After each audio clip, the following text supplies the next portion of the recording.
by Daniel Thomas May. Prologue. Liam. By his 28th year, Liam Noah Driscoll had figured out the most important thing in life, that there are two kinds of people. One kind never has any trouble because all problems in the second half of the 21st century, even those of health and relationships, are easily solved by money and status. The Platinum 100 were the roughly 100,000 citizens in the elite categories, and they usually had far more money than they needed for any quality of life. Liam counted himself in that camp. The overwhelming majority belonged to the second camp, in which he included everyone with a citizenship status below C. In his history lessons, Liam learned that these people used to provide at least some value. They worked the land, herded cattle, cleaned the sewers, and worked in factories. When there were too many people and not enough resources for them in their country, they were sent off to war. In times when there were hundreds of states and thousands of nationalities in conflict on the planet, it was never hard to find an excuse. And even without wars, there were ways to reduce the population: epidemics, famine, unchecked crime. Nowadays, those people do no good to anyone, only harm. All manufacturing is automated. Robots, controlled by effective AIs, shepherd the earth, raise all the cattle, clean the sewers, and manufacture all the goods. The world is united, and wars no longer flare up. But even if they did, it wouldn't be humans fighting, but droids. As a result, around 10 billion people became a burden. Dirty, hungry biomass, much like the cattle their ancestors once herded. Praise the UN for resettling most of the dregs to uninhabitable lands. Accordingly, Liam only saw such people in the movies. They were portrayed either as criminals or, Liam didn't like this one bit, sometimes the miserable Inwanova were shown as handsome men or beautiful women with hearts of gold, penniless, always in love with a high-category citizen. Those movies always gathered a huge audience, and it was clear why. Every loser dreamed of rising to the top. But not Liam. He had all he wanted since birth. His parents made their fortune after the Third World War from inexpensive personal bunkers designed to operate autonomously for a century. People terrified by the nuclear explosions in northern China bought them, and if they couldn't afford it, they took out a loan. Nobody ended up needing the bunkers, and many buyers went bankrupt trying to pay for them, but Liam's parents rose to the peak of social significance, first gaining citizenship category C, and over time ascending to B. Liam never had to think about what he would do in life. His parents' business, which had grown into a global holding company, was run by hired managers, and even the board of directors was half comprised of super-powerful AI controllers. So when his Aunt Elizabeth, his mother's sister, invited him to play Disgardium and conquer new heights there, he gladly agreed. His aunt led the White Amazons, known for their highly selective criteria for girls. Considering that in Dis there were guilds and unions that recruited only gnomes, orcs, or females, a clan that accepted only beautiful Caucasian girls surprised nobody. It also had stringent restrictions on in-game race. Only humans and elves were accepted. Aunt Elizabeth was friends with Otto Hinterleaf, leader of Modus, and made a deal with him to take her nephew straight into the main clan without a trial period in Team Modus. Several years ago, Mogwai moved to Modus from the Azure Dragons. The druid arrived with the status of megastar and signed the most profitable contract the world had ever seen. The fact that Fen Shaoguang had grown up in the slums of Shenzhen bothered Liam only at the outset. The past was the past, and now Fen was a respected billionaire citizen. The young men quickly found common ground. Fen was famous, and Liam knew everything that a young man in high society was supposed to know. It was a mutually beneficial friendship. Fen had no idea how to behave in respectable company, how to talk to aristocrats, and Liam happily taught him all of this in exchange for a share of Fen's popularity and a chunk of his fans. Among them many girls, of course. Not that it mattered, Liam liked male and female alike, and all shades between. Most of all, by making friends with Mogwai, Liam was freed from routine clan duties. In other words, Mogwai had the privilege of going on exciting quests, and Liam tagged along with him. Hinterleaf generally didn't object, and Liam didn't care what Yari had to say about it. When Mogwai announced his departure from Dis, Liam was upset. It was one thing to hang around with a top player in Dis, completing divine quest chains like the one with Athena. It was another thing entirely to work to the clan's schedule. Without Mogwai, Liam lost his indulgences, and Yari immediately had him power-leveling lobies and participating in daily social quests. Modus was always leveling up its reputation with various factions with the help of its troops. The year before, when the world was shaken with the news of a threat with maximum potential, Liam contacted Fen right away. "Time to come back, old man." "Nah," Fen said dismissively. "I'm on the moon, buddy. If only you could see what they've made of Silver Harbor." A casino hall glittered behind the top 1 player in the world. A palladium chip worth 1,000,000 phoenixes danced across Mogwai's fingers. The face of a young Hollywood star whose name Liam couldn't remember appeared on one side. The girl moved in to hug Fen. "What's with you?" Liam asked in surprise. "It's a Class A threat, the first in this." "They won't find him until he shows himself, bro. Believe me," Mogwai said, rubbing his eyes, yawning and spraying some accelerant into his mouth. He looked tired, as if he'd spent days at a poker table. "Listen, I already said all this to Hinter 10 minutes ago. We agreed that I'll come back when there's something concrete."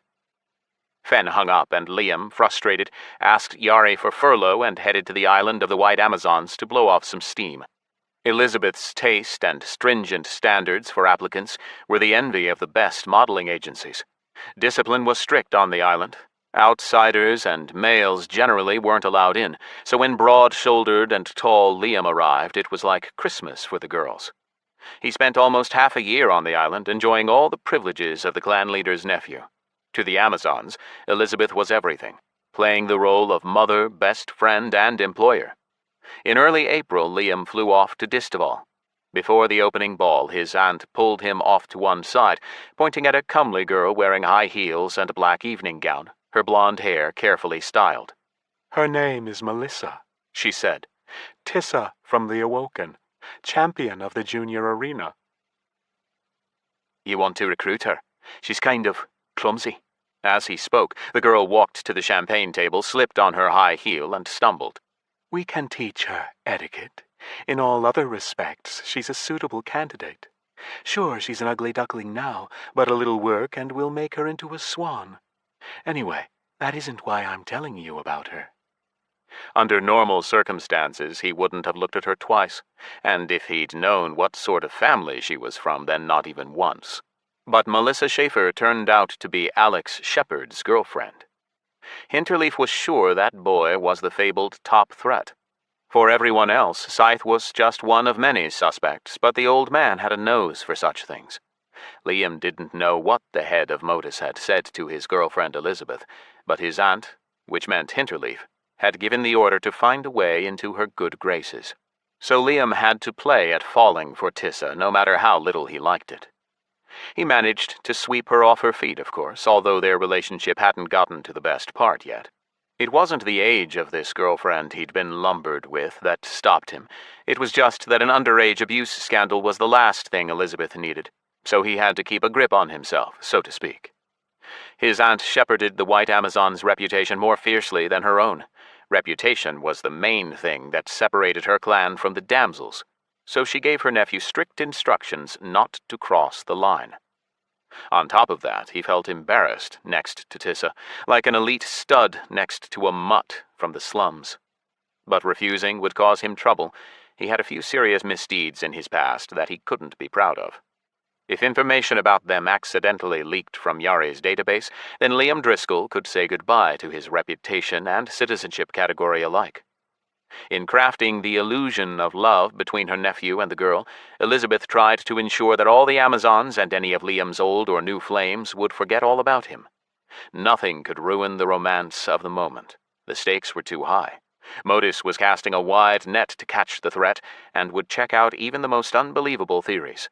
They went through all the profiles of all the finalists of every tournament in existence.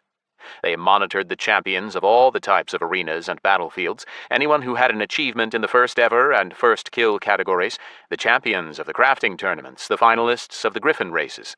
They checked even the winners of the ditch and the most exotic circle. It was all done quietly, of course. They gathered information and notes, questioned acquaintances. "So you're Mr. Pontiac's neighbor?" "Yeah, Frankie. Has anything strange been happening with Mr. Pontiac recently?" "Yeah, I know he won the griffin races." Champion of Dis now, right? Of course, they weren't really all that clumsy, but nobody revealed their methods to Liam, so he could only guess. The clan's reconnaissance division did its thing, and money went to outside informants. Everyone knew that Modus paid the highest premiums for intel on threats. Because of all this, it was entirely natural that every junior champion in the Awoken became an object of close scrutiny, and not just by Modus. So there was a need for extra caution. The alliance of preventers was tightly knit only in public. In fact, the clans fought over every threat detected. Hinterleaf and Horvath were the only real friends in the bunch, more or less. The situation turned tense when Mogwai declared at Distaval that he was not only returning to the game, but creating his own clan, the Elites. By the next morning, the world's leading player had a full-fledged lineup of the strongest players in their class. Apart from his old friend Ignatius, that is Crit Terror from the Azure Dragons, Mogwai also poached Lanairan and Bianca Nova from the Children of Kratos, Ronan from Sharp Blades, and a couple from Excommunicado, Cray, and one of the most beautiful girls Liam had ever seen, Angel. There was a spot for Liam, too, who Hinterleaf himself sent off to the new clan. Stay there for now. I need any information Mogwai reveals about the top threat. For an entire month, Liam had been torn between the goals of the Elites, assignments from his Aunt Elizabeth and Hinterleaf, and Tissa, who stubbornly laughed off all his attempts to learn anything about Shepard. After learning that Scythe had plans to visit her father, Liam seized his opportunity. The girl was too naive, floating in the clouds, believing in ephemeral concepts like friendship and love. She was unlikely to break up with Shepard over calm, so surely she was going to meet with him. His prediction wasn't wrong. Shepard and his pathetic loser friends were throwing a party in the hellhole they called home, and Liam asked to go with Tissa. He even skipped out on joining the clan in their assault on the Sleeper's Temple in the Lacarian Desert. Shame his plan came to nothing but a waste of time. Liam coaxed the boy into an open conversation and deliberately provoked him, hoping that the schoolboy wouldn't be able to resist bragging about something special in response to insult. He might have at least threatened Liam with punishment in Dis. But no, Shepard had behaved so humbly that Liam decided that Hinterleaf was mistaken. This Shepard was no threat, just an ordinary nerd from the slums, hoping Dis was his doorway to polite society. A day later, it turned out that Liam was the mistaken one. The top threat's name echoed throughout the world: Alexander Kieran Shepard, a 16-year-old school kid from North America, also known as Harold Scythe. That would have been fine in itself, but a day before Liam had insisted to Hinterleaf that he had a sense for these things, and that he wasn't wrong. The kid was a dud. The Modus leader went out of his way to call him back. You're the dud, Driscoll. If it wasn't for your aunt, you'd already be cutting down trees for me somewhere on Holdest. That day was a stressful one. In the battle against Shaz the Lich, the entire main contingent of the Elites got infected with plague dust and received an offer to switch to the new faction and play as undead. Imagining himself as a rotting corpse, Liam shivered and almost pressed decline, but it occurred to him to check Mogwai's position first. Exiting his capsule in the clan base, he saw that the others were already discussing their new abilities in the hall, and he sat down on a couch next to Fen. "What's there to think about?" Mogwai snapped, addressing the girls. "Yes, undead. Yes, zombies. But no climate debuffs." Right, of course, Liam thought. This guy only cares about progress. It doesn't even occur to him that this won't be any fun anymore. Naturally, he kept his mouth shut. It was decided that they would change factions. Upset, Liam flew to the island of the White Amazons to unwind and to try to learn something from one who knew more about the undead than him. He and Tissa spent the evening walking on the beach, hand in hand beneath the stars. The ocean rumbled. The pleasantly cool sand tickled the soles of their feet. The moment was as romantic as they get, and if Tissa had been old enough, Liam would have dragged her to bed. Actually, he wouldn't have had to drag her at all, he was sure of that. "You told me you didn't know anything about Shepard's threat status," Liam said sadly, feigning disappointment at her dishonesty. "Pfft," the girl snorted. "It's not like you share all the Elite's secrets with me.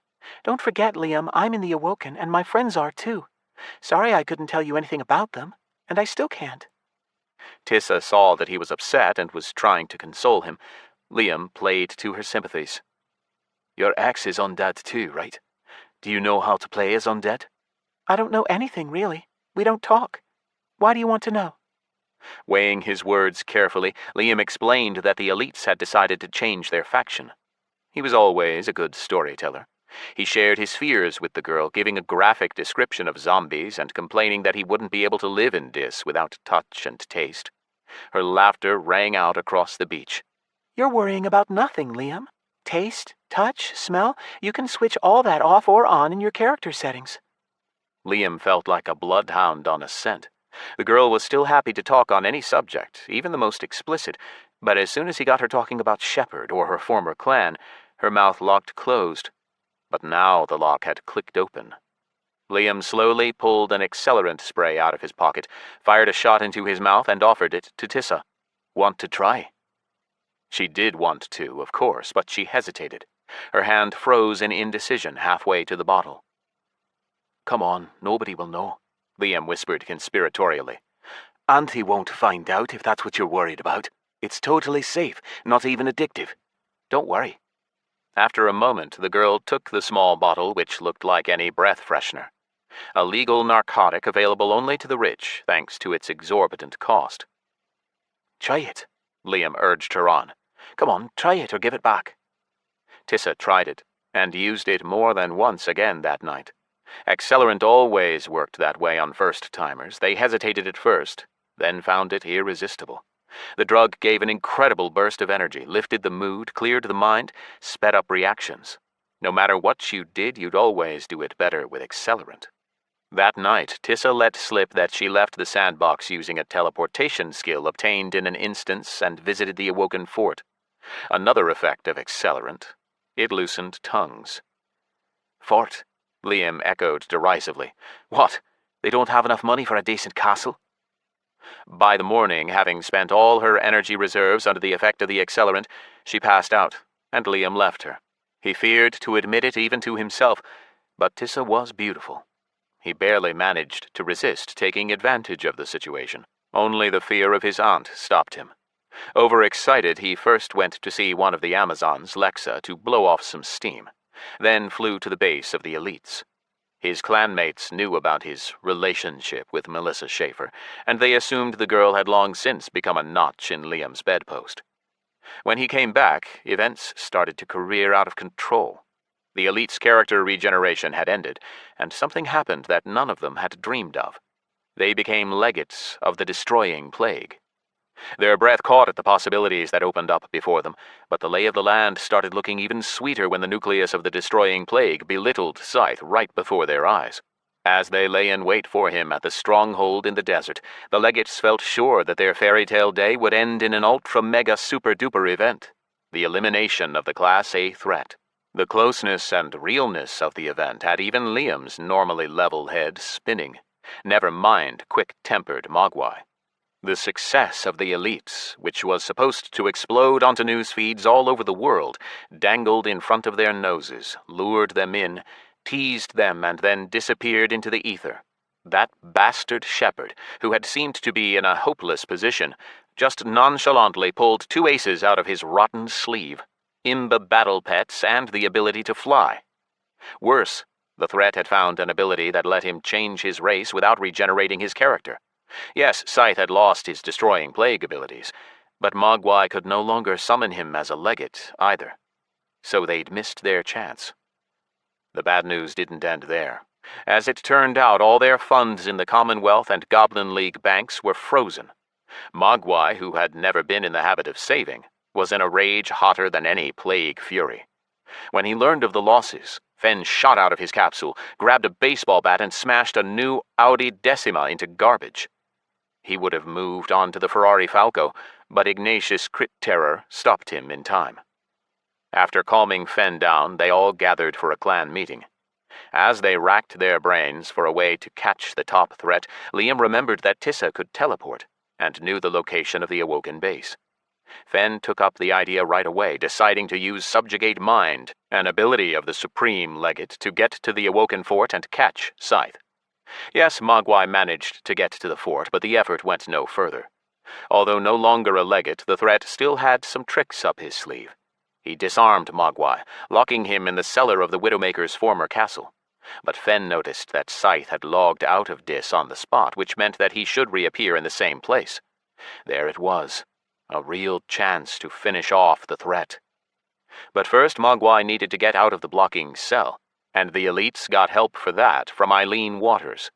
Giving her the position of 9th legate seemed a low price for freeing the clan leader. How wrong they were. Eileen helped. Crit Terror saved Mogwai. Everything seemed to be going as planned, and so it was at first. The Dark Elf and the Supreme Legate awaited Scythe together and even killed him. But they argued over the right to eliminate him as a threat, and let the opportunity slip through their fingers. Scythe escaped again. More than that, the contract had to be kept. Eileen was turned undead and made the 9th legate. For a day, Fen hid away from everyone, to talk to his inner voice and think. This run of bad luck seemed to have transformed the leader of the clan, made him more cold-blooded. When he came back, he seemed to have forgotten about Scythe. He wasn't at all burning with the desire to get revenge. It turned out Fen was having problems. His creditors were out for his blood, and his personal financial consultant warned him that Xiaoguang was close to bankruptcy.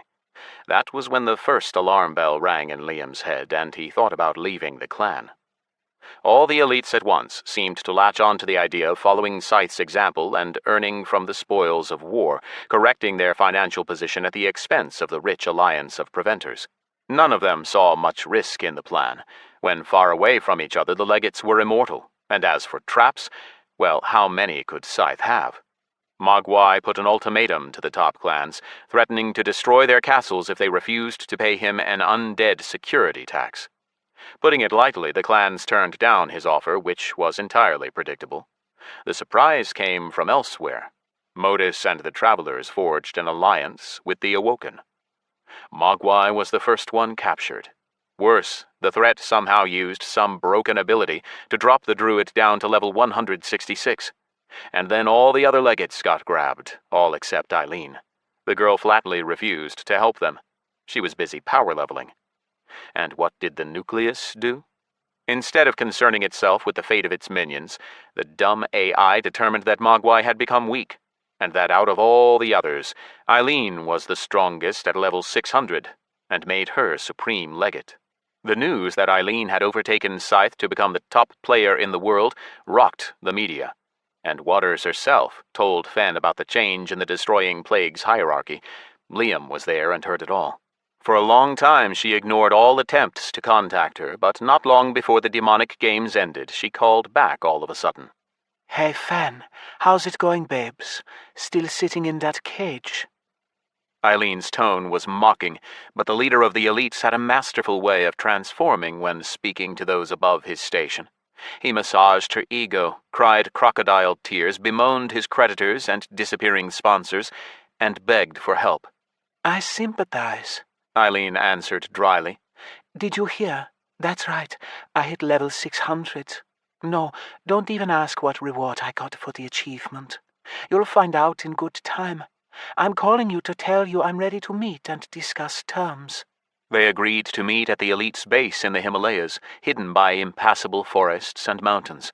A real fortress, the riches of its decor outshining the best hotel of any lunar resort. All the officers went to meet the Supreme Legate. First, some battle droids rolled out of her Lamborghini Madura, then the spectacular black-haired girl herself stepped out. She wore a conservative black dress. Her escort flyers divulged a varied squad of elite bodyguards. Miss Waters, Fen said, scurrying over to her and bowing respectfully. The guest was escorted into the building. Her guards split up. Some went with her, some stayed outside. Liam had seen her before, but now Eileen looked simply mind-blowing. Of everyone there, only the two of them seemed to fit naturally with the luxury interior of the base. It was like a museum inside, the walls bedecked with original neoclassical paintings, Fen Xiaoguang's favorite kind.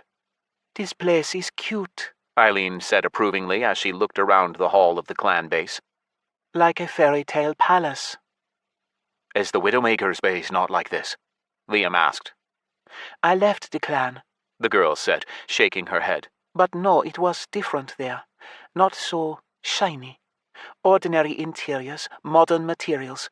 Plastic, glass, aluminum. But this floor is real wood, right? Whoa. We are the elites, after all, Fen answered proudly. Sure, but if I were you, I'd keep a closer eye on my funds and spend a little less money on luxury. Profit before boasting. Right, Fen? The clan leader laughed off the comment, but it was already obvious what Eileen meant. Given the current situation, the cost of all this luxury seemed insane. More and more, the elites seemed like a huge iridescent soap bubble ready to pop at any moment. The clan hunted down and recruited around 100 of the very best crafters, fighters, and just players with rare achievements that would improve the clan's ranking and capabilities. They lured them in with a share of the profits and contracts with many zeros. But now that the clan treasury was empty... Overall, the meeting with Eileen Waters was life-altering. If they couldn't come to an agreement, then the elites might as well disband. Liam didn't care, but Fen and Ignatius... Sure, any top clan would happily take on Crit Terror, but Mogwai, lowered as he was to level 166, would hardly be in demand now, especially after all his blackmail and threats. He didn't want to go back to the slums of Shenzhen, whatever it took. In the conference hall, the 9 legates sat down at a round table to discuss the conditions for getting help from Eileen, supreme legate and bearer of a unique class, Striking Blade of Inneruk. But as per the convention of high society, first they discussed neutral subjects, particularly since there was a good one to focus on, the demonic games, which were streaming on the hall's holographic walls. The worst games in my memory, Eileen said, frowning at Guy Baron Octius. Agreed, Fen said, quickly picking up the conversation. It's been obvious since the start that Snowstorm is working with the threat. That's debatable, the guest argued. But the fact that Scythe keeps getting lucky, I think there's an AI on his side. What else could it be? Why do you think that, Miss Waters? Fen asked, his eyes narrowing. The clearest example is when Scythe ended up on what might have been the only floor where he could survive even with all his debuffs. The chance is 1 in 666. People have lost fortunes on roulette wheels. True, and the chances there are a lot higher. Fen nodded. But the Cursed Chasm AI is controlled, unlike the one in Big Dis, from which we can conclude that Scythe must have the support of the corporation itself. Then why the disqualification? Bianca Nova piped up. Remind me, how did that end up again? Liam asked venomously. A vote in Shepard's favor? Exactly right, Fen exclaimed. This whole flashy show is all according to Snowstorm's script. It's pretty suspicious that respected players took the cheater's side, don't you think? Well, Hellfish, the Traveler, and the people from Modus are one thing. They're in cahoots, Liam said. As far as I know, Henterleaf is content with his alliance with the Awoken. But Loyola surprised me. Yeah, no way Quetzal used that Aegis willingly, sighed Cray, a former ex-co. I know him well, and Renato would never have helped Shepard, especially after Kanima. 100%. Angel agreed. Renato is a man of strong principles. The only reason he's even at the games is to get revenge on the threat. I'm sure the corporation put pressure on him or Colonel. And who put pressure on Destiny? Eileen asked. That bimbo from the Children of Kratos thinks everyone else is a waste of space, even me. Me, the leader of the Widowmakers, an allied clan. What's some low-class kid to her? Scythe saved her from Marcus, Ronan rumbled, stroking Leniron's arm. Jansen isn't one to mess with. Lan learned that herself back before Children of Kratos, when she was in Warsong with Marcus. Yeah, Leniron shivered. Marcus is an animal. He's the reason I left. I can't imagine why Destiny ever went to him for help. Better to lose than be indebted to a man like that. I understand you perfectly, Eileen nodded, and her voice sounded sympathetic. I hate creepy jackasses like Marcus. They only ever want one thing. When I free you all, let's go smash through all Warsong's castles. For a few seconds, nobody said anything, afraid to scare away their luck. So you're going to rescue us? Angel inquired timidly. Not only that, I'm going to teach you how to level up fast, because we have a lot to do. But first I want to explain something. Eileen fixed Fen with a tense look. Back in the basement of my former castle, you told Scythe that you knew how to get onto his island with the Sleeper's Temple and the clan base. Were you bluffing? Mogwai thought for a moment, shook his head. No, not only do I know how, but I've been there. Good. Waters relaxed, her face smoothing out. All right then. You know that the destroying plague has been joined by 8 dark new gods. Ahriman, Ravana, Iblis, Skadi, Cthulhu, Kimi, and Baron Samedi. Each of them is to become the patron of one of the legates. 8 gods, but there are 9 legates, Liam said. Exactly. Eileen nodded, looking at him with approval. The Nucleus needs a 9th god, the old goddess of death, Morena. The only way to reach her is through her cult. Morena's cultists were seen with Scythe before they left the Temple of the Sleepers in the desert. Crit Terror burst out, then blushed and looked at Eileen. Sorry for interrupting you, Miss Waters. I've carefully studied recordings of the cancelled battle. Eileen ignored him. Anyway, I know that they're hiding on Scythe's island. The deadline for the Nucleus's quest presses, so I'm going to need help from all of you. What else do you need us to do, Miss Waters? Fen asked, leaning forward and rubbing his hands. The mood of the world's former top player had improved. I'm so tired of doing nothing. While the games continue, we only level up. Eileen shrugged. There are mobs up to level 1000 in Thunder Strait, and enough space for us all to spread out and maintain immortality. Right after the games, we'll need to destroy the Temple of the Sleeping Gods in the desert, but I can handle that myself. There's a theory that Scythe's power depends on the number of Sleepers' temples, Ignatius said thoughtfully. That's not just a theory, it's true. Eileen nodded, casting a measured glance his way. We'll weaken the threat and assemble an undead horde, sea creatures, flying beasts, and infantry. As soon as the games are done, we attack Scythe's island, destroy the last temple of the Sleepers, eliminate the threat if we can, and make contact with Morena through her followers. We do it all as soon as possible, so that in a month, nobody even remembers the Class A threat and the Sleepers. And then?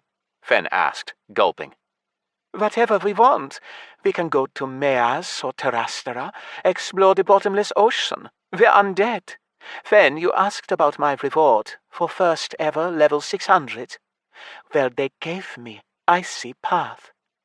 Casting a triumphant glance at the legates' flat faces, she explained. It freezes the ocean's surface for half a mile ahead. For an hour. The result is a solid road on water 130 feet wide. Cool down? 15 minutes. Understanding dawned on the faces of the others, followed by surprise, then excitement. Holy shit! All the officers of the elites said almost in unison. My thoughts exactly, Waters said, smiling widely. Now I can reach any point in this, along with my undead horde. Right now, any one of my minions could take down the entire army of the Commonwealth solo. I've been leveling them up with Plague Boost. I advise you do the same. By the way, the heavens themselves sent you to us, Miss Waters. Fen exclaimed, his voice shaking. Don't be so quick to celebrate, Mr. Shokwang. You haven't heard my terms. An hour of formalities later, and Eileen was the new leader of the elites. Fen kept his post as founder and honorary president, and got a chance to get square with his creditors. It goes without saying that Liam forgot all about leaving the elites. A few weeks, maybe a month, and he could forget all about what Aunt Elizabeth and Otto Hinterleaf had to say about a damn thing. Chapter 1. Tough Decisions. I snoozed for most of the journey to Cali Bottom, trying to get some sleep for what was to come. I knew that as soon as I got back to the base and logged into Dis, sleep would be a luxury. Hyro and Willie talked low, trying not to make any noise, reviewing dossiers of candidates for new membership in the clan. When the security officers woke me, the flyer was still en route. We were crossing the Caribbean. Alex, something's happening, Hyro said. What? I muttered, rubbing my eyes, which refused to open. Snowstorm sent out an emergency message, Willie raised the volume and brought up a holo projection. Chloe Cliffhanger appeared before me. The Community and Connections Director spoke hotly, the gold rim of her glasses glinting. Assert that Destiny Windsor's announcement has no basis in reality whatsoever. It is an unfounded conspiracy theory. Leaving Chloe's voice active, Willie brought up a feed from another channel. All the news was showing millions of non-citizens gathering at the borders of the citizenship districts all over the world, demanding that the defective capsules be fixed. You must cease this disorder immediately, Chloe continued. Otherwise, Snowstorm will recall all non-citizen virtual immersion capsules in accordance with its agreement with the UN, and they will not be subject to replacement. She blinked, took a deep breath, continued more calmly. Come to your senses, people. You'll lose your jobs. Switching off the sound, Hyro asked rhetorically, Better to be alive and unemployed, or dead and a minor? Without waiting for an answer, he changed the subject. All right, Alex, since you've slept, this is a good time to discuss business. I suggest we start with the newcomer. A holo projection of a short and skinny young man appeared before me. His back was bowed, his eyes and shoulders narrowed, with a 5 o'clock shadow on his chin and beneath his nose. Heroes the ninja, known as Tomoshi Kurokawa in real life, Willie said. 21 years old, born in Kyoto, total social recluse, gets stressed out and feels uncomfortable when talking. Hikikomori, Hyro added. People who renounce integration in society, preferring social isolation instead. He lost consciousness when he first met Hong. Seriously? I barely held back a smile. Seriously, Hyro frowned, and he's a man of the triad.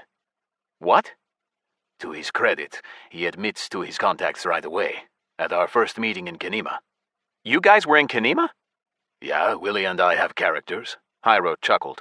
Why not? Colonel made it a requirement. Anyway, to the point.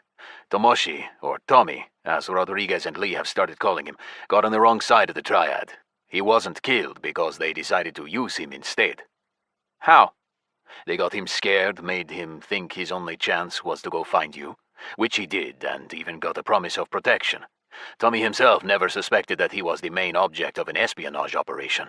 Some of it Willie and I figured out, some of it your almighty behemoth told us. Yeah, Willie nodded. I told you the sleeper scares me, right? Anyway, we had to rack our brains to figure out a way to get the kid out of Kyoto. How'd you get him out? Same as we did you, right out from under the triad's nose. Raj holed up with him and some wild ones in the Siberian zone for 3 days, then took him to the Cameroon cloaca, then to us in Cali Bottom. The speakers in the cabin pinged. A woman's voice told us we were approaching our destination. As we landed, Hyro shook his head. Don't expect a warm welcome.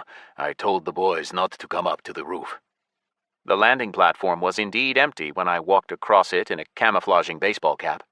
Only my bodyguards Maria Sar and Raj Van Garderen were there to meet us. Against my expectations, I wasn't headed to my apartment. Willie pressed the button for the first floor in the elevator. The cabin dropped down rapidly, the doors opened, and we walked out into the main corridor of the level, loud, spacious, and bright, like a city boulevard. There were strangers all over. When they saw me, the passers-by stopped, gave way, watched as I went. People sitting on benches beneath trees jumped up to gawk at me. Hung and Ed were seated at an intersection in the distance, outside the glass window of a shoe store. My clanmates hadn't noticed me yet. The crowd streaming toward me kept hiding them from view. Not only passing girls and women, but also some men stretched their arms out toward me, clapped me on the shoulder, shouted, and I didn't know what to do. Every child dreams of becoming rich and famous, imagines what it's like to walk on a red carpet, to have fans chanting his name. The trouble is, it never feels good, just scary. I might have walked through fire in the games, but I still wanted safety and to be far away from prying eyes. Manny walked toward me, parting the crowd to make way for old Harold Furtado, Trixie's grandpa in his wheelchair. Our champion returns, Harold wheezed, sounding less than happy about it. Let my grandson go. He's done his time, and I'll give him a hiding to boot. Harold, come on, Manny said. Lay off the kid. He only just got back. I shook both their hands. Manny hugged me and clapped me on the back before they were pushed away. In the time I'd spent at the games, the apartment building had filled to bursting. The first wave of workers had moved in with their families, along with some wild ones from the zones, and then all the new recruits that Ed and the security officers had carefully selected. Alex, Scythe! Alex, Scythe! The crowd roared. I squeezed my way toward my close friends, Ed, his sister Pollyanna, and Hung. As I came closer, I saw the engineers, Sergei Yufarov and Yoshihiro Uematsu. Tall Hung was the first to notice me over the heads of the crowd. He grinned and elbowed Ed, who met my eyes and smiled guardedly. They both started to push their way through the crowd toward me. Tomoshi Hiros, who I also saw next to them, hovered off to one side and carefully avoided meeting anyone's eyes, although he did bow in my direction. As they approached, Ed grabbed me by the head and shouted in my ear, "We were all rooting for you. You gave a good show. Even the non-citizens that haven't talked to you before think of you almost like a son or a brother now. There are around 1,500 of your fans here now, buddy." That part was rough. I didn't want to ignore anyone, so I shook hands, nodded, smiled, and reciprocated all the workers' hugs. The security officers didn't bat an eyelid, and nor did my bodyguards, although an enemy could easily blend in with the crowd. Either they were certain of everyone, or they knew these people wouldn't harm me. I thought the crowd would clear, but boy was I wrong. Bottles popped open, music started playing, they started singing songs. It was like I'd teleported to a carnival. "And now we leave," Hyro shouted. I could barely hear him in the growing rumble of celebration. He took me by the arm on one side while Willie stood to my other side. Raj and Maria covered us from behind. We slowly moved toward the stairs and elevators. Tomoshi Hiros trailed behind us, exchanging words with Yoshi. "To your place?" Hyro asked in the elevator. "You hungry?" Maria inquired. "Clan council?" Hung and Ed suggested in unison. "Huh?" Hiros said, his eyes burning into me. I met his gaze and he lowered his head. "How about we all head back to my place?" I asked. "Officers meeting at mine. We can have a bite to eat while we're at it." It was decided. When we walked out of the elevator, Tommy Hiros asked Ed to hang back and quietly asked him something. He answered, then walked toward us, letting the elevator close and carry the Japanese man off to his own apartment. "Let's discuss things without him," Rodriguez said. "Nothing's decided with him yet anyway." "You're gonna freak out over your apartment," Hung whispered conspiratorially. "Ed and I have ones just like it." While I was gone, they'd brought in furniture and finished off the fixtures and fittings. Now my apartment looked like an office, especially in the lounge. A map of Disgardium shone on a big wall opposite the entrance, with a counter of kitchen utensils by the right-hand wall. A cleaner droid was parked in the corner, but I was greeted by, "AT!" I shouted. My cat dog leaped up in Alsatian form, putting his paws on my shoulders and licking my face. "Good boy! Where'd you come from?" "Hyro brought him," Maria said, smiling happily. "You told Renato about him at the start of the demonic games, remember?" Hyro said. "Well, I contacted your parents, got access to your folks' apartment, and picked up the cat dog." My bedroom was a lot cozier. A white wardrobe had appeared on one side of the bed, a cabinet on the other. When I entered, the dim gloom gave way to warm daylight. A landscape scene appeared on the walls, making it look as if I was at the top of a mountain.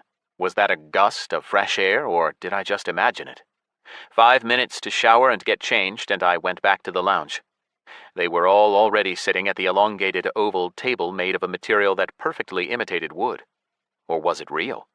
I dropped into the armchair at the head of the table, and it immediately molded to the shape of my body.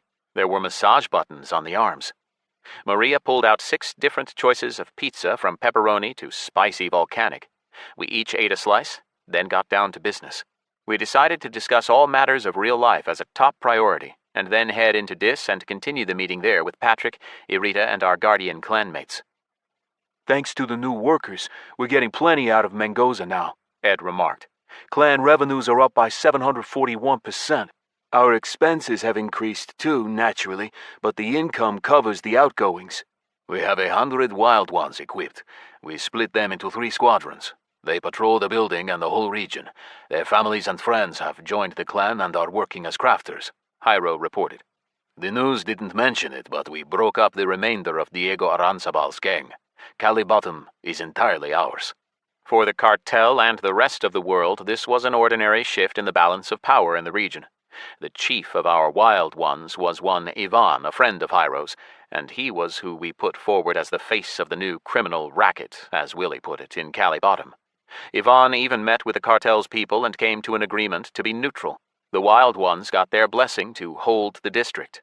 I didn't like that, of course, but Hyro explained. Nature abhors a vacuum. If Ivan hadn't declared himself, all hell would have broken loose. Plenty of vultures in the other non-citizenship districts want new territory. Instead, now everyone knows. Cali is controlled. They'll be wary of getting involved. The news was mostly good.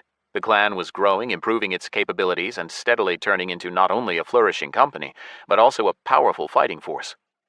"By the way," Ed said, "sorry we didn't wait for you, but we had an occasion to celebrate. It was Manny's birthday, so we threw a party for him and gave him 1,000 gold from the clan. And since all the workers saw it, we announced that every Awoken who works for at least 6 months will get the same reward," Hung added. In discussing all this good news, we were delaying the hard decisions. "All right, let's talk about Malik," I said. "What do you know?" "We heard that recording of his convo with Tissa," Ed answered. "Malik told us the same thing, only for some reason he started lying about the daggers. Claimed he didn't steal them, just took them for safekeeping." How did it even happen? "The clan manager has permission to hand out whatever items the officers want, no questions asked. Infect took advantage, and we still don't know how much he took for safekeeping while he was digging through the endless loot we picked up after you." What's there to think about, boys? Maria asked hotly. Once a snake, always a snake. Kick him the hell out. "He knows too much," Hyro said, shaking his head. "Let's vote," I suggested. My heart was beating fast. The storm seeded in my soul by Malik and Tissa hadn't yet subsided. Just the three of us. He's our friend. I'm in favor of kicking Infect from the clan and the followers of the Sleepers. To properly make a decision like that without getting it wrong required that I put aside my anger, try to be as objective as possible, but that wasn't happening. Once my outrage settled down, an even more odious feeling toward Malik came to replace it. Disgusted disappointment. "Can't kick him from the followers," Ed said, staring in concentration at his interlaced fingers. "He has Behemoth's block on him." "Then take his priest rank." "Agreed," Hung said, munching on his 5th slice of pizza and raising his other arm. "I vote to kick him." Ed was in no hurry to answer, weighing all the fors and againsts, frowning. I could almost hear the cogs working in his brain. Malik was almost a brother to him, after all. "I'm in favor too," he said finally. "But first, he can return all the gear. All of it." "What if he leaves through the depths while returning the items?" I asked. "He won't be going anywhere through the Veil of Distortion," Hung muttered, wiping his mouth with a napkin.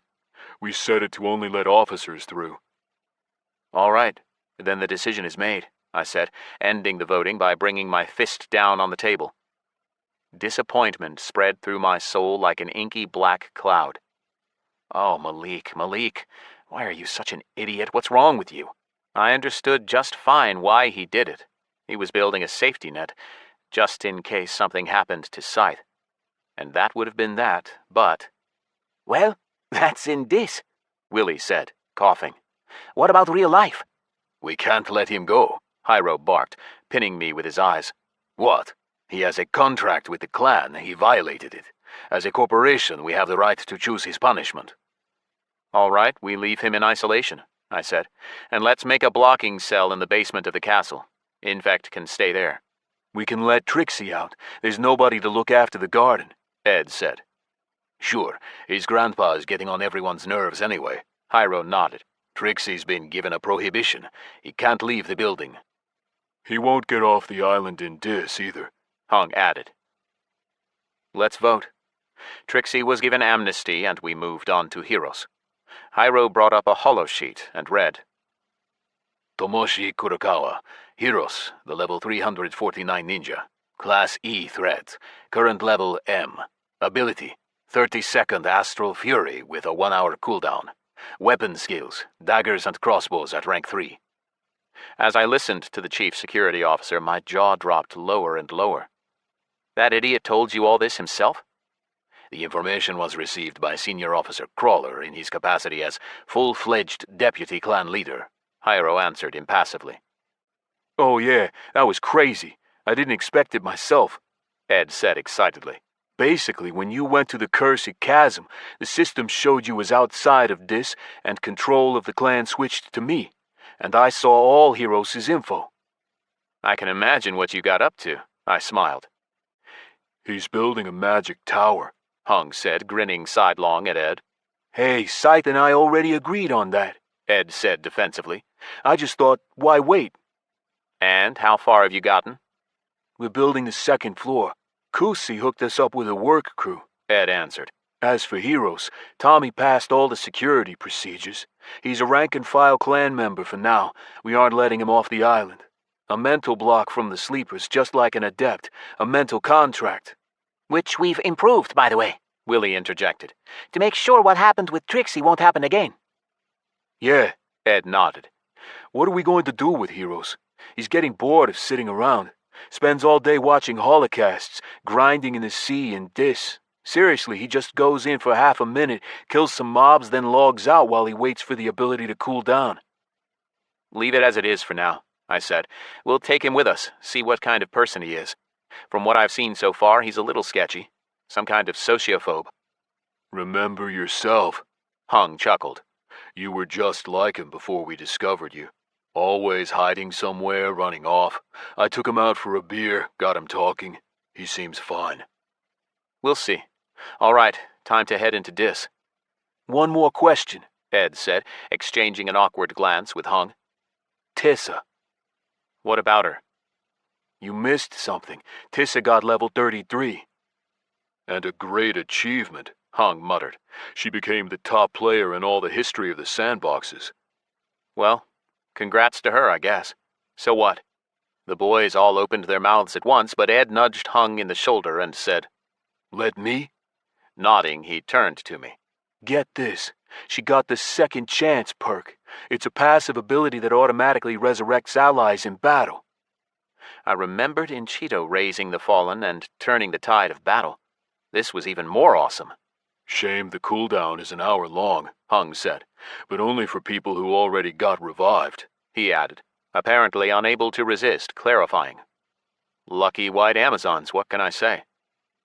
You don't get it, Alex. She left the Amazons. She's already back home with her dad, and she's asking to come here to Cali. No way, I said firmly, raising my hands before me. The emotional wounds were too fresh. She's not rejoining the Awoken. What would she even do anyway? Level up, Ed muttered. What else? The top player in the sandbox can't stay in the sandbox. She got kicked out of Tristad. Tissa is on Corinza. Chapter 2. Moongrove. The reasons for Melissa Schaefer's departure from the White Amazons were so ordinary that I didn't even know what to think about them. After falling afoul of Mogwai and his subjugate mind, the girl decided to break up with her boyfriend, explaining that, apart from everything else, Liam was cheating on her. And how did she figure that out? I asked. Apparently, the Amazons' island is a total snake pit, Ed answered. Such beautiful snakes, though, Hung chuckled. Basically, rumors of Liam's affairs reached Tissa even before the games, and after that she confirmed it with the ones he slept with. Girls will take any chance to gossip. They didn't much like Tissa there anyway, because the Amazons were competing for Liam's attention, and then he went and chose our friend, Ed added. Only it turned out he wasn't the one that made the choice. The other Amazons told Tissa that it was an assignment from Elizabeth, Liam's aunt. Alex, this was Hinterleaf looking for a way to get to you. While Liam was playing the young buck in love, he kept, Hung glanced sidelong at Maria. He kept on hanging out with the other Amazon girls. As soon as Tissa found out, she packed her things and got gone. I don't know how she squared it with Elizabeth, but it looks like she's going to have to pay a penalty for breaking her contract early. Where did Melissa hear that we'd forgive her anyway? I asked. Or does she know about the recording? She knows, Ed murmured. I met with her and told her. I oversaw their meeting, Hyro interrupted, catching my angry glance. Edward flew to your district with me. I was in on it too, Alex, Willie said. Right after Quetzal saved you with the Aegis and Behemoth's prophecy came true, I let the boys listen to the recording. I couldn't keep it to myself. And I advised Ed to speak to Melissa, Maria said, delivering the final blow. It was important that she knew it wasn't all over for her. Otherwise, she might have done something stupid. There was this one time back when we were in the army, Raj began, when one new recruit learned that he's... Raj, Maria interrupted, and he shut his mouth.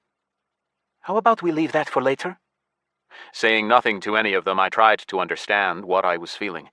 Some part of me was angry at them for acting without me. They'd done all this behind my back and were only telling me about it now.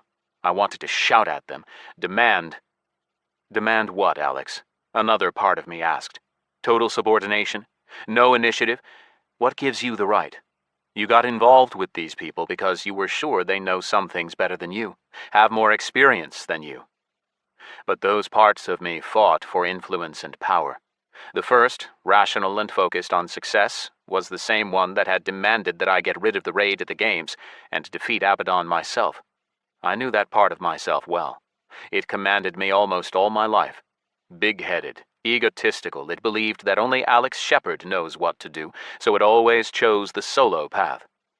The second part showed up back when I met Dargo. Maybe it existed before, too, but its voice was so quiet that I almost never heard it. It woke up for good when I came back with my trophies for getting Crusher, and the Dementors protected me from Crag, Vista, and Rashidos at the walls of Tristad. If Crag had killed me, my threat status would have gone public that very night, and even I wouldn't have bet on Scythe getting out of the sandbox then. Since that day, the second part had grown louder and louder, and it was the part that sent me to negotiate with Big Poe.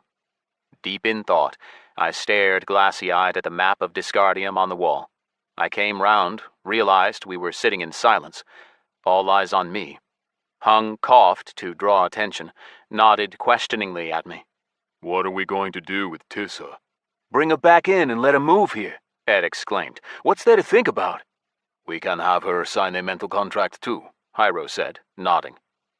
She'll be where we can keep an eye on her, Willie shrugged. Right now, Melissa Schaefer is the weakest link in our security, and judging by what I've heard of Mogwai's attack on our island, that ain't just in real life. I liked that he said our island. Previously, the security officers had used your regarding the affairs of the Awoken in Dis. But what could I say if I didn't want to see Tissa either here or on Corinza? Go into tough leader mode and forbid it? So what are we going to do with our friend, Alex? Hung asked. I don't know. Not all the officers are here, I said, thinking of Rita. Decisions like this should be made by all of us. What is there to decide? Ed asked, surprised. Are you still upset at Tissa for going to the Amazons, Alex? Or for Liam? Hung added. I'm not upset, but I don't trust her anymore. Rising, I looked at the clock. Is it time? Ed asked. Yeah, the award ceremony is about to begin. See you in the castle. When? I didn't know how much time it would take to honor the champions of the demonic games. The elves usually spoke grandiosely in song, which meant that they turned even the simplest of sentences into a poem. So I shrugged. No idea, but stay online. Behemoth has been waiting. We'll have to quickly decide what to do with the traitors. I need to log in soon too, anyway. Hung shouted at my back. I'm somewhere in the middle of the ocean right now. After entering my capsule, I didn't activate immersion right away. My stomach felt twisted up. Mostly because of Malik, but Tissa too. All this was wrong. I was angry at both of them, but one was sitting in a cell about to be kicked from the clan, and the other was about to come back as if nothing ever happened. My naked back slid down the wall as I slumped down in the capsule, sitting and crossing my arms on my knees. My heart shouted that I was about to make an irrevocable mistake, after which something inside me, my soul, maybe, if it exists, would crack, break, and never recover. To be harsh, to use those close to me as only a tool for achieving my own goals, that wasn't me at all. I'd never been eager to command, never striven for power. In that regard, the old me was still dominant, used to doing everything on his own. The Dementors, who I'd wanted to help in their conflict with Axiom, turned it all around themselves, and I'd had no other choice but to head up a new clan. The non-citizens of Cali Bottom. No doubt about it, if Gyula hadn't built the temple on Corinza half a year ago, the clan would never have come to power. But the lives of the workers had improved dramatically too. The most recent demonstration of my leadership experience was my fight with Abaddon from the day before yesterday, when I made the decision for all my allies. It was a good thing I managed it, and that nobody had any beef with me for it, not counting Hellfish's muttering. The raid did something that nobody else had been able to do for nearly 20 years, and they got 3 legendary achievements for it. What? Does that mean all my decisions are right? That I'm infallible? Of course not. In all my time playing, I've learned one thing. If I feel a doubt inside, even though my mind is made up, then it's better to listen to my heart. As if Alex Shepard, the human that I think of as myself and that others see me as, is one person and the second me, another. Maybe that's the real one after all? I mean, the one I took to be conscience, weakness, excessive doubt, is that the real Alex? Not the one I'd like to be, and not the one others see me as, but the real me. The real me unconsciously rubbed his brow, scratched the back of his head. Nether. Did Behemoth's influence have something to do with this? Ever since he treated me to his ambrosia of the sleepers, I even started thinking differently. Seeing all sorts of crap, assessing my actions not just in the now, but in the grand scheme of things. Which brought me back to thoughts of Malik and Tissa. Putting aside their fake treachery at the demonic games, one way or another they had still abandoned not even me, but the clan. Their friends, the closest people they had. One ran off as soon as someone dangled the life of luxury and a bright future in front of her. The other stole. Decided to be out for himself just in case I lost my threat status. Worst of all was that the clan needed them both. Infect was a high-level bard and archaeologist who had nearly assembled the construction plans for the Sanctuary of the Departed. Tissa had an Imba ability that no top clan would refuse. And both knew too much about the Awoken base, the castle on Corinza, the sleepers. Behemoth was right in his prediction that I would never forgive Malik and Melissa. They just misunderstood him. It wasn't that I couldn't forgive them for that caper at the games, but for the real treachery they committed before that. Begin immersion, I ordered the capsule's AI. My decision was made. I appeared in Moongrove, the capital of the Wood Elves, who were the trunk of the elvish tree. All other branches, such as the Dark Elves, had once split off and left the forest. Looking around, I realized I was the third to arrive. Scythe, Michelle the Dryad squeaked. I wore cold-blooded Punisher, and my arms bristled with the sinister Reaper's scythes, so the Dryad changed her mind about hugging me as she approached, just stretched out an arm and touched my helmet. Open your visor, kid, came a familiar murmur from the side. How was the journey home? Michelle, Hellfish. I took off my armor and weapons, smiled, and hugged my allies. Fine, I slept almost the whole way back. Where are the others? With an uneven snapping, 6 more emerged from the fabric of space. Ketzel, Kara, Meister, Bloomer, Joker, and Nobu. They all looked different here in Big Dis, but it was still nice to see those faces, almost like family now. The next to appear was Silver Ranger Destiny. Magnificent as always. I'd even say glowing, what with her legendary equipment set. She greeted everyone, then walked up to me and kissed me on the cheek. Thanks, she whispered. Dad was happy. What about the corporation? Are they going to cause trouble? They have nothing they can bring against us, but my lawyers are ready. But you know. Des looked from side to side, whispered barely audibly into my ear. Just be careful, Alex. I am careful. Not just in Dis, everywhere. Although definitely here. The children of Kratos are preparing something, but the Gallaghers cut me out of the operation because of my relationship with you. Soon all 15 true champions of the demonic games were assembled. Elvish rangers astride Black Panthers came to lead us to Enyon's palace. My allies climbed onto their own mounts. Seeing the narrow pathways, I summoned my spotted mech ostrich. Storm would have gotten stuck in the mighty tree trunks. Would you look at that? Bloomer exclaimed. The top threat chugging along on a standard mech ostrich worth a couple thousand gold. Hey, I said reproachfully, it cost me 9. You really overpaid, Scythe, my buddy, Joker the engineer said. The cost to make a mechanical bird is less than 1,000. If you'd contacted me, I would have made it for free. And an epic one to boot, not that garbage you have. A flying pterodactyl with a built-in gnomish machine gun. I don't think you'd have answered my request back when I bought the mech ostrich. That's right. Joker laughed, then shouted, By the way, do you need any epic turrets for your castle? Whichever you want. Machine guns, lightning coils, fire turrets, frost towers. I'll give you the labor for free. You just give me the materials. Well, and the right to put the Awoken in my portfolio. Huh? What do you say, Scythe? Allow me to interject with the same offer, Meister wheezed. The gray-haired gnome fell in to the side of us, astride a boar with silver fur. He sat on its shoulders, and on the pig's back I saw 2 folded wings. Oh, get out of here. A flying pig. Now I knew the world really had turned upside down. Pigs were flying.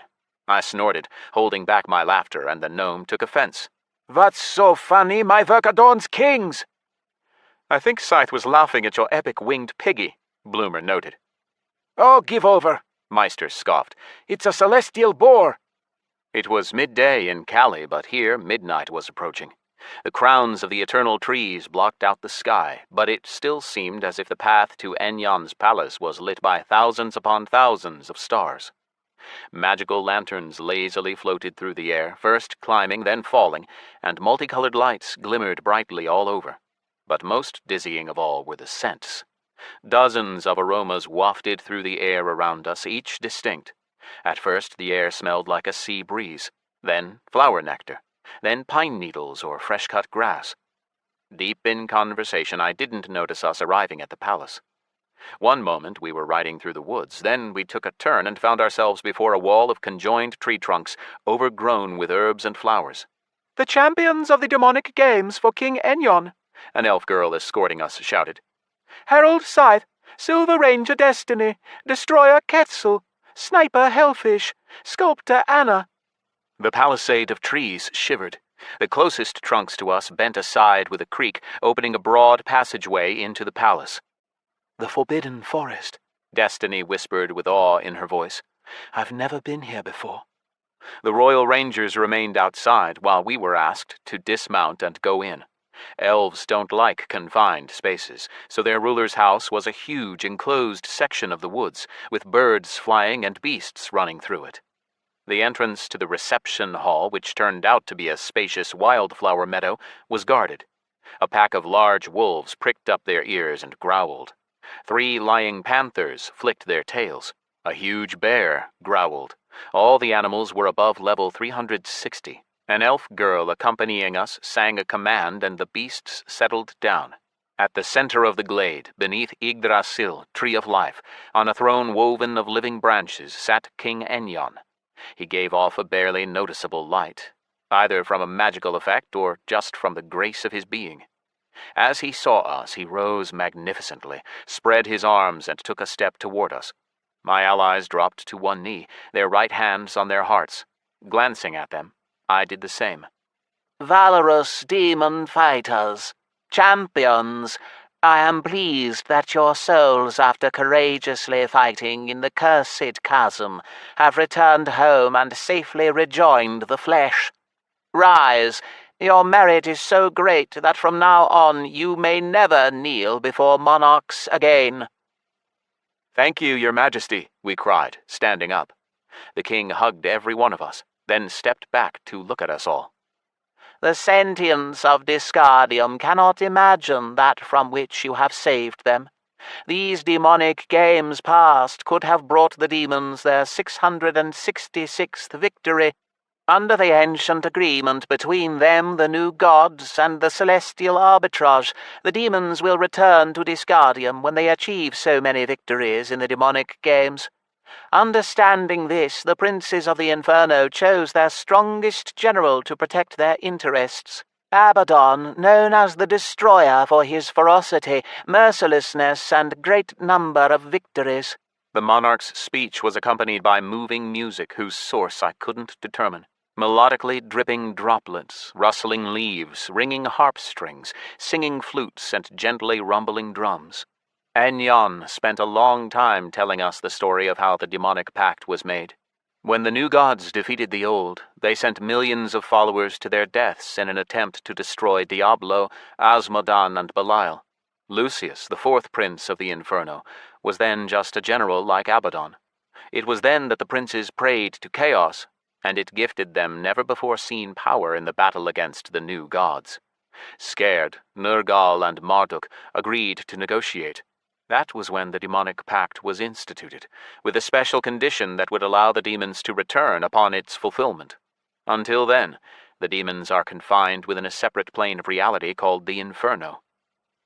Take your rewards, true champions, Enyon intoned. The concentrated life essence achieves full power only when the names of all the contestants become known, and at the end of the games there is always enough of it to reward every demon fighter. The king walked around us all, offering each a miniature flask nestled in a flowering lotus, sparkling transparent liquid within. My turn came. Received concentrated life essence. My vision darkened, pleasure flooded through me, system fanfares that only I could hear rang out, and several messages appeared in my field of view. Hidden quest. The demonic games completed. The demonic pact made centuries ago left the demons with a chance to return to Disgardium. Every year the strongest sentients from all over the world are summoned to defend all existence from the return of creatures warped by chaos. By achieving victory in the games, you have delayed the return of the demons to Disgardium. Reward. Demon Fighter perk. Health increased by 1% of the current total health of losing contestants. Demon Fighter rank. Demon Fighter's Ferocity Medallion. Demon Fighter's Ferocity. Divine Medallion. A solid medallion cast in the forge of old god Hephaestus in the age of the demonic wars. A sign of valor and a mighty strengthening artifact that does not need to be worn. After being equipped once, it bonds with the soul of the owner forever. Plus 30% to all main stats. Plus 100% damage against demons. Minus 50% damage taken by demons. Special effect on activation. Life itself burns demonic creatures when they touch the medallion's owner, inflicting unbearable pain and suffering. Sale price. Cannot be sold. Chance of loss after death lowered by 100%. Durability. Indestructible. Experience. Plus 1 trillion. Experience at current level, 581. 54 billion out of 992 billion. You leveled up. Current level, 581. 5 free attribute points available. Your reputation with Enyon, King of the Wood Elves, plus 1,000. Current reputation, Trust. Your reputation with Moongrove, plus 1,000. Current reputation, Trust. Your reputation with Darrant, plus 1,000. Current reputation, Trust. Your reputation with Kanema, plus 1,000. Current reputation, Trust. Your reputation with Oldforge, plus 1,000. Current reputation, Trust. Your reputation with Shack, plus 1,000. Current reputation, Trust. The reputation notifications poured in, filling my entire field of view. My rep increased not only with the cities, but also with the factions and nation leaders. Even Emperor Kragosh now felt trust toward me. In the meantime, the king returned to his throne, sat down, and began to watch us all closely. There were whispers around me. I picked out Quetzal's annoyed rumble. Everyone got identical medallions. Glancing at the king, we checked and confirmed that yes, they were all identical. Seriously? Plus 30% to all main stats, that's it? Kara whined. I have rings that do that. It's the upper threshold for the standard line of legendary rings of the gods of war, Meister noted. They could have given us something better than that for winning the demonic games. I remembered the first legendary in the Awoken, Zontowith's valor given to Bomber.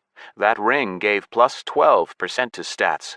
We were overjoyed, but when we looked at the auction house, we learned that rings like that are found pretty often and aren't worth much.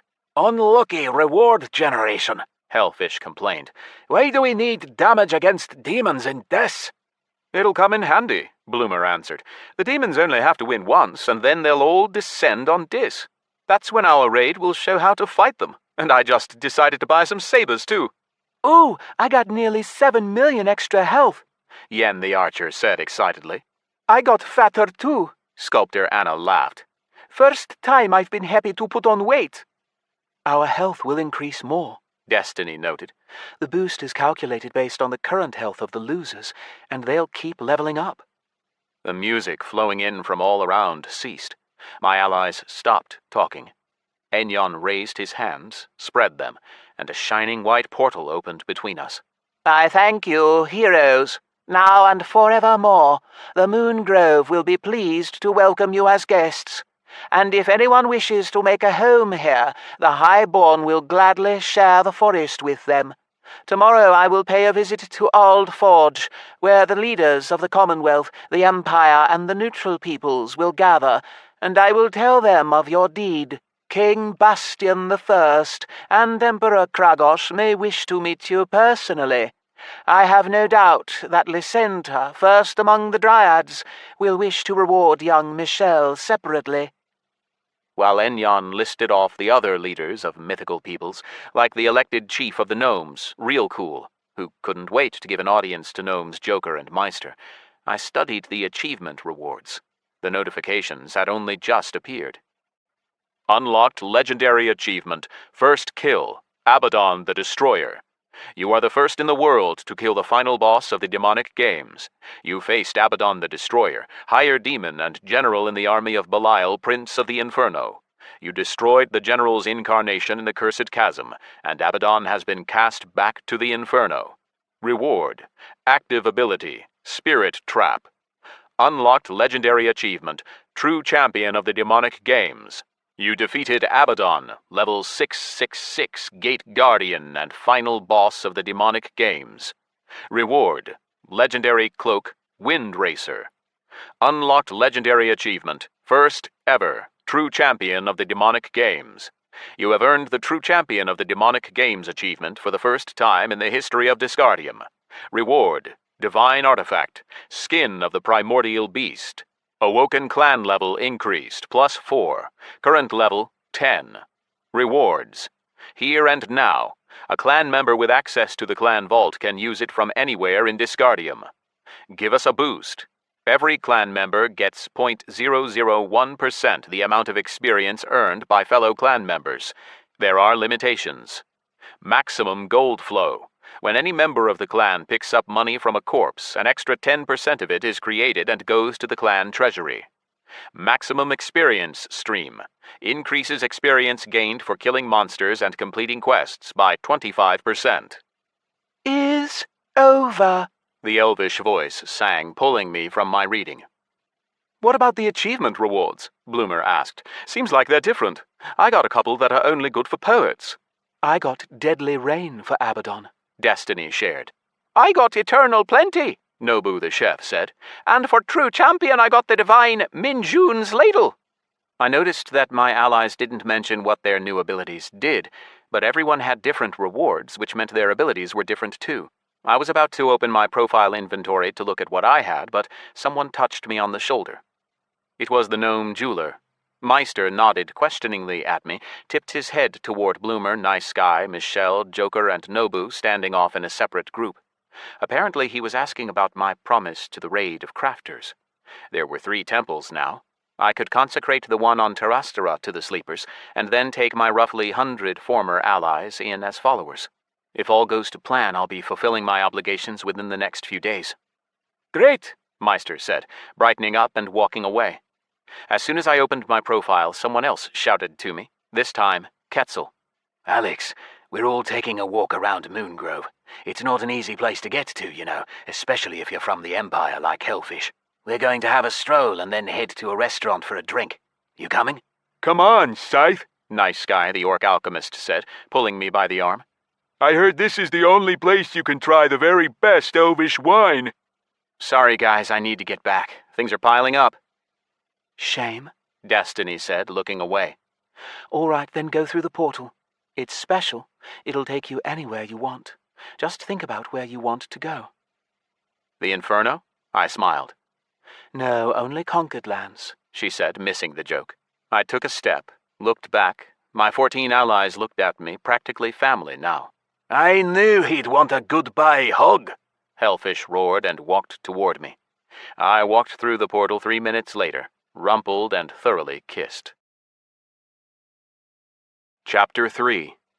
Inner Demons. After jumping to Corinza, I found myself staring into an ogre's bemused face. He reeled back and I saw a second face, this one excitedly surprised. The ogre had 2 heads. I immediately recalled Manohano, who had helped me alongside Lil Star in the ordeal. "Hey," the surprised head said. "How's it going, Scythe?" You should have warned us, The bemused one grumbled. Why did the inexorable one even choose you? Sorry? I said, looking at his profile. The ogre was of Morena's cultists and had the double-barreled name Rip Purr. How's it going? We need to report to Decotra. Purr said to Rip, the surprised head. "Yep." Rip nodded and grinned at me. "You've been away a long time, Scythe. Our people are saying you ended up at a trial of the gods and fought in the demonic games. What was it like? And why?" While they talked, advancing incredible theories about the ordeal and the games, I looked around. The circular street around the fortress was the main street, with such a variety of different peoples wandering, running, and strolling along it that it was like I'd accidentally jumped to Kanema. Sorry, Rip, I'm in a hurry. Next time? I raised my head. Something shimmered above us like the surface of a soap bubble, with emerald flashes running across it. And it wasn't in the sky, but right over us, just above the roofs of the houses and the domes of the castle. Whoa, what's that? Both of the ogre's heads looked up and dropped back down again synchronously. "The sleeping god put up a veil of distortion," Rip said. Yeah, a mirage, Purr added. to hide Corinza from unkind eyes. From outside it, nobody can see the island until they set foot on it. A lot changed here while you were off having a good time. "Look there." Rip pointed to the slender spire of a turret rising above the other structures. "Mr. Crawler has started building his magic tower in the south. The 2nd floor is done and they've started the 3rd. I don't see any construction work there, I noted. "Chosen of the inexorable one and the sleepers, with all respect, it is magic," Both heads cried. "Each floor is built separately and then bam, it just appears under the spire." Thanks for the info, Rip Purr, I said. Where are Crawler and Bomber? You seen them around? "Yeah," The heads said in unison, then Rip continued. "We have had the honor of seeing Mr. Crawler 84 times and Mr. Bomber 51 times. What about today? Today we saw them once," Rip reported. Purr added, Both at once, on the 1st floor of the castle. They were heading for Mr. Olivier's tavern. Thanking the ogre again, I opened my destination list for Depth's teleportation. The officers' mess in the castle was already called Olivier's, after our chef and Grand Master of Cooking. I was about to jump there, but stopped and chose my room instead. Scythe's place, to check out my rewards for the demonic games before I did anything else. Zip. I'm home, I shouted, spreading my arms and beholding my luxurious domain. I couldn't resist it. I jumped on the bed, stretched out, and started examining my rewards lying on my back, starting with the first ability. Spirit Trap.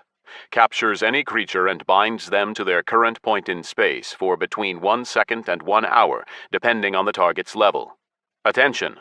Skill can be applied to any target, but the higher your target's level above yours, the shorter the trap's duration.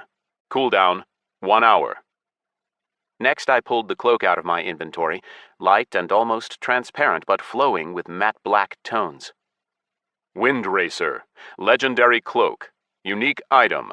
Armor, 3,600. Plus 360 agility. Plus 360 endurance. Plus 30% attack speed.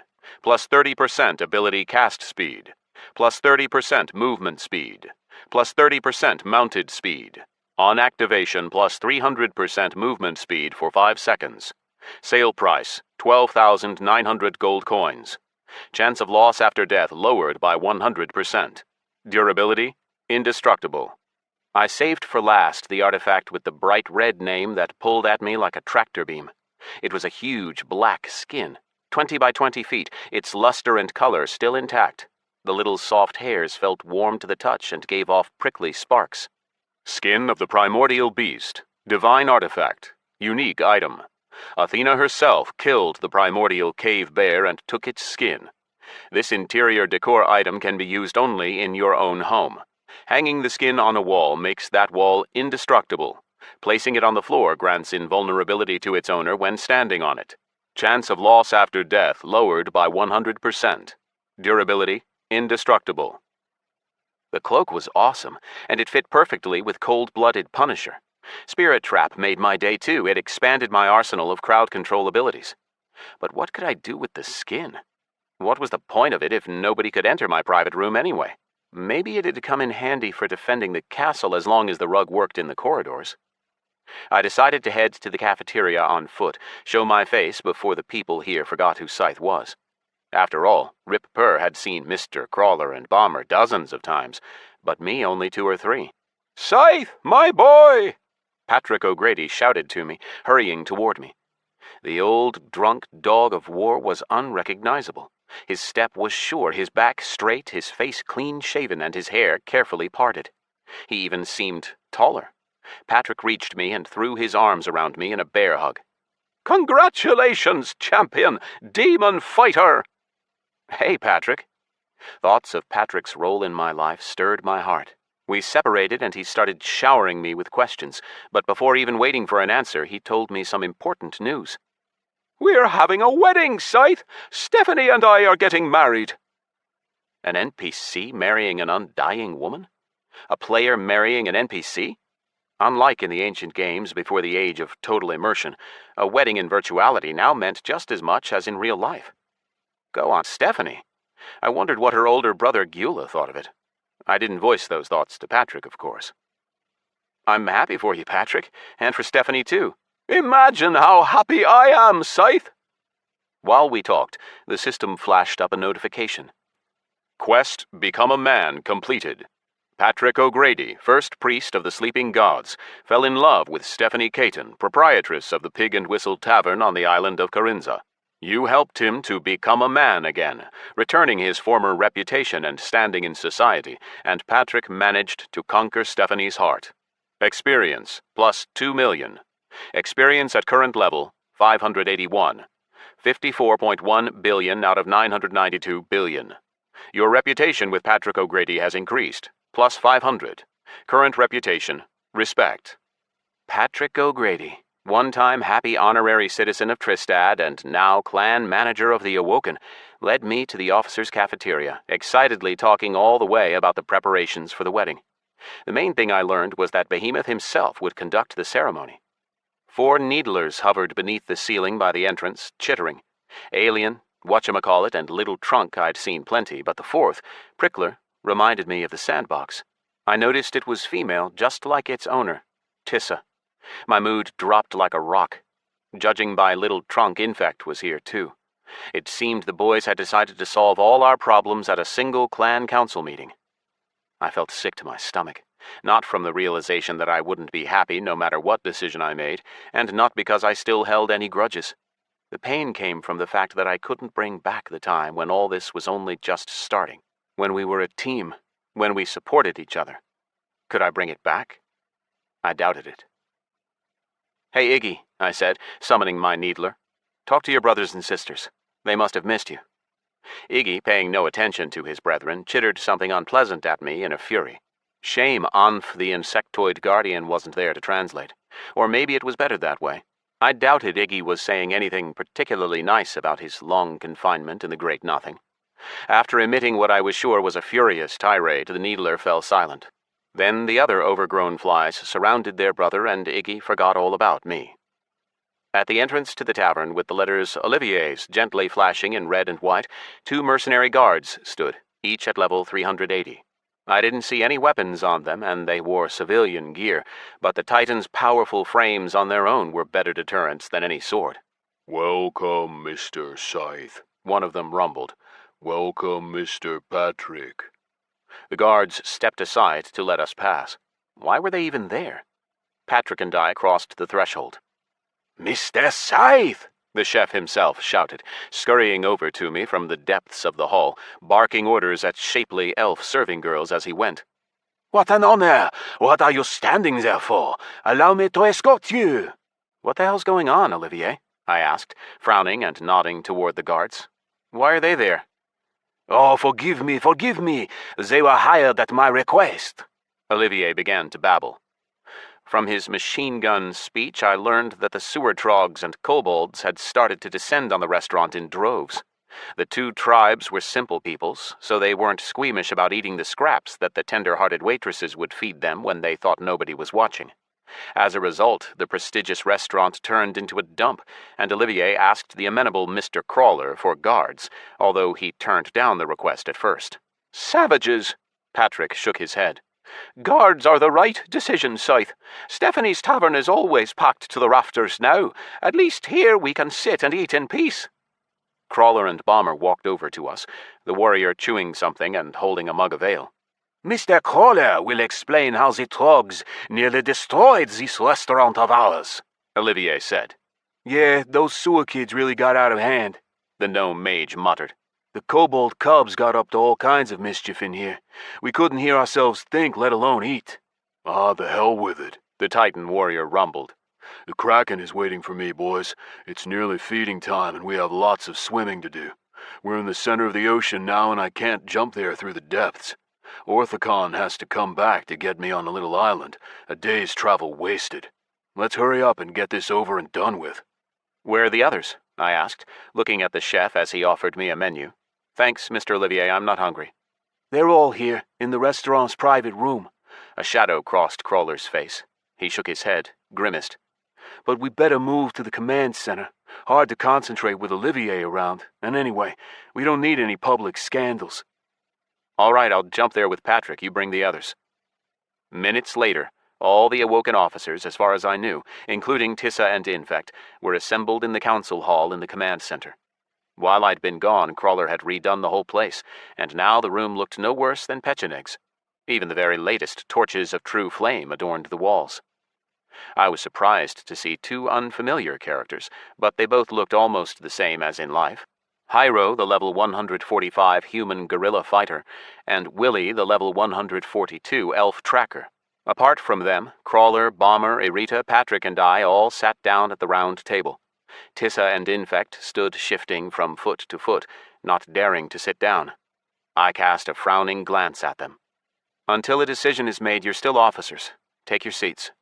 Not everyone is here, Crawler said. Should we call the others? The others? To say I was surprised was an understatement. Who? Alex, Irita said, gently touching me by the arm. we all decided it. The clan is growing and expanding. The three of us couldn't handle it all alone, so we voted to promote Manny, Gyula, Decotra, and Ranakots. What? I interrupted. Morena's cultists are in the clan now? Not just them. We took in all the followers, so they count toward the progress of the Awoken, Bomber rumbled. We made the leaders of all the factions officers. Grogir and Rygar from the Kobolds. Movarok, Ukavana, and Sithanak from the Trogs. Manny and Gyula from the non-citizens, Crawler added. They're all priests of the Sleepers. And the Guardians, Bomber recalled. Flaygray, Nega, Ripta, and Anf are officers now too. I suddenly remembered the Satyr and Succubus's mission. By the way, where are they? I asked. The usual places, Irita answered. Ripta and Anf are on Mengoza, protecting the workers. Nega and Flay are drinking in Stephanie's tavern. In total, Alex, the clan has 22 officers. Well, 20 if you don't count Melissa and Malik. That's for almost 3,000 sentients. It's a reasonable management staff for that number of people. I noticed Tissa rolling her eyes while Irita spoke. She exchanged a glance with Infect, who shrugged helplessly. That's without heroes, too, Bomber added out of turn. A fighter like that should be an officer. Judge for yourself, Scythe, Crawler said, turning to me. The Trogs had an internal conflict. A tribe split off that wanted to go back to their old gods. How do we fix that? Have me or Bomber wade in? And when the cultists took over the new mine for their rituals, Manny scrapped with Ranakots. Then Gyula stood up for his friend and nearly killed the half-orc. You have the wild ones now, too. The ones who moved from the zone. Hyro chuckled. You can consider them yet another faction. Your officers are right, Alex, and they did the right thing by promoting those who were already leaders in their groups. I'm all for it, I said, shrugging and successfully pushing down the solo Alex within me who wanted to control all the decisions. I fully approve and support it, but we're talking about Infect and Tissa. Does your reasonable management staff know about the situation? Or are we going to tell the Trogs about the Amazons island in real life? No matter how hard I tried to sound indifferent, it still came out venomous. Let's make the decision ourselves, without the NPCs. I'll call Manny and Gula, Crawler said. By the way, Scythe, so you know, there's a command to summon the officers in the clan control panel now. It only works inside the castle, but is really convenient. Just a shame the workers are on Mendoza. Let's go get them, Bomb. Bomber nodded and the gnome and Titan disappeared from their seats with a clap. Should I go, Alex? Patrick asked. I'm also a kind of NPC, as you put it. I felt ashamed for a moment, but only a moment. I just didn't see the point in all the officers being here. Even Manny and Gula didn't really need to be here because our issues with the traitors were more of a family matter between the founders. Stay, Patrick, I said. I didn't mean to offend anyone, I just meant that the locals would find it hard to understand all the nuances. Another clap, and 4 appeared at the entrance. Bomb and Crawler returning with Manny and Gula. The new arrivals sat at the table looking so relaxed that I was sure this wasn't the first time they sat there. All right, business, Crawler said. Is everyone aware of the topic? I am, Patrick muttered. If my opinion counts, then I'll remind you who I was in Tristad. Everyone apart from these 2, he pointed to Hyro and Willie, know that I was an indigent lowlife begging for coppers, but I was given a second chance. I ask the same for these young people. Patrick looked at Tissa and Infect. They were led astray. Punish them as you like, but let them stay in the clan. Thing is, Scythe, Bomber muttered, staring at the table. We agreed with you about Malik in real life, but you'd only just landed. We didn't want to argue. Infect is like a brother to us. Behemoth said he took the daggers because he thinks of himself as a thief. It was a habit. Subconscious, Irita nodded. I've read about that. Maybe Malik is a kleptomaniac? You're a kleptomaniac, Infect snapped back, breaking his silence. Maybe we should verify you too, just to be fair about this. Here I am, a clan co-founder, and I'm about to be punished for taking loose change while you steal fortunes. How much have you squirreled away? Bomb, Crawler, you're still sane, right? Why don't we investigate her? This is such a joke, Tissa exclaimed. Come to your senses, Alex. What did we do that was so wrong? When I decided to go to the White Amazons, you let me go yourself. You didn't even try to talk me out of it, and Infect was always by your side, even changed his class for the good of the clan. Is all this about Liam? If that's what it is, then just say you're hurt that you want to kick me out of the clan. Admit that jealousy has turned you into a moron. The girl's cry echoed off the walls in the dead silence. Moron! Moron! Moron! You left. That means we're not talking about kicking you out, but letting you in. And I'm against it. Oh, come on, Tissa said, looking at Crawler. You promised it would all be fine, Ed. Seriously, Scythe, he said. There are few of us as it is, and you want us to kick out a brother and sister? You know that was just a performance at the games. That you wouldn't have won if it weren't for Tissa and Infect? Damn it, Alex, Bomber swore. We agreed to vote on decisions like this. Don't worry, that's just what we'll do, I answered, keeping myself in check. I see you and Ed had your own little performance a couple of hours ago in real life. You both voted to kick out Infect. We had to, Scythe, Crawler said. We wanted you to agree to meet with everyone and look them in the eye. We need to keep them both and hold them, Hyro messaged me privately. Locked up? I asked. They'll turn against you, the gorilla answered, shaking his head. Anyone else have anything to say? I asked. Let them stay, Willie said. Malik gives back what he stole and that's that. Bygones. We'll keep an eye on him in real life, but in this, just keep him away from the silverware. You can get killed for thievery in Cali Bottom, Manny muttered. And I gather we're not really talking about loose change. I heard Irita counted it at 20 million. I won't earn that much in my life, but for him it's loose change. Real nice. As for the girl, you boys are still young, you need to learn how to forgive. Everything's black and white with you. If you split the world up like that, you stop wanting to live. Learn to understand each other instead. There are no perfect people, so get used to the flaws of your nearest and dearest. Agreed, Gula said, a man of few words as usual. No need to kick him out. They know too much, and I don't see much treachery in what they did. But it's for you to decide, Alex. It's for everyone to decide. But whatever we choose, I want to say to my former friends. I fell silent, staring intently at the faces of Tissa and Malik. The girl stared back icily, and the boy waited for the verdict, biting his lip. Malik, Melissa. I'll never find the words to describe how I felt at that press conference on the opening day of the games. You both went and pissed all over our whole friendship. I used to love you guys. Now there's just a frozen hole the size of the pitfall where that feeling used to be. I don't know if it'll ever come back. As I finished talking, I suddenly realized how sappy I was being, and felt ashamed for my whining. Clearing my throat, I glanced at the other officers and said firmly, "Let's vote. All in favor of forgiving Infect and letting him stay in the clan?" All hands went up apart from mine and Irita's. All in favor of demoting him to a regular member? 3 hands raised, Patrick's, mine, and Irita's. Leaving him as an officer with limited access? Again, all were in favor except me and Irita. All in favor of letting Tissa stay in the clan? All in favor except us 2. Leaving her as an officer with full access? The same again. In favor of moving Melissa Schaefer to the clan base in Cali? Unanimous. Leaping up and shrieking, Tissa rushed to hug Bomber, Crawler, and Infect, who was grinning happily. Irita raised a hand. Wait. The celebrations abated. Everyone looked at her in confusion. I insist on moving to the clan base too, Irita said firmly. Vote. We all voted yes except Tissa and Infect. Hyro rose and turned to the girls. Melissa, Rita, pack your things. Willie and I will pick you both up today. Chapter 4. Double Standards. We didn't arrange it. It just happened. Everyone left the command center except me, Crawler, and Bomber. Irita, Infect, and Patrick went to return the daggers the Bard had borrowed. Willie led Melissa away to discuss her relocation to Cali Bottom.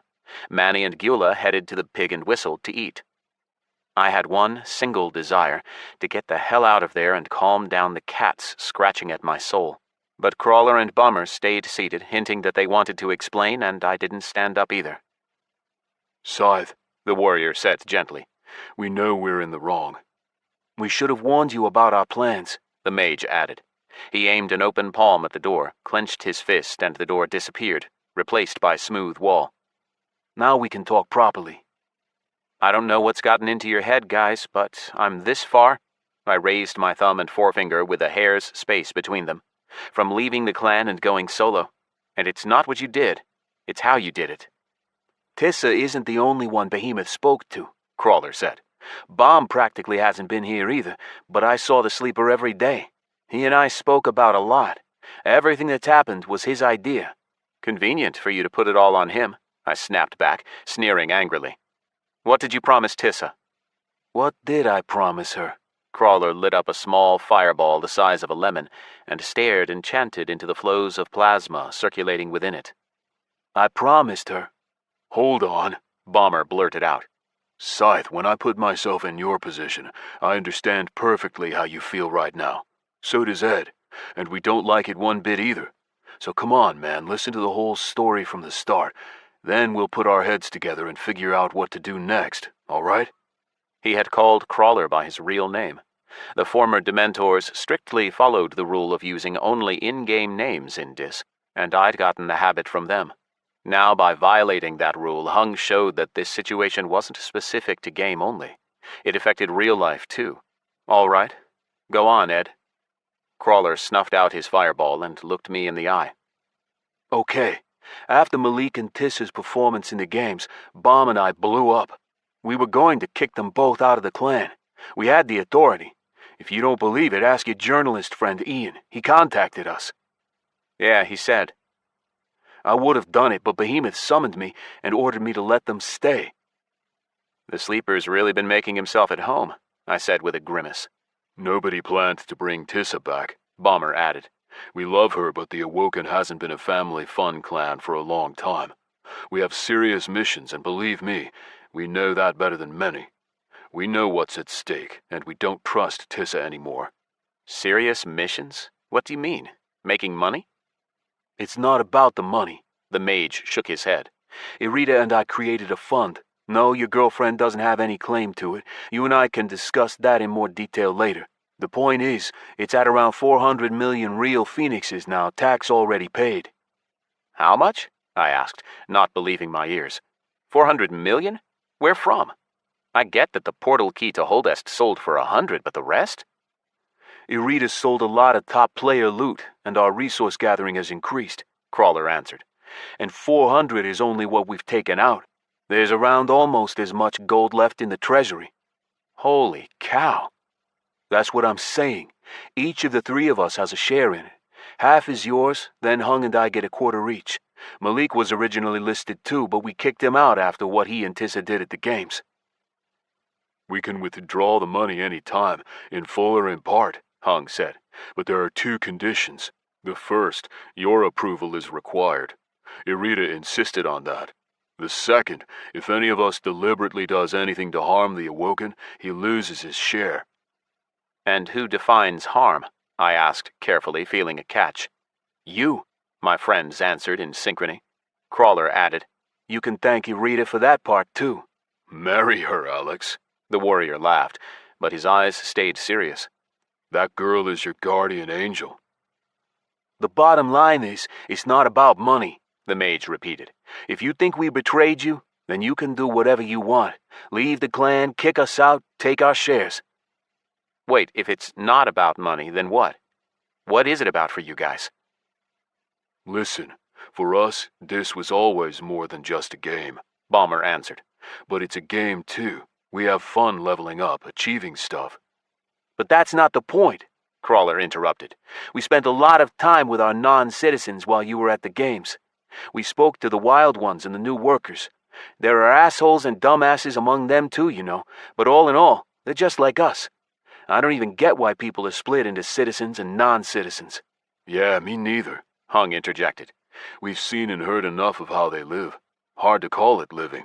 They give their kids 1 UNB for a whole day. They're starving. Point is, Ed and I decided that since things are going well for us now and the future is assured, it's time to think about others. I know we can't help everyone, but... We can help the ones we can help, I agreed. That's right, Crawler said, clenching his fist. We can grow the clan, capture new territory, offer non-citizens better labor conditions than other clans, finance decent capsules for them. Great, I'm all for that. But what do Melissa and Infect have to do with it? Firstly, Tissa. Her achievement didn't allow an anonymous all-hail the hero, so she started getting all kinds of offers from clans. The most generous was from the children of Kratos, 100 million phoenixes per year, and citizenship category C, too. They can't take her if her category is lower than that anyway, they said. Nice offer, don't you think? I said nothing, and Crawler continued. The information's not fake. It made it into the children of Kratos' news. And Behemoth and the security officers insist we need to keep Tissa close and give her moral support. So we're like, on her side. The mage said that last part in air quotes. Believe me, it wasn't us who planned this caper. It was the people you probably trust more than us. That's right, Hung said, working his jaw. Come on, we had to do what we did at the council meeting. The sleeper told us to keep Tissa safe. She's a mess inside. Her behavior today was just defensiveness. You know her. If something's wrong, she curls up like a hedgehog. We needed her to want to stay, and if it weren't for us... Think about it, Alex, Crawler said, picking up the baton in the relay race to convince me. It was one thing when Tissa was in the Amazons, controlled by our ally Hinterleaf. It's another if she goes to enemy preventers. Hung and I invited Tissa to stay in the Awoken and promised that we'd convince you. She wouldn't join as a regular recruit, so we offered her a year-long contract for 10 million with her officer rank intact. Plus bonuses from loot and resources, Hung added. 10%, same as for the other senior founding officers. And she turned down the 100 million? You don't know Tissa too well after all, the warrior chuckled. She doesn't care about luxury. Huh, I muttered. What about the White Amazons? Not luxury? We couldn't guarantee anything for her back then, but now she'll have enough and plenty to spare, Ed continued, and he looked like he believed it. I was having trouble, though. Photos from that island flashed up before my eyes, images of Tissa and Liam embracing. You said yourselves that Melissa got so carried away with her new life that she almost stopped talking to us. What makes you think that won't happen again? Well, she's been through some shit with the preventers now, and realized she's expendable to them, Hung answered. The problem with her dad is solved now. She has enough money for a comfortable life, so she's choosing her friends and her home clan. If it makes you feel better to think that she doesn't give a damn about us, that she's just choosing stability, then think that.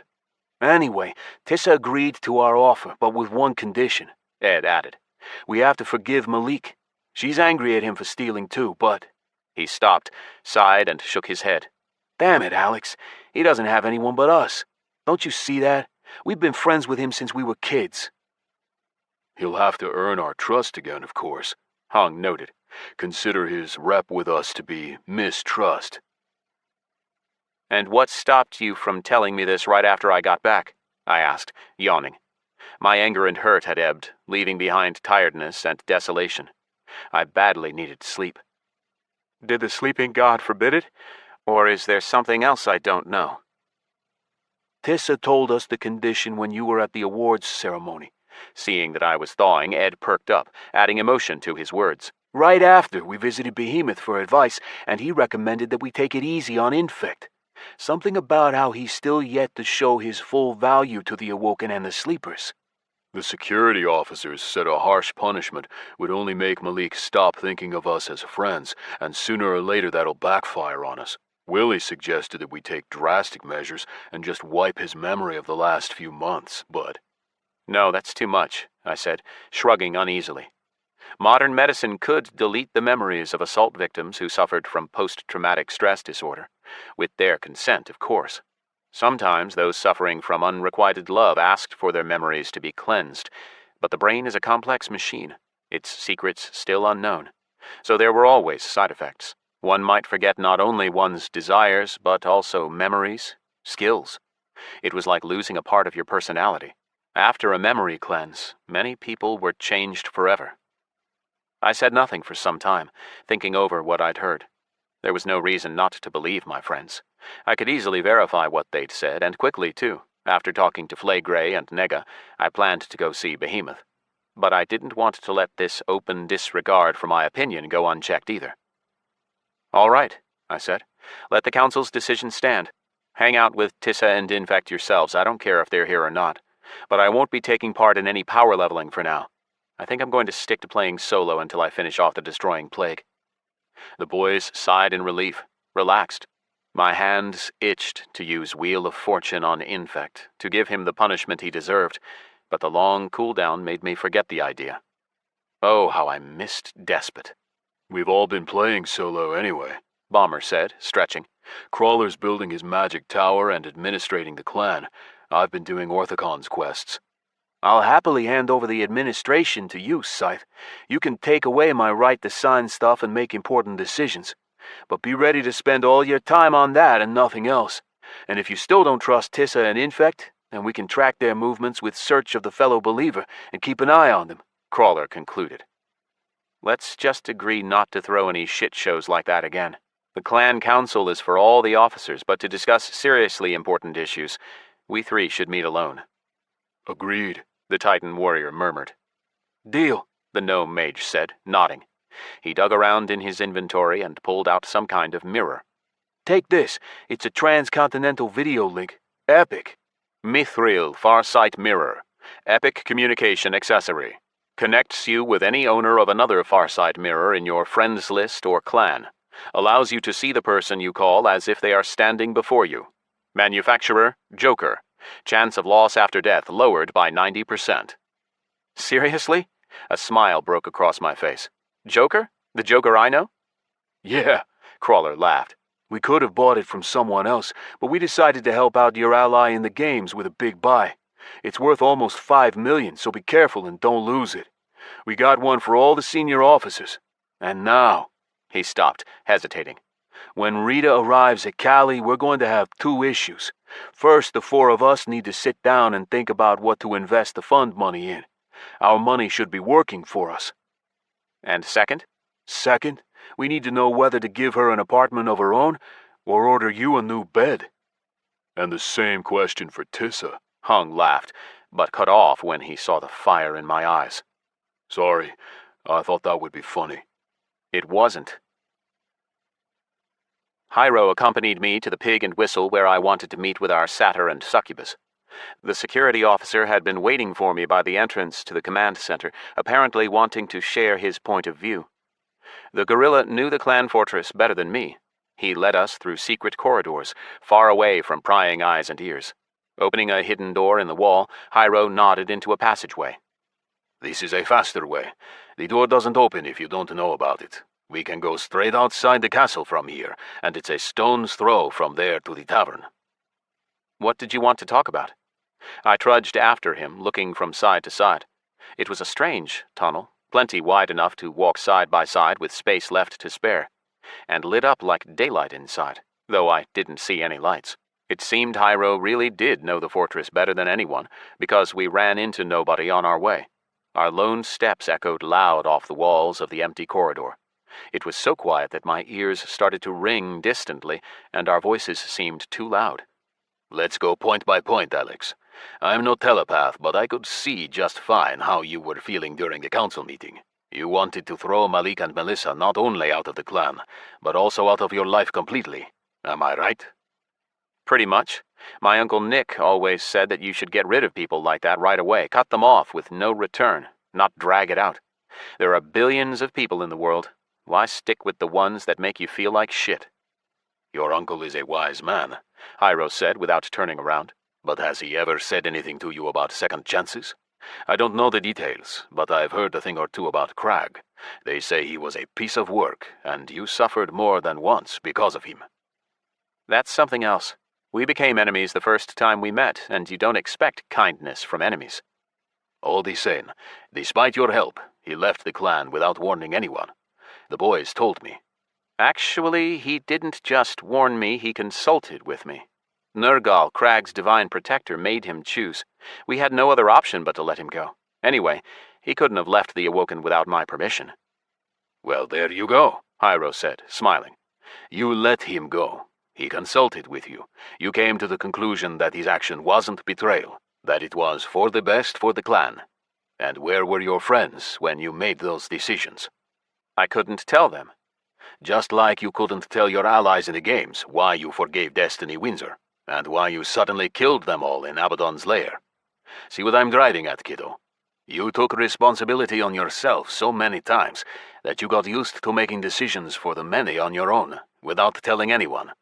Why do you get upset when we, your friends and partners, make decisions for the good of the clan, which has become a family to all of us, without telling you about it first?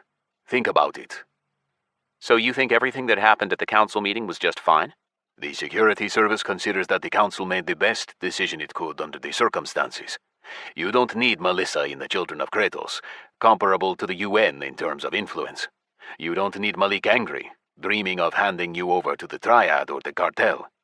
You have every right not to trust them, but you'll feel better knowing they're close at hand.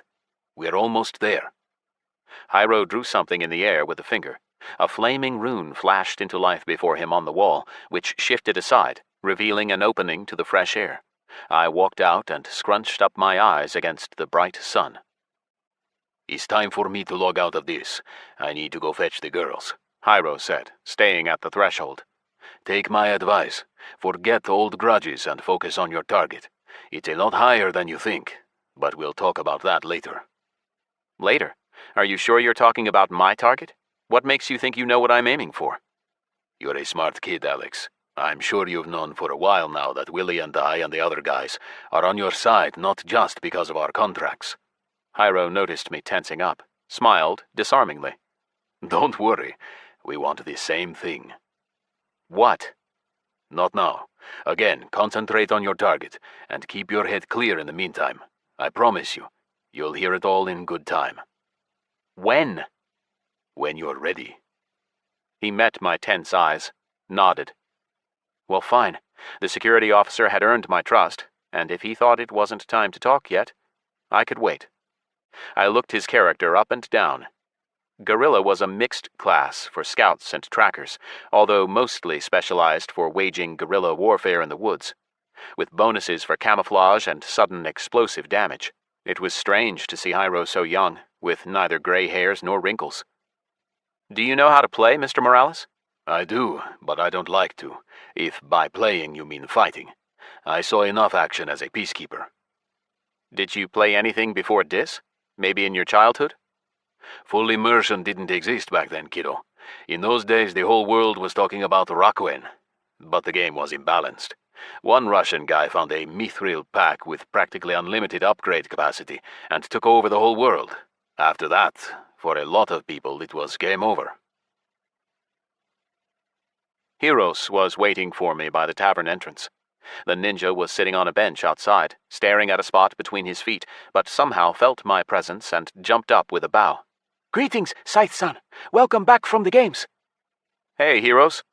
Can Scythe-san spare a little time for Heros, new adept of the sleepers? He can, but not now. Scythe-san has to go see the sleeper now.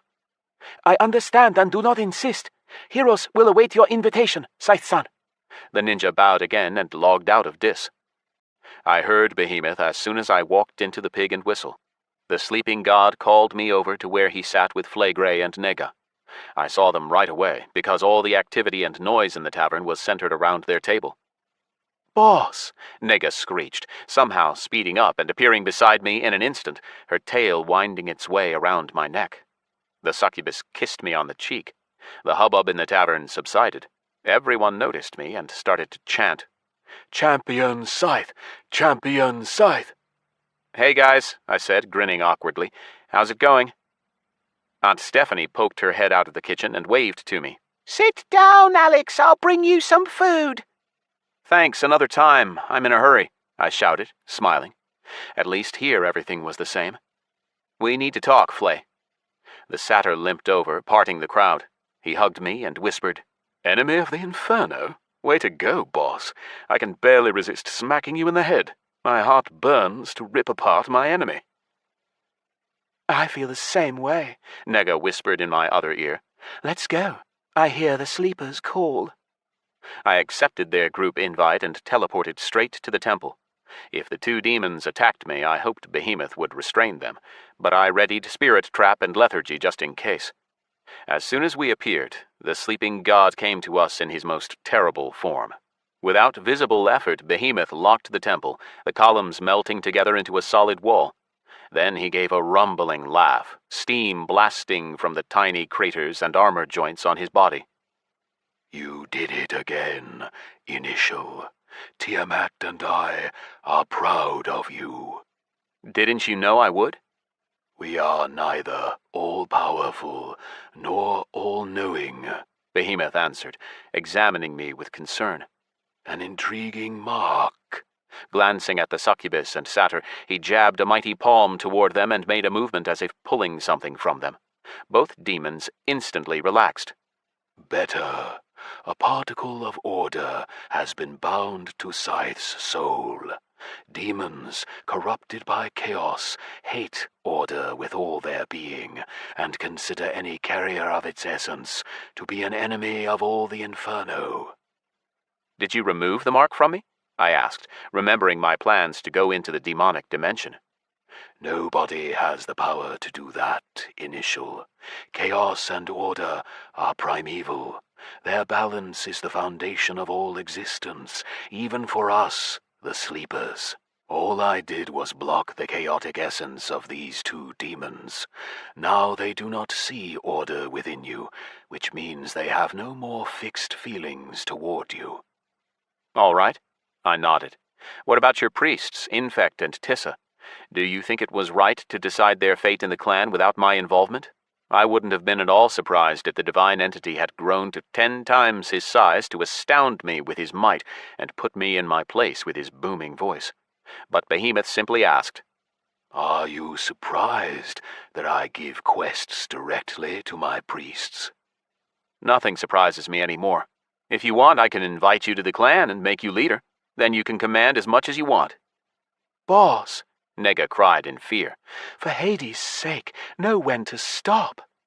I cut off, realizing that it was best not to anger the sleeper in the presence of others. In the end, I'd only gotten this far thanks to him, and I doubt he would have acted against my best interests. Sorry, sleeping god. I'm just tired. I feel like I'm losing control and surrounded by traitors. I don't know what to do. You must decide which sentience you wish to surround yourself with. Which friends will you seek? Obedient flatterers and sycophants, or true allies with initiative and loyalty? Which you choose depends on your point of view. I thought you had gained enough wisdom to choose the latter. I always forget that our boss is still just a kid, Flagrey murmured. Why does such a naive creature get so much power? He is uncorrupted, Behemoth answered him. unlike you. But enough idle talk. I summoned you so that Scythe might proceed to the next stage of his mission. No. I shook my head and held up my hands. No next stage until you explain how you saw the future. Behemoth approached, placed his huge hands on my shoulders and looked into my face. Then he backed off again, spoke. We do not see the future, Initial. But what is the future, if not a continuation of the present? You see an emerging river and its flow, and so you can guess where its waters will lead. If you know the features of the landscape in its path, you can make your guesses more accurate. As abstract and unclear as ever, I said and clenched my teeth. How did you guess that Quetzal would get the Aegis as a reward? How could you have even known that he'd get named Best Player of the Day? You aliens from another world enter our dream, Initial, giving over to it your knowledge, feelings, and hidden designs, along with our dreams, meaning the entire universe of Disgardium. All this is that same landscape, allowing us to see where the river of time is flowing. When you are ready, you will learn more. You know, Sleeper, I'm starting to get sick of this. When you send me on one of your little errands like building a temple where nobody has ever set foot before, or taking out the whole destroying plague, then no matter how weak I am, I'm always willing to try it. But when I ask you to give me a straight answer to a simple question... Enough! Behemoth roared. Forget not with whom you speak, Initial. There it is, I shouted in satisfaction. I have to have friends with initiative, while you get total subordination from followers that won't question you. You have double standards, sleeping god. What is allowed to Jupiter? Flagrey began, but the sleeper cut him off with a gesture and peaceably rumbled. You are right, demon. He is young and naive, quick to judge and leap to conclusions about actions. The sleeping god hugged me, clapped me on the back. All in good time, Scythe. All in good time, Alex. Before I had time to react to that, he changed the subject. And now, let the demons tell us whether they achieved their goal. The satyr and succubus exchanged glances. Flagrey spread his arms. What's there to tell? The Behemoth the Terrible and Just already knows all that his followers do. There Nega and I were, pretending to be a rich young couple on their honeymoon in Tuaf. It's a big city, coastal, nice place for a vacation, plenty of people. Anyway, we hung around for a while, smooth-talked our way into the upper classes of the local community, and got an invitation to a get-together at the house of Tuaf's chief councilman. What a loser, Nega said. The aristocracy there has no taste. The chief councilman's wife, Lady Stuffer, Diablo the Almighty, she has no sense of style. If there's one thing Nega, Behemoth interrupted. Focus. Nega sighed and looked at me. Fine. Listen and learn, boss. The chief councilman of Tuaf, Rion Stuffer, is not as simple as he appears to the citizenry. Throughout Lateria, he is better known as Nettle, but nobody knows about his second identity. In opposition to the Green League, Stuffer created a gigantic organization that makes a living from thievery, robbery, and the kidnapping of high-ranking individuals. Wait, I said. Vague recollections swirled in my mind. Back in my solo farming days, when I brought in the kobold renegades and fought with Crag in the lair of the ogre Wotal, and lost. His name is Nettle? There were plenty of bandits from Nettle's gang around Tristad. There was even a reward on his head, but nobody ever found him. Like Nega said, Rion Staffa has a complex network all across the continent, Flagrey answered. And I swear on Asmodan's member that Nettle made a deal with a demon. And not with any old demon, but with one of the highest. Belial, Nega snorted. I could tell that prince's mark anywhere. Such elegant incisions on the mortal's soul. Definitely his hand. Beside the point, the satyr said. The point is, the deed is done, boss. We observed Staffa, a.k.a. Nettle. Every Wednesday he secretly disappears from the city all night. Even his wife doesn't know. Nega checked. He casts an illusion on her. And what did he get for his soul? I asked. We don't know, the satyr answered. One thing is clear. Something allowed him to take over almost all crime in the Commonwealth. There was a case in the Ruby City where a minor demon bought the soul of a mortal in exchange for the ability to seduce all women. What happened was— Hold on a sec, Nega interrupted him. Boss, before you decide anything, you have to remember, getting into the Inferno is far easier than getting out of it. Whether you get the Coals of Hellflame or not, have you thought about how you plan to get back? I'm undying, so I was just planning to die there. Then I'll resurrect on Corinza and— I doubt that, Flagrey chuckled. I don't know what you were thinking, but that won't work. If you thought about the issue at all, then it clearly wasn't for long, which is why Nega and I did the thinking for you. And? There's a way to bring you back with a standard summoning pentagram. You see, the pentagram carries not only demons. The technology works on all sentients, but there's an important detail. You must have at least one drop of demonic— Initial, Behemoth boomed suddenly. We stared at him in shock. Motioning with his finger, he teleported the demons out of the temple and delivered a command along with an impulse compelling me to act at once. Tiamat is in danger. The undead are attacking her temple. Hurry! Nodding, I threw on Cold-Blooded Punisher, equipped Reaper's scythes, and activated Depth's teleportation to Tiamat's temple in the Lacarian desert. The world blinked, and I took off into the air right away, choking on the sickening stench of rotting flesh. I shivered, glancing at the oasis created by Tiamat. A horde of undead seethed from horizon to horizon, buzzing and murmuring, groaning and growling. I made out gigantic foul queases and sickening rotters, bonehounds, desert beasts dripping rot, a huge zombie kraken crawling through the sand. I panicked when I saw the minions' levels. How could I fight them? They were all over level 800. At the western dune, a pack of zombies was greedily picking at Crash's remains. To summon my other pets meant to feed them to the hungry horde closing in around the hollow in which the temple sat. It was too late to save it. The only hope was to capture the supreme legate in a trap cell beneath Mount Machari. Readying lethargy and spirit trap, I slid my eyes across the figures. But Eileen, level 854, striking blade of Inuruk, and supreme legate of the destroying plague, found me first.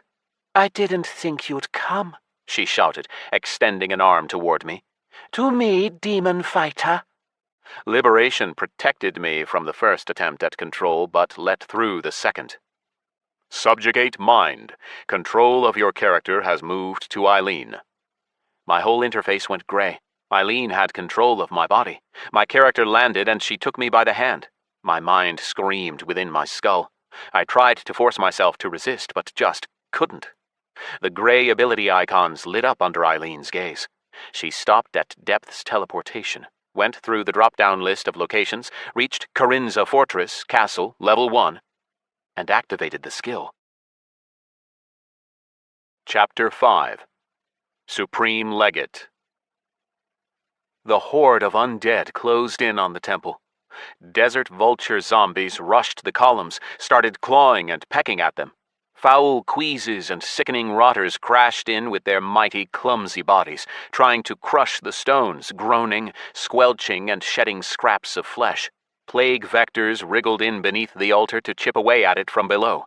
Among the Supreme Legate's minions were also hooked Mortons, like my minion Kermit, plated scorpids, the colossal Shai Kuluda sandworms, dead tumbleweeds. Very soon, the temple was hidden beneath the teeming undead. In my peripheral vision, I saw Eileen summoning other legates an instant before we traveled.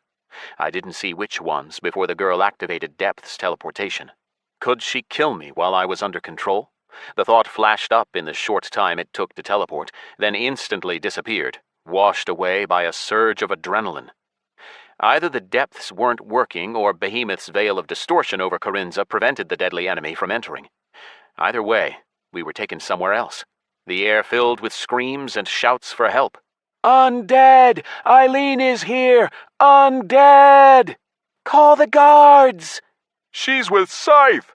The legate's crown wreathed Eileen's head, her long black hair snaking out from under it. Judging by how well they matched the crown, the girl had gotten 2 more items from the same set: black boots and shimmering silver diamond-shaped shoulder guards with a venom-green aura. Well, well, well, she said, looking around calmly. I couldn't read anything on her dead face crisscrossed with black veins. if it isn't the Darrant Town Hall, how did that happen? Why are we here, slave? All right, you can't answer. The area we landed in quickly emptied. People flew up into the air on mounts, ran away shrieking, or pushed each other aside to run through portals that opened with a snap. But not everyone managed to get away before Eileen flashed with plague fury, and then nobody was left in the district around us. I looked through a window into the town hall and saw an official collapsing into ashes. My equanimity saved me. I'm really starting to hate the living, Eileen muttered, looking at me with pale white eyes like a dead fish. I understood her perfectly well. I'd gotten used to endless solitude, too, leveling up far away from prying eyes in the company of silent undead servants. All right, you stay here, Scythe. Leaving me, she moved off to one side and activated Call of the Supreme Legate. An instant later, my guess was confirmed. All the cobbles around Eileen melted into slush and then began to form into plague minions. Scythe stood staring at the town hall, unable to look elsewhere without Eileen's order. But I remembered that Call didn't level up, which meant that Eileen had only summoned 10 creatures. My character was still under control, but my mind remained free. I thought feverishly for a way to save myself, but none of my ideas were any good. While my mind was subjugated, there was nothing I could do. And then I started thinking about what I could do if I regained the ability to move. Right then, Eileen was spending 581,000 points of plague energy every minute to sustain Subjugate Mind, 1,000 for every level I had.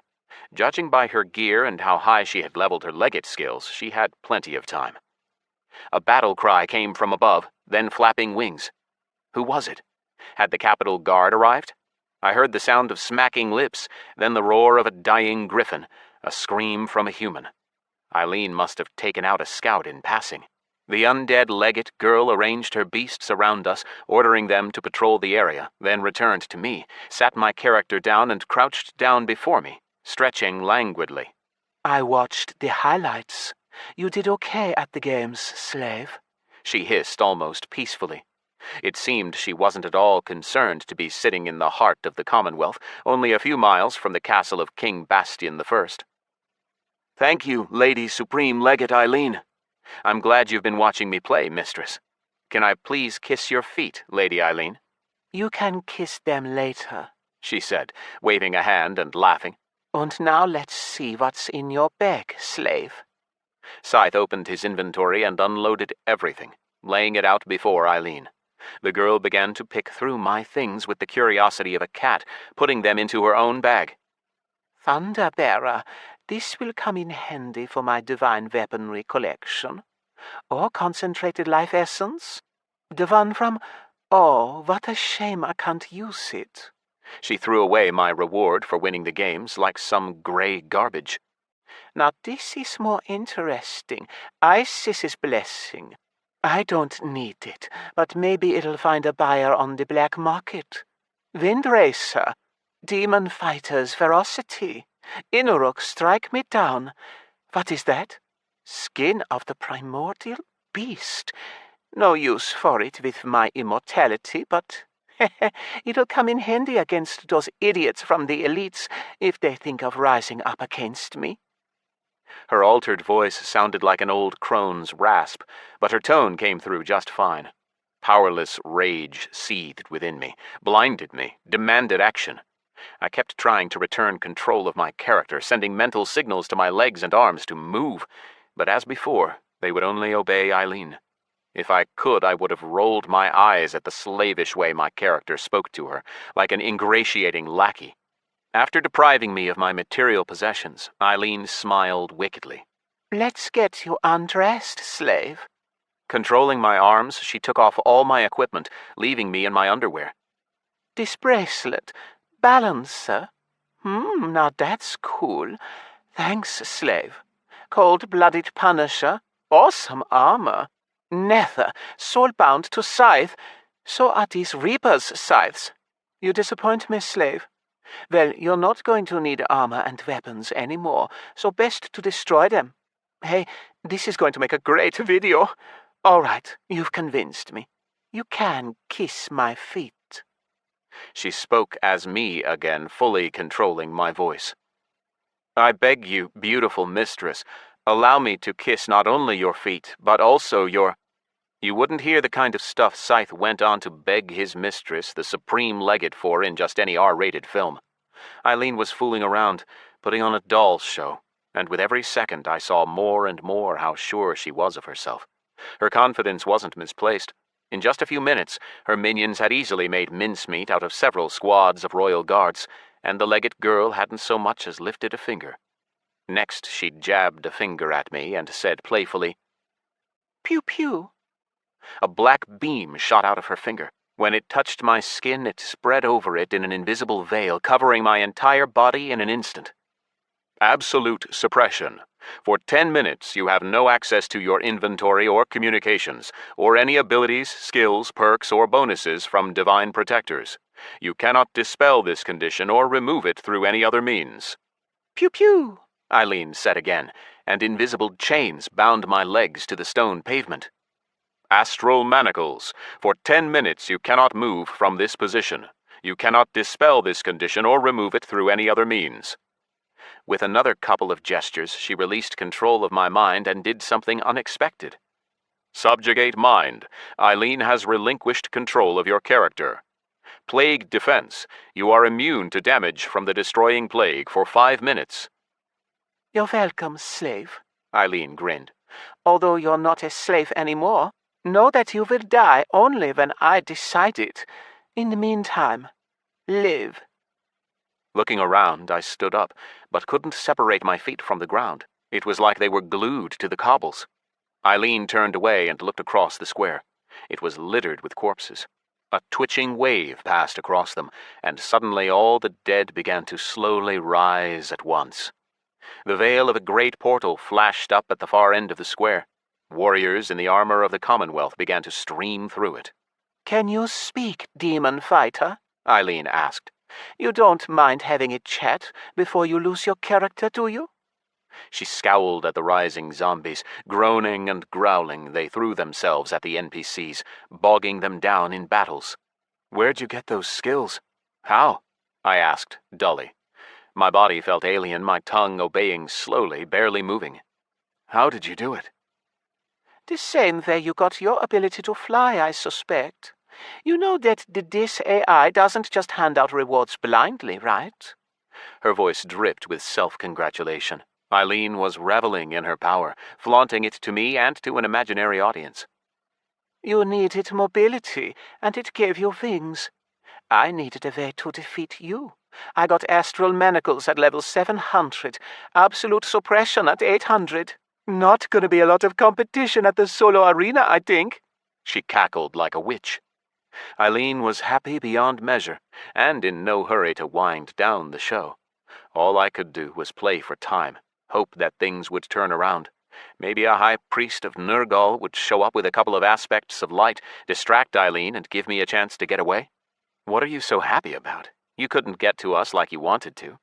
I had to try. I have business there, the girl snorted. But it didn't work. Oh well, it'll wait.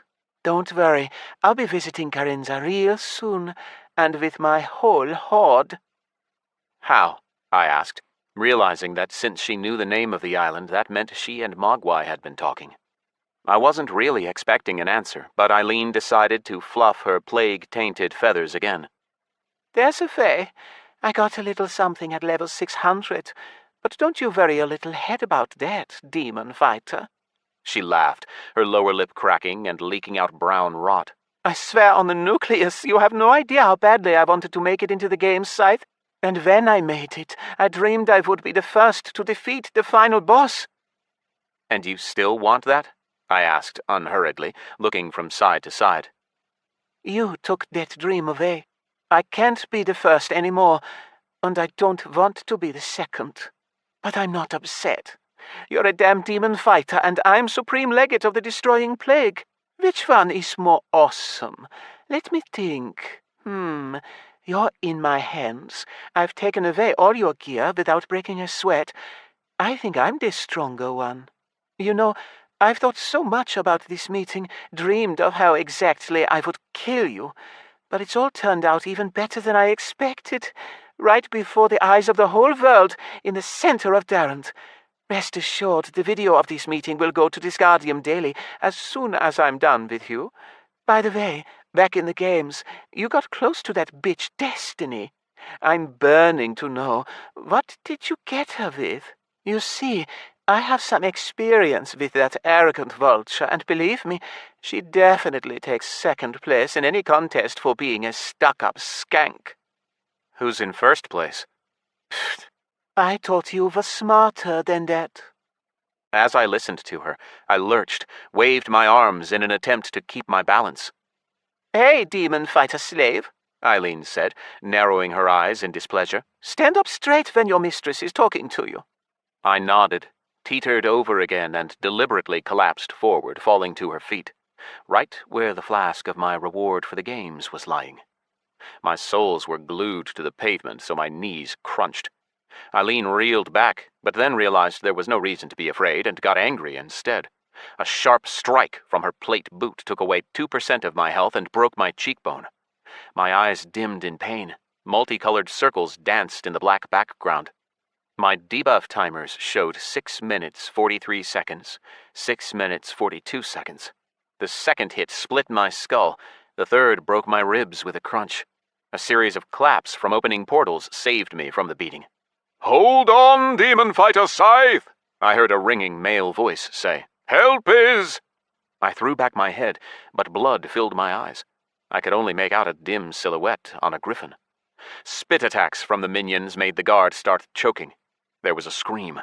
A bow fell to the ground nearby, followed by a human in a shining golden cuirass. Fortunately, he wasn't alone. A hail of arrows and spells rained down on Eileen. "Keep range!" A command rang out in the distance. "Keep range from the dead one! Further! Further!" came shouts in various voices. Then hundreds of voices melded into a battle cry intermingled with the ring of metal, the crack and swish of casting spells. Chuckling with a dead grin, Eileen summoned her bone hippogriff and climbed atop it, taking off and shooting toward the defenders of Darant. Sprawled out on the ground, I only saw her disappearing behind the roofs of the houses. A few seconds later, a dead flash split the sky. Considering how much time Eileen had, she must have leveled up resilience to rank 7 or even 8. That meant she had equanimity, diamond skin, and reflection. How could she be such an imba player and not a threat? Lost effect from Unity, minus 3,143 strength. Lost effect from Unity, minus 3,119 perception. Lost effect from Unity, minus 3,331 endurance. Lost effect from Unity, minus 2,844 charisma. Lost effect from Unity, minus 3,495 intellect. Lost effect from Unity, minus 3,112 agility. Lost effect from Unity, minus 3,784 luck.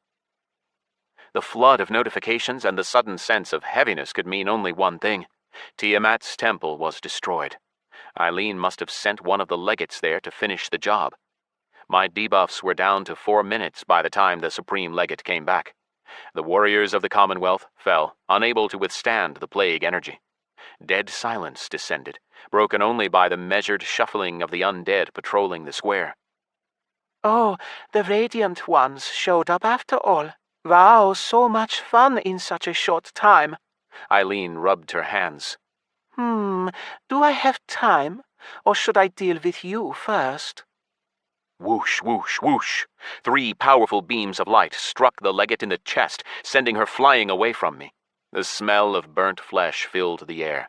Lifting myself up slightly, I looked around. 7 aspects of light floated majestically above Darrant's skyline. The closest ones were already attacking Eileen, and the others joined them an instant later. Nergal's priests shone like gleaming stars atop their snow-white griffins between the colossal blinding crystals. Now there was something I thought I'd never be glad to see. Aspect of light, level 954, reflection of Nergal. Under the deadly rays of the aspects of light, the Supreme Legate's health bar fell rapidly. They and the High Priest were always 100 levels above the highest level player in Dis, which was now Eileen. These aren't so easy to kill, the girl reasoned aloud, walking over to me but still looking at the defenders of Darrant. It seemed she too had the habit of talking to herself. I'll have to take out the priests, and that's time. No, best kill the slave first. I seized what might be my only chance. I pulled my arm out from beneath me, the flask of essence clutched in my hand. Pulling the cork out with my bloody, toothless gums, I silently emptied it all out at Eileen. The effect was like acid. Wherever the essence fell, Eileen's skin hissed, began to blister. One by one, those blisters popped, spraying out boiling hot liquid that emitted venom-green steam. Eileen howled, spinning in place and tearing off her skin, throwing off chunks of smoking meat. The essence ate through her. Her flesh melted, her bare bones began to dissolve like sugar in hot water. The heap of fleshy scraps that fell to my feet continued to scream even after it lost the ability to move, but the cry slowly turned to a wheeze. Concentrated life essence, capable of cutting off the connection to the Nether even for the nucleus of the destroying plague itself, easily did the same with its supreme legate. It seemed that cutting off her connection to the Nether or the nucleus disabled her abilities, and the undead under her control collapsed into dust. Another beam from the aspect of light lanced into the heap of bones where Eileen's unlife still barely held on, finishing off the supreme legate. How is this possible? She hissed as she expired. I started moving. Tiamat's temple might be beyond saving, but until I saw it with my own eyes. You leveled up. +4. Current level, 585. 20 free attribute points available. The debuffs fell, and of course I made my attempt. I waved my fist, felt the activation of Rinzin's ghostly talon, and struck in the spot where the dead legate's heart should have been. The talon pierced it, and I shouted, "I banish you from Disgardium forever!" And nothing happened. It turned out Eileen wasn't a threat. I really hoped she wasn't headed for the graveyard, but had lost her character. On the other hand, magnetism kicked in, pulling in the gear from her corpse and emptying the contents of her bags. Killer's Curse, which affected anyone with the blood of other players on their hands, had kicked in and lowered the chances of items not dropping to almost 0. I quickly went through the items and confirmed that I not only got my own gear back, but also looted several of Eileen's legendaries. Everything apart from the spent essence. I hoped my fellow Pitfall fighters would keep their promise and hand over their rewards. The loot from Dis's top player would wait for now. It was time to act. If the legates had gained this much power, then it was hard to even imagine what awaited Corinza and all the Awoken when the undead reached the island.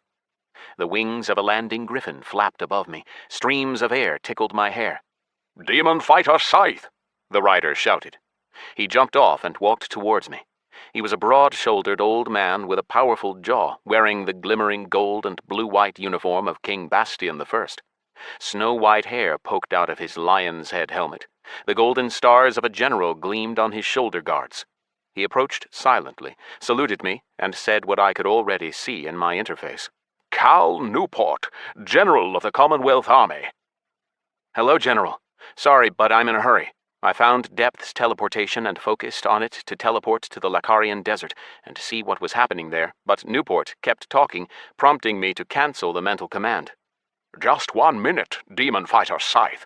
His Majesty King Bastion I just witnessed you offering priceless support to the army and the priests of Nergal the Radiant in the destruction of Eileen, Supreme Legate of the Destroying Plague. His Majesty invites you to an audience." "When?" "Right now. the general said, his eyes flashing. I glanced at the approaching aspects of light and priests of Nergal. Sorry, no. With all due respect for you and His Majesty, you know Eileen is undying, right? She's already revived and could be attacking my home. What should I tell His Majesty? That I want to put an end to the destroying plague, and if the Commonwealth offers help, I'll take it. Sorry, but I have to go. Understood, Demon Fighter Scythe. The general straightened and saluted. You will receive an invitation by goblin mail with a likely visiting time. Attached to the letter will be a portal seal to the palace reception hall. The general's booming voice cut off as I teleported to the Lacarian desert. As soon as I felt the heat of the sun, I flew up into the sky. As my vision adapted, I saw a sea of bones spread out beneath me. Eileen's entire horde had fallen, collapsed into dust. My heart soared in relief, but froze when I confirmed that Tiamat's temple was gone. Desert undead frolicked about in the debris. They were led by another legate, a level 507 druid. Mogwai scurried around the ruins, and wherever he passed, the sand and stones covered over in plague slime, the same sticky ash that once marred the land beneath Shaz the Lich's camp. With a crack of bone, talons sunk into my spine. I grabbed a dry and sinewy leg, threw a level 483 undead desert vulture off me. I shot towards its body as it flew through the air, put down Mogwai's minion with a couple of hammer fists. Come on down, Scythe, the druid shouted joyfully when he noticed me. What? Eileen couldn't finish you off? She didn't have the heart, I muttered quietly to myself. Well, she already told me you spent your concentrated life essence. A surprising way to get rid of a legate's skills, and a very expensive one. Unique, one might say. He laughed. Good thing you only had one, but still, don't be afraid. Come try and kill me. Ha ha! The Nucleus took away my subjugate mind, so... Why are you here? I asked, climbing higher. The Supreme Legate ordered me to finish destroying the temple while she dealt with you. Listen, sorry for breaking all your stuff, but we need this place for ourselves. We're going to put a temple to the Nucleus here. Yeah, don't look so surprised. It found a way to increase its faith. The dark gods that joined us helped out, so now we're going to get even stronger. Mogwai raised his arms and laughed like a maniac. His behavior surprised me, just like Eileen's had. But it made sense. They were drunk on might and impunity, on limitless confidence in the power the Nucleus gave its legates. Mogwai stopped laughing, continued. For you and your pathetic gods, this place is lost forever, Worm. The place of power has been transformed into... Can you guess? No? Bottom line is, it's a plague place of power now. Only we can use it. I couldn't kill him, but let him befoul the land further? That wouldn't do. I cast Spirit Trap on him so he couldn't run away, then calmly descended and activated Depth's teleportation to the trap cell beneath Mount Mechari. But it didn't work. Nuh-uh, Mogwai said, wagging a finger at me. No more forced teleports. How about you try this? Turning into a panther, the druid rose up on his back legs and struck out with his forefeet. The attack was so strong that I lost over a third of my health and was thrown back 30 yards, somersaulting across the sand. Stopping on the slope of a dune, I looked my enemy in the face. He shook his head. Damn, I sure could use a bigger plague reservoir, he shouted. I could banish you from this right now. Glancing at his minions, he roared. Attack! Around 100 undead beasts charged toward me. There was no point in killing them if I couldn't kill them all. Each one that died would strengthen the rest. Taking off into the sky, I shot away from the legate and jumped to Terastera. Judging by the many messages from my friends, player allies, and goblin allies, they had noticed the loss of thousands of stat points. We needed a second temple, and fast. Chapter 6. Synergy. Plunged into the acid rain of Terastera, I made sure I was in the place of power at the new temple, then used Isis's artifact. A beam of sunlight suddenly lanced down through the brooding dark sky, then another, and another, peppering the flint-gray clouds with holes. Then the clouds themselves retreated as if an invisible 100-yard umbrella had opened up above a glade in the center of the stone forest. The puddle of acid beneath my feet smoked, filling the air with acrid steam, and I was glad my cold-blooded Punisher helmet kept it out. I shuddered to imagine what would happen to my lungs if I breathed in that filth. Treading carefully, I headed toward the temple. The soil here was like a sieve, its holes firing out fountains of white syrup or flexible and predatory tendrils like beams of light, hunting for flying life. There was plenty of it there. The air hummed and vibrated with fluttering wings. The local creatures didn't seem to like the climate change beneath Isis's umbrella. As one, they hurried to leave me alone in my safe zone. The high chitinous fin of a running barakata flashed in the distance, a beast like a 3-foot-long cockroach with monstrous mandibles. I walked a few paces, and suddenly the earth beside me shifted, exploded upward in clumps, revealing a snail? Close, but no. Turbo, Level 1 Dalisma. Infects free-roaming pet. The snail was around the size of an apple. It opened its shell to release a thin scorpion tail, which drifted to one side and froze, vibrating tensely. The Dalisma extended a feeler and touched my shoe. I froze, ready to hammer fist, but the creature suddenly settled down. The tail retracted, the shell slammed shut, and Infect's pet disappeared underground. Judging by the narrow trail of slime appearing on the surface, he was moving away from the temple. I crossed the puddle of slime the Dalisma left behind, headed for the temple, but stopped nearby, thinking, dedicate the temple to Tiamat again? For the 3rd time now? Or summon one of the 3 other remaining sleepers to get some new abilities? The notion seemed sane, but disloyal to Tiamat. Still doubting, I sat down with my back to the altar. My eyelids began to droop. The short breather I'd had on the way from the games to Cali Bottom wasn't enough. But relaxing meant losing. On the other hand, I couldn't rush around and leap before I looked either. Easy to make a mistake that way, and any mistake could be fatal. I needed to analyze everything I knew, but my exhausted brain objected, demanded a little procrastination. Hey, why not check out the loot from Eileen? Happy for the break from serious work, my brain kicked it up a gear, oiled by greed and fueled by avarice. I started going through the loot. The 2 million gold that had dropped from the legate gave me hope that her gear would be royal too. I opened it, and closed my inventory in disappointment a minute later. No divine items from the Supreme Legate of the Destroying Plague set had dropped, and Eileen had 3 of them, a crown, boots, and shoulder plates. Of the 4 legendary items, 2, greaves and gloves, had an exclusive requirement, for the undead race only. Their main feature was a reduction of racial penalties. But the 2 others, I could imagine Eileen's scream when she realized she'd lost them. The legendary belt and chest plate were from the Striking Blade class set, which, when fully assembled, attained divine properties and gave an extra title, Striking Blade of Inneruk. Considering that the set items weren't useful to anyone but Eileen, I had 3 options: bury them in a chest forever, disenchant them, or selling the Supreme Legate's items back to her sounded like the most fun. Leaving the thought to mature in my subconscious, I opened the inventory again, ran my eyes down all the item names that weren't orange. Enchanting reagents, interesting alchemical and cooking ingredients, apparently looted from ocean mobs. An epic connection amulet and farsight mirror. Oh, and what was that ring? Gondolin Alert Ring. Epic Ring. Allows you to enter the name of a previously encountered enemy in your alert list. Such enemies glow brightly when within your view radius, and a beam visible only to the ring's bearer points to them. Durability, 3,300 out of 3,300. Sale price, 6,530 gold coins. Chance of loss after death lowered by 90%.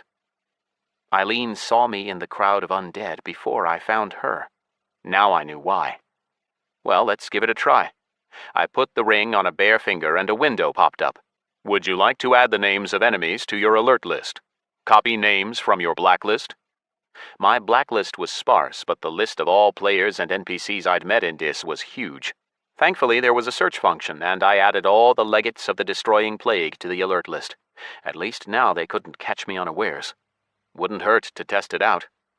All right, brain, time to work, I said, done with going through the loot. I shook myself, started to think. It stood to reason that if Eileen and her legates did have a way to get to Corinza, then it wasn't fast. Otherwise, they'd already be on the island. How much time did we have to prepare? A day? 2? A week? In any case, the temple on Terastera had special importance now. If Carinza fell, then it would be the only one left, and probably the hardest to reach. It bothered me that Eileen had no doubt seen Terastera in my list of destinations for Depth's teleportation. But even if the Supreme Legate got there, it would be far from easy to find the temple hidden in the continent's deadly jungle. Scarier was the rate the legates were leveling up. There was no way they were doing that in the Lacarian desert. One day soon Eileen would reach level 900, then level 1000, gaining another couple of superpowers. Not to mention the plague skills in the high-level undead horde. Eileen might already be capable of conquering all of Dis. 2 conclusions followed. Firstly, we had to get leveling up, to at least close the distance in levels between us. Secondly, we had to hurry and take out the destroying plague. For that, we needed frost protection. Apart from journeying to the Inferno, there was one other way to get it. Crawler had to reach level 700 to surpass rank 7 alchemy. Then he'd be able to invent a potion to protect against the cold. The last option wasn't a short-term solution. The cost of resources for rank 4 of the craft, which he'd only just unlocked, had come to millions. Our alchemist had to get 3 more ranks after that one just for a chance at inventing the potion. Maybe we should level up someone else's alchemist. Someone from Modus or the Travelers? Nether. Too many ifs. We would have to work on both options, go for the potions and for the Coals of Hellflame at once. The latter were even harder to get. In the Inferno, which I'd yet to figure out how to reach, the higher demons wouldn't exactly welcome me with open arms. The only red carpets they'd be rolling out would take me straight into a cauldron of lava. That meant the first priority was leveling up. Ideally as quickly as possible by somehow exploiting the game mechanics. I figured out how as soon as I placed a hand on the altar. Unconsecrated temple. Consecration requires an adept with a status of at least priest. Identified. Initial. Requirements met. My consciousness was taken to the endless plain where the sleepers abided. Silence reigned. Echoes and imprints of outside thoughts touched me and disappeared, leaving just one behind. Choose me, Initial. It was Tiamat's voice. I returned from the great nothing, my choice made. If Behemoth's temple was taken down, then I'd rather be left with Tiamat than with an unfamiliar sleeper. Second Temple of the Sleeping Gods, dedicated to Tiamat. Initial, 1 of 1, Scythe. Priests, 28 of 39. Patrick O'Grady, Manny, Tissa, Decotra, Ranakots, Groghir, Rygar, Movarak, Ukvana, Sitanak, Yemi, Francesca, Babangida, Saranos, Kromterok, Kusalarix, Hinterleaf, Pecheneg, Horvak, Yari, Sayan, Cannibal, Hellfish, Irita, Crawler, Bomber, Infect, Gula. Followers, 22,997 of 28,561. Faith, 756,326 of 4,826,809. Build a third temple and consecrate it to one of the sleeping gods to support more followers and increase your maximum faith. Faith increased by tens of thousands of points in a fraction of a second, filling the altar. The sleeping goddess materialized, shining with the power of the faith, immediately using some of it to transform the space around the temple. For 100 yards in all directions, the dead stone forest and all its aggressive fauna was replaced by green trees. Emerald growths shot out of the ground as if sped up, reaching for the sun and spreading their leaves. Here and there I saw the petals of wildflowers opening in bloom. While Tiamat stood with her eyes closed as if getting used to her fresh incarnation in Dis, I studied the numbers. Good news. We still had vacancies for new followers of the Sleepers, so Meister and his company wouldn't have to wait for a third temple. Handy, since it wasn't even clear where we could build one. Accept my gratitude, Initial, Tiamat said quietly, placing a hand on my head. She ran a finger across my cheek, lifted my chin. Our gratitude. As our herald, you must be strong. You know that there is strength in unity, but even more might in synergy. Synergy, Level 1. Class Skill. Multiplies all the stats of all allies in the group by the number of group members. Maximum multiplier at current skill level, 3. I read the description of the new class skill over and over, looking for a catch, but finding nothing. Behemoth had promised us roughly the same thing after he examined Crag. Sure, the multiplier was only 3 for now, but it would grow. Nether, this was just what we needed. Thank you, Sleeping Goddess. This new ability will be very useful because... I know what you have had to face, Tiamat said, gently interrupting me. Behemoth showed me all that has taken place since the destruction of the temple. It's a miracle I survived, I blurted out, a little louder than I should have in a conversation with a divine protector. Why didn't divine revelation activate? If I'd have known what the supreme legate of the destroying plague was capable of, if I'd have seen just a few seconds of the future, I would have avoided the risk of being completely disincarnated. I know, Tiamat said and paused as if in thought. You speak of the aversion, yes? You must understand, the sleepers do not control the future. Whether you have a vision depends not on us, but on you. No, it always happens spontaneously. I'm afraid not, Initial. Aversion is possible only when you entirely give yourself over to the moment, consciously accepting whatever happens. If your thoughts are occupied with anything else, then the ability will be left without the details that only a concentrated and inquisitive mind notices. Do you remember what you were thinking when aversion first activated? What happened on the other occasions of divine revelation? The spontaneous skill had activated for the first time after Patrick died in Tristad. At that moment, I was constantly expecting a trap from Axiom spies, and divine revelation saved me from an ordeal and Patrick from death. The next time was when Big Poe opened the plague portal. Had I been concentrating in that moment? Harder than ever. And before the battle in the Lacarian desert? Most definitely. Today I was still overloaded with reflections about the demonic games, about myself, my place in the clan, Tissa and Malik. The attack on Tiamat's temple and Eileen's assault on me had happened suddenly. You're probably right, Sleeper. I am right, and that is that. Live consciously, Initial. Nodding silently, I mentioned the destroying plague's growing strength and the battle that was sure to come for Behemoth's temple, thanking the goddess again for synergy. When Behemoth first saw my friend Crag, he noted that he was becoming stronger thanks to Nergal's gift, and promised to give me a similar ability. I'm so glad he remembered. We forget nothing. When he saw the plague parasite growing stronger with each day, Behemoth tasked me with disentangling your friend's weave. It took some effort to alter the source of the weave's strength. Did you know that your friend's power comes not from light, but from its opposite? Oh yes, the radiant god went to quite some effort to hide the odious shimmer of the nether beneath a false shine. Crack! At the edge of Tiamat's newly created oasis, a giant crocodile appeared, breaking down the trees. Opening its mouth so wide that a 3-story building would have fit inside, it shut its jaws sharply. Snap!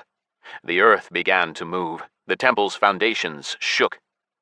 Sobek, level unknown, beast god. Ancient crocodile, global boss. I wondered what the beast god's level was. Could I go up against him without destroying plague immortality? Not likely, at least not solo. But the last time I saw Crag, his skill had multiplied stats by 20. I wondered, what if he and I joined the same group? Would the multipliers stack? I looked at the goddess's calm face, took a deep breath. Unity is strength, Initial, she said, smiling. Yeah, since the first day I met Behemoth, I've known what you gods are pushing me toward. But why do your gifts only work when I'm not alone? Because you are human, but what makes you such? Do you have even a modicum of understanding of how you humans rose above all other animals? Humans? What about elves, orcs, dwarves? You are all the descendants of the first humans. Time made you look different, but you are the same inside. You can even make offspring together. We rose above animals because we have a soul, right? Demons have none, but they are still sentient. No, Initial, that is not the reason. When the wild beast breaks a leg, it dies. If that foolish beast god, She pointed at Sobek. falls into a trap, nobody will help him.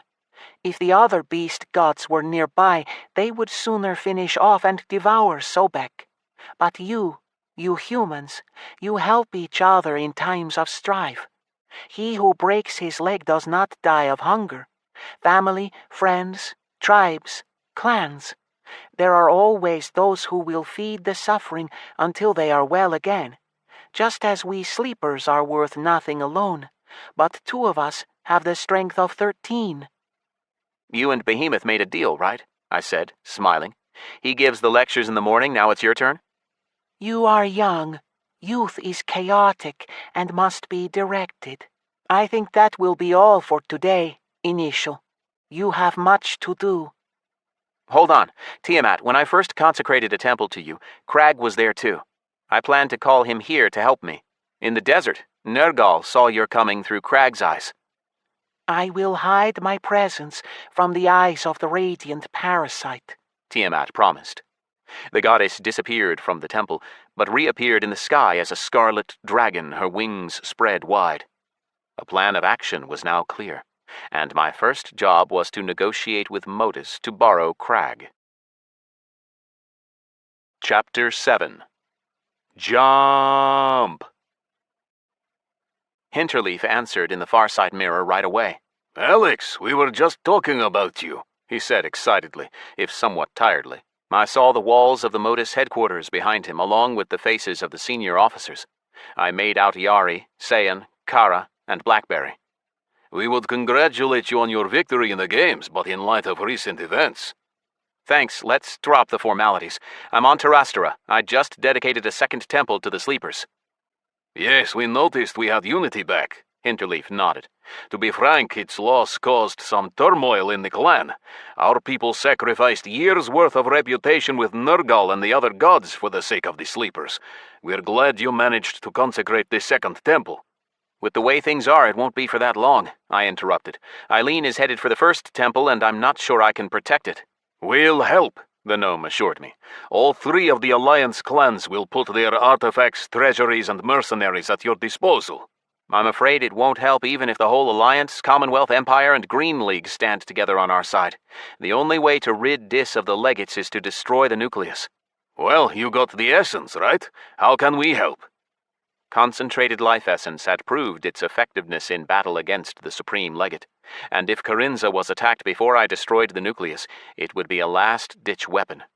I'd spent my own, but we still had the ones my fellow fighters in the games had won. Now it was time to contact each of them. We'd already discussed at the games how to buy and sell them, through the Goblin League's ASS.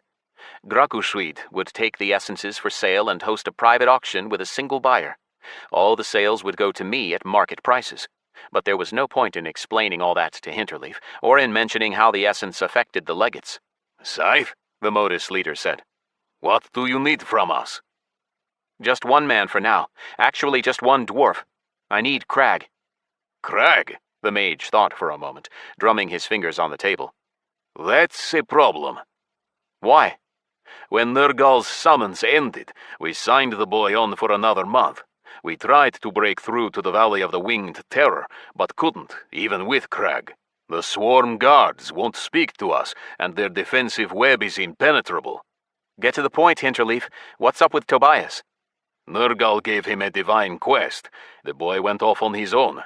We can't eliminate him as a threat under the terms of our agreement, or hold him with us. We had to let him go. We don't know where he is now. Here's what I don't understand. It cost you a bunch of resources and effort to find him. You had to shake down every noob you could find. And now you just let him go? I'm sure you know this, but let me remind you, Alex. Tobias came to us himself, and he didn't come until we'd agreed all the conditions and signed the contract.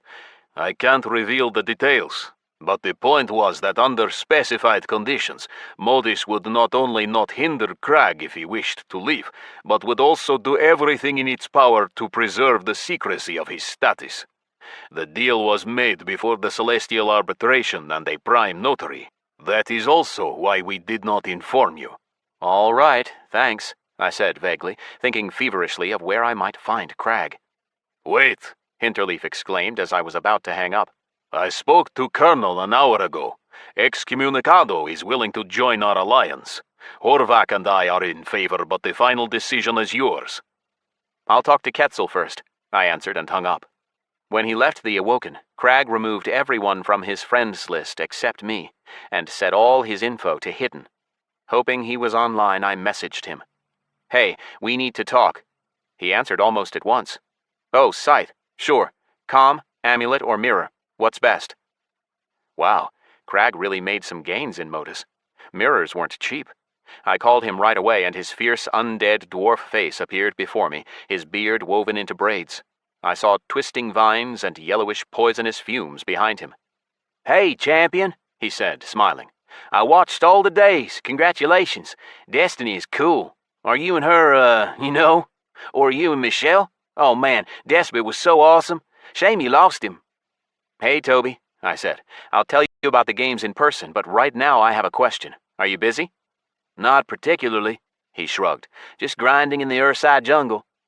Hinter said Nergal gave you a divine quest, is that right? Something like one, but it's impossible to complete. It's based on the Ravagers, and where the hell do you find those? So I abandoned Nergal's quest and dropped out of Modus to level up in peace. They were starting to get annoying ideas about me. They wanted to loan me out to the Travelers, imagine. Hey, how are you still alive? I asked, nodding at the jungle. That whole place is toxic.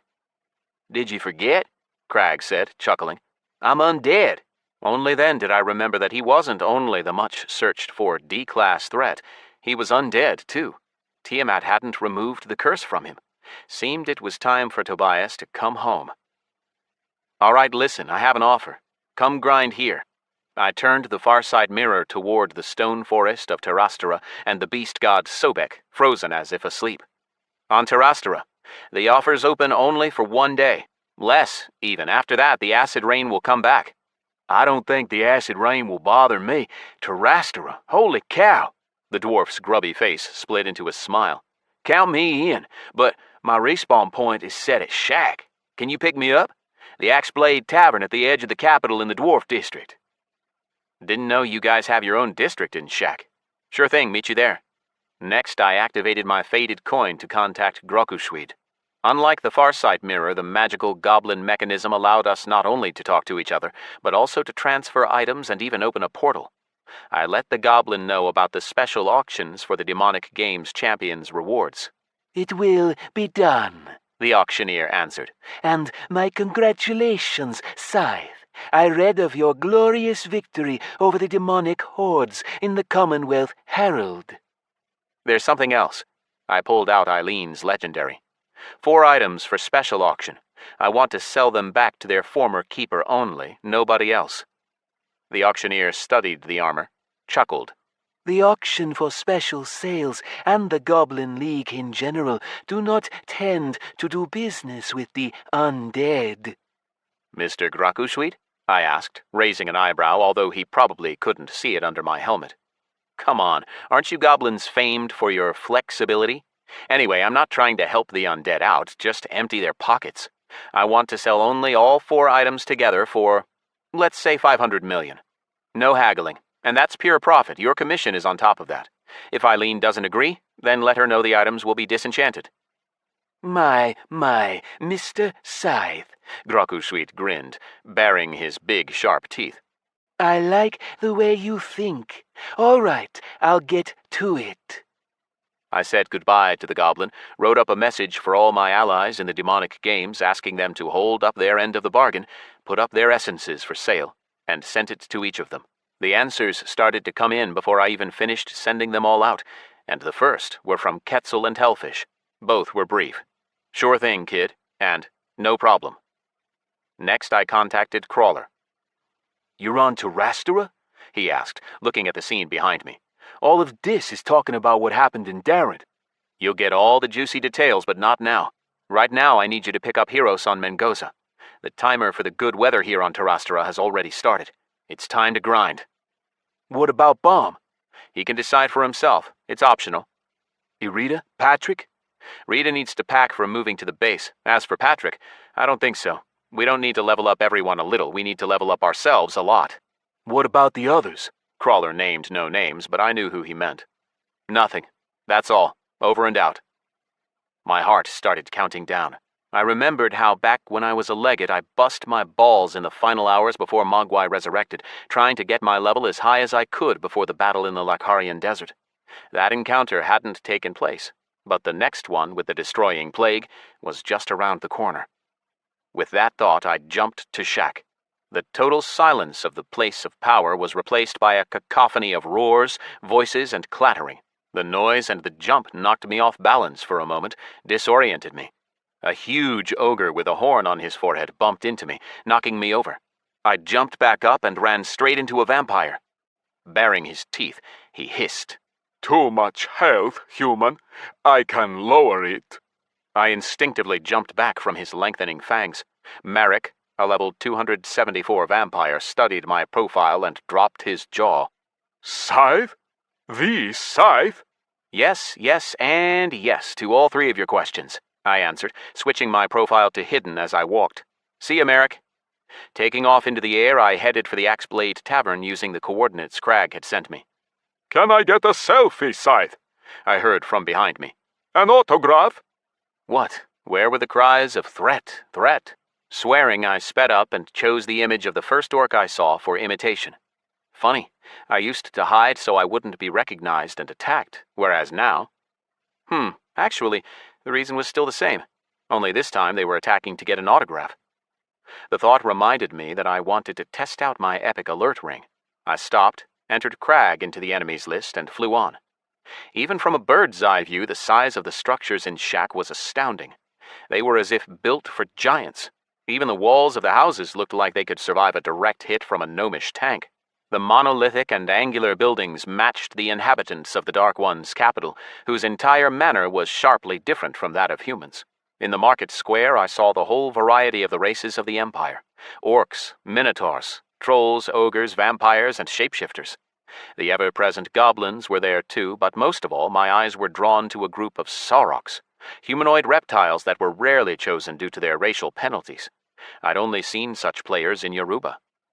If it weren't for the coordinates Crag had sent me, I would have been wandering around lost like the last time I visited Shack. There was no logic in the placement of the buildings. A small round hut stood right next to an enormous 6-floor building with a bunch of structures stuck onto it haphazardly all the way up. Bridges led from that building to a neighboring one, which looked more like a wooden beaver's den. Most people used the bridges, with only the street urchins running along the filthy streets below. I flew to the tavern, hung above the entrance, and messaged Crag to come outside. The Empire's watering holes weren't to my taste, too loud, too crowded, and everyone was too aggressive, the staff and fellow customers alike. I didn't recognize Crag right away in the elf girl Tariel who walked out, and he didn't recognize me either in my disguise as Javier the Orc, but the Gondolin alert ring couldn't be fooled. My finger burned. A fine red beam blazed out from it to the elf, right at Crag's forehead. He didn't even realize he'd become a target. Well, well, well. Tariel, guard captain at Mirkwood, right? I jibed, landing next to my friend. Alex, is that you? Damn, you scared me. I had to use a transformation potion, the warrior explained. We embraced and, without separating, teleported to Mengoza. The ring continued to burn my finger, so I removed Crag from my enemies list. Our new fort, I said. Some workers passing by glanced interestedly at the elf girl. Drop that disguise or you'll start rumors. Heh. Crag shook his breasts, stunning the workers, then turned into a dwarf. We mounted up on our mech ostriches and headed for the boys. I deliberately didn't fly or summon Storm. I wanted to have a serious conversation with Crag along the way. Why didn't you let us know right away that you were available? We would have taken you in.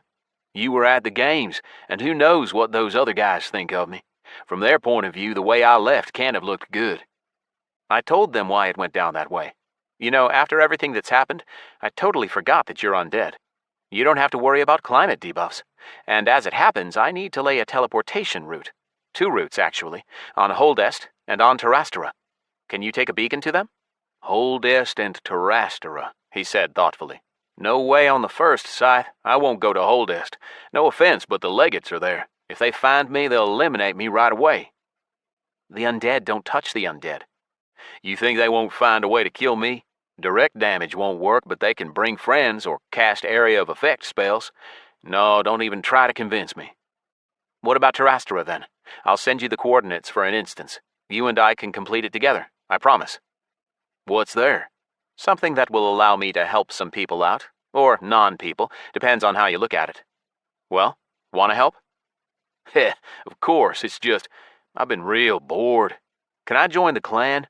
I'll do it either way. Run to Terastra and die, I don't mind.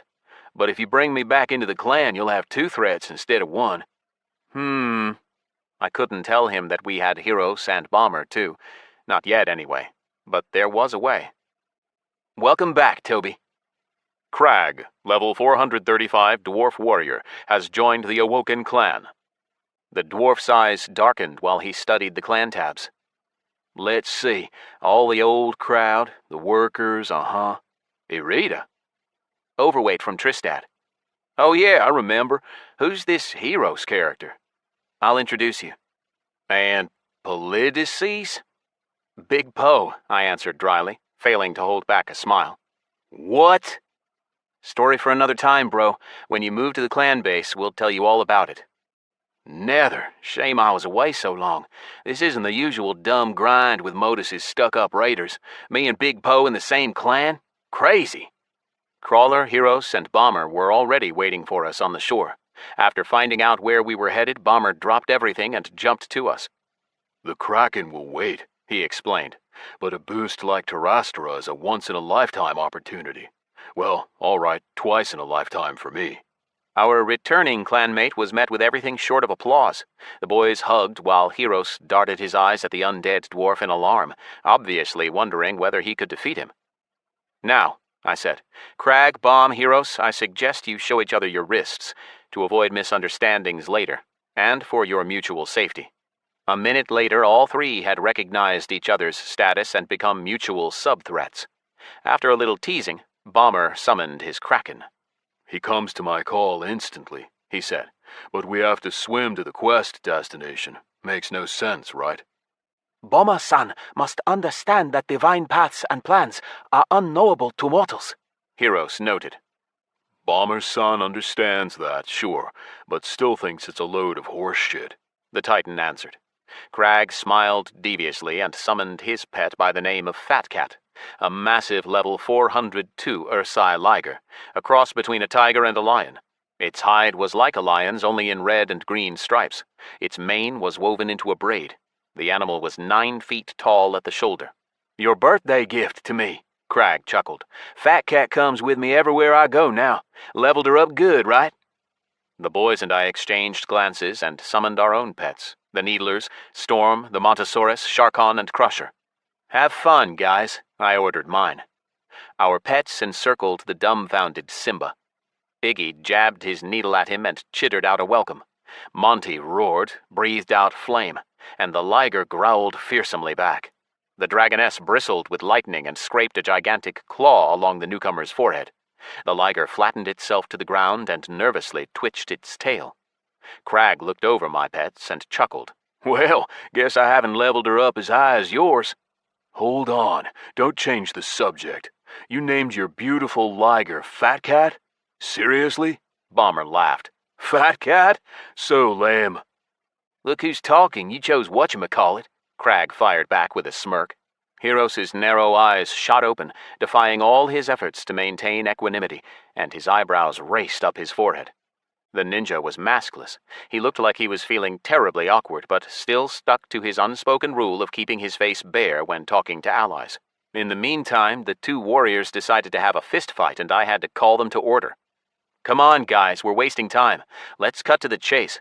Listen to what happened to me. I told them in brief of my encounter with Eileen.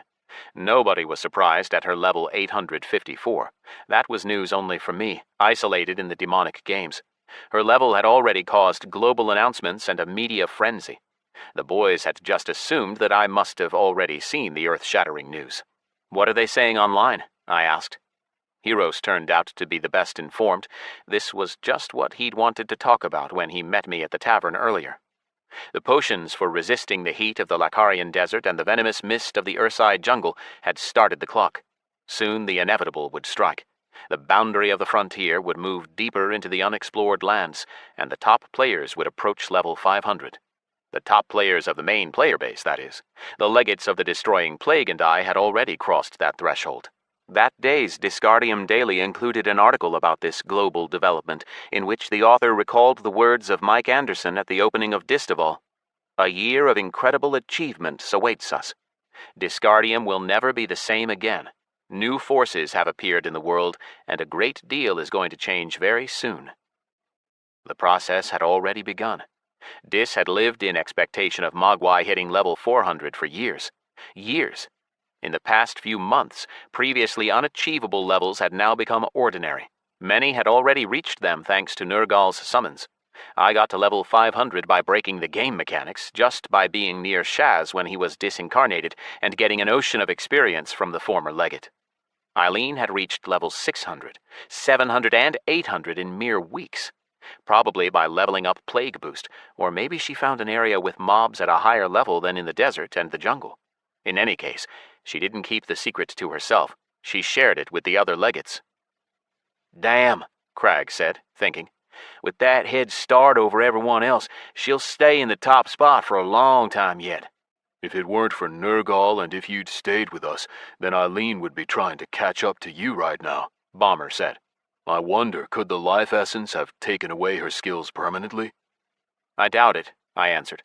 "Debuffs don't carry over into our new bodies after we respawn. The essence probably just blocked her connection to the Destroying Plague, depriving her of her abilities. But I'm sure she got them all back after reviving." Heroes is sorry that he was not by Scythe's side when he met the legate girl, the ninja said, looking truly repentant. Heroes could have protected the initial of the sleepers and given him time to get away. Heroes has a high opinion of himself, Crawler chuckled. Damn, I can't believe I'm sitting with 4 threats gathered in one spot. ADEO. My class went up, as it happens, Bomber shared. Ain't it a shame the temple on Terastra is so far from the sea? If it were closer, I'd be more use. Anyway, come on, let's try it. Let's see how much stronger we get. "All right, invites sent," I said. "Let's see if our abilities stack with Crag's." "Bomber, level 489 warrior has joined your group. Heroes, level 396 ninja has joined your group. Crawler, level 492 mage has joined your group. Crag, level 435 warrior has joined your group. Synergy activated. All main stats multiplied by 3. So, how do we test it out? I looked around the area, saw a shark's fin, ran off toward the water. Looking back, I shouted, "Back in a sec!" I had to go around 10 yards into the water, then the bottom disappeared beneath my feet and I disappeared under the surface. The level 494 insatiable shark finned toward me and attacked, but equanimity activated and prevented the damage. The predator pulled me down toward the bottom, trying to swallow me. I opened my profile spasmodically, checked my stats. I had to put down the shark with a combo series, then command my pets to stand down when they rushed to help me. Monty grew to a height of 90 feet in combat and didn't miss the chance to show Fat Cat who was boss. He roared into the liger's face, unwinding all the braids in her mane. I swam back to dry land, returned to the boys, and noticed right away that Bomber's eyes were wide as dinner plates. "They stack," he said, reverence in his voice. "My agility was at exactly 2,000, so that makes it easy to count. Now it's at... Holy shit! 576,000! Almost 300 times more. How the hell?" "I don't get it," Crag muttered, scratching his head. "Synergy multiplies it by 3, my Nergal's fury by 24. I didn't get it either. How were we getting such big numbers? Then I checked the logs and it hit me. Sleeping Justice activated. Your main stats and total vindication have been quadrupled, as have the main stats of your allies. I picked my jaw up off the floor, felt rising excitement. Guys, I forgot all about Sleeping Justice. It kicked in when the shark attacked me and added another 2 multipliers, 1 for each temple. I have over 1 million health, base damage, nearly 10 million. I can one-shot beast gods now. As long as they attack you first, Crag noted, chuckling. Otherwise, neither Nergal's Fury nor Sleeping Justice will proc. So, Synergy and Sleeping Justice multiply our stats by 12, and Nergal's Fury multiplies the result, Crawler muttered. And best of all, Scythe, can Synergy level up? Yep, but like with everything from the Sleepers, who knows how. We have to try, though. Ready to jump? We really not bringing Infect? The mage asked. He has the horn, which gives plus 20% to all group members' stats. I thought for a moment. We'll do without it, I answered. There's no point in bringing extra people for now. Why spread out the experience? When the synergy limit goes up to at least 6, then we'll see. All right, let's go. And you, Crag, close your eyes just in case. We don't want your god to see the temple. What's up, Tommy? Heros was praying furiously to the Montosaurus. Godzilla, he whispered. Godzilla! Pray later, Bomber said, pulling the ninja to his feet. Time to go. Everyone ready? I asked. Crag closed his eyes. Heros glanced at him, then did the same. The pets fell silent, knowing something was afoot. Jump! Bomber shouted. Chapter 8. The Threats in Action. I cast a glance at the temple, waved to Tiamat hovering and shimmering at the altar, and pointed at Crag, who stood with his eyes closed. The goddess nodded. All right, Toby, you can look, I said. Whoa, grim place, Crag whispered, looking out beyond the magic of Isis at the stone jungle of Terastera, wreathed in vapors acrid even to look at.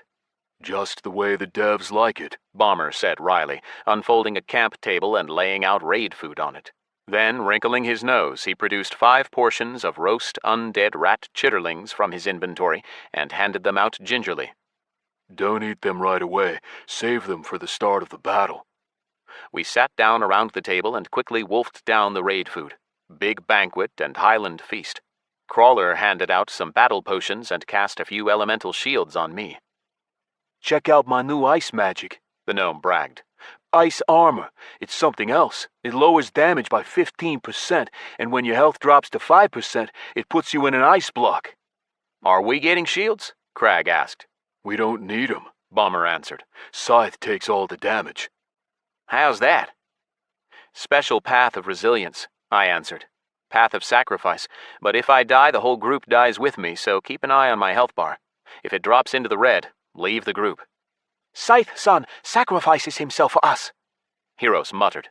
Earth to Alex, Crawler said. Weren't you listening? You'll end up in an ice block. We'll have plenty of time to leave the group. Hey, Heros, how are you planning to fight? In melee range? Heros will use a crossbow, the ninja answered.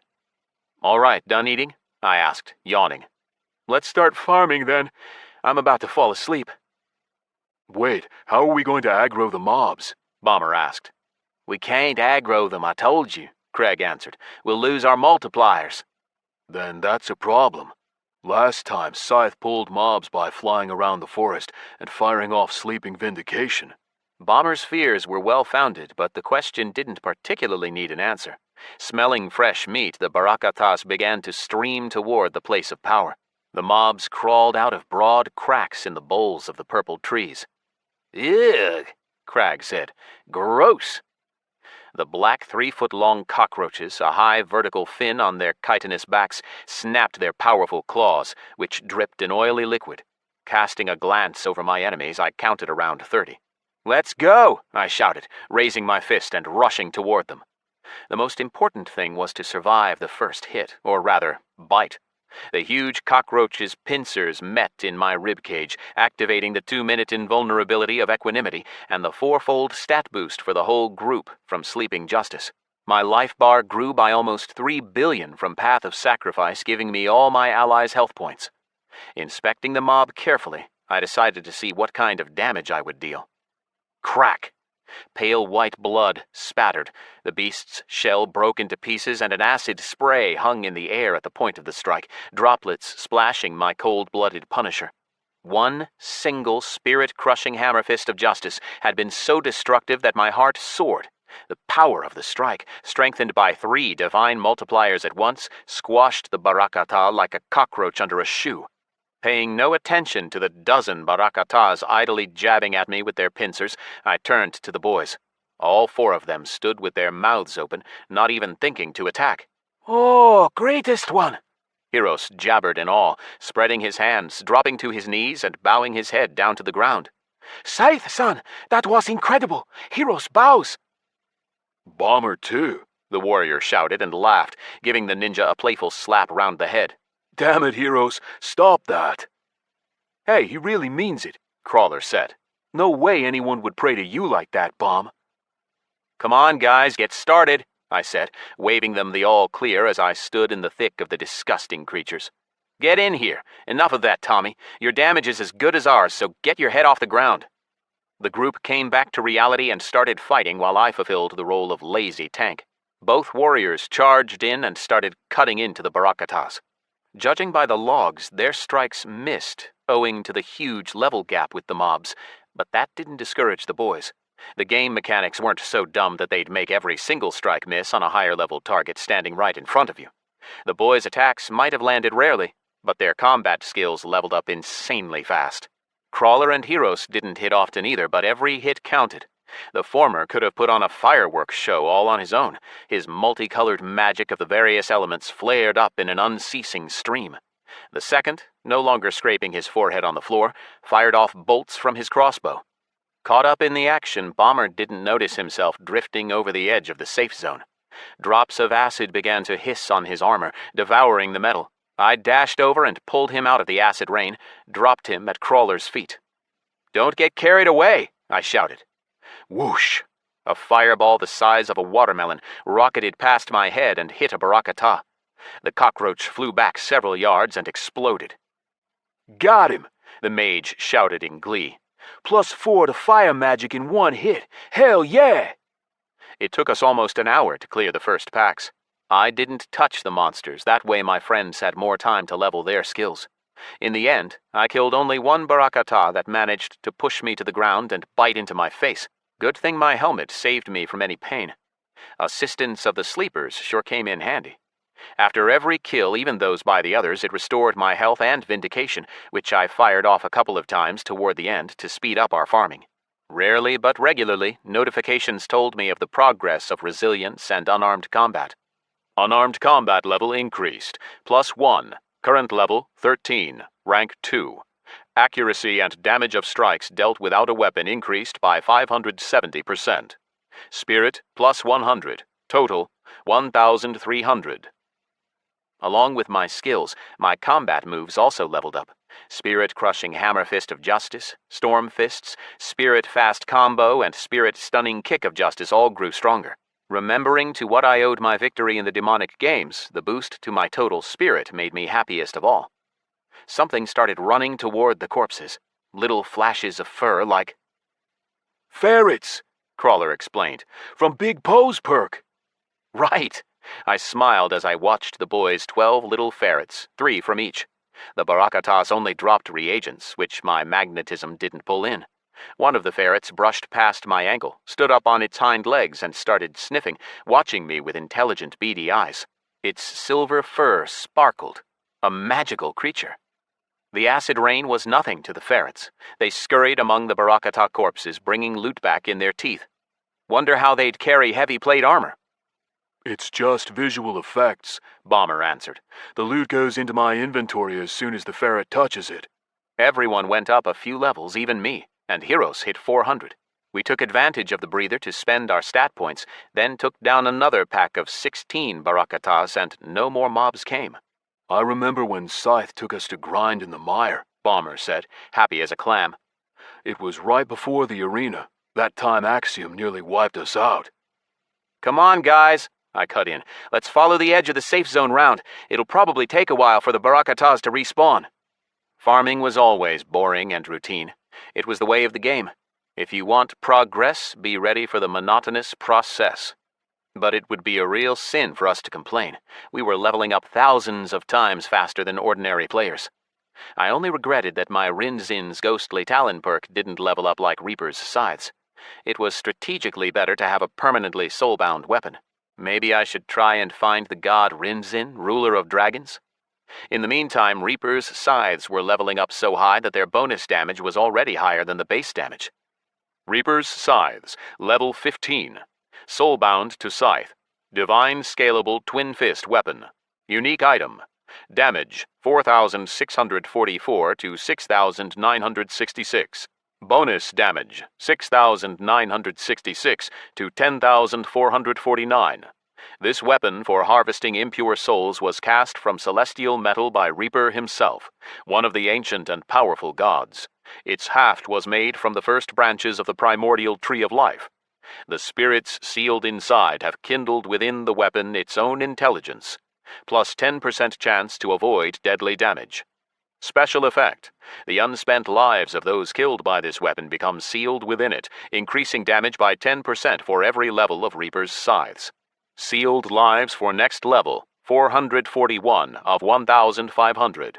In our first lap around the edge of the safe zone, we encountered another 7 packs of barakatas and ran into some spinners. Colossal ranged dragonflies at least as big as a flyer that spat poison at us and kited us. So be it. Ranged against ranged. I tanked and struck with Spirit Hammerfist to keep aggro. Crawler fired off bolts and fireballs, and it was as if Heroes, Crag, and Bomber had agreed to level up crossbows together.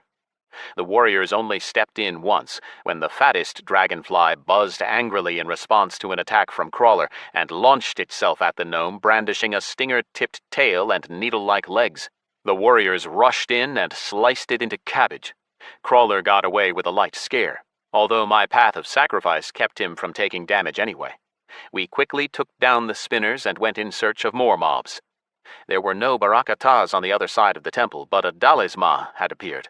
Without destroying Plague Immortality, there was no way to kill it, and nothing to do but retreat.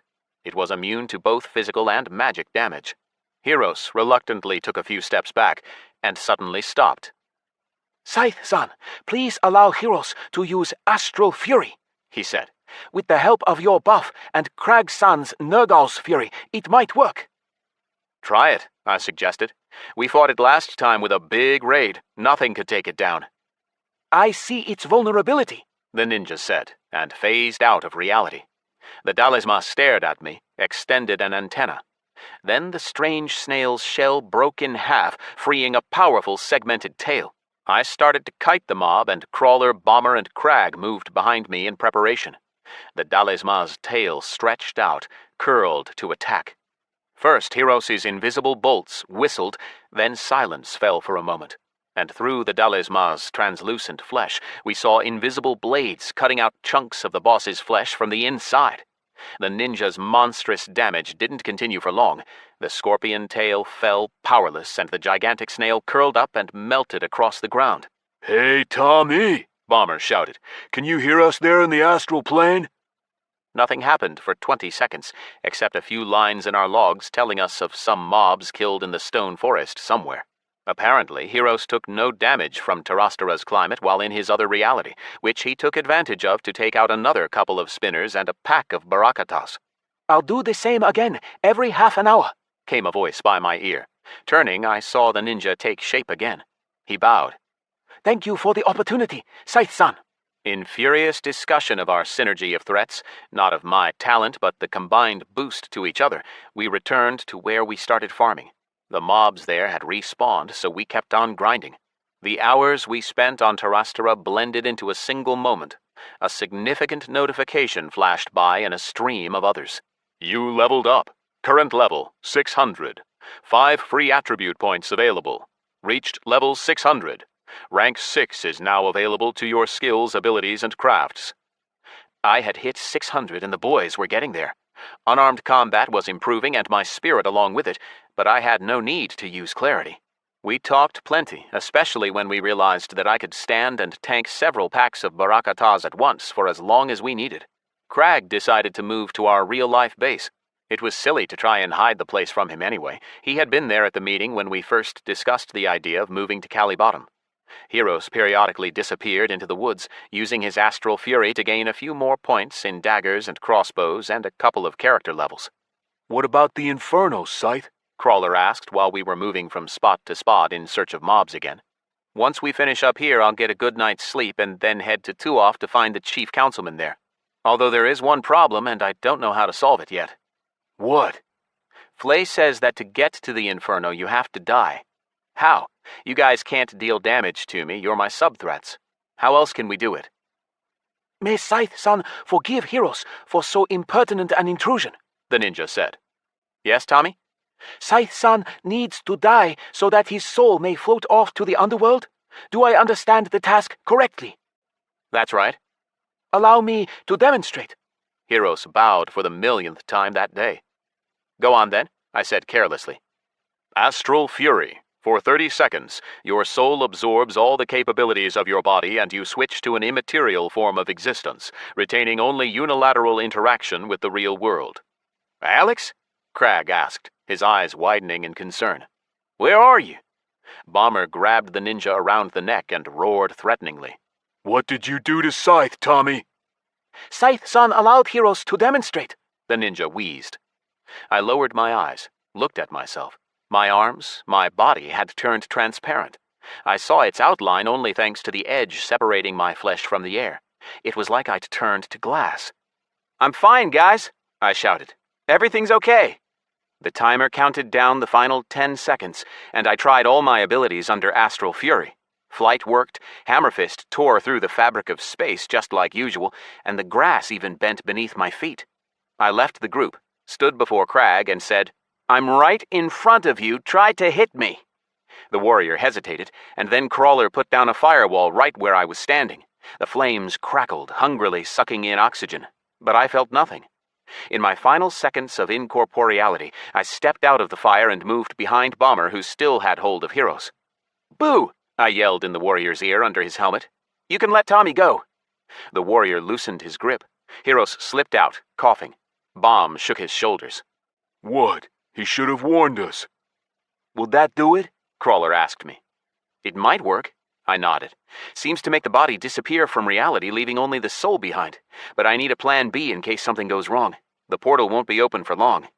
Approach initial, Tiamat's voice said in my head.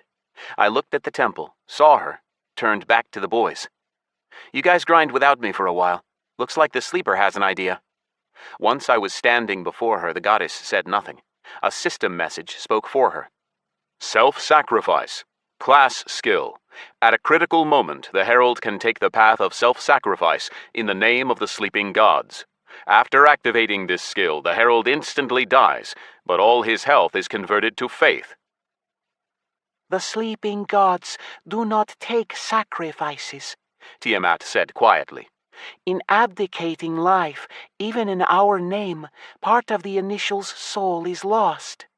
Could your previous initials revive like I can, sleeping goddess? I'm undying after all. I do not remember, she smiled.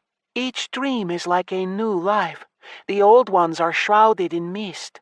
I implore you, do not sacrifice yourself unnecessarily. The faith obtained through this method is violent, unstable. It causes spite and kills all that is good within us. Is that why the dark gods are so evil? Exactly. Tiamat's avatar disappeared, and the enormous red dragon appeared above the temple again. By the time I reached the boys happily plinking away at a new pack of barakatas, the dragon had disappeared too. With the technical details of getting to the Inferno ironed out, now we had to find Nettle, the human who had sold his soul to demons. Dawn was breaking in Cali Bottom, and everyone was exhausted from farming. I waved my fists drowsily, perking up only when I leveled up and got new stat points to spend. Bomber just went and sat down off to one side at one point, claiming to want to level up crossbows. Tired of waving his sword, Crag followed his lazy fellow warrior's example and did the same. Crawler kept yawning widely, which interrupted his casts. He had to speak his spells aloud for them to work. Only the indefatigable heroes kept up the same enthusiasm as ever. We fought silently, too tired even for banter. You leveled up. Current level, 700. 5 free attribute points available. Reached level 700. Rank 7 is now available to your skills, abilities, and crafts. I was seeing results not only in my character level but in my skills too. Unarmed combat was up to 42, and just when I was starting to think that synergy couldn't level up at all, it finally gained a level. Synergy level increased, +1. Current level, 2. Multiplies all the stats of all allies in the group by the number of group members. Maximum multiplier at current skill level, 4. The skill had only leveled up once, but when you multiply hundreds of thousands, even a slight improvement has huge effects. The Barakatas stopped dealing any damage to me at all, unable to pierce my defenses. I reported the synergy level up to the others. Bomber exchanged glances with Crawler and nodded toward the temple. There's a dig site there. Let's bring Infect over. He's not online anyway, Crawler answered, yawning. Sleeping, probably. And the synergy multiplier isn't over the number of people in our group yet. Suddenly, he perked up. Hey, guys, I'll hit level 700 soon, but I still don't see the mob's level. Just question marks. Same for you, Scythe? Yep, they must be over 1,000. No doubt about it, the mage agreed. But not by much. You noticed how our leveling speed has dropped? Uh-huh, Bomber yawned. We were getting a level each per pack before, but now it takes a few. The experience was flowing in slower, but still quickly enough that I hoped to reach 800 before Isis's blessing ended. In addition, realizing that unarmed combat almost wasn't leveling up at all since I was giving all the kills to the others, I started using Hammerfist more often and got to rank 3 in all but name. Unarmed combat level increased, +1. Current level, 108. Rank 2. Accuracy and damage of strikes dealt without a weapon increased by 1,045%. Spirit, +100. Total, 10,800. For fun, I leveled up archery to 56 and stealth to 22, both rank 1 skills.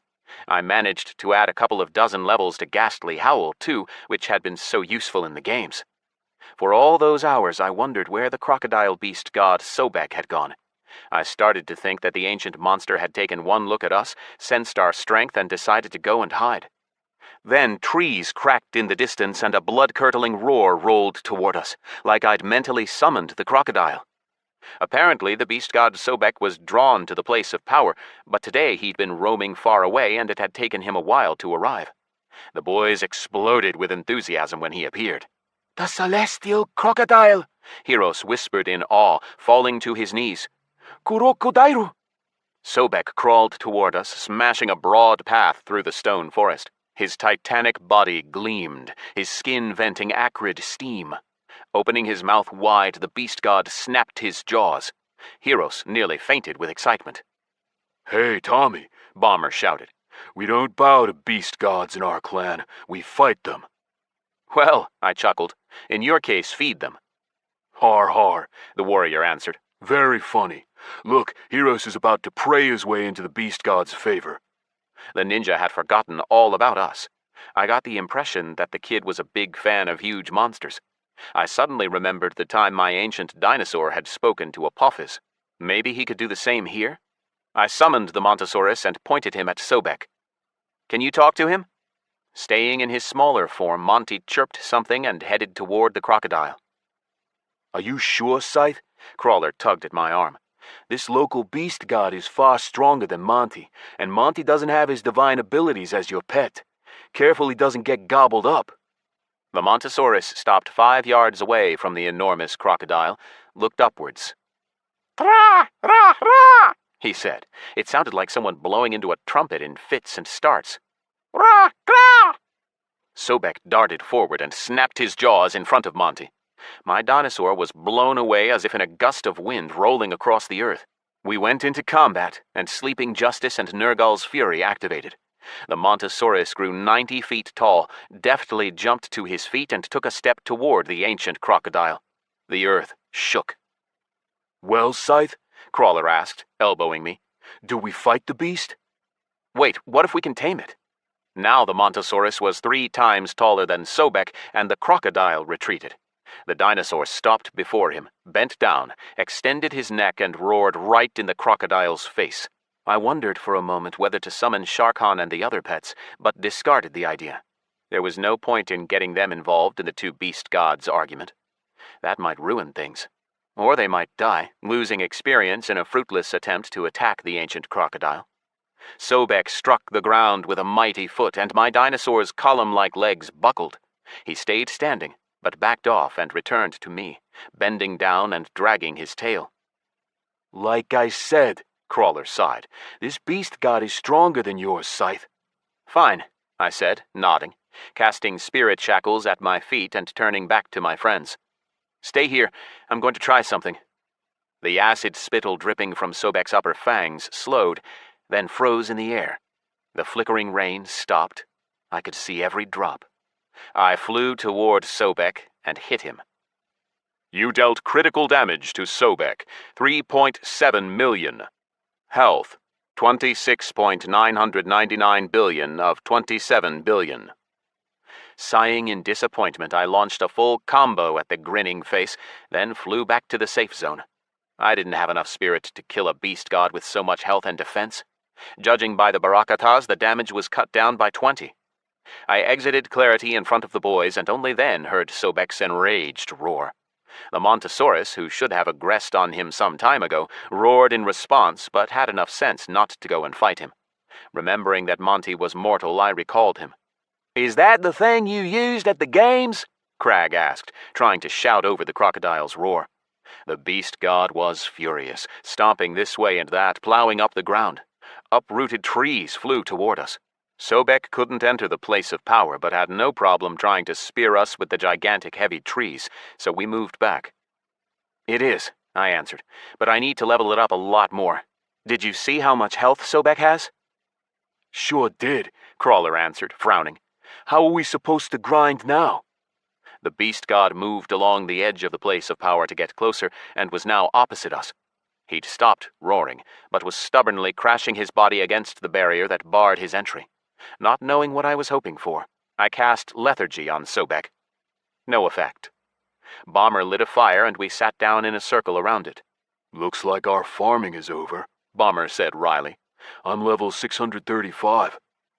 647, Crawler sighed. Nether, I really wanted to get to 700 and play around with alchemy.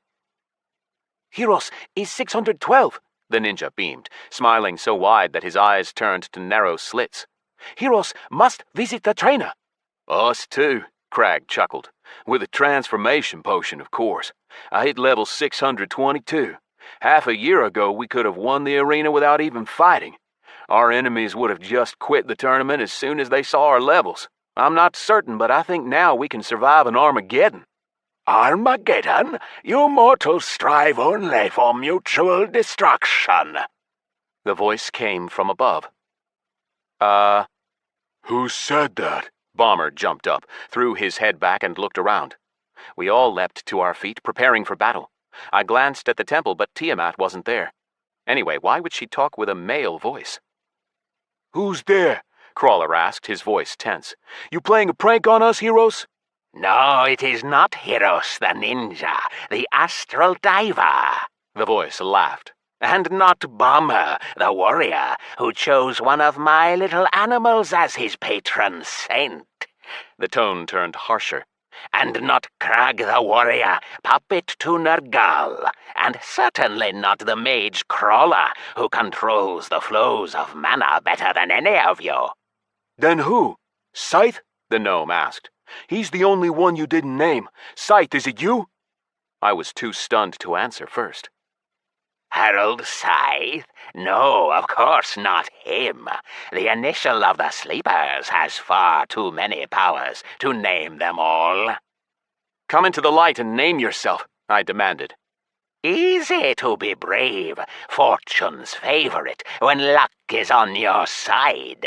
The voice gave a laugh. But all the same, you are only mortal. Shadow covered us. The earth began to subside, knocking us off our feet. Throwing our heads back, we saw two mountains towering above us. We were in a gorge between them, pressed against each other. Cullen is the name the first people gave me, the voice in the sky rumbled. Sobek, little one, you may enter. I give you permission.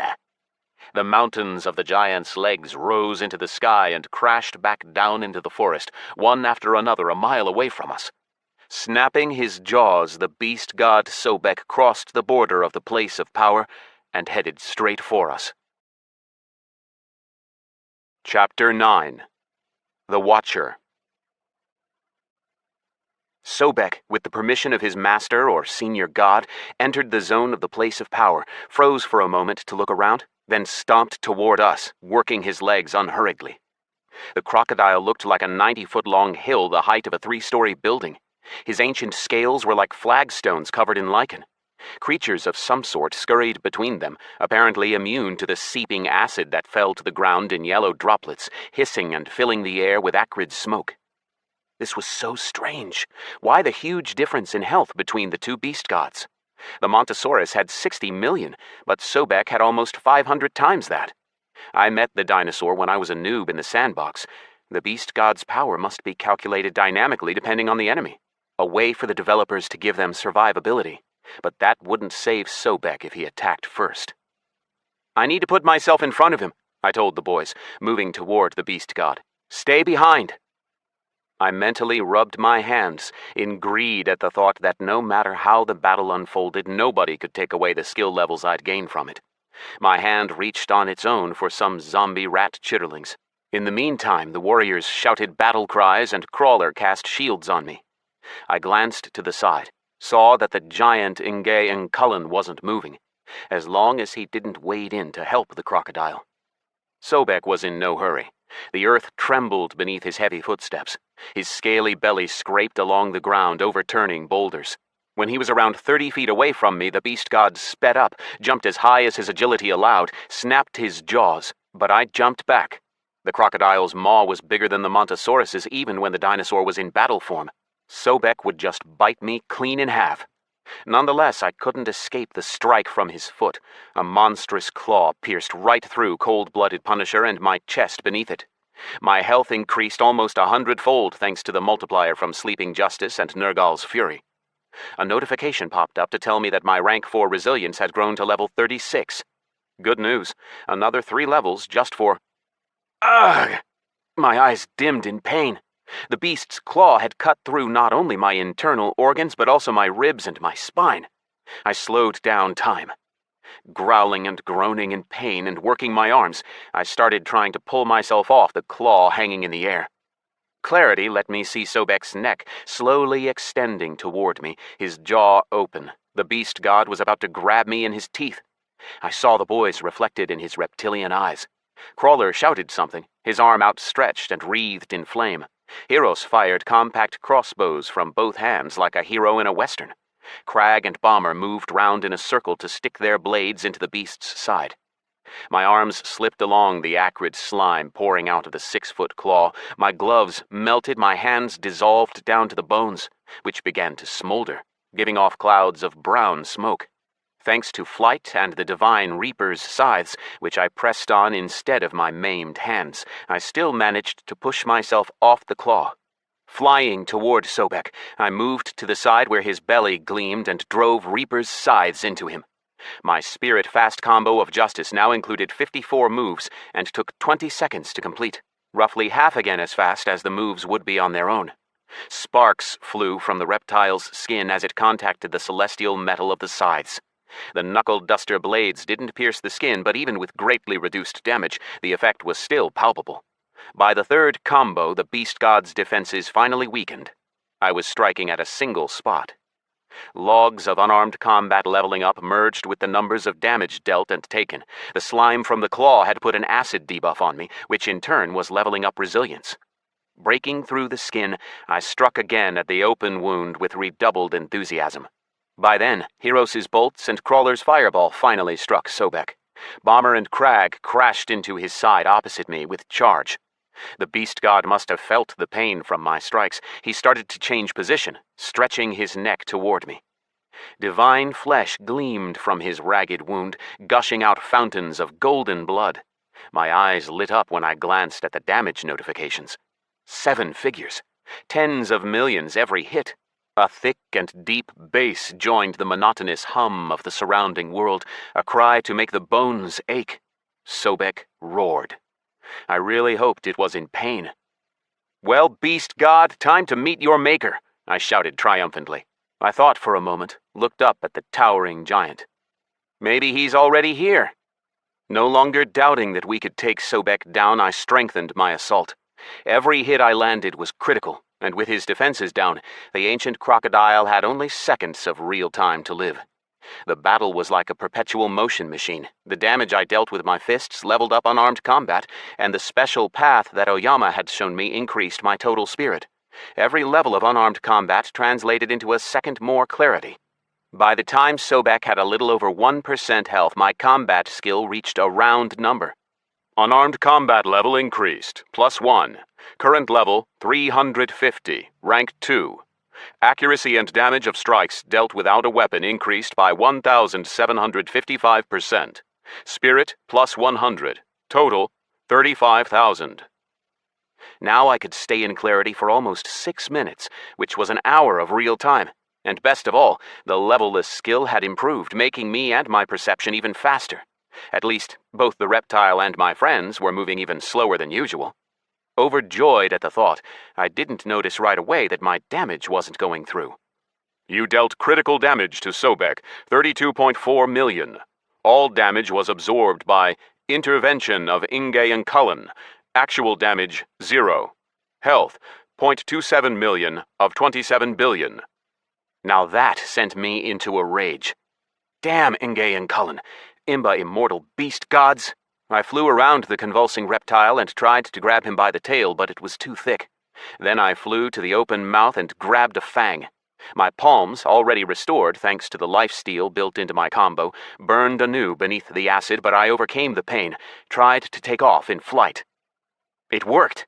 Whatever the colossal body weighed, it gave in to my carrying capacity, which was over 6,000 tons thanks to my multipliers. I remembered from my history lessons that a T-Rex weighed up to 14 tons.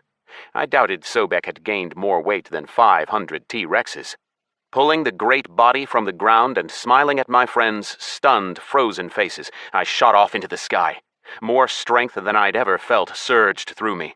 It felt even easier to pick up the ancient crocodile now than it had to carry Hellfish and Quetzal at the same time in the cursed chasm. At first I intended to drop him from as high as I could, but changed my mind when I rose above the clouds that had formed in a perfect circle around Isis's blessing, and saw the giant who had spoken to us. He watched me with a smirk, his mighty arms crossed at his chest. He stretched out an arm, waved a finger at me. Initial of the sleeping gods. Little Sobek is under my protection. If you wish to kill him, you must first defeat me. He took a step and his face appeared before me. Inhuman but humanoid, hairless. The lips around his round mouth split into 6 petals. As they opened, they bared row upon row of sharp teeth descending into the deep. His nose was a horizontal slit like a fish's gill, his eyes whiteless, filled with blue and speckled with black dots swirling chaotically as if in a sky. His skin was segmented into bronze hexagons, a sharp, hard hair as thick as my arms sticking out of the center of each one. The label above his head gave no information but the name. Nge Nkullen. No level, no faction, not even a little marker like God. While I studied him, he patiently waited for an answer. Only then did I realize I was still in clarity, but the giant wasn't slowed down. I made sure the balancer was ready for activation, but didn't rush to attack. I don't want to kill you or him, I said, looking into his eyes. He attacked first. What did you expect? He's a beast, a predator, and master of these lands. You invaded and started killing creatures without reason.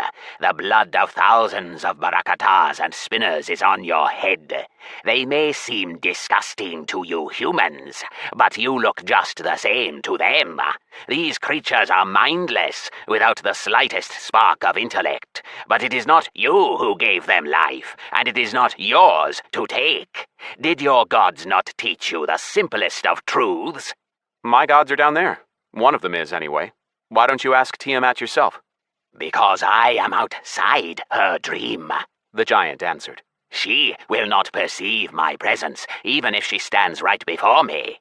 All the same, she may see me through your eyes, and I would not like that. beast. I do not meddle in the affairs of gods, and I have no need of their attention. How is that possible? Everything here in Disgardium. I waved my free hand around me. It's all created by their dream. I cannot answer that question. Ingay and Cullen shrugged. Not yet, anyway. But I know for certain that I was created not by the dream of the sleepers, for whom you are initial. I may be initial of the sleeping gods, but who are you, Ingay and Cullen? I asked, glancing uneasily at Sobek's jaws, closing slowly but surely. Much longer and he'd bite my arm off. And why do I see you if you're outside the sleeper's dream? Are you a god? If so, then new or old? Are you some elemental god? Maybe not. All the so-called gods you listed arrived here when I was already wandering Disgardium.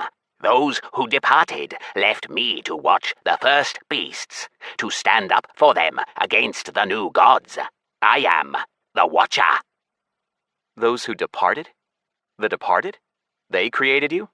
The old gods called them the Precursors. And when the mortal first people encountered that which remained after my creators, they gave them another name, those who departed. But in your language, your name for them also suffices, the departed. You have honored their memory. If they were here, you would earn their friendship. That is why you see me. But my friends heard you too. You heard. The words took on shape. Shape took on sound. Now they see me, but I am glad you possess the transparency of mind that allows you to quicken yourself.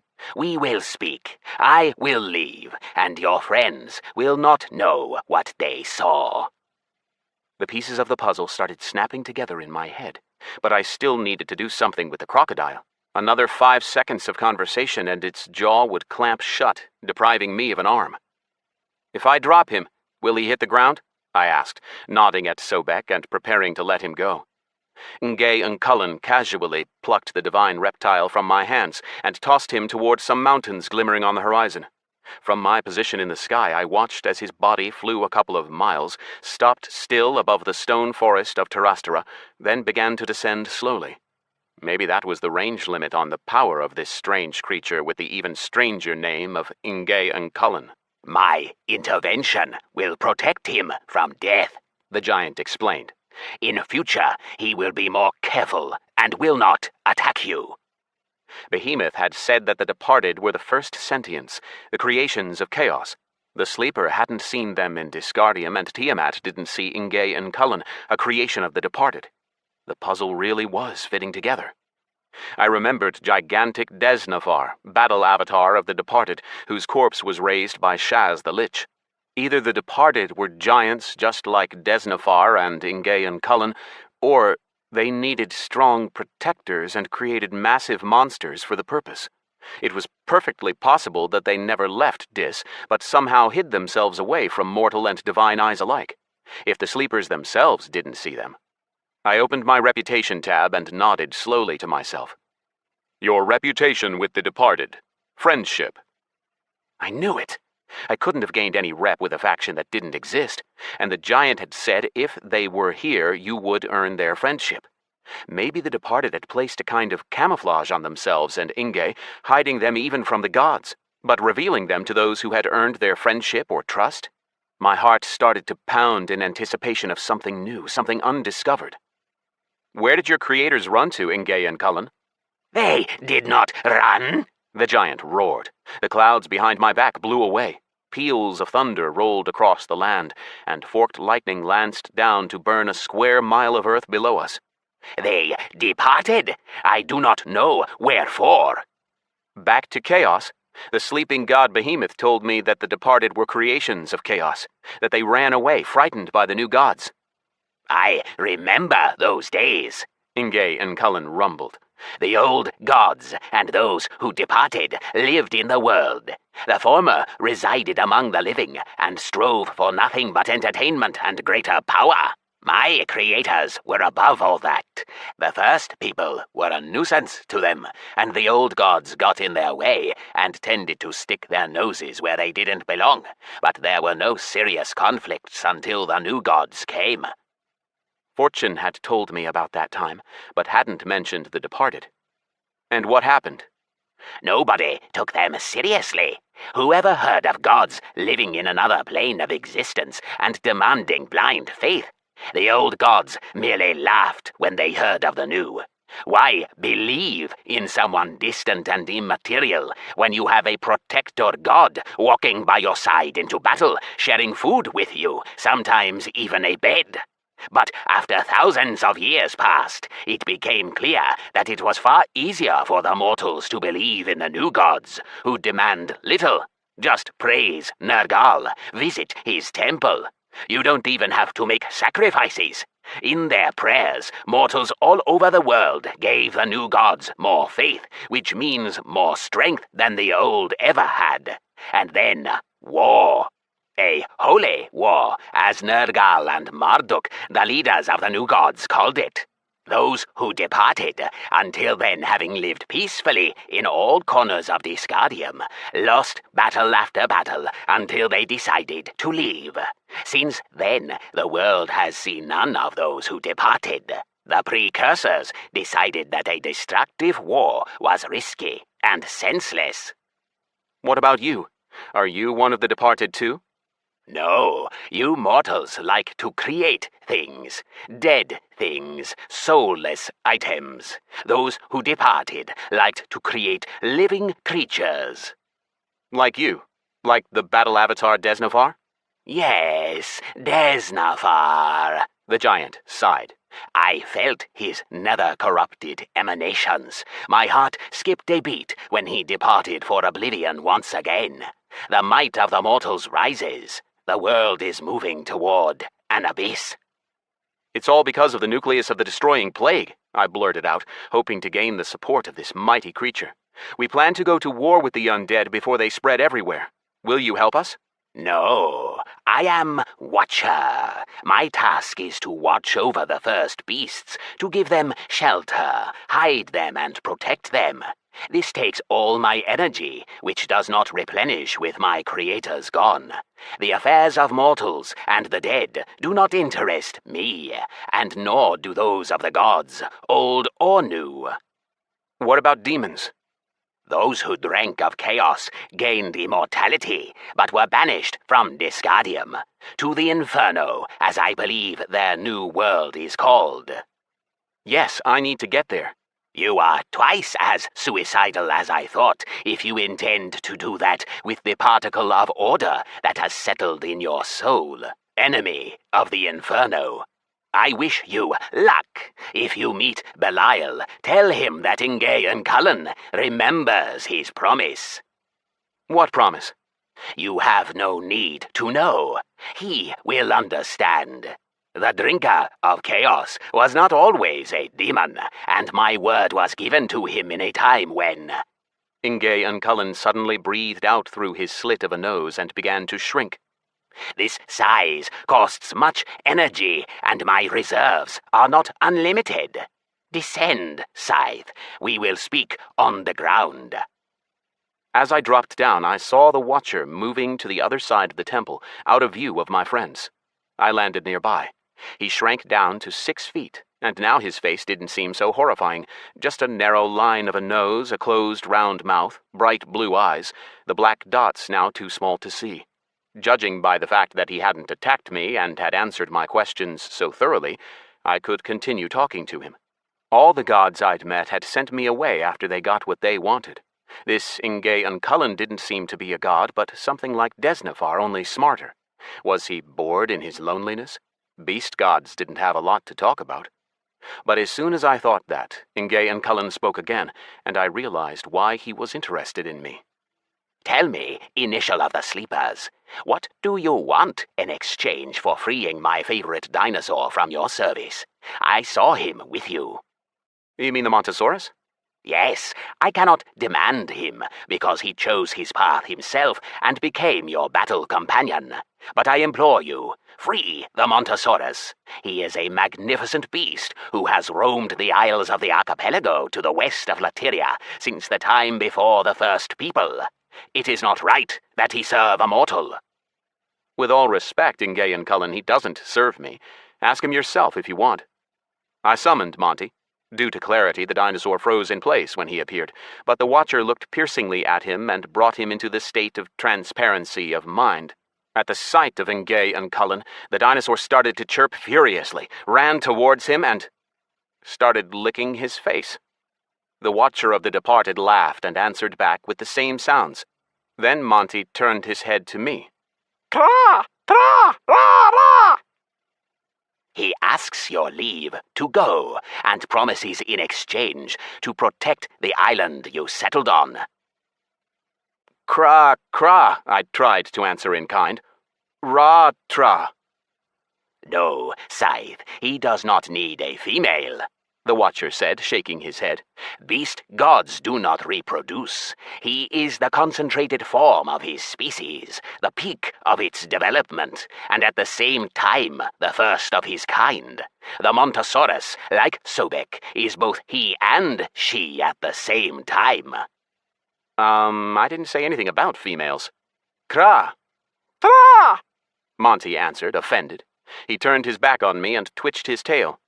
Do not offend the dinosaur, Ingay and Cullen advised. I was overjoyed. It turned out there was meaning in my every kra and tra. Ingay and Cullen, the Montosaurus is dangerous to the inhabitants of my island.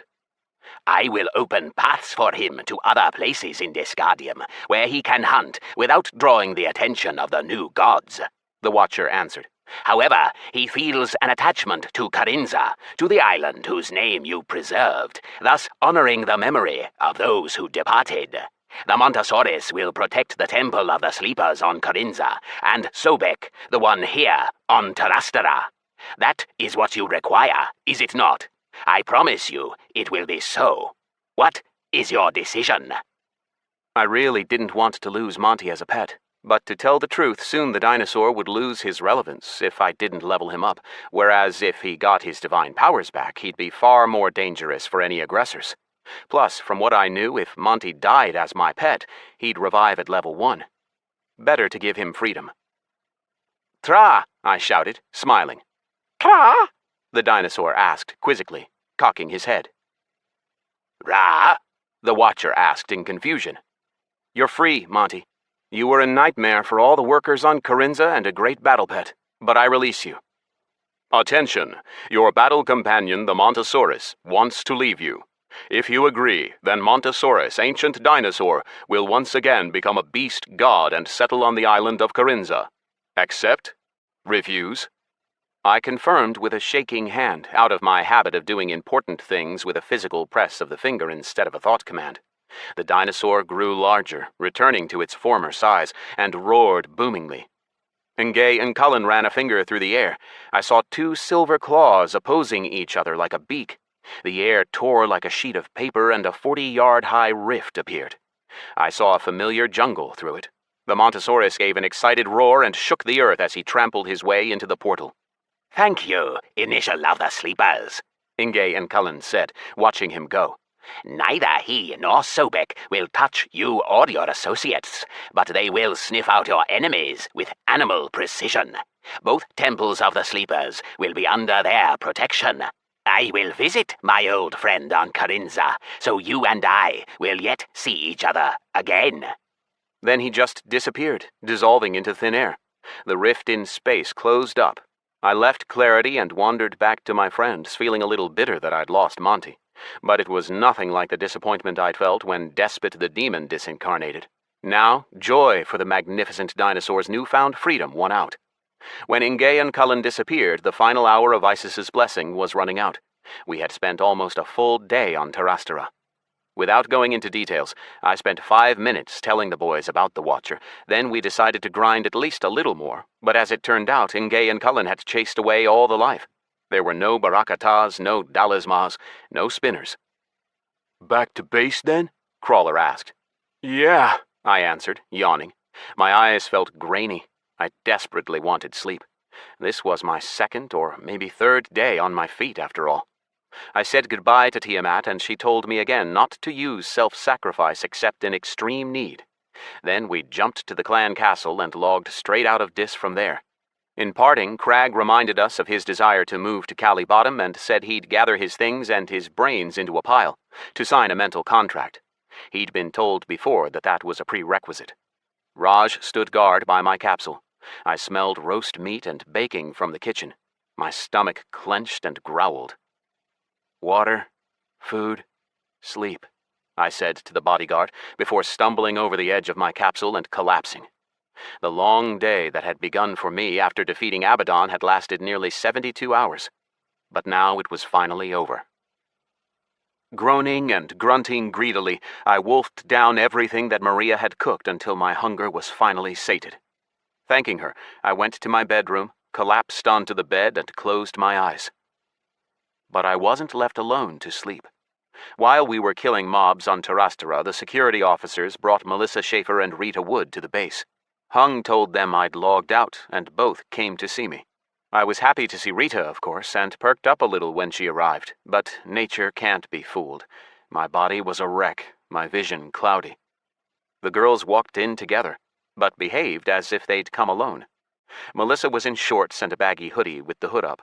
Rita in a light summer dress. 2 scents filled the lounge at once, a harsh, alluring aroma and a light note of summer flowers. I realized which came from which only when I hugged Rita. My nostrils filled with the scent of tulips and daisies as she quickly touched her lips to mine, then backed off. Melissa boldly embraced me too and kissed me on the cheek. I was exhausted and sleepy. I felt so awkward I wanted the ground to swallow me up. Hey, Alex, both girls said at once, and shot looks at each other like bristling cats arguing over territory. Hey, ladies, welcome to the Citadel and so on. Sorry that I look like crap. Just got out of my capsule, been in there for days. Hung doesn't look any better, Melissa said. He said Tobias is moving in too, is that true? Willie's going to fetch him tomorrow, Rita said. She looked only at me as she spoke. How are your apartments? I chose one with windows, Tissa answered. I get claustrophobic without them. Always have. Dad used to lock me in the trailer when I did something wrong. I have the one next to yours, Rita said. It's a little bare, but the clan set aside some money for decor, so it's fine. Anyway, I'd better go. You need to sleep. Tomorrow is an important day. Rest well, Alex. Tissa clicked her tongue. Wow, so thoughtful. All right, that's enough, I said, raising my hands and starting to usher her out, pushing her to the door. Don't even start, Melissa. No sarcastic comments from you.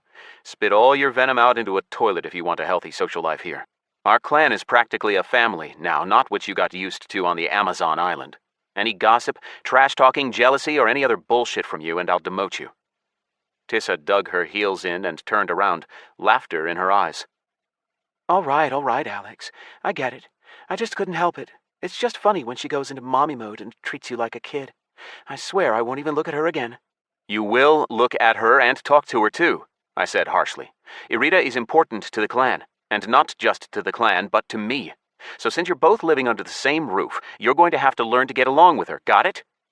It was unjust to single out Tissa, so I turned to Rita. That works both ways. The girl shook her ginger hair, nodded, and shrugged. No problem for me. By the way, Hung asked me to organize a party tomorrow when Crag arrives. That okay with you? Sure, I said shortly. Now please, both of you leave me alone. Tomorrow I'll be getting ready for a journey to the Inferno. I need my sleep. Chapter 10. Spirit Shock. Where'd this happen? You been to the Earthside jungle or what?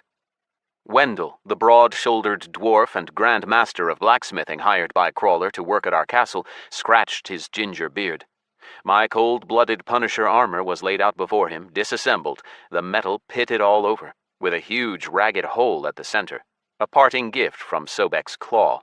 I exchanged glances with Crag, whose equipment looked even more ravaged than mine, and Heros, who looked uncomfortable without his legendary cloth gear, having handed it in to the tailor before us. Exactly right, Mr. Wendell. There are sharp-furred macaques there, Mr. Wendell, Crag added in tones of an expert. They spit acid slime. You don't say, the dwarf said in surprise. So many monsters on Shadowrung. Well, I'll get to work on fixing this, Mr. Scythe. This is some of the strangest armor I've ever seen. It's going to take some tinkering. Come back in an hour. As for you, Mr. Crag, you'll have to wait. No worries, the dwarf warrior said, waving a hand. I'll be chilling in the tavern in the meantime. Crawler and Bomber were due to show up soon. They'd stayed behind in real life to talk to Tissa and Irita. While I was at the games, the boys had taken turns to keep watch on Corinza, but now the problem of patrolling both coasts and Mengoza too had been solved. I don't know whose bright idea it was exactly, but when we returned from Terastera, ranks of flying dark dwarves from the Black Whirlwind clan were patrolling the island. The bearded dwarves, who had abandoned their own gods to adopt the patronage of the dark deities, were perfect wyvern riders. At the sight of Behemoth, the entire clan then threw off the dark new gods for the sleeping god and settled on Corinza. Now their battle squadrons cut through the sky above our two islands, seeking out undead. If they raised the alarm, all the clan officers would know it, including the workers' foreman. Bomb said they're going to throw some kind of party to welcome us and the girls to the base, Crag said to Heroes. You coming? The ninja's eyebrows shot up. The guy needed bringing out of his shell and into the team, which was already ravaged by contradiction. To tell the truth, I would have gladly spent some time hanging around with my friends and former friends. But I didn't know yet how my attempt to get into the Inferno would work out. First, I had to find Rion Staffa, chief councilman of Tuath. Unlike Wideacre in Tristad, he was a hard figure to reach, at least according to Nega and Flagray. He wouldn't meet with just anyone.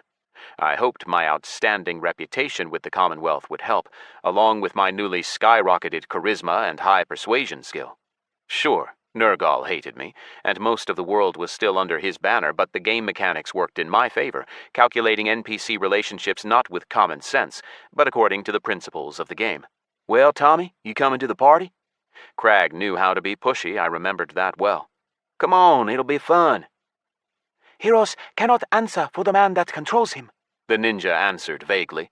If you want an answer, Krag-san, ask the person by the name of Tomoshi Kurakawa. As for me, I must remain close to Scythe-san to help him with Astral Fury in Tuath. Heh, you sure got the schizo act down, Crag chuckled. All right, I'll ask Tomoshi himself when I fly in to join you guys. Just as he was about to leave, I stopped him. Wait, I don't just need Heroes in Tuath, but you and the boys too. Why? He asked, frowning in confusion. The NPCs there are level 200. Can't you handle it? I don't know, Toby. I don't know. This Rion Staffa, a.k.a. Nettle, is the head of a global crime gang. Best to hedge our bets. Well, all right. Whistle when you're ready. I'll be getting a bite to eat from Aunt Steph. You coming, Heroes? Come on, let's get to know each other.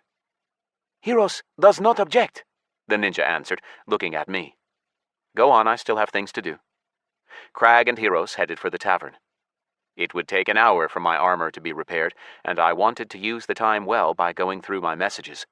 Trouble was, in the last few days I'd received nearly 100,000 emails, and of them, around 60 got through the filters and were marked important.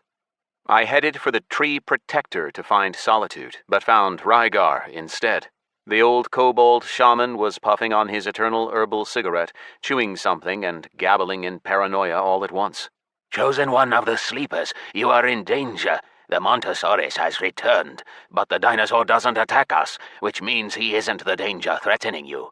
We have added to the supplies of divine excrement. Yesterday I had a dream that you were being devoured alive by demons, the shaman wheezed dramatically. There was hellspawn everywhere, and an enormous demon with horns and wings towered over them all. First, you were cooked in a pot, with black smoke coming from beneath it. Spirits, excrement, demons.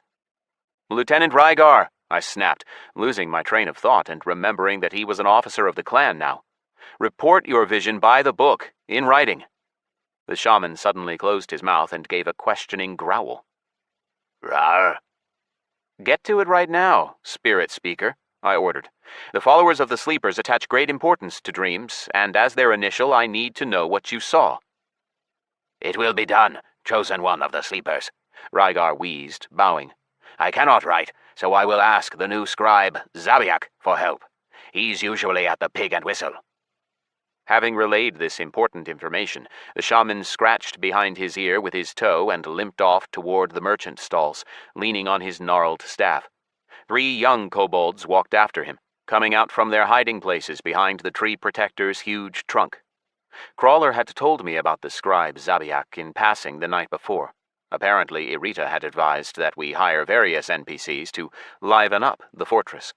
We even had our own town crier now by the name of Mtes von Megalino. He was a hoot. Bomb wouldn't have been Bomb if he hadn't ordered the guy to shout out all kinds of crap. Like, Kneel before the great Trixie, wielder of the watering can, and bow down to the ground before him thrice when you meet him. or, From now on, every resident of the Carinza fortress must sing, Give us a copper, holy Uncle Patrick, in the name of your god Bacchus, upon meeting the aforementioned Mr. O'Grady. The NPCs were stunned at first, but they took all announcements from the authorities seriously, so they did their utmost to follow the instructions, bowing dutifully before Trixie and asking Patrick for a copper. The former immediately started puffing out his chest. The latter scowled. Smiling at Bomber's imagination, I started going through my mail. The first message I opened was from Irita, surprised that she'd messaged me, given that we were in the same place now. The reason turned out simple. Short lines informed me, Alex, the goblins keep inviting me to the auction for special sales, and I found something interesting there. I figured an exclusive item made by Wing Chunu himself is sure to come in handy to you. Kisses, your Irita. The attached item was something I would never have thought of buying myself, but I should have. I'd seen one just like it at Master Sagda's. Authentic Mu Ren Zhuang, legendary dummy. This training dummy for masters of martial arts was created with fallen bark from Yggdrasil, the Tree of Life, by legendary Wing Chunu, the Grand Master of both hand-to-hand combat and carpentry. It is always one level above the practitioner. Against the dummy, your skills and moves will level up at 1/3 of the usual speed in battle against a real opponent. Durability, indestructible. Boy, oh boy, way to go, Irita. I remembered for sure that Sagda's training dummy leveled up unarmed combat at 1/10 of the normal rate, and his level was the same as mine. Irita's gift was way, way better. I didn't want to try it out in front of everyone, so I teleported to Scythe's place. I activated Irita's legendary gift, placed it in the corner, and started firing off strikes at it right away. Unlike Sagda's wooden dummy, this one made angry faces, dodged my strikes with lightning speed, and attacked back with its stick appendages. I had to duck and jump. I beat on it for another 10 minutes until I saw a little progress on the unarmed combat bar. Sure, it would be faster to grind mobs on Terrastera, but when there weren't any to hand, the dummy would really help. No blood, sweat, or tears. Just stand and punch until you get bruises. Done training, I jumped onto the bed, stretched out, and settled back into my messages. More payments from the Cooking Guild, requests for new ingredients from the Hobbit Jenkins, a short message from Politices, thanks for letting me join the clan and be a follower of the Sleepers, Big Poe, and another from him sent yesterday. Unity is something else. I'm going to try and break Tissa's record. One of the messages was a physical letter from King Bastian I, inviting me to an audience with His Majesty. A royal portal seal gleamed at the bottom of the heavy parchment paper with gold leaf trim. The letter indicated a recommended arrival time on any day convenient for me. I thought for a moment, then decided to delay the meeting. We couldn't talk specifics until I had the Coals of Hellflame in my hands, and the king wouldn't send his troops into the frost until he was sure they'd survive. Auctioneer Grakuswede had written to ask when would be a convenient time for me to attend the private auction to buy the extremely rare items that could only be obtained by winning the games. So my co-competitors had already given him their essences? That I couldn't put off. I thought about bringing Irita with me, but decided I could handle it. As the clan leader, I had full access to the treasury anyway. In another message, Joker the engineer sent me some top-tier designs for defensive mechanisms. I forwarded them to Crawler. On top of that, Joker also sent an epic summoning scroll for a flying McOstrich. I thought for a moment, decided not to use it for now. Flight and Storm were enough for me. Quetzal asked me to meet him to discuss the Excos entering our alliance, but I decided to put that off for now. First the Inferno, then my new allies. Another fellow fighter of the cursed chasm, Meister the jeweler, carefully asked me whether I was going to fulfill my promise soon. I scratched my head. How could I do that with the least possible effort, without risking my threat status? Easily. I had priests in Kanema, and I owed Kusalarix 3 priest spots in exchange for that jewel-working artifact for Meister. I took out my faded coin and contacted Kusalarix. The goblin woman surprised me. There was no smoke in her office and no cigarette in her fingers. Apparently I was distracting Kusalarix from important business. The glance she shot my way was far from friendly, but when she realized who I was, her eyes warmed. Lady Kusalarix. Whoa, get a load of you. Decided to say thanks after all, huh? What did she mean? Fortunately, I figured it out quickly. Thanks for Manohano and Lilstar. I don't know if Navalik the Goblin was one of yours too, but he really helped me out. Thanks to all of you, and the whole Green League. All right. I know that you know. Know what? That we were helping ourselves out as much as you, so forget it. Those guys volunteered to help. The League will take care of their friends and family. The High Council's been talking about nothing else but your victory in the demonic games, but nobody knows the details. They say you took down the head honcho demon? I wasn't alone, which is what I wanted to talk to you about, Mrs. Kusalarix. Come in then, do tell, the goblin woman said, perking up. The small window of the portal grew to my height, and I stepped through it. Well, you've gotten stronger. So have I. Thanks to the sleepers, I get no end of suitors now. Kusalarix's charisma had skyrocketed thanks to Unity. She looked younger, and had turned into a real beauty, at least by goblin standards. I got straight down to business. Mrs. Kusalarix, I'm heading into the Inferno to get Coals of Hellflame. They'll help us withstand the frost on Holdest and reach the nucleus of the destroying plague. If you have any ideas on how to survive there, I'd be very grateful for them. Ideas? The only way to get there is by leaving this world for good, if you know what I mean. Sorry, but the League won't help you in your suicidal campaign. What did you want to talk about? I reminded her of the jewel-working artifact for Meister and my promise of 3 extra priest slots for the Green League, plus the 100 sentients that would have to be made followers of the Sleepers. The interface helpfully highlighted the names of my allies from Meister's raid in the tab for unfulfilled contracts. The Prime Notary had somehow transferred my obligations from real life into Dis. I'll take care of them, the goblin woman answered. I'll give the artifact to Meister personally. It's a pretty well-known trinket in the League. As for the priests, wait here. She left her office and came back a couple of minutes later with 3 goblins, a middle-aged woman and 2 old men who shuffled along very slowly. Their profiles told me that they were members of the League's High Council. I rose, shook their hands. Lady Govala, Master von Brutich and His Grace Steltodak, High Priest of the Greedy and Heartless Maglubiet. Kusalarix introduced them. So the greedy and heartless one won't mind? All 4 goblins laughed, and His Grace Steltodak wiped away tears. Everything good for the League is good for Maglubiet, young man. A minute later, the sleepers had 3 new priests. After the trio left, Kusalarix lit up a cigarette, narrowed her eyes. Something else, Scythe? Yeah, I need to see Grakusweet. Can I use your internal portal network? As soon as you tell me what you saw at the games, young man, Kusalarix said, drumming her nails on the table. Just kidding. I see you're in a hurry. Chuckling, she opened the portal to the ASS. I said goodbye, walked through it, and found myself in Grakusweet's office. The old goblin had been sipping something from a porcelain cup and choked in surprise.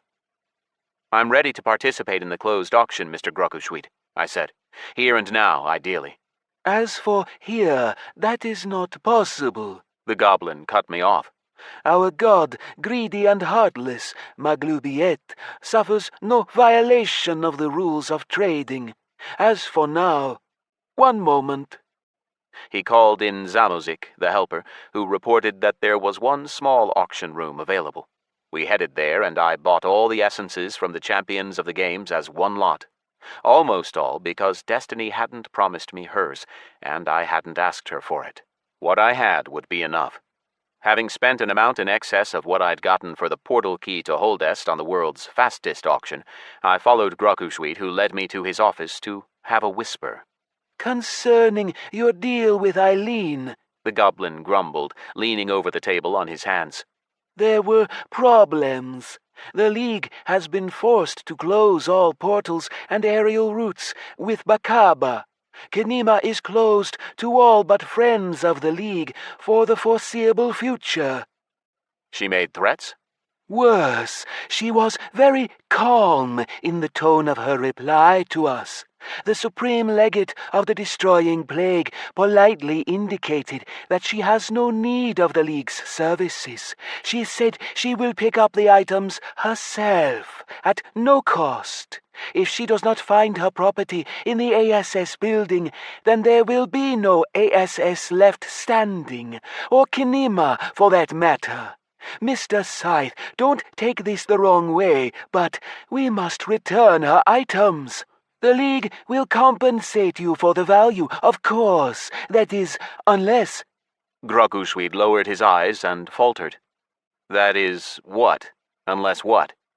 "Unless Scythe promises to protect us." After our successful farming on Terastera, our 5-man team was supposed to assemble in the officers' mess. I had time to go see Wendell the blacksmith and pick up Cold-Blooded Punisher, now good as new. The mess hall seemed much livelier. The half-orc Ranakots and troll Dekatra immediately caught my eye, although the leaders of Morena's cultists were sitting at the table furthest away from the entrance. The half-orc sat facing the door, saw me, and elbowed the troll, who turned around. I waved to them, smiling. Manny and Gula, with their workers, noticed the gesture and greeted me. Great wielder of the watering can, Trixie, smiled and jumped off his chair to greet me. But Manny leaned down and whispered something in his ear, and the dwarf pouted. Although twice my age, he had a child's mind and didn't hold grudges. Patrick and Stephanie, on the other hand, were so focused on each other that they didn't notice me come in, even though they were sitting closest to me. Most of all, it was the trio in the center of the dining hall that surprised me. Irita on one side of a table, Tissa and Infect on the other. Tissa was animatedly telling some story, while Irita listened raptly, nodding. Infect kept looking from one girl to another and back again. Strange. They'd only just been at each other's throats, and now here they were, talking peacefully. "Oh, Scythe's here," I heard Crag say behind my back, making me jump. I turned around. All 4 of the boys were there. Crag, Bomber, Crawler, and Heroes. "Well, is everything ready?" Crag asked. "We need to hurry and finish up. I gotta fly to the base soon. All we have to do is take out one guy and that's it, right?" "Theoretically, yeah," I answered. We walked across the dining hall, answering greetings from excited patrons, and sat down by the wall in the farthest corner. "Party," Bomber said, drumming on the table and smiling. "You with us, Heroes?" "Ask Tomoshi the human," Crag answered for the ninja. "Heroes doesn't know. He has 2 people living in his brain." I shook my head. "Hold on. I told you, Nettle isn't that simple. Let's grab our new class skills and moves now that we're higher level." "Scythe is right. We need to be ready for anything in Tuath," Crawler agreed. "It'll take a couple of hours, but we'll be stronger for it." "Right," I nodded. "Let's split up. We'll meet back here." Using transformation potions, Crag, Bomber, and Heroes set off for the class tutors in Darrent. Crawler didn't have to go far. He'd managed to convince a great mage to settle in our castle. He lured him in with tales of how Corinza would soon be home to the tallest magic tower in the world, and started studying under him. The spellcaster's name was long and hard to remember, so Crawler called him by the first 4 letters. Vert. Meanwhile, I jumped to the village of Jiri to see the legendary Grand Master Oyama and properly spend my 70 free training points. I hoped he wasn't asleep. Nether, if he wasn't asleep, then I'd better take my equipment off right away. I knew how the master felt about weapons and armor. Strongly. I appeared in the middle of the village, next to the well. Chickens clucked all around me, and a frightened pig oinked and ran away, piglets scurrying behind.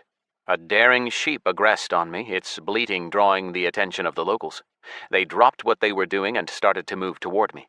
They must have had titans in their lineage. All of them were 6.5 feet tall, some even 7, with broad shoulders, straight backs, and high cheekbones. "Who are you? Where'd you come from?" "He's here for me." A commanding voice boomed out over the settlement, and the locals lost interest in me. Oyama, thank the sleepers, was awake. He emerged from a hut in the distance and beckoned me over. I found him sitting behind a wooden table in his backyard, thoughtfully drinking tea and scratching his beard. Occasionally he fired off what I took to be spirit flicks, knocking a buzzing fly out of the air from a distance. "Stunning progress," he muttered, looking me up and down. "I see you've not only gotten stronger, you've also trained your ability to fight without weapons. Oh, and that's interesting too. Can you demonstrate it?" What do you mean, Master? "Rindzin, the ruler of dragons, has marked you. That's clear enough. But with what?" Oh, that. I fired a hammer fist into the air. The ghostly talon appeared at the point of the strike. The talon doesn't count as a weapon, right? "We'll leave that question to the Darren Philosophy Club, student. I take it you are ready for new knowledge. Well then, let's not waste time. Come with me." Oyama jumped up and soared over the village. His ability to jump so far and so high was amazing, but I didn't envy him. I could fly, after all. The trainer headed straight for the tree where we had our first training session. I flew after him. Freed from the caressing creeper, the tree was unrecognizable. Its trunk had straightened, and the little branches that had looked dry before now gleamed with shiny green leaves.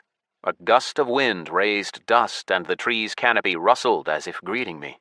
The 10-year-old boy, Bakiro, from last time was working on his strikes in the shade, somersaulting around and blinking and reappearing as if from thin air, his arms a blur. He was concentrating so hard that he didn't notice us. Oyama shouted his name and sent him home. The boy bowed and ran off for the village, one moment jumping 10 feet, then somersaulting, then spinning like a little whirlwind. The master left a copy of himself before me, then sat beneath a tree and closed his eyes. The copy bowed to me, and I bowed back. "Fight!" Oyama ordered. This time the fight didn't take long. The tutor's copy began to attack me without any surprises. I sped up, but it was faster than me even in clarity. Beating me down easily, the copy disappeared. I managed to launch only the beginning of a combo, but it was blocked and interrupted. "Not as terrible as last time," Oyama said happily, rising and opening his eyes. "In fact, student, if you hadn't chosen the path of spirit, I would have given you the title of Great Grand Master already. You're easily at rank 5. However, in our path, the demands are far greater. So I confirm your title as—" He smiled slyly, clearly plotting something, and proudly declared, "From now on, Student Scythe, you are a Grand Master of unarmed combat." Just Grand Master?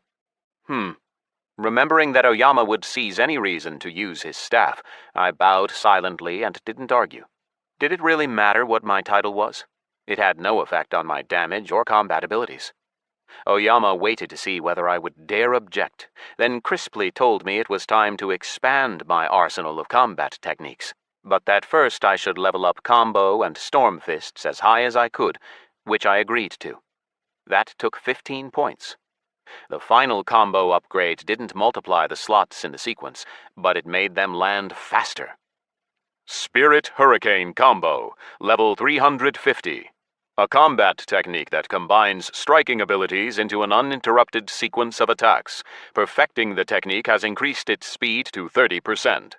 Slots in sequence, 114.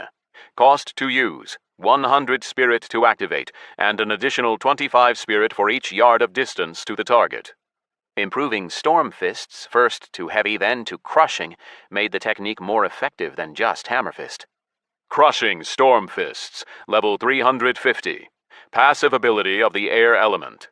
Your standard strikes gain more power, transforming into hammer fists at current grade of progress and increasing their damage by 30%.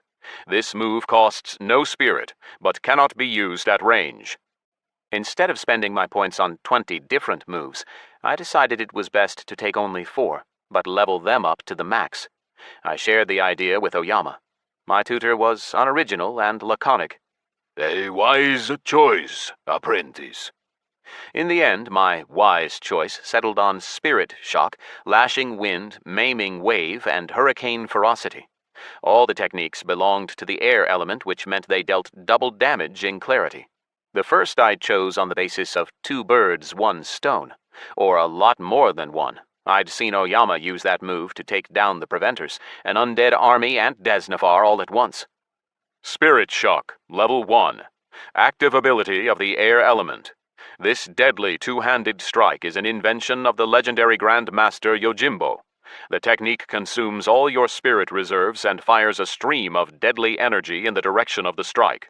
Deals base damage multiplied by 0.5% of spirit spent, but loses 1.5% of total damage for every yard of distance to the target. Fully ignores the target's armor, defense, and resistances. Cost to use. All available spirit. Cost 4 training points. The learned technique took on some levels and, once twice upgraded, started to look far more attractive. Crushing Spirit Shock, Level 350. Active ability of the air element. Legendary Grand Master Yojimbo invented this deadly 2-hand strike, which fires all your spirit reserves in the direction of the strike. Deals base damage multiplied by 35.9% of spirit spent, but loses 0.651% of total damage for every yard of distance to the target. Fully ignores the target's armor, defense, and resistances. Cost to use. All available spirit. Well, that was that. Good game, guys. Almost 200 million damage that went through all defenses as long as the target was close and my spirit bar full. And I could level up my total spirit endlessly, and Spirit Shock itself. I took the next techniques to expand my combat abilities. Lashing Wind gave temporary invulnerability and explosive damage. Lashing Wind, Level 1. Active ability of the air element. Your patron element of air transforms you into a whirlwind that destroys everything in its path, and you take no damage. The damage of strikes dealt in this state is increased by 200%. Cost to use, 5,000 spirit to activate and an additional 500 spirit per second. Cost, 4 training points. Maiming Wave allowed me to fight several enemies at once. Maiming Wave, Level 1. Passive ability of the air element.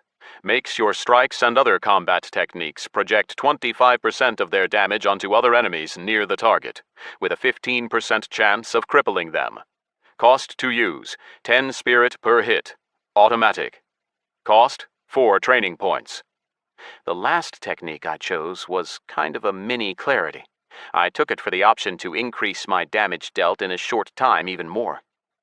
Hurricane Ferocity, Level 1. Active ability of the air element. You gain the swiftness of a hurricane, moving and attacking 100% faster. Cost to use, 500 spirit to activate, and an additional 50 spirit per second. Cost, 3 training points. Hurricane Ferocity in clarity meant, damn, I'd be able to put the world on pause. Oyama was in no hurry to leave after I said goodbye. Piercing me with his gaze, he said dryly, I heard of your victory over Abaddon. In all the time he spent with me, this was the first time he let on that he knew how the demonic games ended. Yeah, the demon mentioned that he remembered you. He recognized your style, Master. When we met, he hadn't yet turned to chaos, so he was interested in our path. Chaos gave him more strength, and far faster than the path of spirit would have. But all the same, you defeated him. I am proud of you, apprentice. Thank you, Master. My eyes stung. Praise from the legendary Grand Master meant a lot. The ether is full of whispers that you plan to go to the Inferno. Is that true? I don't know if I'll succeed, but I have to get there. Not for myself, but for all Disgardium. Well... Oyama took me by the shoulders, looked me in the eye. I don't believe in luck, so I'll wish you a good fight instead, apprentice. May you return victorious. Chapter 11. The Gods Care Not for Justice.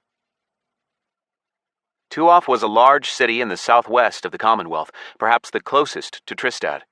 If the borders of the sandbox were opened, going through Tuoth would be the easiest way to get to Darent.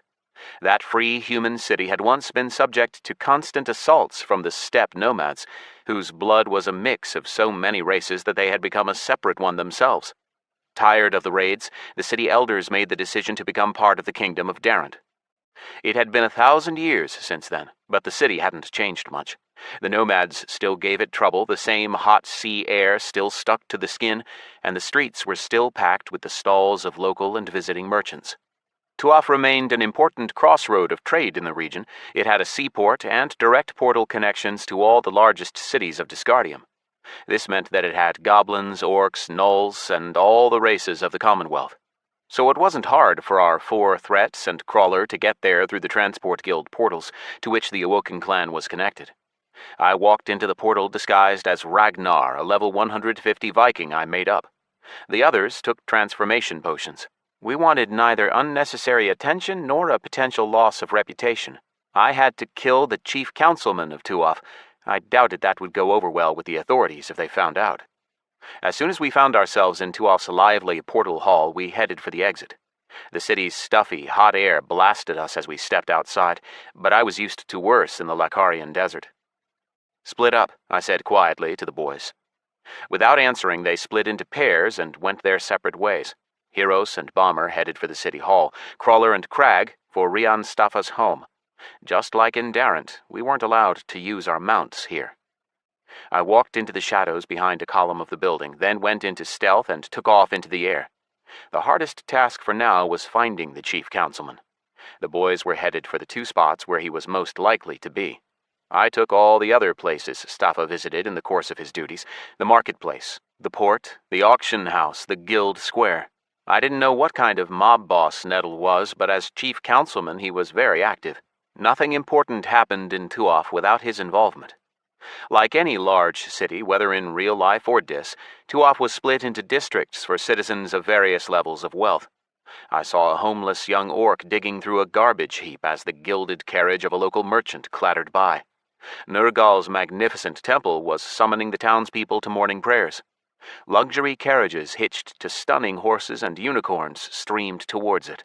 One dwarf had his whole family with him, their carriage drawn by a set of 5 albino raptors, inhabitants of the steppes of Karistan, the land of the dwarves and the brown-skinned steppe orcs who rejected the rule of the Empire. In our second hour of searching, Crag messaged the group chat. "Everyone head to Staffa's house. He just got here." I shot over there, making it halfway before Crag updated us that Staffa had left the house and was heading to the north of the city. Crag and Crawler followed him on the ground while I flew, guided by their markers on the map. The warrior and mage's symbols moved for a while, then stopped. By then I'd already crossed almost all of Tuath and caught up to the boys. Bomber and Heros weren't far from us either. The figures of Crawler and Crag stood on the cobblestones between some 2-story houses. I dove down to them, landed, looked around. "Where is he?" Gone, Crawler growled in frustration. It's like the cart vanished into thin air, around here. "Are you sure he didn't just teleport?" No portal, Crag said. Anyway, if the whole carriage had gone through a portal, first the horses would have disappeared, then the carriage, but this was all at once. I walked around, looking at the cobblestones of the narrow street, the closely spaced stone houses. The air shimmered along the sun-heated walls. A cart pulled up nearby. Heros and Bomber jumped off it. The warrior paid the carter and then nodded questioningly at us. "Well?" "He's gone," Crawler repeated. "Somewhere around here. He just disappeared right here along with his carriage and horses. A hobbit driver, 2 strong Titan bodyguards, 2 bay horses." Nether, Bomber swore. "What now?" "Well, panicking won't help," I answered. "Staffa will be back. He can't have gone anywhere." "Damn, time for my flight," Crag muttered. "The party's soon, and here we are stuck." Heros gave an annoyed growl and looked at him in displeasure. Crag-san is wrong to be concerned about some party. Nothing should have greater priority than the Master's assignments. the Master? Bomber rolled his eyes. What do you mean? Hero speaks of Scythe-san, Bama-san. The higher powers determined that he be the chief above us by giving him the first letter of the Latin alphabet. And Heroes does not even mention that Scythe-san was chosen by those who do not wake, and that he is the clan leader. How can you think of anything else when you have been given the honor of helping the Master, Cragson? Heroes is astounded. The ninja clenched his fists, apparently in his extreme disappointment with Crag's ignorance. Apologizing for allowing his anger to get the better of him, Heroes bowed and said more calmly, Master, please allow Heroes to stay and watch. When the target appears, Heroes will tell you. Master? While the ninja was giving his fiery speech, I explored the area and noticed a strange cobblestone with a strangely regular shape. It was a hexagon, and it glimmered barely noticeably, as if overshadowed for a fraction of a second. I beckoned the boys over. Over here. Do you see that? They surrounded me and stared down at their feet. Bomber even rubbed his eyes. What? That! I ran my finger down the suspicious block. Just an ordinary stone like the rest, Crawler said, looking at me askance. What? You see something else? It's hexagonal, perfectly smooth, and it's glimmering. Scythe-san sees 5 sides? Heroes asked.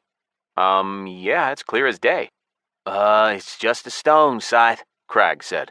No edges, looks round. All our perception should be at around the same level, which means it's not that, I said, feeling the cobblestone. It was scorching. I grimaced involuntarily. Maybe it's my high cartography level. Click. I must have pressed too hard. The cobblestone sank noticeably. You have activated conveyor number 7. Select desired travel point. Number 1, number 2, number 3, number 4, number 5, number 6, number 8, number 9, number 10. I lifted my hand and the text disappeared. Raising my head and looking at my friends, I smiled. Good news and bad news, boys. The good news is it's a so-called conveyor. And the bad? Everyone but Heroes asked in unison. On activation, there are 9 possible travel points. No descriptions, just numbers. Looks like there are 10 in total. This is the 7th. You guys give it a try. My friends' experiments were fruitless. We soon realized that the stone only worked if you knew it should work. Although my friends did know, I told them. Nether. Whatever the reason, it wasn't working for them, but it was for me. It must have been from the cartography ability to see hidden caches. Okay, then hold on to me, I ordered, activating the conveyor again. Let's try travel point number 1. 3, 2, 1. Bomber interrupted with a shout and the street disappeared, replaced by a flourishing glade. Looking around, we shrugged. Nobody in sight. I took off above the trees and spotted a thin path disappearing into the bushes. No, if the carriage had come here, there'd have to be a road for it to drive on. The boys were wandering around looking for anything they could find, but didn't run into so much as an aggressive mob. Just butterflies, grasshoppers, and bees. Mark point number 1 on the map, I said. We can return through the depths if need be. We're in northern Lateria, Crawler noted. There's brick right beneath my feet, I chuckled, right in the middle of the glade. Look. The boys surrounded me and stared at the spot I was pointing at. Bomber even screwed up his eyes, but didn't see anything. He swore. Bullshit. This is a joke, right? No, Bomb, how do you think we got here? The depths? No, the teleport was instantaneous, Crawler said, muttering a spell and gaining eagle eye. He looked around and shook his head. I can see the hairs on the ants. One is carrying a grain of sand. Doesn't look like a brick to me. Crag rolled his eyes. Terastra was more fun, right, Heroes? No, the ninja answered. It's very beautiful here. Do you have experts in herbalism? I think these flowers are a rare ingredient. Sure, but not here, Crawler muttered. Anyway, she's more of an expert in screwing up. Get over here, guys, I shouted. We're moving on. This brick is a conveyor, too. Number 1, just like it should be. The next 4 points also took us to unpopulated places in Lateria without any sign of Rion Staffa. It was a mystery who had created the strange portal network, which seemed to connect arbitrary points on the map with no logic whatsoever. I carefully studied each one, looking for caches and hiding spots, but there were neither people nor mobs at the travel points. They were all far away from populated areas. Point number 5 turned out to be near the Lacarian Desert. Even 60 miles away, the air shimmered with heat, and the sun was so hot that Crag and Bomber took off their armor. The bad news was that I couldn't seem to find the conveyor there. Check the map, Scythe, Crawler said. Look, I marked all 5 points. Try to mentally connect them with a line. It's kind of crooked, like a profile view of Pinocchio's nose on his face. Heros touched his nose and sneezed, interrupting Crawler, who continued to talk excitedly. Do you see where the 7th one is? Guys, do you see it? Crawler-san, you're a genius! When Heros got excited, he had a way of making the object of his excitement want to sink into the ground. Your mind could cut adamantite. What? Bomber said in confusion. What do you mean? He's saying I got a sharp mind, Crawler said, grinning. Thanks, Heroes. Look, you can see where the supposed 7th point is, the first one we found in Tuaf. Nether, I said, finally getting it. Tuaf is the same distance away from the 1st and 5th points. Sight, if we draw a line between them all, it makes a star. A 5-pointed star. I remembered drawing the summoning pentagram for Despot. It looked just the same as the joined points of the conveyor system in my imagination now, including the remaining ones. Yeah, I said, rubbing the back of my head and taking my gear off like the others. So we can draw the figure ourselves by symmetrically arranging the 4 missing points. Only we don't even have a damn route laid. And I don't know how the hell it'll help us find Staffa. Boys, talk like this makes me want to fall asleep, Crag said, yawning to demonstrate. Can I go? I ain't much good at geometry. He kicked the ground hard with a plated boot, spraying us with dust and earth, then yawned again, far longer this time. Hey, lift up your foot, I said. The grass looks weird. At the spot he kicked, the stalk of a weed had survived, yellow but standing up straight, not at all damaged from the warrior's mighty kick strengthened by unity and synergy. The weed turned out to be conveyor number 5, and it sent us on. Based on that example, I realized that I needed to look for the conveyor in the exact spot where I appeared after the teleport. As long as I didn't move, the portal item was beneath my feet. The 6th point was to the south of the Lake District, where I once hit level 40 in the abandoned ruins of Dothlaren and raised my first zombies.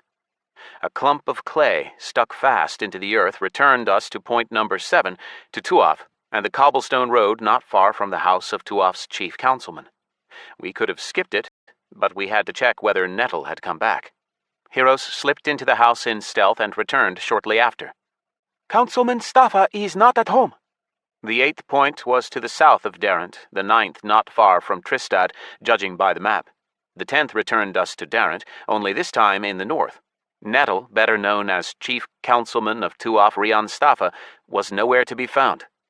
You have activated conveyor number 10. Select desired travel point. Number 1, number 2, number 3, number 4, number 5, number 6, number 7, number 8, number 9, or return to base. What now? Do we split up? Crag asked. No, there's a new option, I said. Return to base. Staffa's base. We found ourselves in a dark room that smelled of hay and manure. A horse snorted nearby. All right, we're right in the center of the pentagram, Crawler said. According to the map, we've been brought to the estate of the Ravajo family. Heros walked away from us to a square of light falling from a tiny window and opened a door. Sunlight flooded in. We turned out to be in a stable. Take a look around, Heros, I said. Guys, you stay here. I'm going to look around too. The ninja disappeared into thin air, but as his group members, we could still see a ghostly outline around him. I went into stealth too and flew outside. Ascending a little, I saw a gloomy 3-story house around 40 yards away from the stable. I entered clarity, shot towards the building, saw windows wide open on the 3rd floor, and flew into a small and cozy bedroom. There was nobody inside. After flying through all the rooms, I finally found Rian Staffa. He was a stately, middle-aged man, broad-shouldered, with a thin mustache and sideburns. He stood with his mouth open, pointing his cane at a gray man standing to attention in the room with him. That was Raul Ravajo, the house's owner and a level 72 farmer.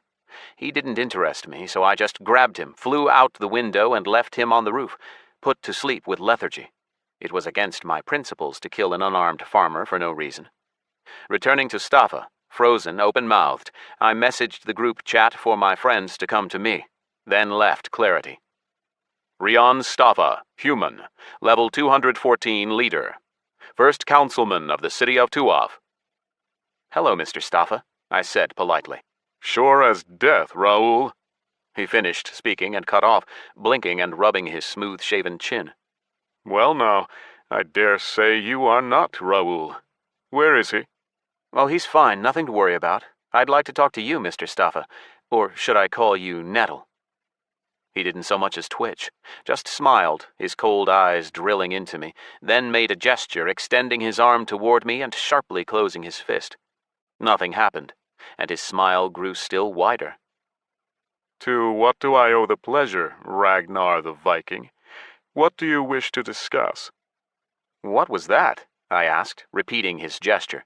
My persuasion skill gave me hints for the right line of conversation. Were you trying to put a curse on me? A curse? The councilman scoffed. That's nonsense. Horseplay. Who are you? How did you get here, and how do you know about my other activities? Answer me, and quickly. Persuasion practically yelled at me to mention demons, a topic close not only to Staffa's heart, but more to the point, his soul. Before killing him, I wanted to find out who he'd signed his immortal soul away to, and what he got for it. I have a few demon acquaintances, I answered. A few, eh? The councilman raised a brow. And this sudden appearance of yours. Heh, you're an interesting man, Viking Ragnar. Is that old man Odin sick of hiding from the new gods? Has he taken Valhalla to the Inferno and ordered you to pay homage to the demonic princes? Who are these demons you know? He asked with a sneer. Some lesser servant imps? Been playing with a little black magic, have you? The boys' markers showed that they were in the house but standing immobile at the entrance. Without answering any of Nettle's questions, I said, Councilman Staffa, you must know that we'll both go to the Inferno after death. My clansmen no longer raid Bakaba and Lateria. We're mercenaries now. I remembered the Viking brothers Björn and Bjorg, guards of the Lion's Pride and Jolly Bear taverns in Darrent. There is no more Valhalla. My people are disappearing in the masses of sentience. Is that fair? Is that just? Thunder boomed in the perfectly clear sky outside the window. Hear that? Even Thor agrees with me, I exclaimed, although the peal of thunder could have easily meant the opposite. Of course. The gods care not for justice, only their own interests. They don't give a shit about your people or any other mortals. But where is this going, Ragnar? There is no more Valhalla. We do not bow to the new gods, and since we all have the same end, the Inferno, then why not get at least some reward for it in life? You are wrong, Councilman. I am no warlock, and the demons I know are far from servant imps. By mixing lies and half-truths and adding a little fire and grief to my speech, I got what I wanted. I understand you, Ragnar. You speak sense and seem clever, for a Viking. What did you get in exchange? You've seen what? I can swap places with people, I smiled. That's how I got here in Raoul's place. Intriguing ability, but you sold yourself cheap, Viking. You're more foolish than I thought. Persuasion showed a chance for a good continuation of the conversation if I said nothing. I did just that. Thinking for a moment, Staffa nodded. Very well, I believe you. Why are you here? I want to join your organization. You've seen my abilities. You must understand what they can do. All I need is a glimpse of my target, and King Bastian and Emperor Kragosh aren't hard to lay eyes on. You get where this is going now? What do you need me for? I don't have your capabilities, your loyal people, and money isn't the only reward for important sentience. Forget about Bastian, Nettle cut me off. But, Kragosh is an interesting prospect. I only have influence on Lateria. On Shadowrung I am powerless. So that was it. His abilities, whatever they were, worked only within the bounds of the pentagram drawn on Lateria? I will think about finding a use for you, Staffa continued. But not before I find out what you've lied to me about. Take your axe in hand and cut off your little finger. Either one. And then it hit me. That gesture from Nettle was supposed to, what, force me to speak only the truth? To obey? Without thinking, I removed my gauntlet, placed my hand on the table, and struck with my scythes, transformed by imitation into an axe. Blood sprayed. The councilman dipped a finger in the blood, licked it, smacked his lips, and nodded. I saw relief in his eyes. Good boy. Very well, Ragnar. Welcome to the Dark Brotherhood. I am glad I could trust you to be open. What you took for a curse was actually a demon's gift. I can make any sentient obey me on 2 conditions: that he has led a life that will lead him to the Inferno, and that none of the new gods have a stake in his soul. As you know, all the rabble of the Commonwealth fall into that category. Thanks for your honesty, Mr. Staffa. Oh, no, my dear. To you, I'm Nettle the boss. He laughed. And why wouldn't I be honest with you? Once we end this conversation, I'll order you to forget everything I've told you. Anyway, we're sort of brothers in misfortune, aren't we? Who is your contract with? With Balber, boss. Not heard of him. A weaker demon, no doubt. Who is your contract with? One of the higher ones? Ha! Staffa's eyes lit up. The highest of all, Viking. A prince. I made as if thinking aloud, started to improvise. Doubt Lucius would have taken you. His specialty is elsewhere. Diablo? No, too smart for him. I think your soul belongs to Asmodan, boss. Although, no, Belial, am I right? You drop big names, Viking. But you are right. Great Prince Belial condescended to transform my boring life as a city councilman. But enough of this circus. Forget everything I told you about demons. Consider it done, boss, I said, picking the suggested phrase from Persuasion. Let's go look at your fellow thugs. Balber's gift allowed you to get into the house, but the other 4 got stuck in the temptation trap. Follow me. We'll see if they're worth anything, and if not, they'll feed the pigs. Staffa headed for the office door. So he'd known about the boys all this time, and they were stuck in a trap? I saw my friends from the 3rd-floor staircase. All 4 were frozen in the hall, dribbling, smiles plastered on their faces. Their eyes wandered. Heros was bowing over and over again. The temptation trap debuff worked only in a limited area by the entrance. Nettle and I walked down to the house's main hall. Slipping into clarity, I pulled my friends out and arranged them around Staffa. Like he said, enough of the circus. I'd learned all I needed. I returned to my real form, then sped the world back up. The councilman froze on the stairs, surrounded by the awoken. Freed from the debuff, the boys quickly realized what was happening. Do we finish him off, Scythe? Bomber asked, pulling out his sword. Rion Staffa looked at me piercingly, paying no mind to the boys. It was like he didn't see them, or didn't see them as serious opponents. I'm not Ragnar, Nettle, and your control talent didn't work. Scythe? The councilman's dead eyes brightened. A smile spread across his face. Now that's far more fun. Enemy of the Inferno, oh my! For your head, the prince will grant me influence over all Disgardium, and name me his legatus after death. Summon the Dark Brothers! The chief councilman of Tuoth shouted. Staffa turned sharply, his eyes flickering with devilish light, the noble lines of his face distorting. Smiling wickedly, he used 2 fingers to draw a 5-pointed star in the air, flashing with scarlet light. At the same time, his skin darkened and seemed to blur. His mouth twisted, baring fangs, and his nostrils started to turn inside out. I could activate clarity and finish Nettle off right there, but I decided to wait and see what was happening first. The beams of the fiery pentagram lanced into the floor and ceiling, and Nettle himself grew broader, taller, expanding until his head bumped the ceiling. Brown, leathery wings appeared behind his back, and he grew a second pair of limbs articulated like an insect's and tipped with spear-like blades. The last thing I saw before going into clarity was a half-orc emerging from the pentagram, and the name above the chief councilman's head. Nettulion, level 1305, untransformed demon. Now that was a surprise. The demon fighter's ferocity medallion had come in handy. I'd sensed there was something off about Staffa, but nothing like this. I could have spent time trying to figure out what untransformed demon meant, but I wanted to take him down quickly and get to the Inferno. A sharp spear arm shot toward me, so fast that it moved noticeably even in clarity. He had attacked first, and I rushed forward, diving right onto the bony spear. The damage was insignificant, but Nergal's fury and sleeping justice kicked in. Slipping out of the line of attack, I decided to use one of my new techniques from Oyama, tapping into hurricane ferocity. My first strike with combo should have sent the level 1305 demon sprawling, but I was hit with such a backlash that I somersaulted end over end, smashing into a wall. Circles swam before my eyes. How? I lost 2% health, but worse than that, I was knocked out of clarity. Did this damn demon have something like my reflection? Surprised? Nettulion rumbled.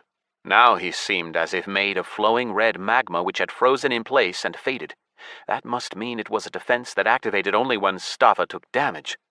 "Stop!" I shouted, seeing Heros, Bomber, and Crag about to bring their blades down on the demon. I wanted to warn the boys not to hit Staffa, but I was too late. They all attacked at once. Crawler fired off Frost Breath, Bomber struck with Ruination, Crag attacked from another side, and Heros started to slice into the demon with his daggers. Fiery spray flew out in all directions. The backlash hit Bomb, Heros, and Crag. The damage went to me, but the Titan was stunned for some reason. Crawler kept firing his icy spears, dealing meager damage and trying to freeze the demon, but failing due to the level difference. Staffa seemed to consider him the most dangerous, and spat magma at him. Crawler roared in pain, although I took all the damage again. In the meantime, the summoned Dark Brotherhood Nettle's inner circle climbed out of the pentagram portal. The first to emerge was a half-orc, then came a minotaur and a dark elf, and all three launched themselves at me at once. Just as a grinning hobbit appeared, I went back into clarity, dodging the attacks. The world froze again. I couldn't hit Staffa, but his summoned reinforcements were fair game. 4 strikes reduced the Dark Brotherhood's number by 4 sentients. A leg stuck through the portal. Cutting at it as I passed, I approached the demon and activated another of my new moves. Since I couldn't deal physical damage to Staffa. Spirit Shock. I watched as all the channels of my inner spirit dried out at once, lost their color, pouring all their energy into the ball in my chest. It didn't grow. On the contrary, it contracted like a spring, then exploded outwards before me. The invisible, deadly wave traveled through the demon, apparently dealing no damage. And then I left clarity. The world surged back to full speed. The heathen demon lost all his health in an instant, collapsing into disappearing dust and revealing Rion Staffa, still alive. The portal closed, cutting an orc in half as he tried to climb through. Guts splattered out of the half that crashed to the floor. The councilman ran to the window but couldn't get away. I caught up with Flight, copied his form, struck, and he collapsed. Forever this time. Unlocked achievement, First Kill. Nettle, leader of the Dark Brotherhood. You are the first in the world to reveal the true nature of Rion Staffa, chief councilman of the city of Tuav, who turned out to be Nettle, leader of the Dark Brotherhood. You have defeated this mysterious mob boss whose tentacles extended throughout all Latyria. Nettle, leader of the Dark Brotherhood, is dead, but before death, he inadvertently transferred a modicum of his power to you. Reward, Subjugate Sinners perk. Sentients whose souls already have a place assured in the Inferno will follow your orders without question. Does not affect members of the Dark Brotherhood. Penalty, Vendetta perk. All members of the Dark Brotherhood will try to eliminate you. Fine black threads shot out from beneath Staffa's feet as he fell. The floor seemed to melt, covering over with holes that exploded with sinister purplish light. His body lost its material form and turned into a spirit, a ghostly golden form crisscrossed with black veins. The black rays wove together with the veins, strengthened, and began to pull the soul down. The spirit opened its mouth in a silent scream and threw back its head. "You're not getting away that easy." The spirit's ghostly arms were already pouring into Reaper's size. Swearing, I tried to leave with Flight, but despite my carrying capacity, multiplied by thousands, I only moved an inch. Staffa's soul was being pulled in different directions, and if it had been material, it would have long since torn. My arms twisted out of their sockets. The ligaments began to tear along with Staffa's soul. Reaper's scythes seemed to have hooked into it and put down roots in an attempt to swallow the dead man's spirit. But I didn't give in. I gritted my teeth, felt sweat pour down my face as I watched Staffa's soul seeping into the scythes drop by drop. The boys careered around us. Bomb was trying to cut through the invisible threads pulling Staffa's spirit into the Inferno, but it wasn't working. How can we help? Crawler asked, but I said nothing. I barely had the strength to resist the Inferno as it was. Spirit fills me! I shouted the words of my mantra, and immediately used the spirit for clarity and hurricane ferocity at once. My strength remained the same, but my movement speed shot up. A final push and Nettle's spirit sank into Reaper's scythes. I flew head over heels into the wall. Rising, I went back to the expanding hole, which emitted a soul-wrenching, groaning, screeching, and grinding. Little by little the light began to pale. It was clear that the hole would soon close up, so we had to hurry. "Heroes! Astral Fury!" I shouted, speeding the world back up. The ninja had been saving his talent for this moment. In the same instant, my soul entered the astral plane and I launched myself into the hole. But I was thrown back. Nether! It isn't working! Bomb had raised his two-handed sword above me, but shook himself and lowered it. Crawler was holding his head. Heroes stood like a totem pole and stared and chanted into the abyss leading to the Inferno. Crag touched me on the shoulder. "Cast that suicide thing, or whatever that crap you got from the sleepers is called. Quick!" I remembered our plan B just fine, and activated self-sacrifice, and fell down dead. Herald, you have taken the path of self-sacrifice in the name of the sleeping gods. All your health is converted to faith. You are dead. Reviving in 10. The respawn timer froze at 10 seconds. I felt myself being sucked through the portal. Black and white flames flickered before my eyes, then disappeared, and I was in darkness. Moving to new in-game dimension. Inferno. Synchronizing. Successful. Attention. Unable to apply active abilities at time of transfer. Astral Fury. Sleeping Vindication. Nurgle's Fury. Unity. Sleeping Invulnerability. Sleeping Justice. Synergy. Assistance of the Sleepers. Analyzing. Solution. Capture current numeric variables. Inserting player Scythe Human level 774 Herald into Dimensional Database. Successful. Transferring player's current characteristics. Successful. The messages disappeared, replaced by a countdown to my revival. Remaining time to respawn. 3, 2, 1. Attention. No revival point set. Setting formal links. Selected Dominion of Belial. Location, Tiefling Nest. Transferring to respawn point. Welcome to the Inferno. Herald Scythe. I revived, raised my head, and beheld a scarlet sky as if powdered with ash. The sky of the Inferno. Interlude 1. Hakar. When he was very young, Hakar the Tiefling dreamed of fighting for the glory of the Dominion, gaining Chow, strolling through the streets of the capital, the Ruby City, and in the end, seeing great Prince Belial. Hakar shared his fantasies with his 6 brothers, but they laughed at him. The eldest, Anfidar, pinched his thin, just-forming horns and said, "Hack, little one, it's real rare for them to recruit tieflings. Forget about it. Our fate is to live here in the nest and get food in the void." Their primogenitors had founded this settlement in times long since forgotten. They might have been the ancestors of Hakar himself. They called the place Tiefling Nest. However, it wasn't long before the town filled with settlers and outcasts, mostly demons, devils, and imps, and then it was called simply the Nest. After learning that he would have to spend centuries there, Hakar complained. "I don't like that fate," he said, stamping his foot. "I want to see the Ruby City and serve the Dominion." "Not likely to happen, little hack," Anfidar sighed. "But why not?" "Because we aren't pure-blooded demons. We have too much from the mortals in us. It's tough for us to save up Chow and even tougher to use it in battle. And we're physically weaker than other demons, too." Hakar had seen mortals in the pages of his storybooks. The similarity was offensive. All that separated tieflings from humans was a set of twisted horns, red skin, eyes gleaming with demonic light, and a tail. Even devils had less of mortals in them. But even that recognition didn't chase him away from his dreams. Still, though, what do I need to do to get recruited? Save up enough chow for at least one white star to show up on your horns. White? What others are there?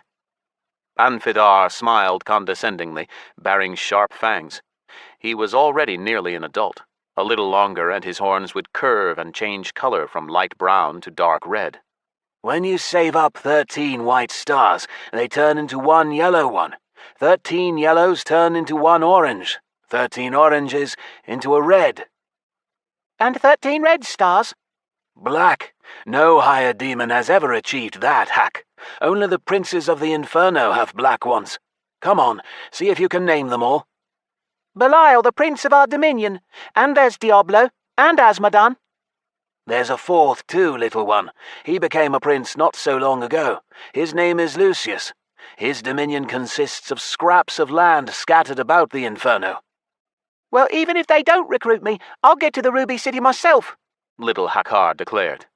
The brothers laughed, then explained that even if he wasn't killed or eaten by wild beasts, it would take Hakkar at least 30 years to get there on foot. The Inferno is enormous, little Hack, Anfidar explained. The princes have been creating new lands and expanding their domains ever since the Great Exodus and the Demonic Pact. It's part of their great game. The dominion that takes over half the world will be named Dominion over all, and its prince, the overlord of all Inferno, and we live right on the outskirts. Is that why Belial is always fighting with the other princes? That's right, little brother, and why the princes are always taking on new recruits. They need fresh meat. Wait, Hakkar said thoughtfully. If the dominions are so big, then how do the army recruiters get to us every year? They have at least one orange star, little one. With that much chow, they can open passageways through the void to any point in the Inferno. Many years had passed since that conversation. Last year, chaos had swallowed up Hakkar's mother. His 6 elder brothers had died with her. Hakkar was left with his father, one-legged Teland. His father had lost his leg, foolishly. He and a group of hunters ran into a herd of atlings and successfully drove them into a hole. They could have just filled it with lava, but the eldest in the group decided that would cost too much chow, which lost strength in fire. Teland, the only tiefling among the hunter demons, volunteered to climb in. He was smaller than the rest, but more agile and flexible. Teland had hoped to succeed and pocket a little chow for himself and his sons, but he overestimated his strength. Upon hearing the screams of pain, Teland's comrades pulled on the rope and hauled him out of the hole. There was an atling stuck to his leg, already fat and red with blood. Only a half-dissolved bone remained of the limb. After that, Teland took on the housework, and Hakkar's brothers had to grow up early and become providers and breadwinners. So did their mother, who was accepted out of pity into the herb gatherers group, which was protected by Elder Schwerk's warriors. Herbs by themselves interested no one, but even thorny weeds contained a crumb of chow. The poor demons dried it out and ground it up, then used it as a spice or ate it as gruel. In the Inferno, only chow gave demons energy and strength. Particles of chow infused all life, and there was only one reliable way to collect it: eat something that was once alive. The trouble was that in the endless and infertile lands of the void, one could easily become prey oneself. The brothers began to venture carefully into the void on their own, without a specific goal in mind, just picking up everything they could find and hoping to meet the wandering spirit of a mortal, the tastiest treat for any demon, as a devoured soul gave much pure and unadulterated chow. On that fateful day, the brothers joined the herb gatherers group and ran into a strong and mature, hungry spirit. Oh, how much chow they could have gotten!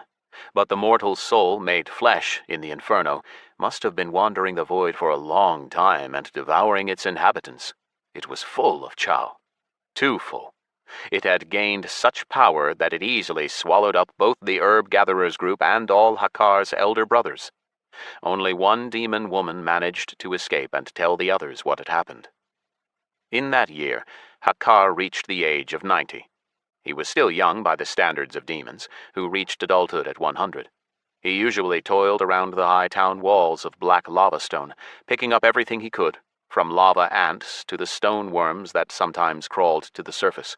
Some things he ate then and there, some he brought to his father. The miserly scrapings of chow from the insects allowed them to at least live out the day. It was foolish to even dream of a surplus. To save up enough chow for even one white star, he would have to eat roughly 3 billion stoneworms. He wandered through the town, trying to stay out of sight, keeping an eye out. When he saw any demons around his age, he hid. All the adults had gone into the void, and only children and mothers remained in the town. The army recruiter was due to show up tomorrow to take on new blood for Prince Belial. No matter how Hakkar might have wanted to serve the glory of the Dominion and see the world, he had no chance. Only those who gain at least one white star are worthy. In their town, Karas, son of Elder Shverk, had a white star. Once the Elder himself had served his 100 years for the Dominion, and his battle trophies had given him so much chow that he got 2 stars, and not white ones even, but yellow. When he returned to his hometown, Shverk challenged the Elder of the Day to a duel and easily defeated him, taking his place. Now Karas, Shverk's son, planned to tread the same path, earning chow in battles in the name of the Dominion. The demon, powerful beyond his years, bullied the other adolescents into each giving him at least 10 particles of chow every day, which was why Hakkar crept through the town, fearing to encounter the extortioner. On the worst days, he got even less than 10 chow, and then he and his father had to go out scrounging. And so did greedy Karas, who was striving to get a second white star before the recruiter arrived. Hakkar couldn't wait for the recruiter to arrive, hoping he would take Karas away. There was no point in complaining about him. Nobody would do anything to the Elder's son. Shverk was king and god there, with the right to deprive anyone in the town of life. The Elder never did, however. It was far easier for him to simply banish anyone who displeased him to the void. The starless ones had nothing to take anyway, apart from meager particles of chow, and there was no sense in upsetting the other townsfolk over such slim pickings. The nearest neighboring settlement was months away, so banishment always meant death. Certain beasts of the void around the nest had orange stars. Even Shverk couldn't take those on. It wasn't even close. A beast with an orange star could put down 1,000 warriors equal in strength to the Elder. Neither the beasts nor the demons grew old. They could live forever, but only as long as they had enough chow. Without that source of life and prosperity, they faded and disincarnated. That said, even the inhabitants of the Inferno with a large amount of chow could die from wounds, and then the killer took the victim's chow for himself. As he thought about life, Hakkar didn't notice himself walking out of the safety of the gloom between someone's fence and a poisonous bush onto an empty street.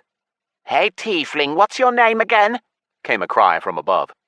Hakkar jumped and raised his head. Around 20 ells up, Karas sat on the branch of a mighty tree, his legs crossed. Next to him sat Deliza, a young and very attractive succubus, the edge of her dress shamelessly hitched up. "It's the son of that crippled Teeland," she noted. "Little Hack." Yeah, it's me, Hakkar said, bowing his head. How's your mom doing, Deliza? The succubus was about to answer, but Karas roared first. Hack, you disgusting little tiefling, where's my chow? You've made only 1 contribution since the start of the year. Sorry, Master Karas. It's just that it's hard enough already to get enough chow for myself and my one-legged father, Hakkar said, then gritted his teeth and continued, unable to resist. If you need more chow so bad, you could collect it yourself instead of hanging out with Deliza. What? Boom! The demon's huge body crashed to the ground, his hooves smashing through the glassy ground. Hakkar swallowed. Karas was twice his size and 10 times his weight. The demon grabbed the tiefling by the collar, lifted him up so he wouldn't have to lean down. Hakkar braced himself for a roar, but Karas spoke calmly. Listen here, worm. Tomorrow I will leave to serve the glory of the Dominion. I will be risking my immortality every day to ensure that those like you get to live in peace. Do you know what happens to inhabitants of captured lands? Imagine that tomorrow our prince loses a battle in the great game to Prince Asmodan, and then, according to the conditions of the game, he gains a strip of 100,000 ells neighboring on his dominion, and then another until the nest's turn finally comes. What then? We'll become subjects of Prince Asmodan? "No, little fool." The succubus laughed. She had descended too, it turned out, and now she stroked the fur on Hakkar's neck with her tail. We'll be sent off to be reprocessed. All captured demons add to the prince's chow. Sorry, but I'm not sure that Master Karas can change the outcome of the great game one way or another, Hakar wheezed. And even if he can, I doubt the little crumbs of chow that I collect for my barely alive father will make any difference. If the whole world gives a crumb, Karas gets a second star, Deliza answered. Exactly. The demon dropped Hakar, who lost his balance and collapsed into his opponent, reflexively grabbing at his knee. Karas pushed the tiefling away in disgust. Get out of here, you stinking runt. You have until morning. If you don't bring me at least 20 particles of chow for today and for the previous days, I'll forgive you the other days. See how benevolent I am. Finish your thought, Karas, the succubus all but sang. What will happen if little Hack doesn't bring you your particles? I'll shake the chow out of him and his father both, Karas laughed. He leaned down over Hakar. Go to Variga the imp's hut. Tell him I sent you. He can give you a simple weapon at least. Why a weapon? The tiefling asked, eyes widening. Because I won't eat cockroaches and worms. Get me something bigger and bloody. Variga the imp scraped a living through buying and selling. Traveling merchants occasionally looked in on the nest and sold almost all their goods to him, because the other residents of the town had neither items for barter, nor chow, nor even gold, the least valuable currency in the Inferno. You say Karas sent you? Variga asked, frowning. What are you going to pay me with? Nothing. Hakar shook his head. I profit the least in this three-sided deal, Master Variga. Karas will surely take any chow I get. You'll get his favour or something else. I'll end up with nothing. Ah, so you'll be giving a weapon back, then? The imp said, brightening up and jumping from foot to clawed foot. With his ears, he came up to Hakar's chest. Without them, his stomach. The tiefling thought for a moment. It would be great to keep hold of the weapon. No.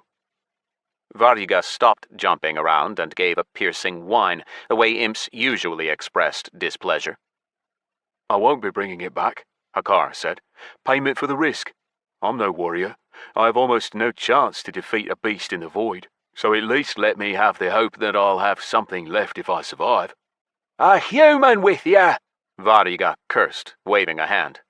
Don't be expecting chaos iron, tiefling. The imp disappeared into his storeroom and came back a couple of minutes later with a short wooden spear, a little crooked, with no metal spearhead, just a crudely sharpened tip. 4 ells long. No good for a void crab, the imp muttered. But enough for atlings. Maybe, anyway. He handed me the stick. If you pin him to the ground, you got time to finish him off. Now get gone, tiefling. Glory to the Dominion. Glory to the Dominion, Hakar echoed. Thanks. May the void have mercy on ya. At home, Hakar explained to his father where he was going and why.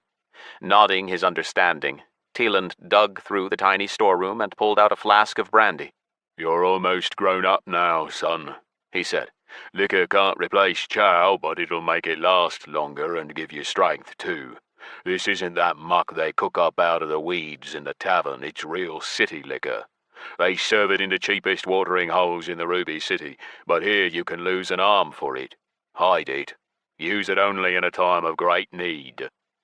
You've been to the Ruby City? Hakar asked in amazement. Once when I was very young, like you, I dreamed of seeing the capital of the Dominion. I couldn't get recruited, so I joined a caravan that came to town. We wandered the void for 40 years before we got there. I learned a lot on that journey. And you reached the Ruby City? Yes, they didn't let me in. Only demons with yellow stars can spend more than a day there, and you need an orange star to move there. Why have you never told me this before? Hack asked sadly, sitting down on a chair. Before this adventure, which seemed unlikely to end well, he wanted to see and hear the city of his dreams, if only through his father's eyes and ears. I didn't tell you because I didn't want to give you and your brothers empty hopes. Our fate is to live here, Hack. True, now there was no need to hide it. Hakar was setting off on his last adventure anyway. What did you see there? Hack asked, leaning forward and pricking up his ears. What's it like, the Ruby City? Huge, his father said, spreading his arms. It would take months just to walk all the way around it, son, with buildings taller than mountains. I saw it from afar, but could make out the district of torment and the mortal souls there. There were more than you could count. What were they like? Hakkar rested his head in his hands. Nightmarish, Teeland shivered. horrific, disgusting. Why are they held there? They are tormented until they mature. You see, mortal souls are capable of absorbing chow from the very air, and the worse they're tortured, the more chow they accumulate. And then? Teeland sighed, stroked his son's hair. You know that our ancestors came from Disgardium. Before we discovered chaos, we ourselves were mortal. Aren't those just fairy tales? Hakkar recoiled. No, son, it's the truth. But from the tales, you no doubt heard that there are gods in the other world, higher beings whose breath fills the world with mana. With what? Mana? Yes, energy like chow, only not as strong, but its supply is endless. Mana is the breath of the gods of Disgardium. With its help, mortals cast magic. There are no gods in the Inferno, so there is no mana. Much of what the mortals can achieve through mere desire and the ability to control mana was closed off to us here. Smart demons learned how to make chow obey them. In the big cities there are self-driving carts that move using chow energy, and mirrors in which you can see things from all over the Inferno. There are many miraculous inventions, and they all work using special chow accumulators. And that's what the mortal souls are used for? Not only that, higher demons happily devour them to raise their chow, but some are used to operate all the extraordinary things created in the Ruby City. After making sure his father had food and drink enough to last until he got back, Hakkar hugged him and left the house. The stories inspired him. He felt as if, by carrying out this assignment from Karas, he was taking the first step on the path to his dream. After all, if he learned how to get dozens of chow particles every day, then by his 200th year, he would have enough for his first white star.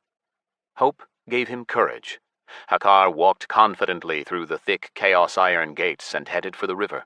Animals went there to drink, so it was only a matter of time before he found a scourge mane or devouring ooze. They were slow creatures. With enough luck, Hakkar would be able to take them down. A couple of thousand ells from the river, he sniffed the air, pricking up his ears. He could smell the foul stench of a mortal soul from behind a small hill. Just his imagination. Hakkar slowly dropped down, pressed his body to the ground. His long tail twitched warily, and the tiefling had to get a grip on himself to calm it down and settle his excitement. Oh, treacherous Belial, could he really be so lucky? A freshly extracted mortal soul? Still weak, defenseless, not knowing what had happened, what to do now. The spirits of the dead were usually pulled to the center of the dominions, where there was the greatest concentration of chow. The one that had swallowed up Hakkar's brothers had wandered in from far away, but this one... The mortal soul came closer. Hakkar smelled its growing stench and nervously clutched his spear. The lava crust cracked. A scream rang out. Hakkar shuddered. The voice was so high it made his fangs hurt. "All right, Scythe, you're in the Inferno," screeched the voice of the spirit-made flesh. Hakkar wasn't surprised that it spoke demonic. Those that discover chow absorb it, gaining both flesh and knowledge of the language. But there was no time to think. The spirit could round the hillock and see the tiefling at any moment. Hakkar unscrewed the lid from his flask, took a swig of brandy, and started crawling toward the voice to narrow the distance and attack. The mortal soul which called itself Scythe had been a human in life, but Hakkar's true sight told him the soul had another name. Mortal soul of Rion Staffa, property of Belial. What Hakkar saw made his eyes light up. If the spirit had been at all strong, his true sight would have told him that it was hungry or mature. This was definitely an ordinary soul, which meant even a child could handle it. Hakkar feared to even imagine how much chow it might contain. 1,000 particles? 10,000? He needed 1,000,000 for a white star, but as his father said, if you want to get to the Ruby City, the first thing you have to do is leave your house. It was a little awkward that Prince Belial clearly owned the soul, but he surely wouldn't miss it. Was it Hakar's fault that the poor thing came down so far away from the Ruby City? It certainly wouldn't get there under its own steam. The beasts would eat it. No, better that the prey go to Hakar.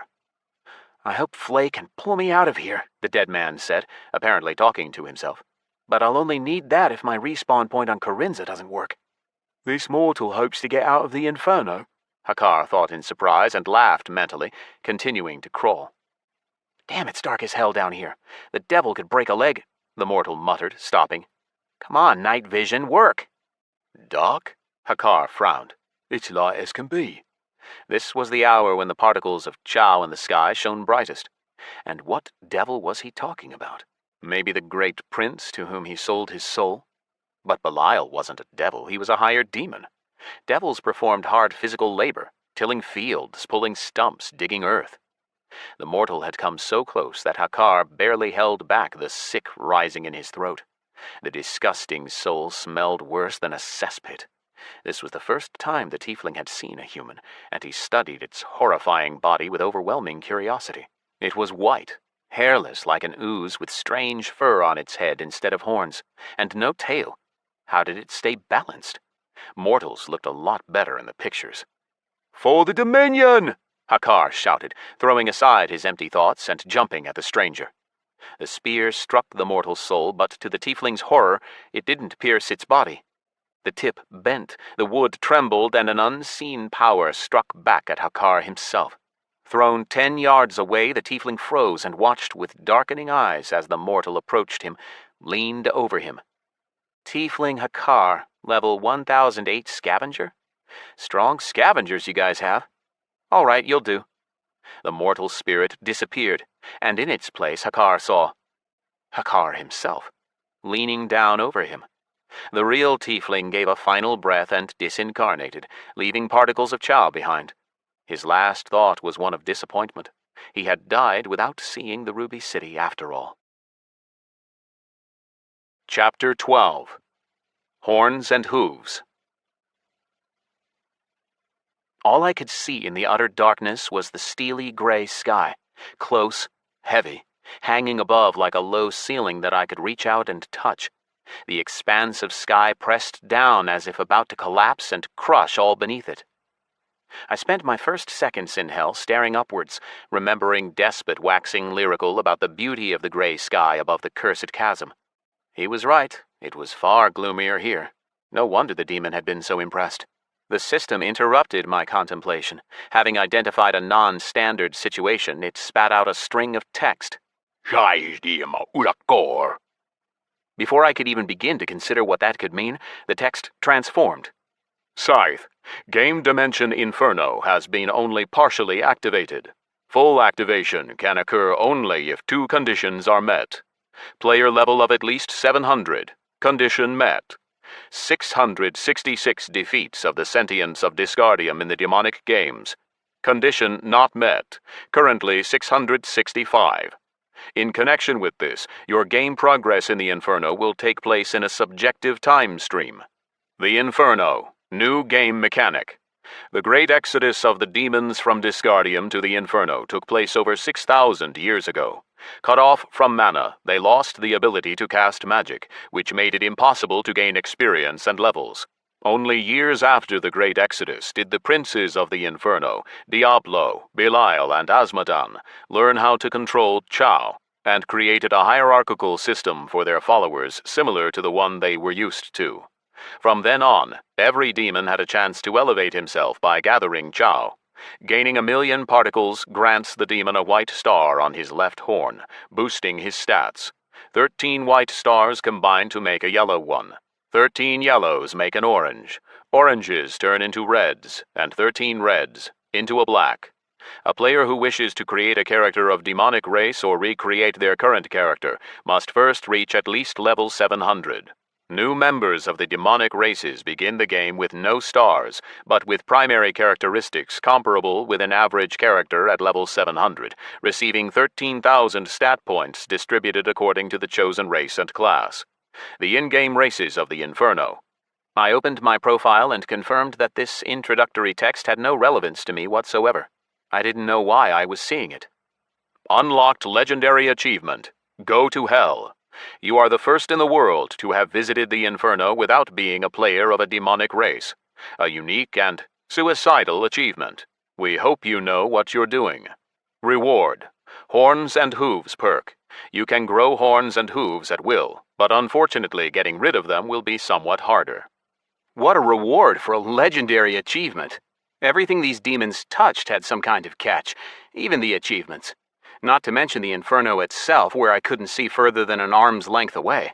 In my habit of thinking aloud, I started blabbering about how to get out of there and how dark it was. For the Dominion! The piercing scream coming out of the gloom was in demonic, and I understood it. I speculated for half a second whether I might be able to talk to the first inhabitant of the Inferno I encountered, but had no time to come to any conclusions before the demon attacked me. In the same instant, Path of Equanimity from Resilience activated and the damage failed to land, but the attacker was hit with Reflection, and so hard that he flew several paces and disappeared in the darkness.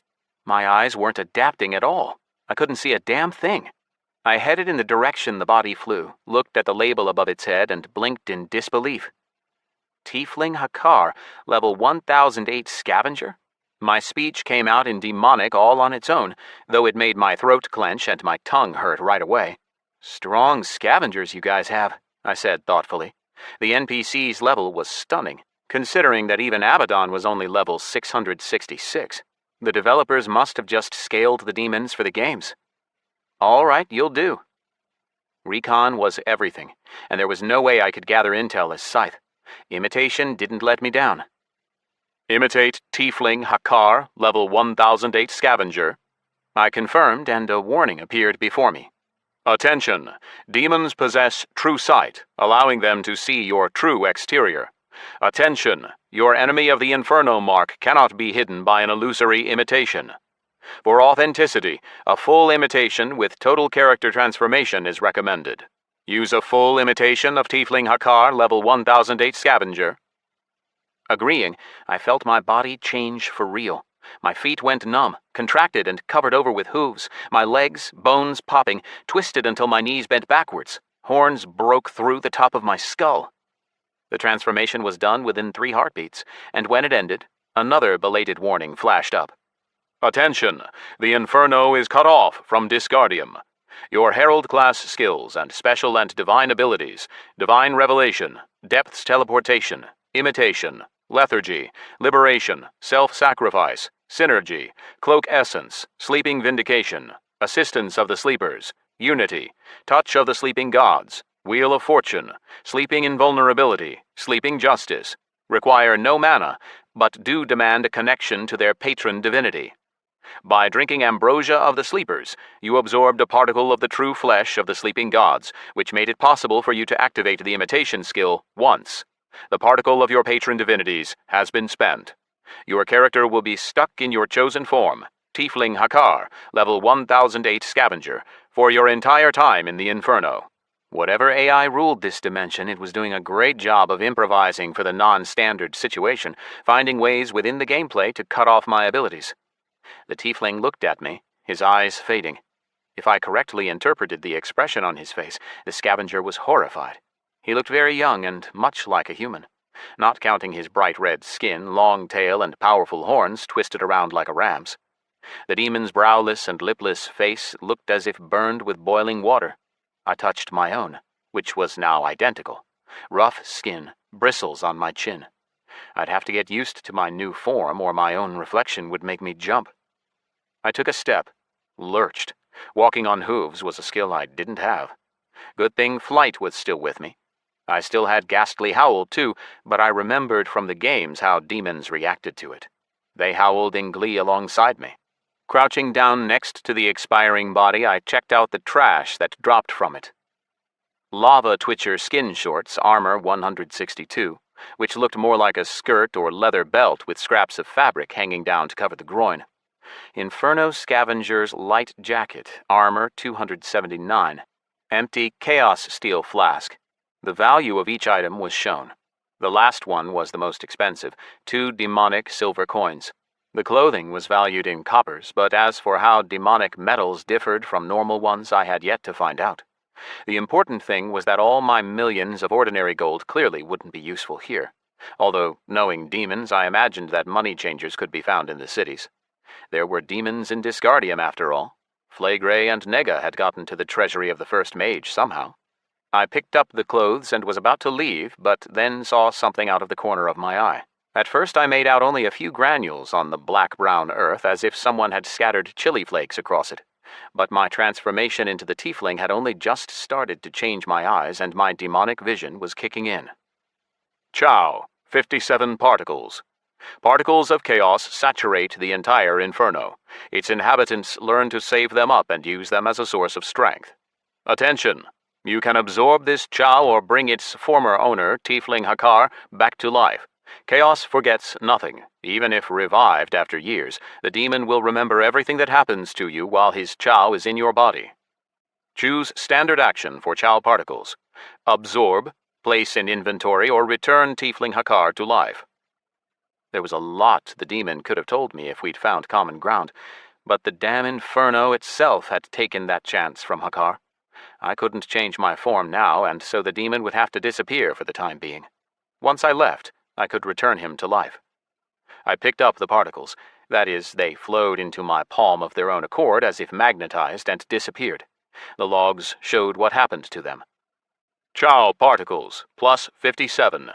Chow earned at current level, 0 white stars. 57 of 1 million.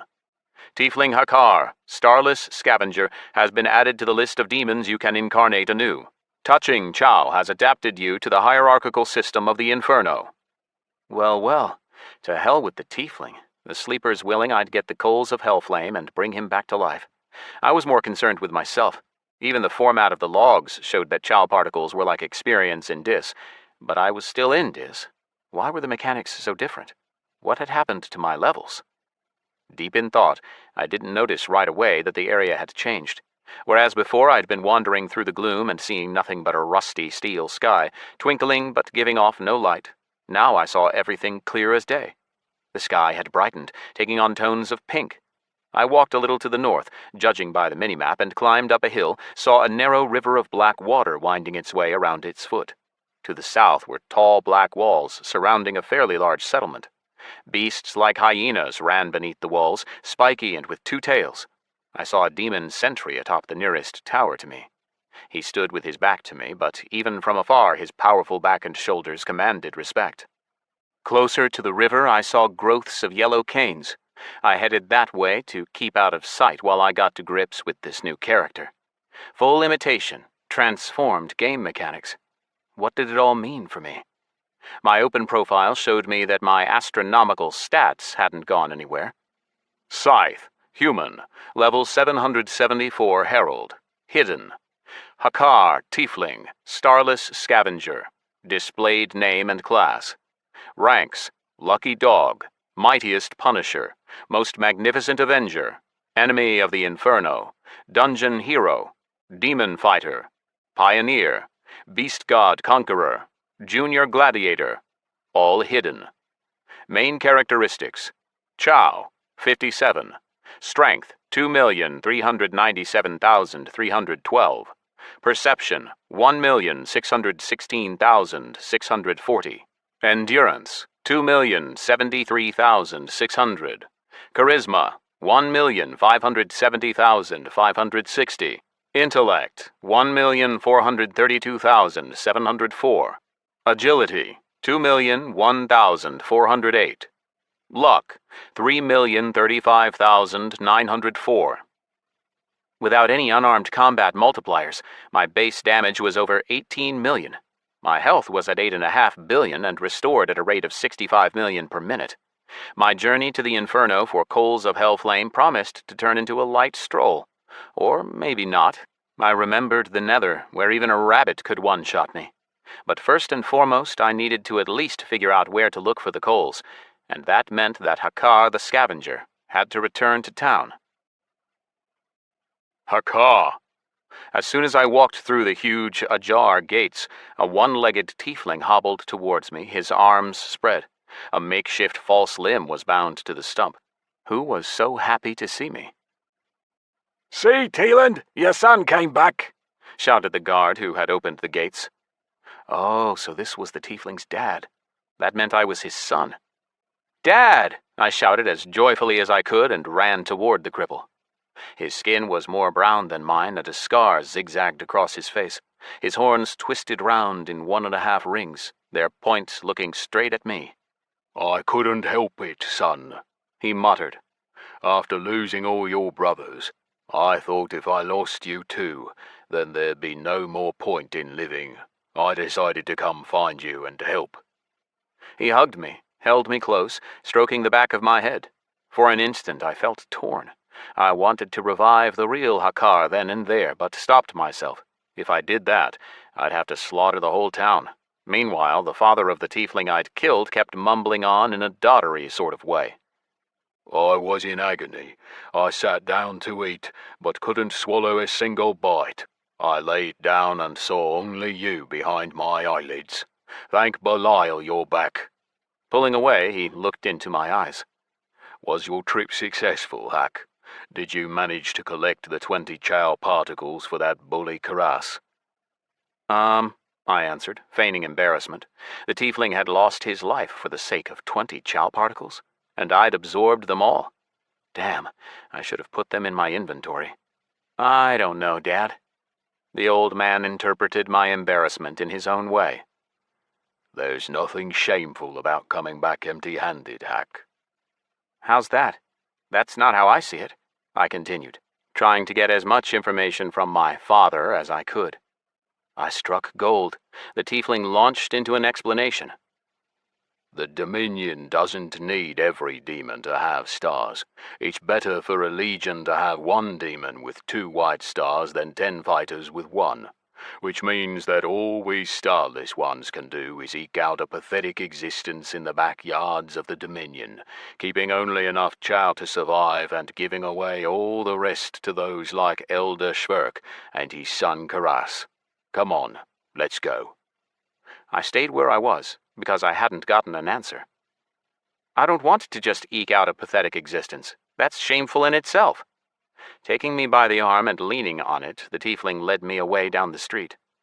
"At least we're alive, Hack.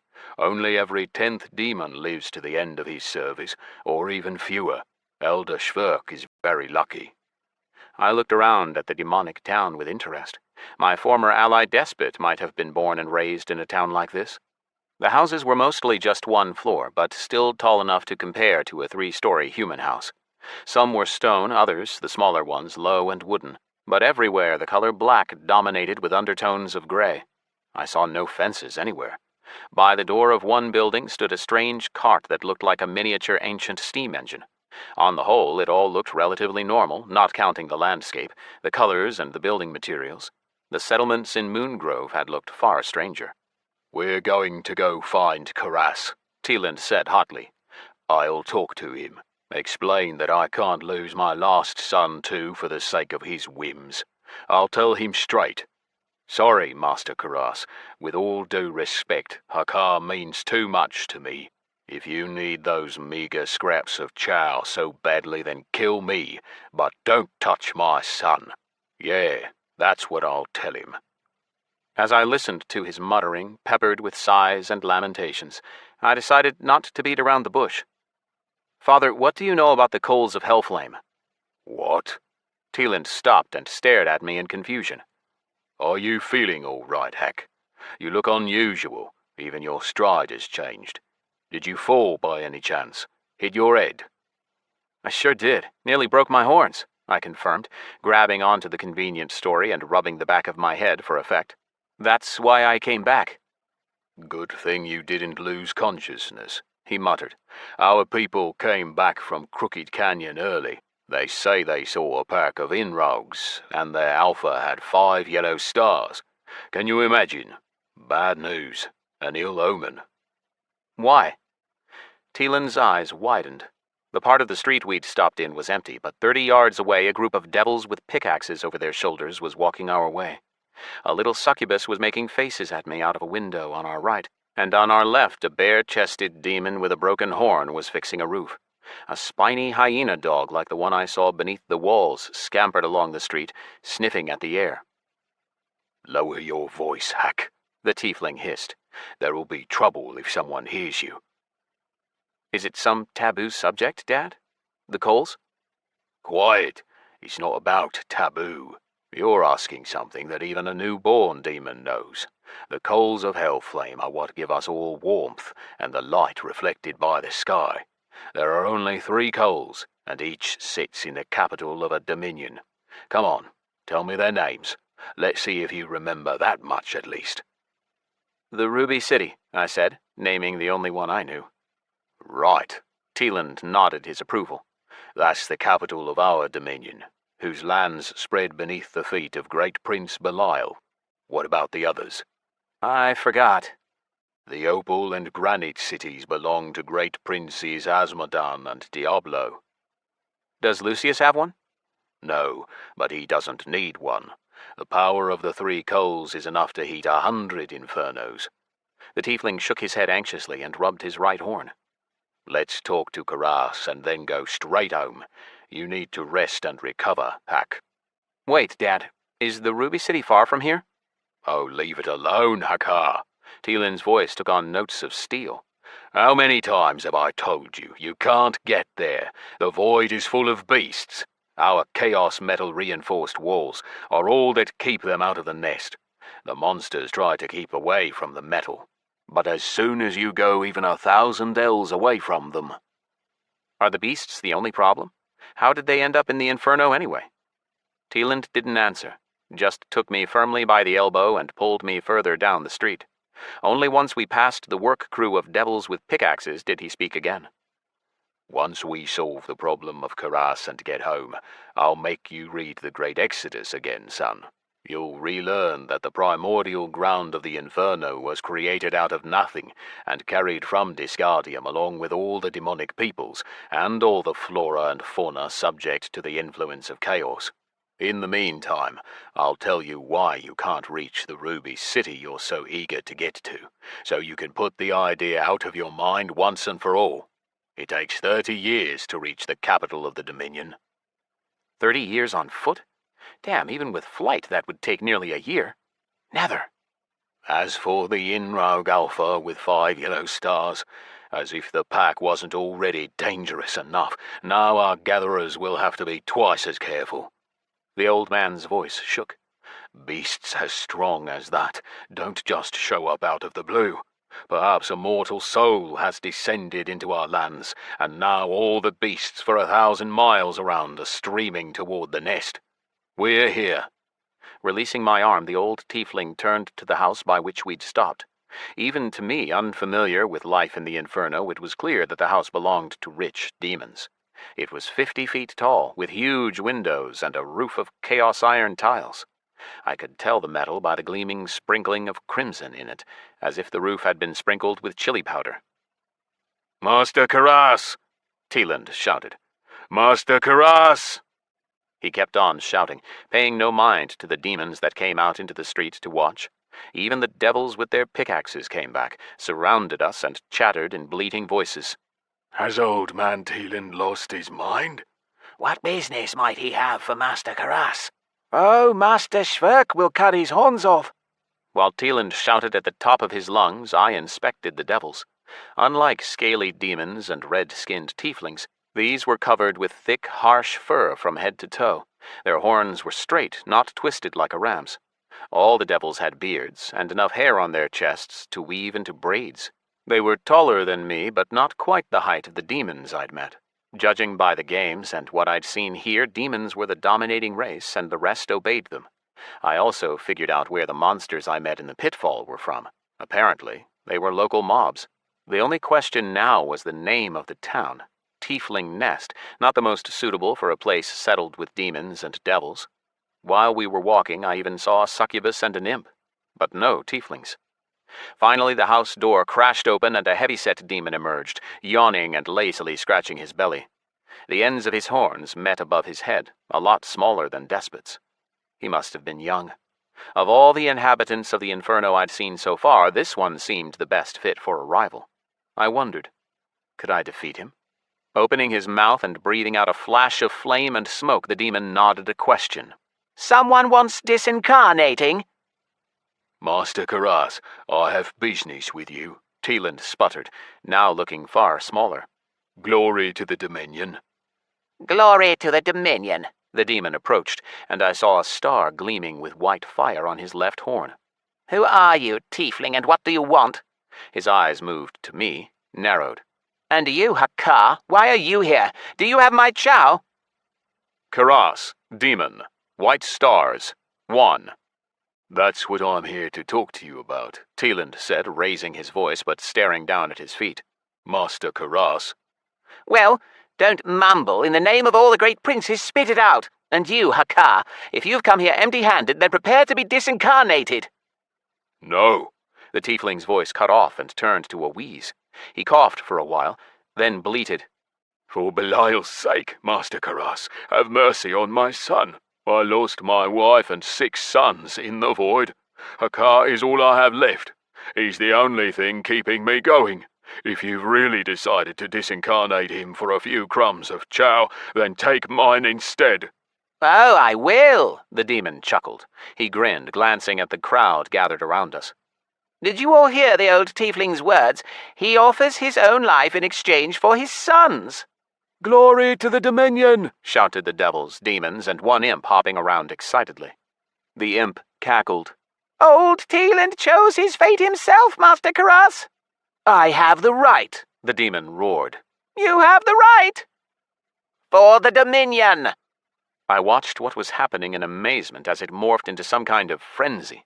The devils growled in excitement, the imp cackled on about the Dominion's glory, the demons beat their chests. Karas stood with his arms crossed, smiling. Old man Teeland had lost practically all his ardor and was leaning on me. He pulled me close, whispered in my ear. Live, son. Remember me, and read the Great Exodus. Then he stood up straight as if plucking up his courage, released my arm. He hugged me, sobbed into my neck, and turned away. Karas, watching with a smirk, beckoned him over with a hooked finger tipped with a long claw. Come on, old man, get moving, he roared, shouting over the babbling demons. I still need to rest and gather my strength before tomorrow's inspection. What inspection? I asked quietly, grabbing Hakar's father by the arm.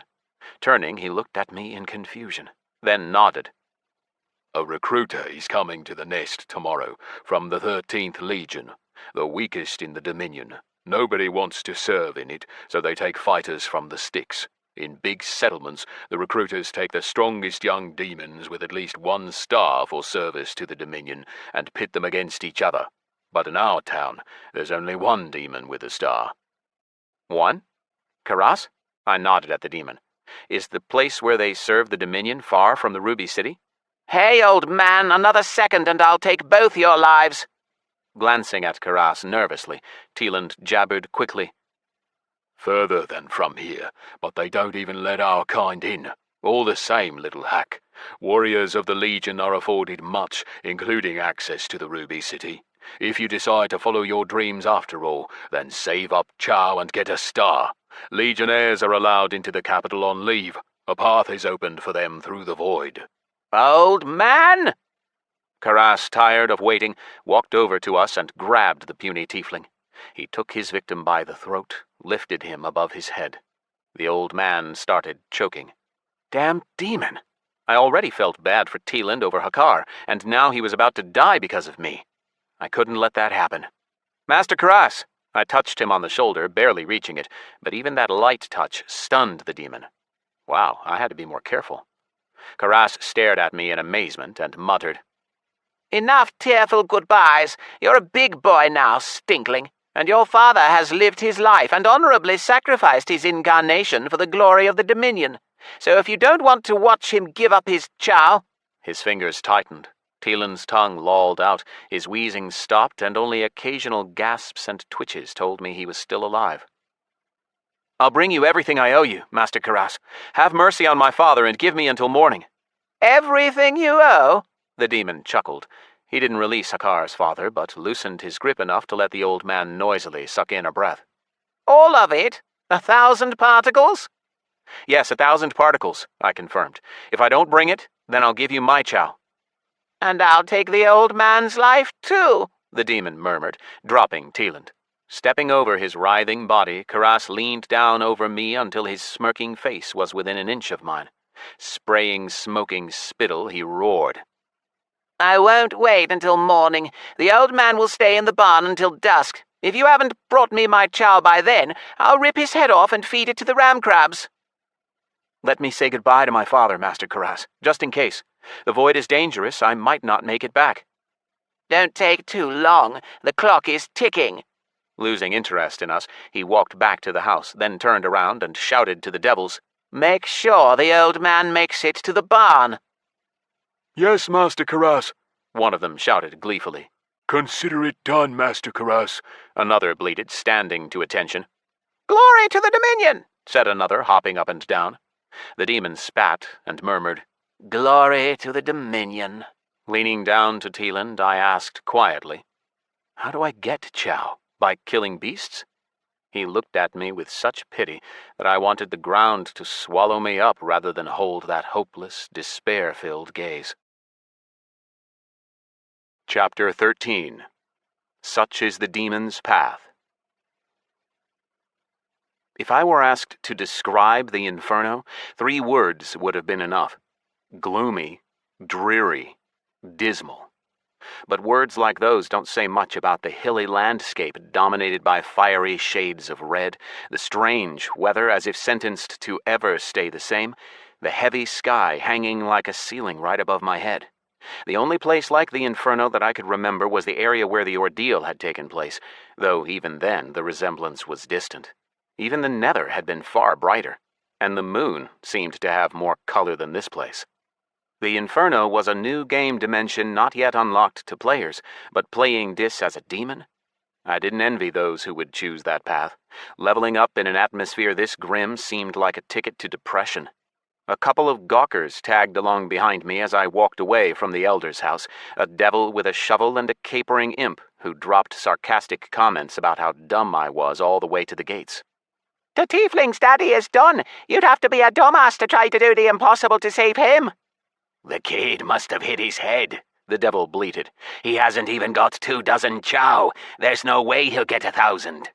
Master Karas will be doing a big favor to the Dominion when he disincarnates this brainless idiot. The couple followed behind me but kept their distance. Apparently I wasn't invited to partake in their analysis. Still, there must be some catch here, Zonar, the imp squawked. Did you see how sure he was when he gave that promise to Master Karas?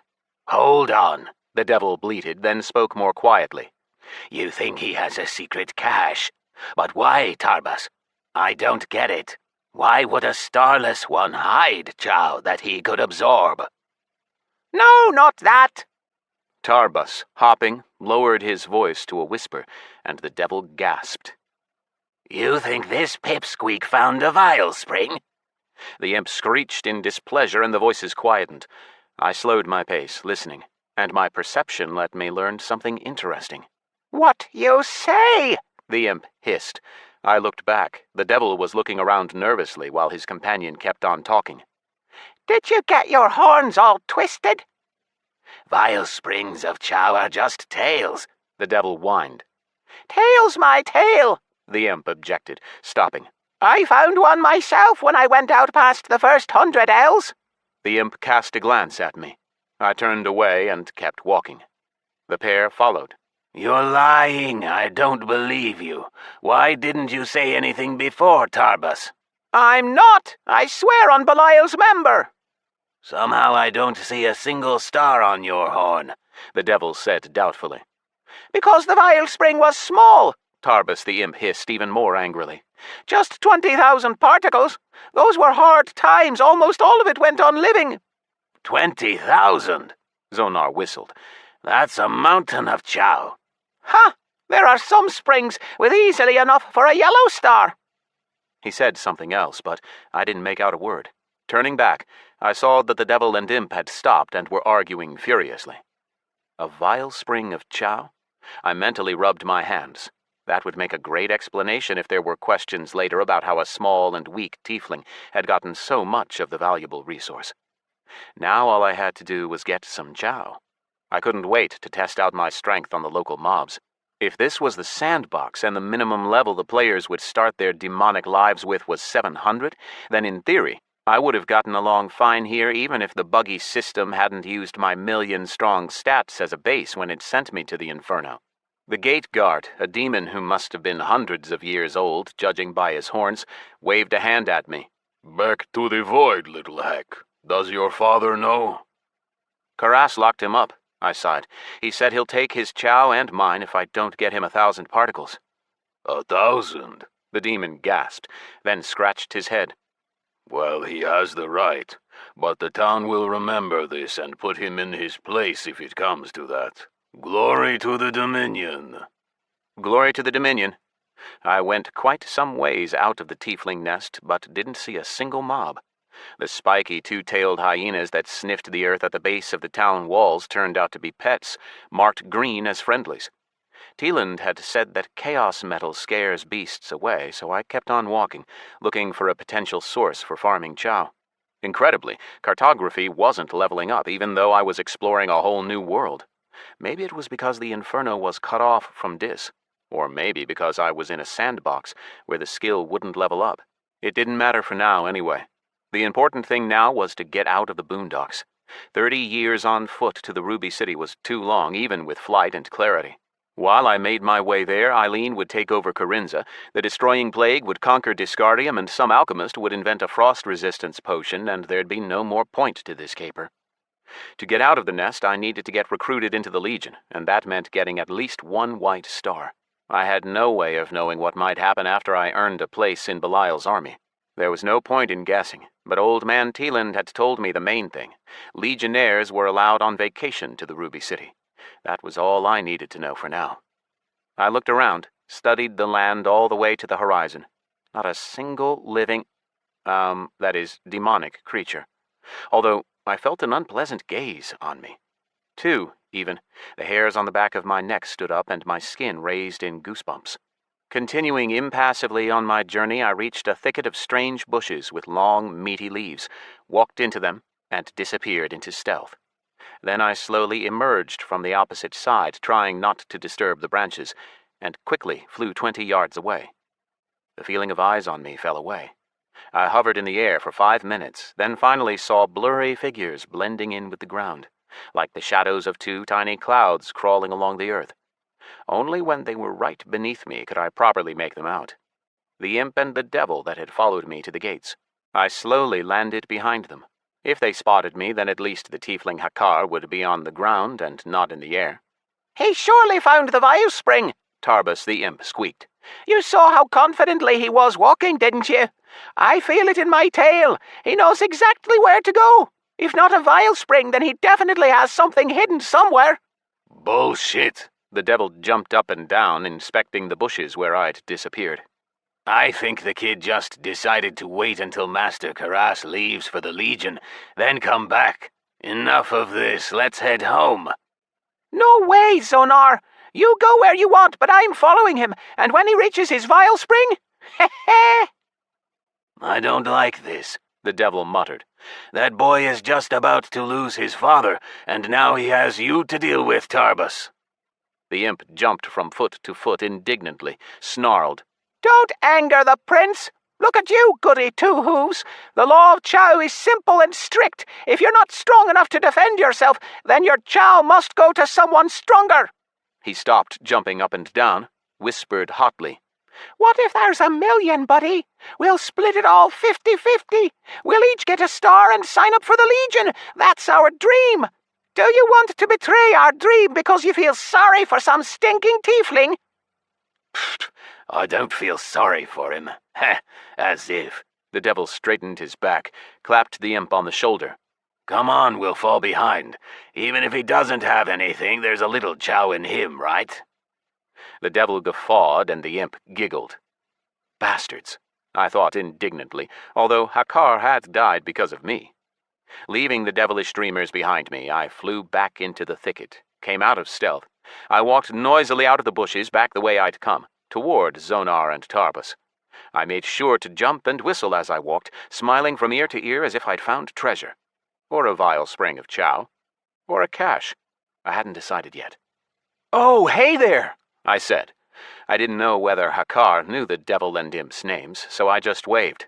"What are you doing here?" The imp, 2 heads shorter than the devil, jumped up and elbowed the other in the ribs. I told you! He squawked excitedly, then grinned. Hack, little one, Zonar and I were worried about you and decided to come help you with your challenge. But I see you've handled it yourself. You found some chow? Would Hakar have admitted to it? I doubted it. I looked down, dropped my shoulders, and whined. "No, I didn't find anything. Poor father, he's going to have to give up his chow to Master Karas, and poor me, to face death so young." Out of the corner of my eye, I saw the devil slowly walking around to get behind me. The imp continued to distract me with talk. "Oh yes, what a shame," he said, clicking his tongue, but his excitement came through as he hopped from foot to foot. The imp clearly had poor impulse control. "But such is the demon's path, little hack. Don't be sad. The main thing is that you tried, right?" He gave me a look full of false sympathy. The imp wasn't much like Schutz Utz, the minion who served Defiler the Warlock from the Children of Kratos at Kanima. That one was clean and sleek, and had seemed larger. Tarbus, by contrast, looked like a stray dog. Mangy fur, large, horsey teeth, uneven and jagged as if he chewed stones with them. Cloudy eyes covered in a yellow film. Altogether, this particular imp must have been at the very bottom of the food chain in the Inferno. Emitting an abrupt bleat, the devil dropped his spade down on my head, but I didn't see what happened to him next. The imp leapt at me with a roar. Unlike Schutz Utz, Tarbus didn't have the ability to throw fireballs, so he just sank his teeth into my neck. Both attacks were suicidal. Reflection fired the damage back and the attackers flew away. Whether I wanted it or not, I'd have to kill them both. Otherwise, they'd kick up a fuss in the town, and either the tiefling would have to disappear, or I'd have to end them all, including Hakar's father. I didn't want that. Better for the 2 local gankers to breathe their last. The devil crashed down. The imp groaned, grabbing at his throat and staring at me balefully from beneath his brows as if trying to decide whether to run away or try to kill me again. Or he just didn't know what was going on.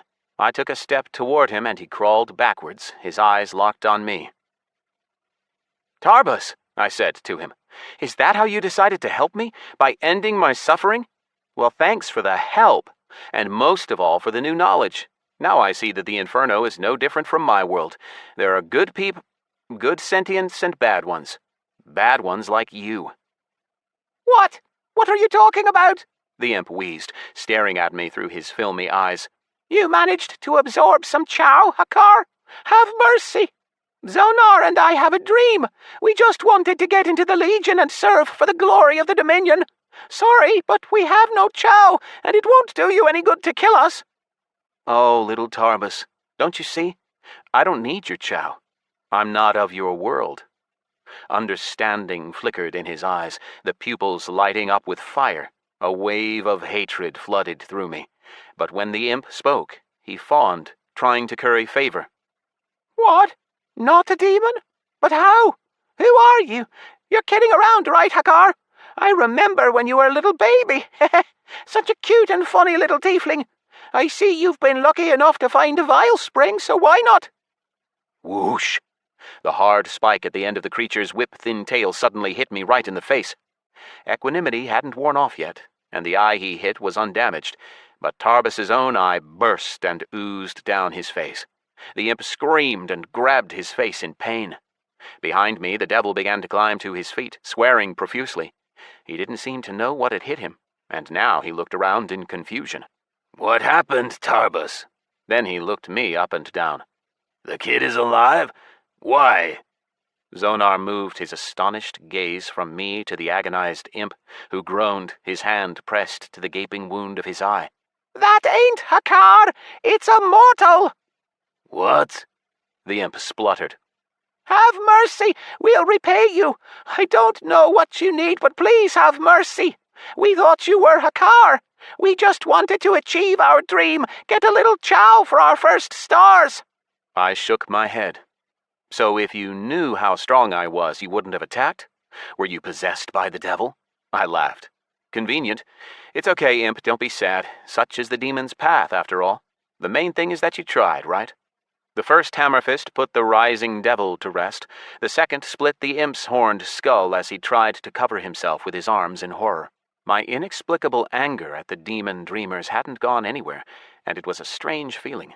I had 1,000 corpses on my conscience, but even after the unavoidable explosions of Plague Fury and Darrant and Shack, when I needed to show the tranquil peoples of the Commonwealth and the Empire how dangerous the destroying plague was, I had felt pangs of conscience for the deaths of the innocent NPCs. Now I felt nothing but satisfaction. Their bodies disincarnated, leaving only a scattering of tiny particles. Chow particles, plus 79. Chow particles, plus 151. Chow earned at current level, 0 white stars. 287 of 1 million. I didn't bother picking up their stinking rags and the spade. I'd gained a quarter of the chow I needed. I needed to find a fat mob. Going into stealth and activating flight, I ascended 100 yards into the air. For miles around, I saw neither mobs nor demons. The townspeople must have been avoiding this area because of the pack of marauding Inrogs that Teelant had mentioned. Maybe the ordinary mobs were hiding or had been eaten by the high-star incomers. I wasn't sure I could find them fast. In all my time in the Inferno, I hadn't felt so much as a light breeze, which meant that the Inrogs wouldn't find me by scent alone. I flew in a spiral, widening the circle each time, and 40 minutes later I finally saw 13 monsters moving, heat emanating from them. From above, they looked like a pack of red and brown lions. I dove down to get a closer look and see how big they were. The resemblance to lions ended with their muscular, flexible bodies. A mane full of long, sharp needles ran down their backs from bony heads inset with red-hot eyes. In place of a brush, a spike adorned the tips of their tails. The tops of their skulls were crowned with growths of bone. The pack ran along in single file, sniffing as they went. A two-headed monster the size of a purebred bull headed up the group. Every step it took left a burning, smoking imprint that flamed for several seconds. My stratospheric perception showed me the giant's nameplate clear as day. Barog, Inraug Alpha, Tier 4 Demonic Beast. Local Boss. Yellow Stars, 5. White Stars, 1. The other Inrogs were of various levels and had between 1 and 3 yellow stars, but they too were all Tier 4 demonic beasts. I didn't know what the tiers meant. My learned carefulness kept me from leaping before I looked. I came closer to the pack, hovering 20 meters above it, picked out the weakest Inrog, straggling along at the back with a single yellow star on its crown. I aimed at that one and fired off Spirit Hammerfist. My unarmed combat didn't let me down. Without making a sound, the Inrog collapsed head over heels and curled into a ball. One corpse. The pack continued on, noticing nothing. Pressing my advantage, I went into clarity and put down the other 11 Inrogs with ordinary hammerfists to save my spirit. I left the Alpha for last, to see if he was a match for me at normal speed. I landed right in his path, then left clarity. Wreathed in smoke and fire, the tank of a mob careered toward me, and the earth shook beneath its feet. Tongues of flame shot from its two mouths filled with rows of sharp teeth. The monster was running very fast, and I braced for his entire weight to hit me. But the animal suddenly stopped instantly, apparently immune to inertia. He stood stock still, sniffing the air. The growths on his head raised, turned into 2 pairs of horns, which bore 5 yellow and 1 white star. The Inrog burst into a roar, then with a screech and kicking up sparks, he crouched back on his bony paws and jumped. I let him attack first, deliberately. Equanimity activated and my body was pinned to the ground. Both mouths of the boss bit into me and pulled in different directions, but failed to rip my body in two. Reflection kicked in. The monster growled, jumped back, shook its heads, and snorted out acrid black smoke that blurred my vision. Once he realized I wasn't dying from the smoke, the Inrog gave a roar that paralyzed me, then started to rip at me with its claws. apparently with the memory of a goldfish. This time he didn't back off, but took the reflected damage and, enraged, attacking again with redoubled strength, covering me with liquid fire, tearing with fang and claw, causing himself ever more pain and ever more fury. But I waited patiently, watching my invulnerability timer count down. 120 seconds passed like an age, but it was still a friendly pat on the back in comparison to a living sieve. The pain seemed dulled, the monster's fangs not breaking through my skin, the streams of liquid flame sliding down me harmlessly. I felt like the bone in a battle between two dogs. After another flash of reflection, the Inraug threw me up into the air and kicked me away with both feet. With a furious roar, it attacked again. I waited out 2 minutes in equanimity and then another, losing health but gaining certainty that I could take on the locals. The alpha and possessor of 5 yellow stars, equal to 60 white ones, had only taken a fraction of a % of health from me in all this time. I would have withstood for longer, but my enemy died. Reflection had done its job, killing the local boss. I didn't hit him once. I rose, chewed up but whole. The bodies of the Inraugs had all floated away, leaving small handfuls of chow behind. Hakar left those crumbs. The boss had left a little mound the size of my fist. I reached out for it first, to figure out how much chow I could get from mobs relative to their level, and pulled my hand back.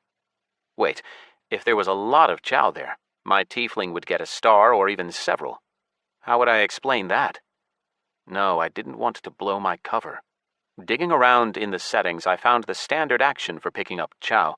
I changed absorb to place in inventory and only then looted it. Chow particles received, 6.6 million. I didn't know whether to laugh or cry. On the one hand, that was an incredible amount, 6 white stars at once. In a town where the head honcho had earned only 2 yellow stars and 100 years of service for the glory of the Dominion, I could just kill a few more bosses like this and become lieutenant to a god, or at least to Prince Belial. On the other hand, if I understood the game mechanics correctly, the Inraug Alpha must have had 66 million particles, maybe a little more, but only 1/10 of that had dropped from him. Where was the rest? I wandered around in confusion, absent-mindedly looted the chow from the other Inraugs, kicked a stone of frozen lava, and then suddenly calmed down. Of course. Whether stars or experience, the system was the same. When I killed Crusher, I didn't get all the experience he'd earned. It made sense that it was the same way here. I calculated that 90% of the chow disappeared on death. That must be why it was so hard for the demons to save up. And it cost them chow just to live. Mortals only needed air, water, and food. Demons needed chow, too, to maintain their immortality and give them strength. About 9 million chow in total dropped from the ordinary Inraugs, an even lower conversion rate, around 3%. I had collected roughly 16 million in total, which was 1 yellow and 3 white stars. Karas the demon had been ready to kill Teeland and Hakar for 20 particles, and let them live for 1,000? Well, I'd give him what he wanted. Today. But tomorrow, he'd get a big surprise. Chapter 14. The Great Exodus. News of my return spread like wildfire as soon as I walked back into town. All the townspeople had already heard about my conflict with the Elder's son and wanted to see how it ended.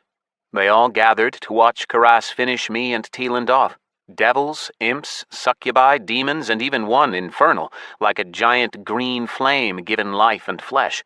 The infernal walked like a mecha tank and looked fearsome, towering 3 feet above the rest, but was just as starless as everyone else, so harmless. I had seen others like him in the battles in the desert. They were among the favorite minions of warlocks. Judging by the conversations of the town demons, nobody liked what was happening, and someone in the crowd suggested that they all donate to pay the ransom for me and Hakar's father, but the idea met no enthusiasm. A bowed devil with a broken horn sighed heavily. "Will anyone share at least a particle with me? I've been dry for 6 days. They walked behind me, and their eyes were sad. It seemed they'd already mentally buried me and Teeland. Well, that is, assumed that we would be disincarnated. I managed to find my way to the Elder Schwerk's house without getting lost. Only just. Karas, already notified, was waiting for me at the threshold, frowning, his arms crossed. I think he was sure I'd failed his task, and now he was regretting that he'd have to kill me after all. From what I could gather of the local politics, the townsfolk wouldn't like it. They knew that any one of them might have stood in my place. Look at that, Karas snorted. You're back. Thought you'd go and hide until I left, stinkling. I guess honesty or idiocy brought you back. Either sin earns you death. 1,000 chow, just like I promised, I said, stretching out a hand. The crowd behind me began to buzz in surprise. Little hack got a bunch of chow? Someone bleated behind me. Impossible! How did he do it? Maybe there's more to old man Teeland than meets the eye. Has he been saving it up and hiding it for a rainy day? Karas's eyes moved from the dust in my hand to me and back again, as if not believing and unable to reconcile that the weak stinkling had won such riches. If anyone in the nest had any chow in supply, I would have thought you stole it, Hakar. The demon growled in surprise. But my father collected every last particle this past year. I'm no thief, Master Karas. I was lucky enough to find a vial spring. Small, barely enough for me to keep my promise, I answered. Now go get my father and let him go. Thinking for a moment, I decided not to break character and added, Please, glory to the Dominion. Karas placed his giant hand atop mine, absorbed the chow, but kept the hand there, gripping mine tightly and asking quietly, A vial spring? Are you sure you gave me all of it? Or did you keep some back for yourself? Drop everything you have. Let's see. Keeping my eyes on the fury dancing in his pupils, I said firmly, I owed you 1,000, Master Karas. You've taken that. I don't owe you any more. So the vial spring gave you more, the demon snarled, grabbing me by the throat. He lifted me up, tightened his fingers. Drop it, tiefling. If you don't drop it, I'll take it myself after you disincarnate. The crowd started to murmur unhappily. I wheezed. Equanimity prevented any damage, but imitation did its job. My face reddened, my legs started twitching. I made as if trying to pry his strong, narrow fingers open, but really I was just touching them. Have mercy, Master Karas. I'll give you all of it. Do it, he snapped. Opening my inventory, I counted out another 1,000 chow and change, putting in the last 3 digits at random for the look of it. Here, this is all of it. The demon absorbed the chow and tossed me away. Laughing, he said, Who are you trying to fool, you piece of cockroach shit? I stayed down on all fours, holding my throat and coughing while casting glances at the townsfolk. The crowd didn't dare come closer, but the back rows were pushing in, and in the hubbub I heard cries of complaint. Not fair. The tiefling had the right to keep the rest. What will Master Schwerk say? His son's behavior dishonors his house. Karas cast a fearsome glance at them. The cries stopped. The crowd surged backwards. If any of you dislike it, feel free to challenge me. Everything I do for the Dominion. For the Dominion, the devils, demons, and imps shouted. A succubus emerged from the ranks, pushing aside the infernal smoldering with green fire. She approached, swaying her hips and smiling. She ran her tongue along her lips, touched my face with the tip of her tail, then wrapped it around the demon's neck and purred. Karas, little hack held up his end of the deal. Let him go. Free his father. The demon shrugged and chuckled. A deal is a deal. Take your father, tiefling, and get gone before I change my mind. Turning away, he put his arm around the succubus's waist and led her into the house. The door slammed shut behind them. A group of devils went with me to pick up old Teeland. Apart from astonished whispers about my luck, I also heard confusion over Zonar, who was always inclined to bunk off work, but now was nowhere to be found at all. Bet he's cooling his heels with his little buddy Tarbus somewhere, complained an old hunchback devil with graying fur. We ought to kick him out of the work crew, someone else bleated to a chorus of agreement. They all kept asking where I'd found the chow vial spring, in and amongst complaining about the injustice of Karas and of their lot in life, that the strong always take chow from the weak. A quarter of an hour later, Teeland and I were sitting down at the table back at the house, drinking a cold brew of unknown herbs. It was so acrid and bitter that I nearly retched, but apparently my full imitation allowed me to stomach demonic food and drink, normally fatal to any mortal. A dissolving stomach and burnt intestines wouldn't be the worst of it. Hakar's father was overjoyed and couldn't believe our luck. He kept glancing back at the door as if afraid that Karas might change his mind. "What luck," he said. "What luck, running into a Chow Vile Spring just when your fate depended on it, Hack. The great prince himself must be watching over you. Almighty chaos, how is it possible?" Our horns scraped the ceiling of the dark hovel. The only source of light was the lava splashing in the hearth. Jumping up, Teeland pulled a small, nearly empty bag out of the pantry and poured a little out into a bowl. The contents looked like some kind of cereal. Then he took out a full jar of teeming insects and threw a few into the bowl of cereal. The sight alone made me want to be sick. Before they could escape, he poured in something that looked like swamp water, took up a pestle and started to grind it all into a smooth mixture. A wisp of smoke rose from it. "Let's eat, Hack, then you can get started on the book," he said, still grinding the muck. "You haven't forgotten to read, I hope." "I don't know. Where's the book? I'll check." Teeland reached under the table and pulled out a huge leather-bound tome. "The Great Exodus. This sacred book contains the history of our people, son. Read it, and don't forget it again." I looked askance at the book. It had to be at least 5,000 pages long. It would take more than a month to read. I took it in hand and saw the same symbols that had appeared to me when I first arrived in the Inferno. Or other squiggles like them, at least. I narrowed my eyes, hoping they would turn into normal letters, but I saw a word instead. The symbols stayed just as they were. But now I could understand what they meant. The Great Exodus, or the history of the demons before, during, and after the signing of the demonic pact. I sighed in relief when I opened the tome. There weren't many pages. They were just thick. Each was made of fine leather with huge symbols burnt in. They worked like logograms. Each symbol represented a word, meaning, or whole sentence, and I understood all of them. "Read," Teeland whispered. "Go on and light the torch. I'm going to sleep. That was a long day, to say the least. Oh, I was at my wit's end. I kept remembering your mother and brothers, thinking about my life's path and how I was ending it."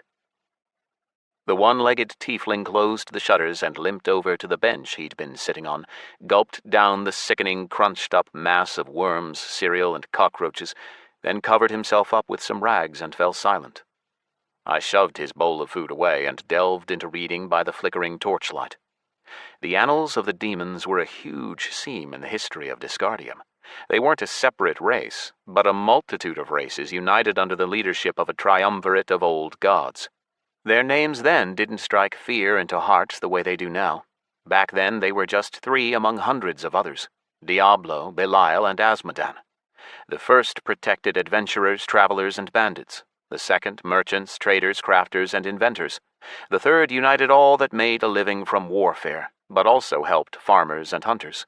The trio made friends, then bent a third of Latyria and a quarter of Shadowrung beneath their leadership.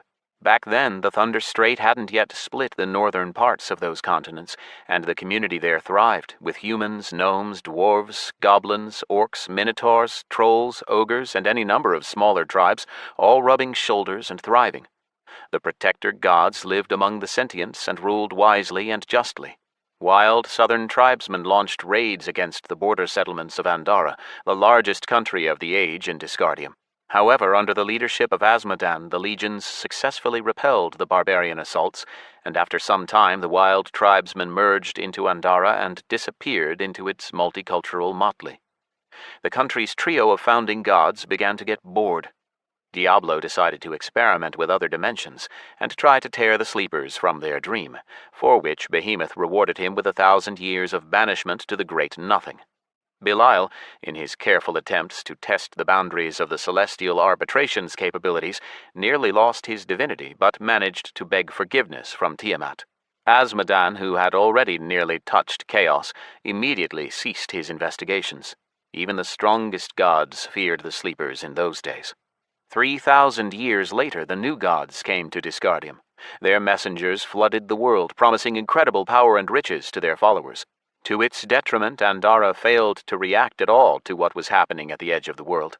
The new gods gained strength, and the old were remembered less and less, as were the sleepers. More and more of the old gods' temples were torn down, and in their place the mortals erected sanctuaries to the new. Since light and the sun symbolized life for all sentience, most of the faith, and therefore most of the power, went to Nergal the Radiant. He was the first to gain enough courage to call on the mortals to crusade against heathen Andara. That happened after the strongest old gods, such as Odin, Morena, Zeus, and Reaper, were banished either beyond the barrier or to infertile lands. Nergal was joined by Marduk, Hurakan, Veles, Shesmu, and the rest. They had fewer followers, but together they tripled the Radiant God's army. Hordes of wildlings, who would become the people of the Commonwealth, Empire, and League thousands of years later, crashed down on Andara, tearing away chunks of fertile land, razing defensive walls and villages. Diablo, Azmodan, and Belial shrouded themselves in armor of celestial metal and led their legions against the army of the new gods. Every killed legionary took down a dozen wildlings with him, but to the new gods that exchange rate was just fine. From the most distant southern lands of Latyria and Shadowrung, from Bakaba, from the isles of the archipelago, barbarians streamed in from all directions to answer the call of the generous new gods. Losing city after city, the three future great princes of the Inferno did the unthinkable. They turned to chaos, the eternal enemy of all order, so mighty and unpredictable that even the sleeping gods were wary to do business with it. Chaos, indifferent to the affairs of mortals and gods alike, but ever seeking to expand its territory, poured out through spatial rifts opened by Diablo, Belial, and Azmodan, and corrupted the people of Andara forever. He took their souls, but granted them eternal life and tenfold their prior power. The mortal races turned into demons. Elves became satyrs and succubi, orcs became devils, gnomes and dwarfs became imps. From what I understood from the book, the lines originally weren't so clearly drawn. At first, chaos so disfigured the body that it was impossible to say who was who. The final demonic races formed only after thousands of years of evolution, and not without interbreeding. But nobody was thinking about that back then. The demons thirsted for vengeance and the destruction of the aggressors, and they got both. Usually, after repelling an assault from barbarians, the legions would return home, but not this time. The demonic army exploded outwards to take vengeance, crashing through the continent like a tidal wave. The new gods panicked. Their temples were being torn down to their foundations, their followers sacrificed, their supply of faith strangled. But the demons, too, were exhausted. Their melding with chaos had its downsides. Now they needed chow, which they couldn't find in Disgardium. The demons retreated to Andara. The new gods licked their wounds, encouraged their followers to multiply, created a cult around motherhood and fertility. Half a century later, Nergal's new army marched on Andara. Strangely, the book didn't mention the departed at all. For all these years, Diablo has been searching for a way out. The demons couldn't throw off the yoke of chaos, so all they could do was relocate to a place where nothing limited its influence. The Great Nothing. During his first banishment, Diablo had seen a piece of land there from who knows where. Perhaps it was thrown out of some other dimension, or maybe the sleepers created it, so that the future prince of the Inferno would have a place in which to languish in exile. The three princes decided to move their people there, along with all the land of Andara. But Belial the Treacherous wouldn't have earned his nickname if he hadn't come up with the way to return. That was when the demons created the new version of the demonic games, and the old gods agreed to the demonic pact, witnessed by the celestial arbitration. According to the pact, the demons not only had the right to return, but also maintained their claim to the spirits of those mortals who did not belong to any of the gods of Disgardium. I learned why the princes needed that while reading a separate chapter on Diablo's experiments. Of all the three gods, he was the most concerned that his followers had lost their souls, which meant they generated no faith. The prince hoped that, by studying the souls of mortals who fall down to the Inferno, he could figure out how to return what his adepts had lost. The name Inferno came from Disgardium. The demons themselves at first continued to think of themselves as Andaran people, but newly arriving spirits insisted that they had fallen through the ground into Inferno, and the name stuck. After resettling there, the demons tried to go back to their old peaceful lives, but their chaos-corrupted nature demanded blood. There was nobody to fight, so the princes thought of a way to kill two birds with one stone, give the people what they wanted, and strengthen the legions. The first steps in the conquering of Chao were taken, and it became clear that through war the Inferno could forge an army against which the new gods would have no chance. After all, when a warrior died, he gave his Chao to the winner, strengthening him, which meant that every death made the legions stronger, like how fallen minions of the destroying plague strengthened those left standing. And so the princes began the great game. They split the Inferno into 3 equal dominions, as if cutting a cake into 3 pieces. Each day the legions of 2 sides met in deadly combat while the third rested. The winner gained 100 ells of the losing dominion's land, then fought again the next day. If the winner defeated the next opponent, it put its next legion forward, again against the second. I heard snoring from the bench. Old man Teeland had fallen asleep. I closed the book and logged out of Dis. Tomorrow was going to be a very big day. Blood pulsated in my temples, the back of my neck ached, my mouth was dry, and my heart was trying to beat its way out of my chest, but on the whole I felt a lot better than I had after leaving the Nether. All the same, the signs of exhaustion were clear. That meant the capsule had put far more stress on my brain than usual, and maybe time flowed faster in the Inferno. The interactive panel told me that my last game session had lasted 4 hours and 23 minutes, which had included my time on Corinza, my training with Oyama, our search for Rion Staffa, and several hours in the Inferno. Now it was clear what that warning meant, the one telling me I'd be playing in a subjective time stream. Time went by faster in the Inferno. To calculate how much faster, I had to figure out how long ago I'd parted ways with the boys. I nearly collapsed when I climbed out. My legs wobbled, but as soon as I walked out into the lounge, I started to feel better. Now I had to figure out how long I'd spent in hell. Raj sat in the lounge in a seat facing the door of my bedroom and side on to the exit, a tablet in his hand. The hologram display showed him the feeds from the CCTV cameras all over this floor and the roof. "Alex," he nodded. "How's tricks?" "Not bad. Have the boys logged out of Dis? Hung, Ed, Tomoshi?" "Not yet. Hungry? Maria cooked, but it's cold already. Want some heated up?" "It's all right, I'll grab something. Thanks. Have they picked up Tobias?"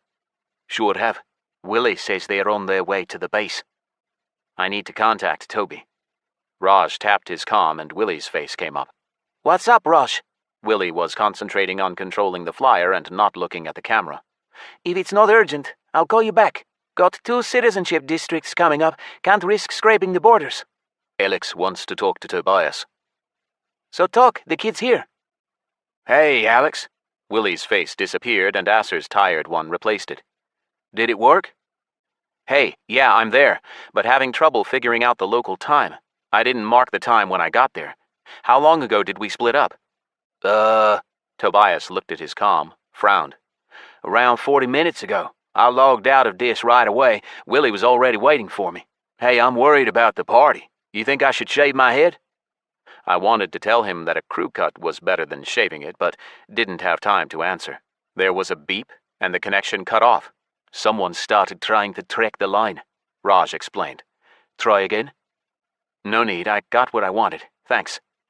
So time in the Inferno flowed roughly 10 times faster, which meant... Damn, Nether! I had half an hour at the most to sort myself out and eat if I wanted to make it back before Teeland woke up and go see the Legion's recruiter. I wolfed down my food, took a shower, and went back to the capsule. Still 5 or 6 hours left before the party for the newcomers to the base, Rita, Tobias, and Tissa, and that meant I had 2 days in the Inferno. With those thoughts, I went back to hell. The torch had already gone out. It was pitch black in the tiefling's house. My character was still sitting at the table over the Great Exodus. I stared into the darkness for some time. Less than an hour passed, I think, before my night vision hit level 93. Another level might have come in handy in the Inferno, but Teeland woke up. He grunted and groaned a while, tied on his false leg, and then hobbled over to the hearth and spat something into it. It blazed back to life. Only then did Teeland see me. Hack? He yawned in surprise. Haven't you slept? I shook my head. I've been reading. Good morning, Dad. The tiefling froze, staring hard at me. His eyes gleamed in the darkness, reflecting the flame splashing in the hearth. I held his gaze. He chewed his lips, then said, Hakar, we don't wish each other good morning or good night.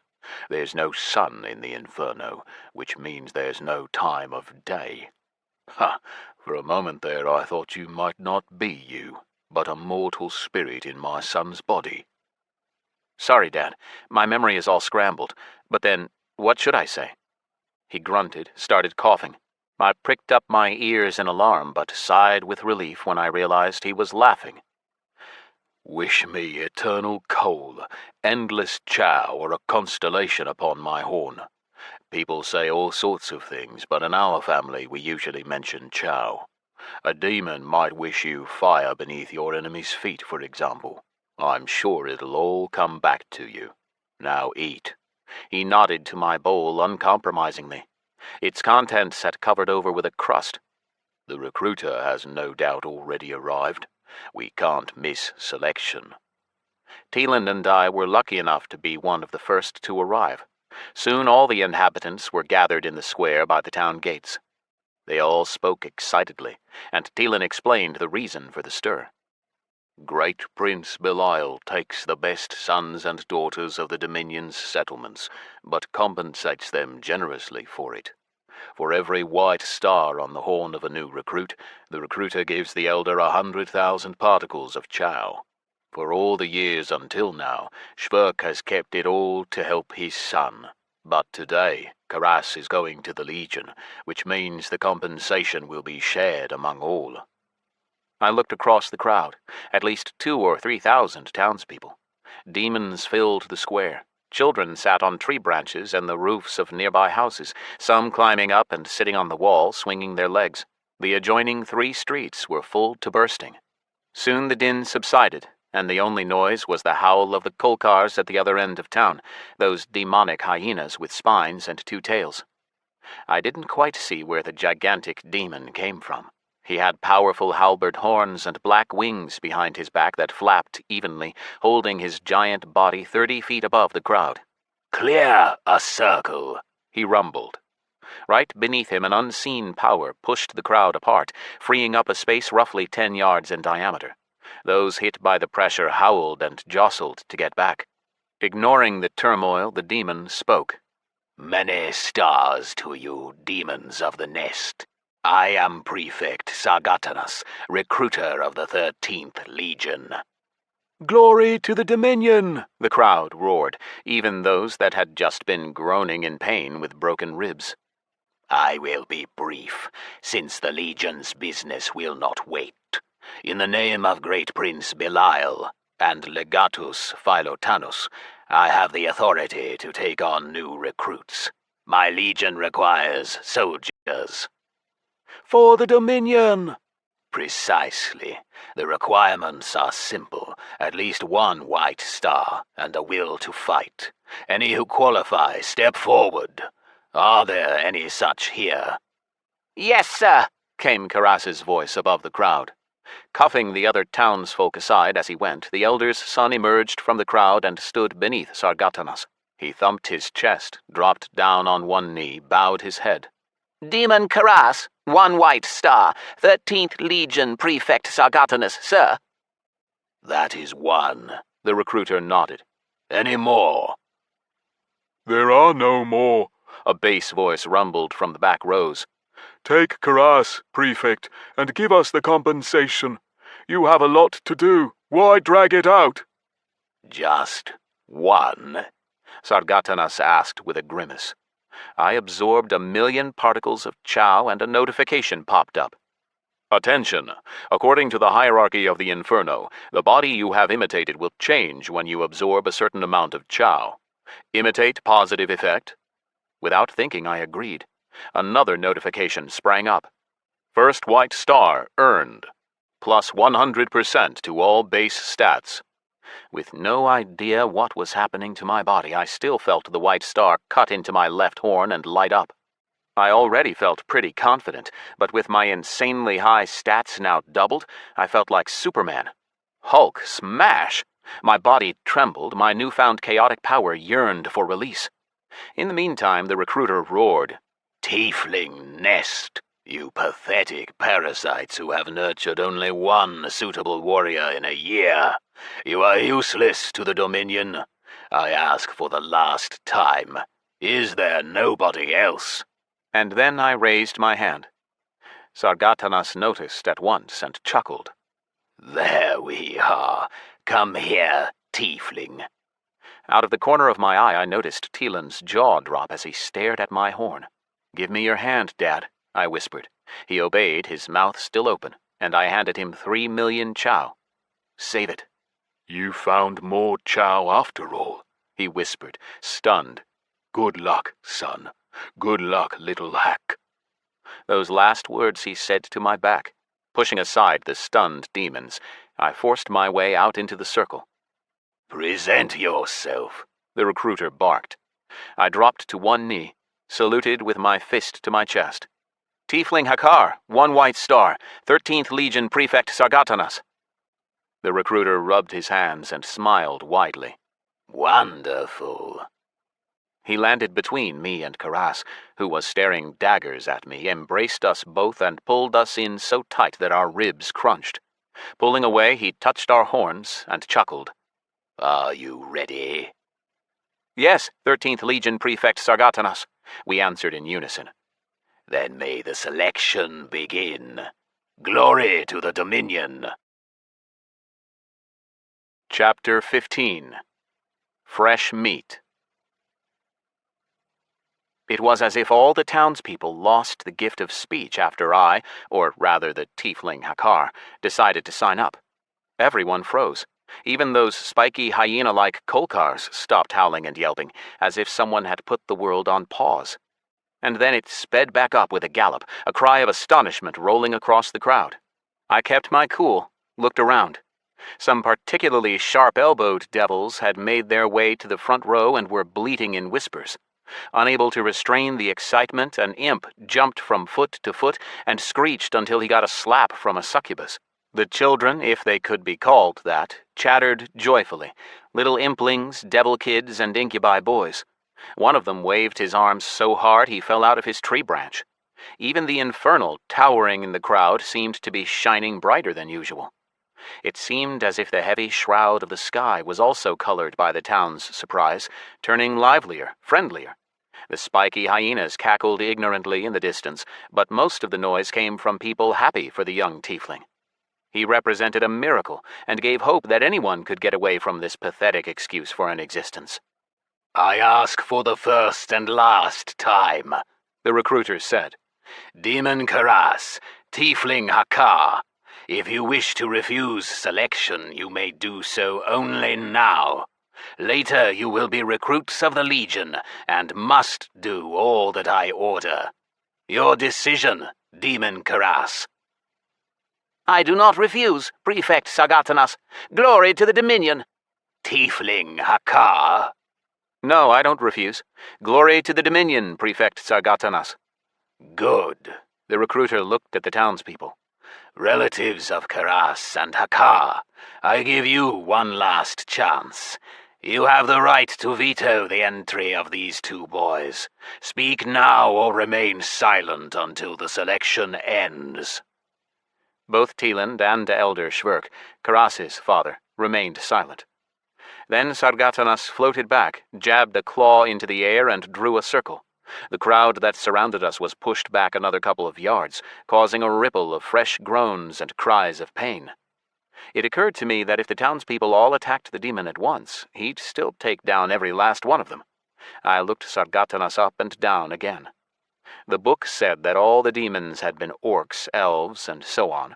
Then chaos corrupted them and they interbred for a long time before the modern species emerged. One look at Sargatanas gave me the strong impression that his ancestors had been dwarves. The monumental demon was built like one, stocky and muscle-bound, with a fiery beard and mighty horns.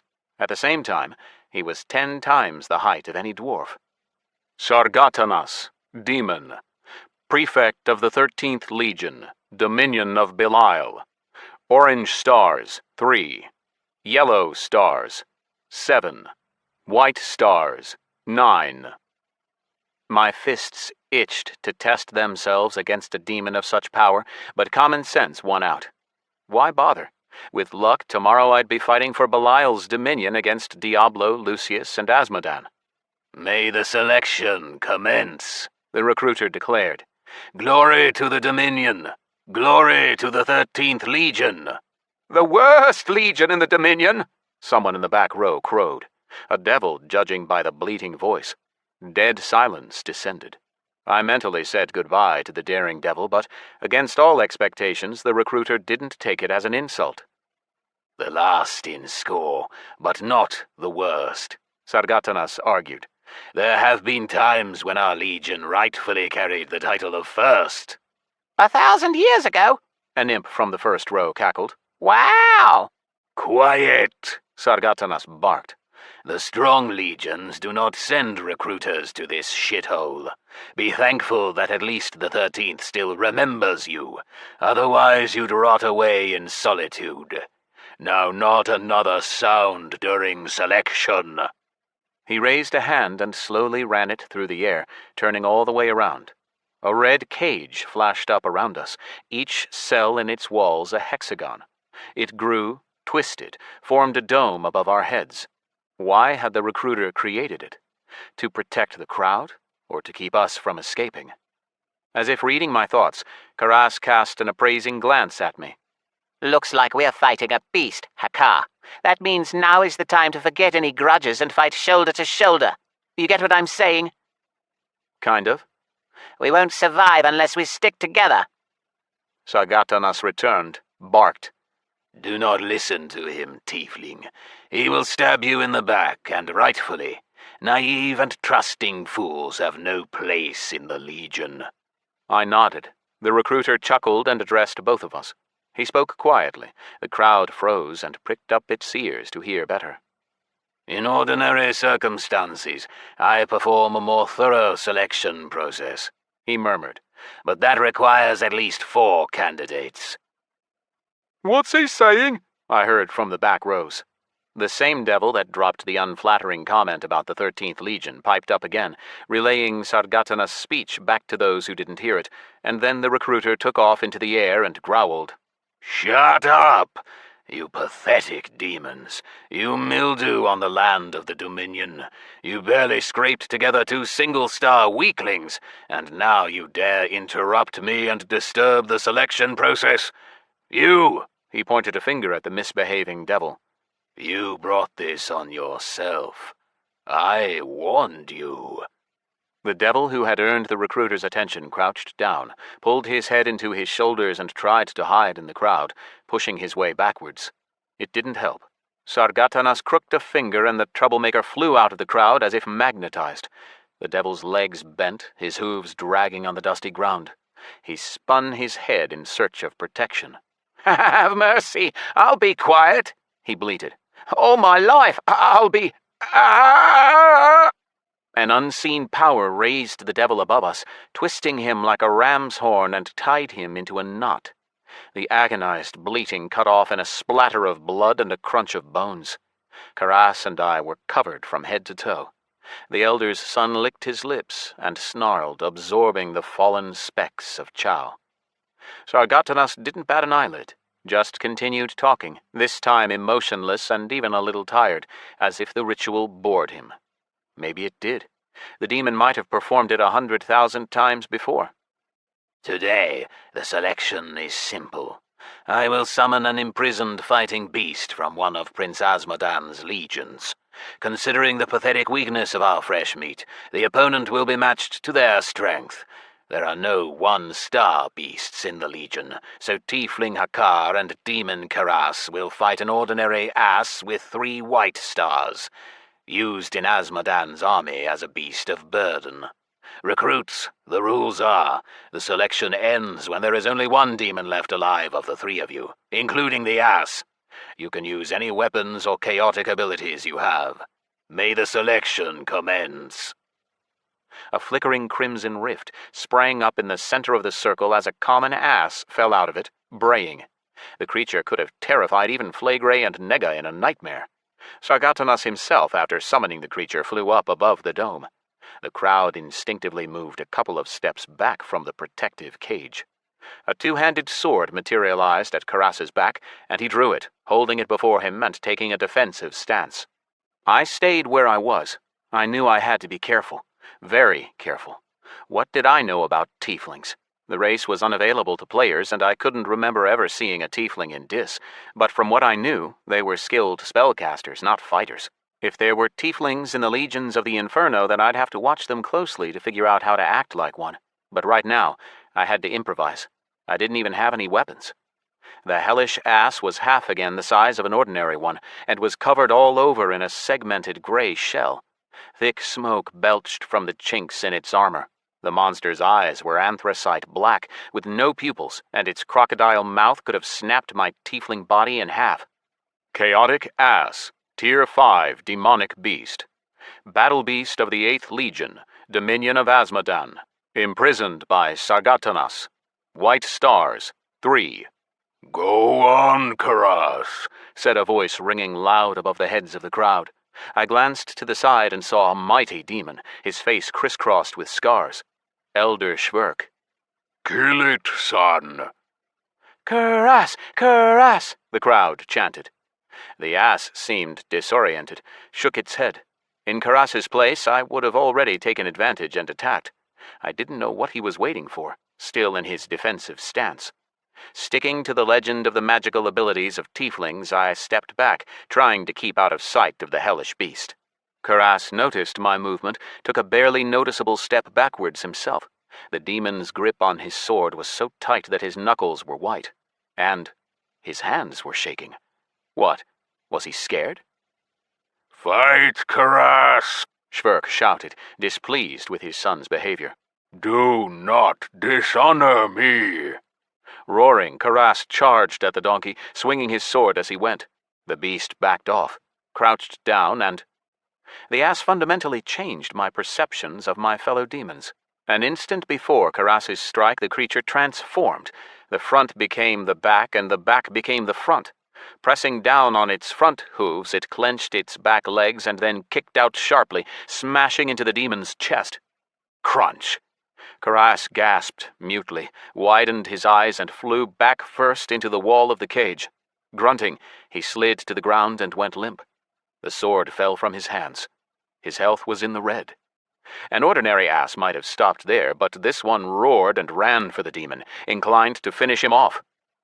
"Prefect Sargatanas," Schwerk howled. "Stop the selection. Tiefling, coward, don't just stand there. Fight. Distract the ass." The elder stalked to the edge of the cage, but the recruiter ignored his shrieks. Meanwhile, I kept up my act of weak tiefling newly bestowed with his first star, and that by accident. Karas tried to stand, but the ass closed his crocodile mouth around his neck.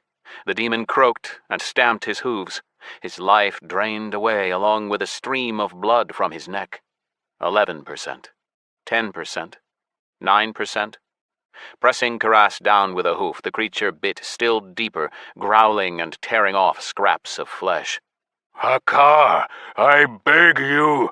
The elder had already run around the circle and now stood right before me. "Save Karas. Distract the ass." Then he roared with all his might at Sargatanas. "Stop the selection. My son refuses to serve in the Legion. I use my veto." Too late, Schwerk, the recruiter answered indifferently. You have lost your right to veto. 6%. 5%. The donkey bit off half of Karas's face. The inferno with these guys, I was going to do something. I ran for the donkey, grabbed its spiky tail, tipped with a heavy club, and pulled as gently as I could, while making a face as if strained to my limit. "Hurrah! Hurrah!" The hellish donkey bleated, trying in vain to reach the sweet flesh now just out of its grasp. Its demonic screams sounded furious. Pulling the donkey a few feet away from Karas, I rushed forward and put myself between them. Going into clarity for an instant, I picked up Karas's dropped sword, pointed it at the creature's fire-breathing mouth, and sped the world back up. The ass choked as the blade sheathed itself in its throat. "Oh, way to go, handsome hack," A woman's voice rang out. The hellbeast kept striving toward the fresh meat, but only sank down deeper onto the blade. My two-handed sword's skill was as low as can be, but my base damage was high enough that it didn't matter. The creature's legs bent and it fell down dead. The flesh collapsed into ash, which dispersed and floated away into the ether. Chow particles, plus 94,725. Glancing back, I assessed Karas's condition. The demon was on his last breath. Several debuffs at once, such as profuse bleeding and chow leak, were finishing off the Elder's son. Finish him, Recruit Hakar, Sargatanas ordered. for the glory of the Dominion. Casting a glance at Shverk's stony face, I swung the sword down and took off Karas's head. That same second, the defensive cage disappeared and the recruiter descended toward me. The crowd rumbled and I heard cries of triumph. Karas had slighted the townsfolk, and it was clear they were no fan of his. Pick up the loser's chow, little one, The recruiter rumbled. A little over 50,000 particles went into my inventory. It seemed the proportion of chow that dropped as loot was higher for NPCs than for ordinary mobs, but less than for rares. After the 4 million I'd spent, some absorbed, some given to Teeland, I had around 12 million left. At that moment, Hakar's father ran out of the crowd toward me. He beamed, as did the fresh star on his horn. He must have absorbed 1 million and kept the rest. Teeland reached me and embraced me tightly, saying nothing. Only then did I realize that his false leg was gone. Teeland had 2 legs again. "Your leg?" I whispered. "But how?" I hope your memory comes back, Hack, He muttered in disappointment. Each new star completely heals a demon, but I'm so proud of you, son. He stroked my back and I felt his tears on my neck. Your brothers would be so proud of you, and Mom. Sargatanas, who had been watching tactfully, butted in. You have raised an excellent fighter, Tiefling.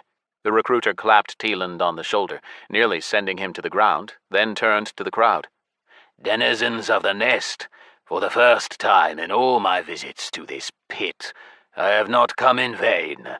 This little Tiefling, he pointed at me, has demonstrated excellent restraint, speed, and tactical skill. Tieflings rarely make good soldiers, but when they do, they are just like this one, quick, agile, cunning, and treacherous. Did you see how he used the dumb beast's own inertia against it, using lightning swiftness to take up the sword uselessly dropped by the failure, Karas? That is the courage and bravery of a soldier. He approached the elder, who didn't know where to turn in shame. The grief of losing his son, disgraced in front of the whole town. I wouldn't have wanted to be in Shverk's shoes. The old demon stood with his back straight, staring hatefully at the spot where his son had disincarnated. Sargatanas handed him something, probably the compensation that was mentioned, then turned back to me. Enough farewells, Tieflings. The Legion's business will not wait. I must perform another selection at the other end of the Dominion, and in the meantime, deliver Hakar to the new recruit zone. Teeland grabbed me in a hug again, and whispered that he was proud of me, interspersed with tips on how to behave in the Legion. Pulling back, I looked him in the eye and said, "I'll handle it, Dad. But you be careful. Look after you-know-what." Teeland nodded, wiped away a tear. "Is Shverk going to give you trouble?" I nodded toward the elder. Don't worry, I'll be fine. The parents of those who serve the glory of the Dominion have a special place in the town. Shverk won't be able to so much as look at me askance now. Recruit Hakar! Sargatanas barked. I stood to attention. Follow me. Teeland stroked the back of my head and walked away. The recruiter quickly drew a flaming pentagram in the air, and while it burned, he placed one hand on my shoulder and touched the symbol with the other. The world distorted, disappeared, and reappeared anew. The town and its denizens were gone. The recruiter and I stood on a hill, and beneath us stretched rows and rows of strange, low structures like brown tents with sloping roofs. Sargatanas pointed to a building with a sharp-peaked red roof. It towered over the others. Go there and report your arrival to Prefect Nizrok. He commands the Legion's 13th cohort. Do you know what we call the 13th cohort? No, Prefect Sargatanas. Fresh meat. It's the new recruits cohort. What are you standing there for? Move out. The order was given in such a tone that my legs started taking me down the hill of their own accord. Welcome to the 13th Legion, Tiefling Hakar, he said as I went. Welcome to the furnace. I was already in the Inferno, but what was happening around me really was like a furnace squared. I hadn't seen so much disorder and bustle even at the Kanima Bazaar. This was far from military discipline. Beasts roared and howled. Demons careered chaotically to and fro, swearing. Nobody walked. Everyone ran. I unwillingly broke into a light trot and moved on, soon finding the building I needed, but I found no Prefect Nizrok in the building Sargatanas had pointed out. 2 devils with 6 yellow stars each barred my entry, told me that fresh meat had no business there and to get lost. I could have swept them aside with ease, but there was no sense in starting my service with conflict. I doubted even the sleeper knew how far it was from here to the Ruby City. Apart from devils, imps, and demons in my search for Prefect Nizrok, I saw the Legion's succubi and satyrs, infernals and incubi, many armed rakshasas and snake-like megaliths. I spotted a couple of ashmakers that looked like ordinary demons but burned with green fire. No wonder they looked at me like an idiot when I was asked where to find Prefect Nizrok. It didn't help that tieflings weren't held in the highest esteem here, to put it mildly. Hakar smelled of dead, rotting flesh, rotten eggs. I didn't smell it on myself, but maybe my full imitation didn't get rid of it, just altered my tiefling senses so that I perceived the smell as ordinary. But the noses and snouts of the other demons twisted as soon as I showed up. I was ignored and pushed away. Nobody wanted to listen to me, and more than one demon tried to send me on my way with a kick in the ass. I dodged the strikes, trying determinedly to find out where that damn Nizrok was, but persistence didn't help. An enraged Rakshasa struck me with 4 fists at once. There was no way I could turn off resilience and reflection, so the Rakshasa flew back and howled. Imitation masked it as a dirty dodge, a supposed tiefling ability. The Rakshasa's friends laughed. Hey, the little one can stand up for himself. The creature turned his angry eyes on me and rose to his feet, holding his chest and jaw at the same time. He pointed at me with a 3rd arm. Tiefling Hakar, I will remember you. I doubt that'll help you, Karakapanga, said a broad-shouldered succubus standing in the group. You may remember him, but you won't survive today's challenges if one hit from that little guy can fold you up. The demons began to floridly discuss the Rakshasa's shame, and I got the impression from their words that these were new recruits. Some had arrived yesterday, some today, but they were all waiting for some kind of challenge. The succubus was called Lara. She wore a chainmail skirt and nothing else. My eyes widened and I felt my ears getting hot. She approached and tapped my head with the tip of her tail. Are you lost, stinking tiefling? What are you doing here? A new recruit like me? But she had a whole 4 white stars. I kept playing the greenhorn, standing to attention and reporting. Recruit Lara. I am Recruit Hakar. I just arrived after passing selection under Prefect Sargatanas. I'm looking for Prefect Nizrok. At ease, rookie, the succubus chuckled. No need to look for Nizrok. He's right there. She pointed a clawed finger at the black giant towering over the structures. That's Prefect Nizrok, Rookie Hakar. She started laughing harder. As you can see, he stands out. Where are you from? Tiefling Nest. What about you? Shinju. Know where that is? Nope. I shook my head. A real country bumpkin, huh? Shinju is a big city. Not like the Ruby City, but still big. And we have almost no tieflings. We spoke a little longer. As it turned out, Lara had passed a far harsher selection than mine. Shinju had over 100 volunteers, and it took 3 recruiters at once to preside over the draft. 42 demons remained from 100. All of them, including the aggressive Rakshasa and Lara, were now hanging out together. All right, see you later, the succubus said, stroking my cheek with the tip of her tail and heading back to her people. She turned back halfway. Oh, I almost forgot. Prefect Nizrok himself is unlikely to talk to you. His assistant Volley is always nearby. Talk to him. He's a bird. Was that a racial trait of theirs? Nega, too, was always trying to either hug me or stroke me with her tail. I spent the whole conversation trying to keep my eyes pinned on Lara's beautiful green ones, full of dancing golden sparks. They kept wanting to drift down to her perfect pert breasts, and then I lost my train of thought. The variety of the demonic races stunned my imagination, but Nizrok and his helper Volley were something else again. Prefect Nizrok, who had earned 2 orange stars, was of the Doom Tanks, a walking mountain. No, more like a 60-foot-tall turtle with no shell, standing on its hind legs. My humblest estimations put him at 20 tons, and his tiny, toothy head, wreathed in veiny muscles, looked more like a wart than a body part. His left arm ended in a natural spike, a blade of demonic steel running along its length. As if that weren't enough, lava-filled channels ran along the Doom Tank's entire body, and I felt sure he could make that lava rain down on his foes. His helper, Volley, bearing 1 orange star, looked like a medieval plague doctor from a distance. But as I got closer, I realized he was one of the Jigoku Kenku people. I had heard of these humanoid birds whose sparse tribes hid in the distant mountainous regions of Disgardium, but I'd never met them. This Volley clearly had some of them in his bloodline. He was about the height of my tiefling. Give a huge raven hot coals for eyes, and it will look roughly like Volley. "Recruit Hakar, reporting for duty. Glory to the Dominion," I barked, looking at Nizrok and glancing at Volley out of the corner of my eye. I had no clue if that was the right thing to say. I have no army experience at all, and even if I had, who knew if Belial's army worked anything like the ones in my world? Nizrok ignored me, but his helper condescended to answer. "Who recruited you, tiefling?" he said in a slow, squawking voice. "Prefect Sargatanas, Master Volley." "Forget the masters, recruit," the Jigoku Kenku said, waving a wing.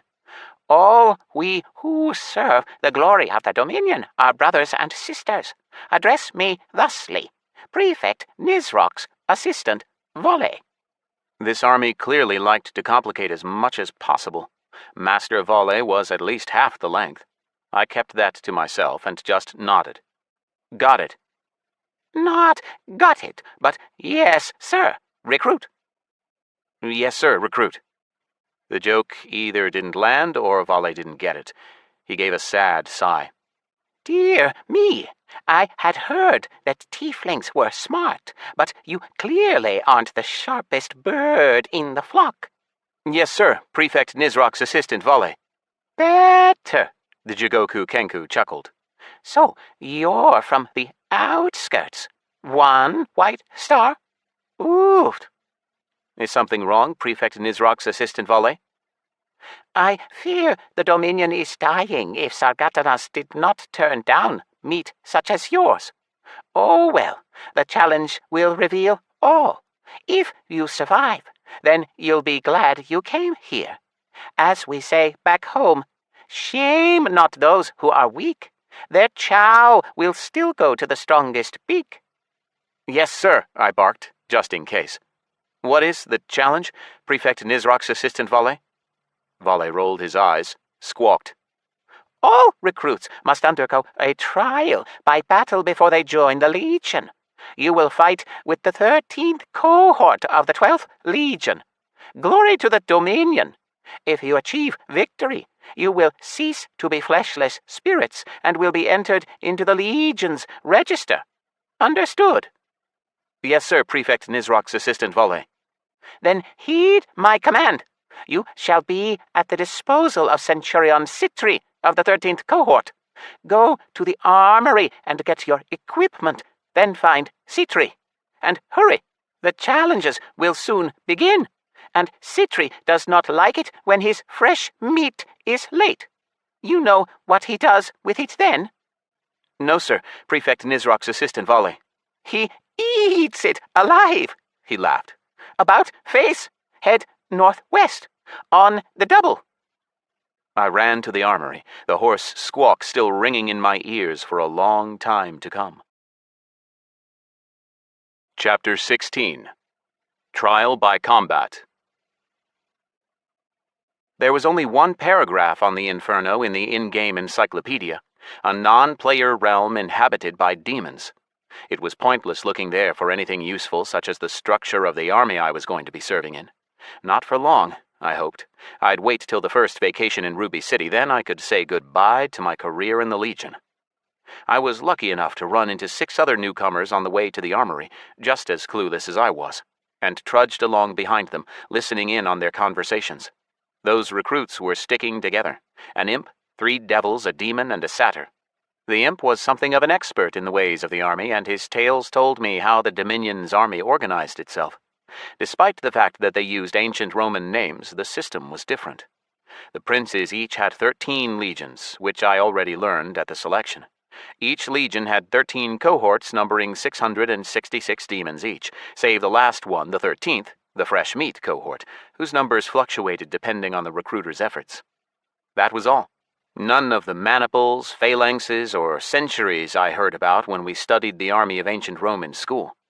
Each demonic cohort was led by a centurion, and he was aided by an optio of his choice, usually the strongest demon in the cohort. They also had decani, something like sergeants. They commanded groups of around 13 demons on average. Because our cohort always consisted of new recruits, there were no decani in it. They were promoted based on trial by battle. After learning all this, thanks to the know-it-all imp, I went to get some equipment. The demon Ramondak, quartermaster of the 13th Legion's armory, looked like a character straight out of the Talmud. Red, with brown half-moon horns rippling with flame, and legs with knees bent backwards. Instead of hooves, he had paws with retracting claws. The quartermaster gave me my equipment, ordinary armor made from the hide of an unknown beast, a form-fitting sleeveless jacket, but with plates of bone sewn in, a long cloak with vertical black and white stripes all across the back, must be the colors of the 13th Legion or Belial's Dominion, and metal arm guards. The gear had no bonuses, not counting its defensive stats. 3 items in total. Footwear wasn't popular in this world due to the prevalence of hooves, and horns and tails made helmets and pants awkward. Try it on, the armorer demanded. I equipped the Legion's armor over my cold-blooded Punisher, until now masked as Hakar's scruffy skirt pants and vest. Casting an appraising glance at me, Ramondak nodded. Fits like a glove. What do you fight with, recruit? My fists. Sure, but in battle, all recruits are recommended to fight with a spear, since nobody will let you wave a sword around in serious battles. If you want to stand in the back row, jab a stick and gain experience, there's nothing better than a spear. The demon cocked his head, chuckled. What do you say? All right, give me the spear, I shrugged. Since I'd decided not to stand out, I'd better stick to the norm. I guess that'll be safer, right? That's right, the demon grinned, baring sharp teeth and breathing out a wisp of flame. A 15-foot pike appeared in his hands. Glory to the Dominion, recruit. Glory! I shook the pole, making as if amazed at the Legion's generosity. The tip of the pike flickered with black flame that ran down the wooden haft and sank into my hands. I looked at the weapon's stats. Flimsy demonic pike. Common spear. Personal item. Damage 6 to 9. Item cannot be given away, lost, or stolen. The item was so wretched that I doubted I could have sold it to a single vendor even in the sandbox of Tristat. Whatever, in my hands it would be like a legendary weapon. I walked out of the armory, looked around. Volley's first quest was complete. The next was to find Centurion Citri of the 13th cohort. Since Rakshasa Karakapanka and Succubus Lara would surely also be joining the fresh meat cohort, I went back to them. Oh, Hakar! The succubus looked at my weapon and laughed. A flimsy demonic pike? Come on, tiefling. That Ramondak tried to foist this off on every one of us, but we all refused. Why? Because it's a piece of crap, not a weapon, Lara said, spitting. The spittle hit the ground and started smoking. But that's not the main thing. The pike is carried by the instiga, and that means certain death. It seemed that the damn armorer had set this poor tiefling up. I started showering the succubus with questions. Instiga, what's that? And why? Why certain death? It's the instiga. Lara looked at me strangely, her eyes widening. Where'd you say you're from? Hey guys, come see this weird tiefling we've got. He doesn't know who the instiga is. The chattering demons from Shinju fell silent a moment, surrounded me and the succubus. Not counting the constant, monotonous background noise of the camp, dead silence hung over us. Tiefling? One of the demons pointed at me, glancing at Lara. He was the largest and strongest of the group. 7 white stars gleamed on his horn. This one? Yeah, this tiefling. She nodded. He doesn't know about the instiga? The demon's lips curled into a smile. That's right. So Ramondok gave him the flimsy pike? Yep. Lara nodded, smirking widely. And then laughter suddenly broke out, so loud that I went deaf for a moment. The demons laughed uproariously, slapping their thighs, but they looked at me with sympathy. At least most of them did. Karakapanka the Rakshasa just gloated, pointing at me with all 4 of his hands. Where are you from, fool? Asked a heavy-set 7-star demon. His name was Abdusius. Tiefling nest, but I'm no fool, I answered. You see this? Abdusius pointed at his horn. 7 stars, and even I wouldn't dare take the pike. Stars aren't everything. If you're a coward, then you'll stay one even with a red star, Abdusius, I answered. A pause. Did you just call me a coward? The demon asked slowly. The others fell silent, their eyes burning into me. I said if. Do you know what that means, big guy? Call you a coward, Hitidab, Karakapanka the Rakshasa said, pouring fuel on the flames. Twice a fool he is. Shut your mouth, Lara said, eyes flashing. She pushed the Rakshasa away, shouldered Abdusius aside, and pressed against me. A word, Recruit Hakar. Lara, the big demon said in confusion. The stinkling offended me. Let him respond. He didn't offend you. You offended yourself. Anyway, the kid might only have a couple of hours left to live. At least let him learn why. Don't you see he's from the sticks? She took me by the arm, led me away, and asked, Who's your chief where you're from? Back in my hometown, Elder Schwerk. How many stars? 2 yellow. Stopping sharply, she turned back to the others. You all hear that? Their chief has 2 yellow stars. Like I said, it's the middle of nowhere. It's clear this tiefling doesn't know a damn thing. Lara led me decisively off to one side and took me around the corner of a building. She must have decided to enlighten the tiefling from the sticks, and I didn't object. She led me to an alleyway where 4 horned and scaled beasts like 3-headed unicorns were tied up, peacefully chewing on some brown gloop from a trough on one wall. Stroking one of them on the back with her tail, Lara purred. All right, Hakar. Soon a trial by battle will start for the Legion's recruits. Our cohort of fresh meat will go up against the recruits of the 12th Legion. You know that much, at least, right? Yeah, Vale told me that. But what's the problem with the pike? Who's the instiga? Before the battle, 3 instigas from each cohort walk out. The first of ours will fight with the first of theirs.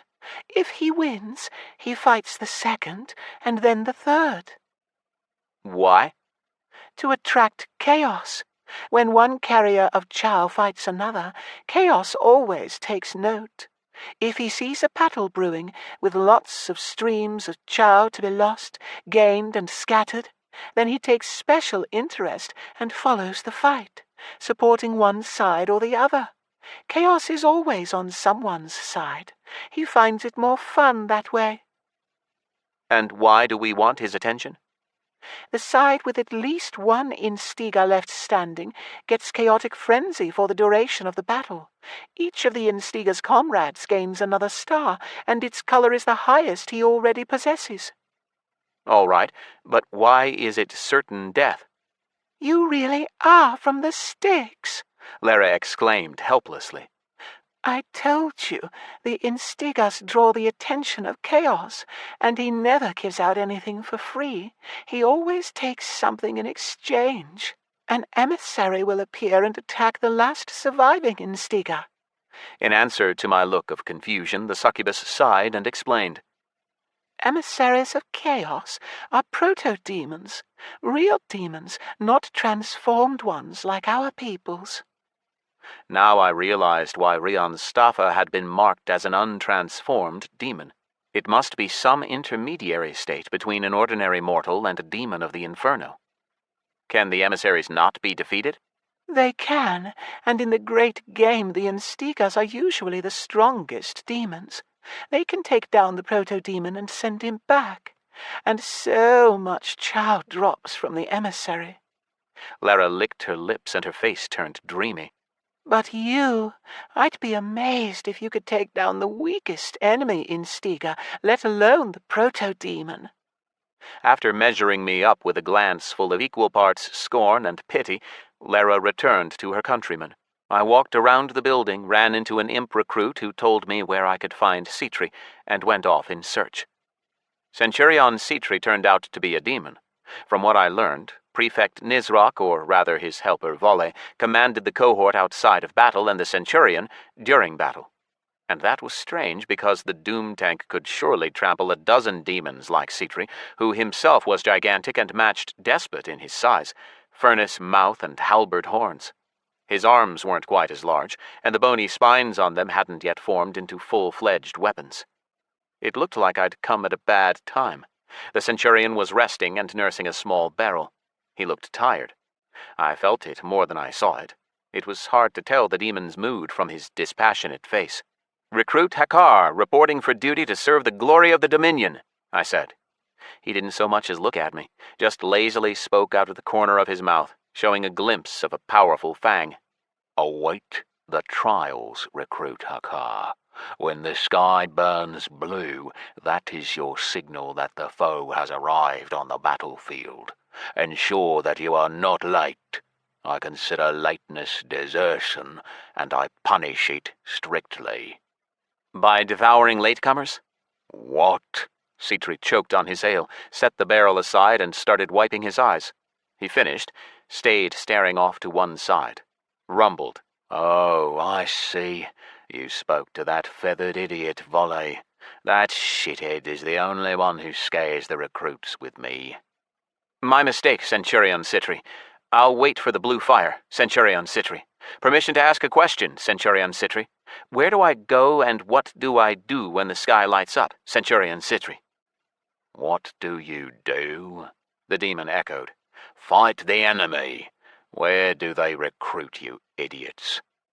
Judging by what I'd seen today, total chaos reigned in the Legion. I wanted wholeheartedly to give up my life for the Legion. Well, Tiefling Hakar did anyway, and nobody wanted to so much as see me. What, were we going to fight in a big line? What about strategy, tactics? They could have at least told me who was my direct commander. Who even led the 13th Legion anyway? Not that I cared much, but the demon's delinquency amazed me. Citri grabbed the barrel again, gulped at it greedily a while, then finally condescended to look at me. What he saw surprised him. "Hold on, a pike bearer. So you're today's first Instiga of the 13th cohort. Finally, at least we have one volunteer. I thought I was going to have to appoint someone myself." I wouldn't have said that his voice contained notes of respect, but his interest in me certainly rose, and now he started to look at me with open approval. "Where are you from, little one?" I answered. The town's name told him nothing. I think he was only asking for the sake of it anyway. "Hear my command, recruit." He saw my name. NPCs could see profiles too, but paused, and I named myself. Hakar, Centurion Citri. "Hear my command, Recruit Hakar. Instigas have a special place in the Legion. They have no commanders but the Centurion. You will be under my command. Stay nearby and await further orders." Yes, Centurion Citri. What? He snarled, shaking his head. I hear no enthusiasm, recruit. I heard from the other recruits that Instigas always go to their deaths. Not always, Citri barked. There are fools who want to give away their child dramatically like heroes. Those blockheads think it an honor to be killed by the foe or the proto-demon. Oh, an elf with them. It makes no difference how you die and disincarnate. There is no honor in it, especially when the fate of the Legion depends on your victory. I hope you are not one such fool. No, sir. Excellent, the demon murmured. Finally one good thing after so many defeats. My loins are already aching for a demoness, but where can I find worthy ones here? Those I desire are only in the Ruby City, and losers aren't allowed on leave. Nether. Citri swore profusely on Asmodan's ass and Belial's member, then sat down and took a long swig of his barrel. I swore along with him. My mission to get the coals was dragging out. He drained the rest of the barrel, then scratched his belly and belched. Fetid flame burst from his mouth.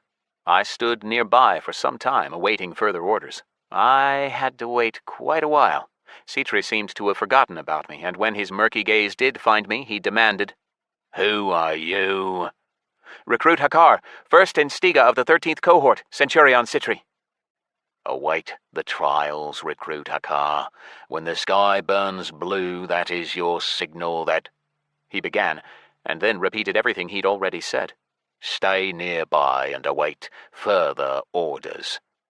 Yes, sir. Sighing sadly, I found a place by the wall, leaned back against it, and settled in to await further orders and the beginning of the trials. Glory to the Dominion! The 13th Cohort of the 13th Legion roared, clattering its weapons. My cohort. Glory to the Dominion! The 13th Cohort of the 12th Legion answered, our enemy of the day. I stood precisely between them. A darkening sky shimmered above my head. It glowed blue like the sky on Earth to signal the foe's arrival, but now the color darkened, turning grayer with each passing minute.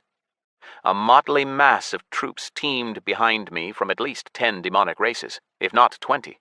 There was no discernible order to the crowd. That said, the foe looked no better. Green recruits just like us, black and white striped cloaks like ours. It was a good thing, at least, that the princes had placed an edict, as Centurion Citri explained it. Allies couldn't deal damage to one another, roughly like how members of the Destroying Plague couldn't hurt each other. And it wasn't a formal edict, but as chaotic as they come, so no matter how much one wanted to, there was no way to stab a fellow cohort member in the back. The first of the enemy Instigas stood right before me, a craggy satyr with 2 white stars outfitted in fancy armor, frowning at me and nervously beating his tail against the ground. My, that is to say, Hakar's tail, which I hadn't yet figured out how to use, hung relaxed, its tip touching the ground. From what I'd seen of the demons, movements of the tail usually spoke of the owner's mood. If that was the case, then I was expressing total calm. That might have been what bothered the satyr, who had celebrated when he first saw me, thinking me easy prey. We waited for the signal of the start of the battle. The sky was supposed to flash blue again. My centurion had perked up and happily answered questions about the great game, explaining that when the sky lit up for a 3rd time, the battle would end regardless of whether there was a clear victor, and then nobody would be able to deal damage to anybody else on the battlefield. There was also a time limit to the battles. No more than 3 hours to either kill all the enemies or capture the opposing wager put forward by each prince of 666 million chow. If neither win condition was met, then a draw would be declared. Such was the sport of demons. I also learned that our legion had recently destroyed some of Lucius's troops, which was an accomplishment unheard of. The victor had gained a scrap of land on the continent, if it could be called that. I will eat your heart! I will cut out your liver and kidneys! I will drink your blood! The enemy Instiga snarled, distracting me from my thoughts. What about the brain? I asked. Brain? The satyr asked. Why eat your brain? I had some zombie friends that liked brains the best. Zombie? I'm no zombie! Yeah, I see, you're a satyr. A live one. For now. I will bite your face off! He resumed, sounding less confident now.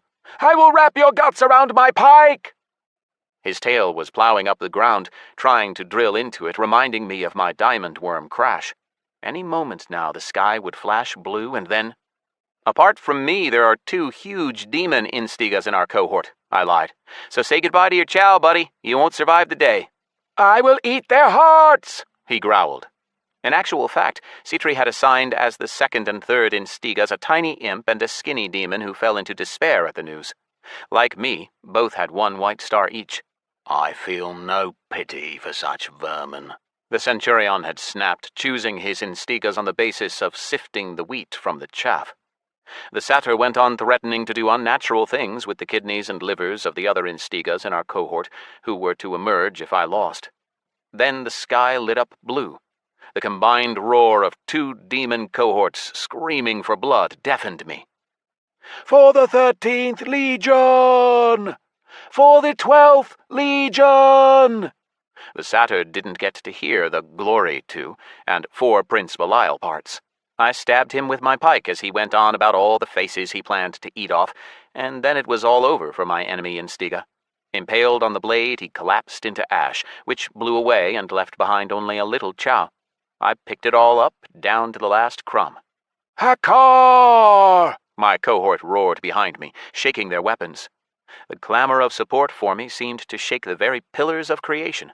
The fabric of space twisted, electricity crackled on my skin, and I felt myself gripped in an unkind attention. I backed off reflexively, holding my weapon before me, but the unpleasant sensation soon passed. Something similar had happened at the ordeal, when the gods had been watching convicts fight. 2nd Instiga, the enemy Centurion declared. Radobrius the devil, 3 white stars. Radobrius! The enemy cohort screamed. Finish the tiefling! A large demon split off from the teeming mass and darted toward me, spitting threats. I surged forward to meet him, dodged a hit and ran around a little, making like an agile and treacherous tiefling, then put myself in front of a strike so I could strike out myself. The devil Instiga expired. For an instant, silence hung above the battlefield. Then my cohort exploded in another roar of triumph. Go on, Hakar! Lara the succubus's voice rang out clearly in the crowd. Chaos's attention came again, agitated the fabric of creation, scanned me even more insistently, and held on this time. Suddenly it felt as if 1,000 sharp hooks dug into my skin and started pulling. Nether, had Chaos discovered the particle of order within me? This looked bad. It wasn't a given that I could defeat the proto-demon sent to destroy me, but even if I achieved victory, there was no guarantee that more wouldn't come for me. 3rd Instiga, the enemy Centurion boomed. Demon Crocharg! I cast a glance across the battlefield. My cohort was frozen, fearing to move a muscle. Our 2nd and 3rd Instigas must have been rooting for me hardest of all. Their lives depended on me winning this. Citri the demon's jaw hung open in surprise as he hovered over the recruits. Nobody expected a 1-star loser to be a good fighter. Crocharg! Crocharg! Crocharg! The enemy chanted. Hakar! Hakar! Hakar! The demons of the 13th Legion roared. The 3rd Instiga looked like Karas from Tiefling Nest, well-built, but clearly fed on chow, not won in battle. He roared and clanked his armor, cut through the air with his pike with a whistle, but couldn't hit me once. To avoid raising questions, I had to develop a reputation as a tiefling of furious speed, so I danced around the demon. Giving the audience a show, I sped up a little, dove between Crocharg's legs, jumped up, turned around sharply, and drove my spear into the back of his head. The strike was fatal. Mayhem broke out in my cohort. The demons howled, roared, beat their chests, and danced, and only the enraged Centurion's roar brought them to their senses.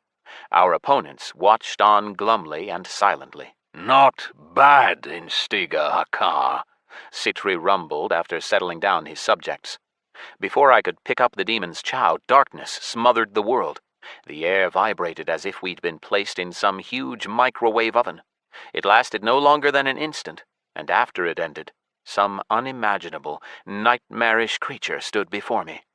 A mass of claws, tentacles, horns, and fangs, formless and 3 times the height of a man, it surged toward me.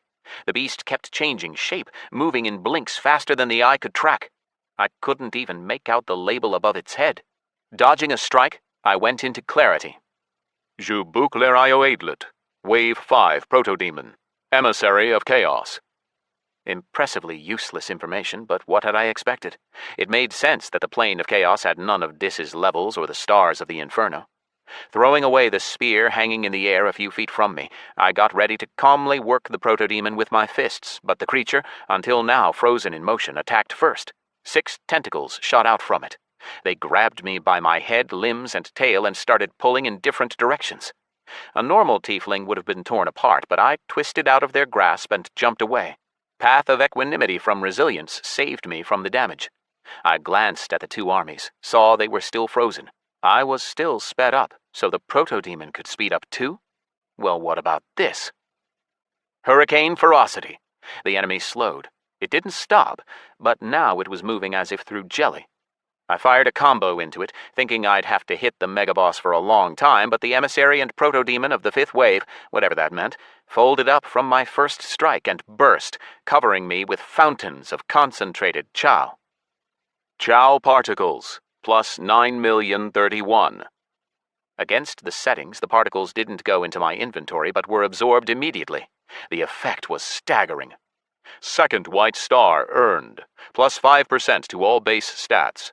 Third white star earned, plus 5% to all base stats.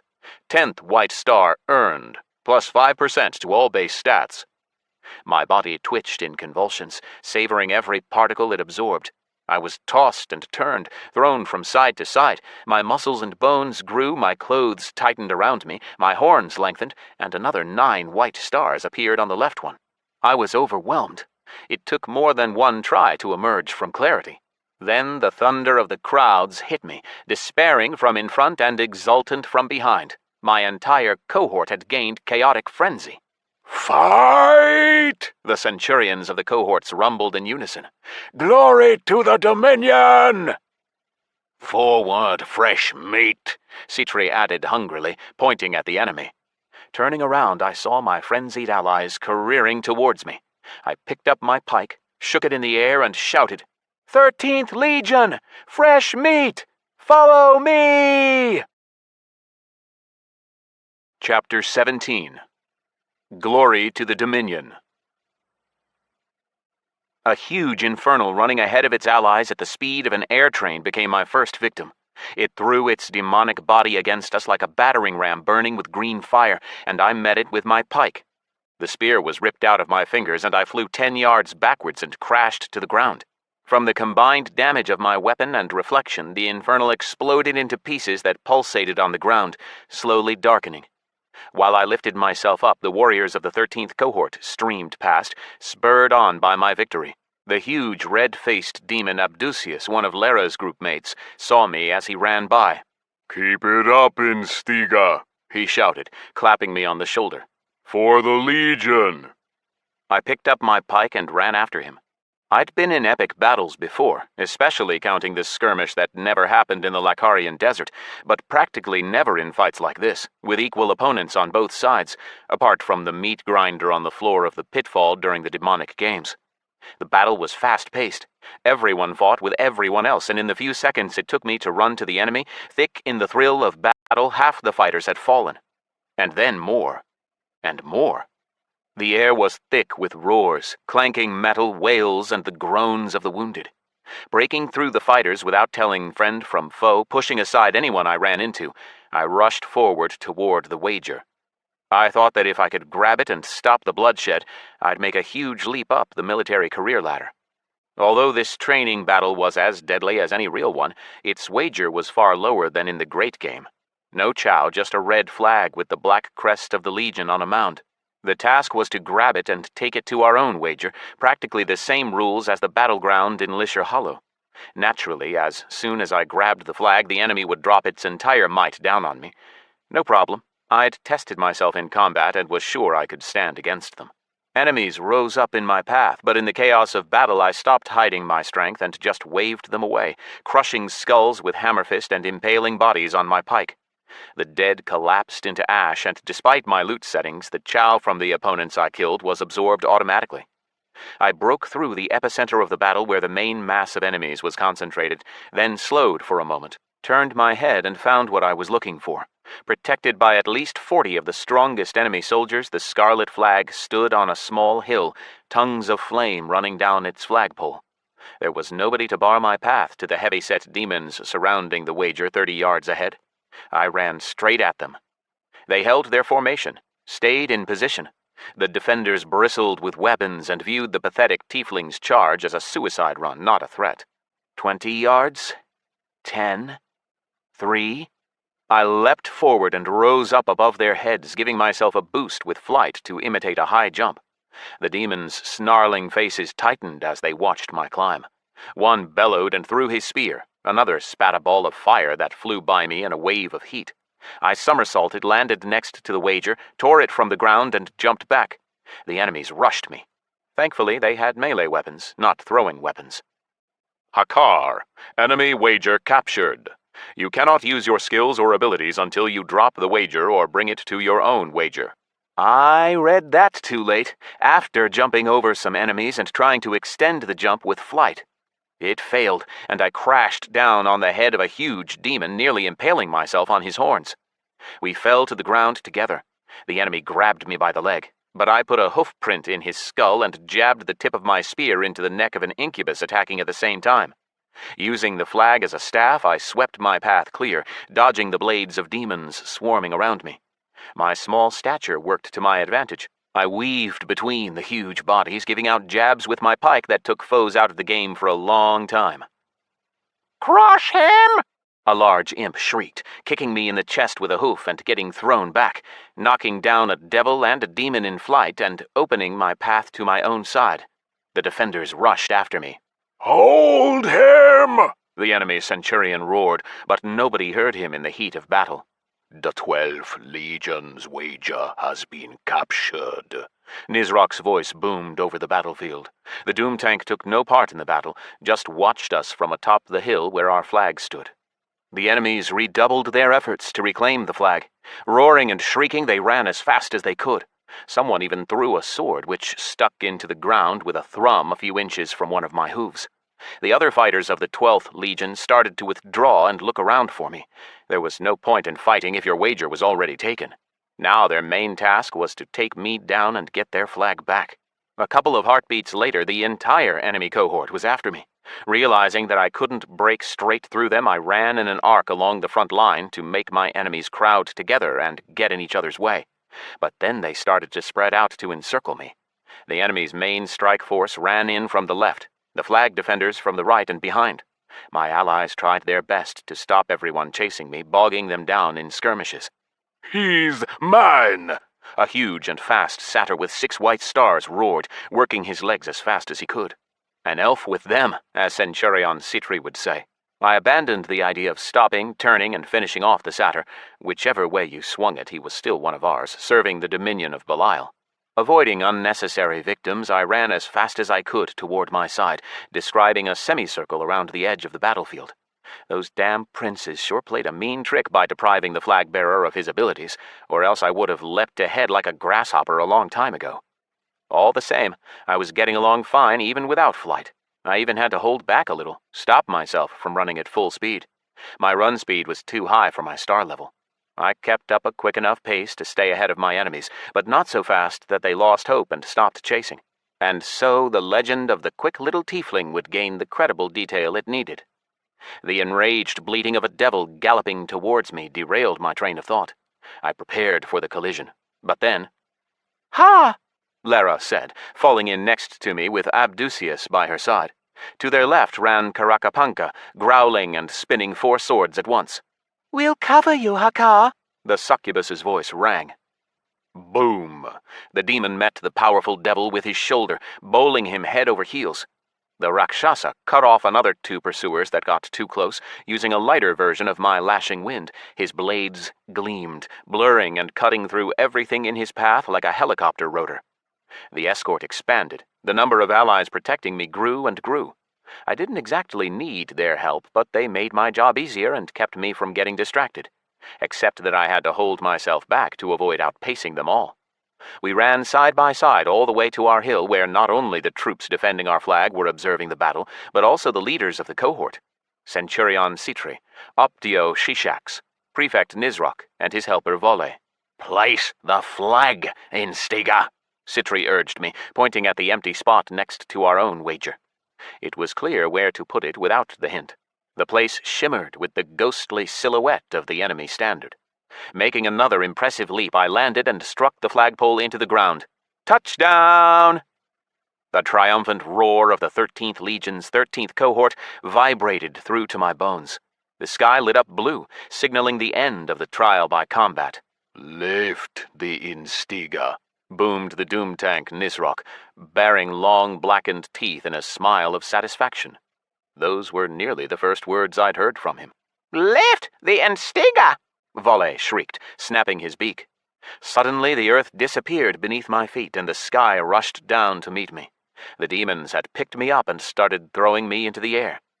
When the sky fell upon me a sixth time, it was like I went deaf, and everything around me darkened. I hung in the air, feeling the grinding press of Chaos's attention. The hooks sank into every inch of my skin again, delving deep, ripping and pulling at my veins and bones. A hum of unfamiliar words pulsed painfully in my skull, and when the torture was over, an echo of understanding remained.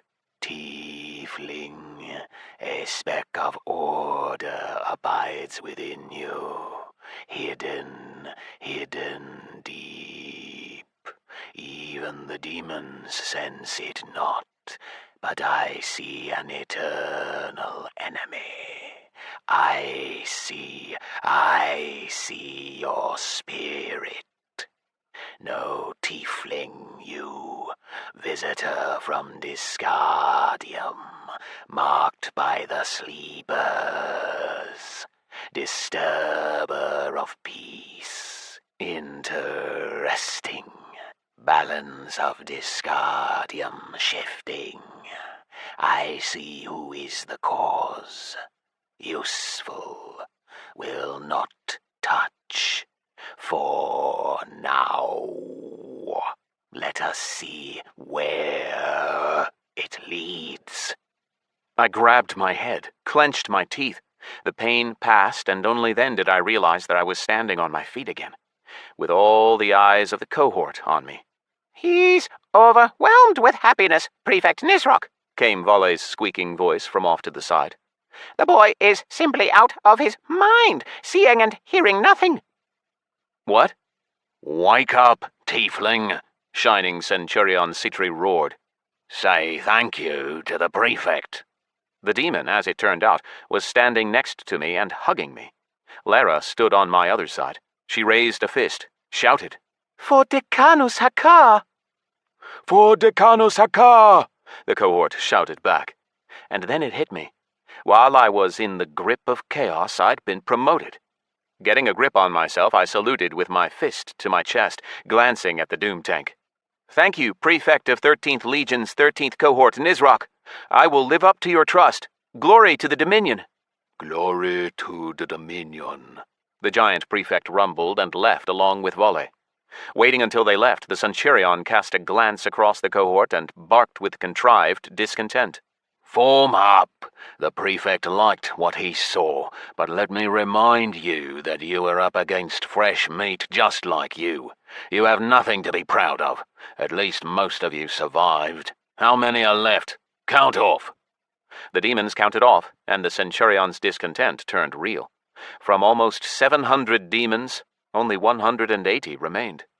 I see, he growled, sighing flames. Glory to the Legion. Enough left for 13 squads. Instiga Hakar will lead the first. Decanus, the 2 other Instigas will be under your command, and considering your services, I will allow you to pick your group yourself. I stepped out of the line, shrugging. Who wants to join my group? Stand forward. Armor clanked as the cohort took a step forward. Pushing the others aside, a 3-star imp emerged and thumped his chest. Hakar, take me! You won't regret it! A huge demon standing behind him flicked him between the horns, and the imp screamed. You're garbage, but I'm an expert swordsman. You're just a meat shield, bleated a 5-star satyr, stepping back just in case. I'm Quick Hakar, almost as good as you at... A ruckus arose. Demons surged forward, pushing and shoving each other. The Centurion barked. Desist! Stop parading yourselves like whores in a brothel. The demons quietened. Hakar. All right. Without particularly thinking, I jabbed a claw at the ones I already knew in turn. I'll take Lara, Abdusius, Karakapanka, and... those 3 can choose the rest.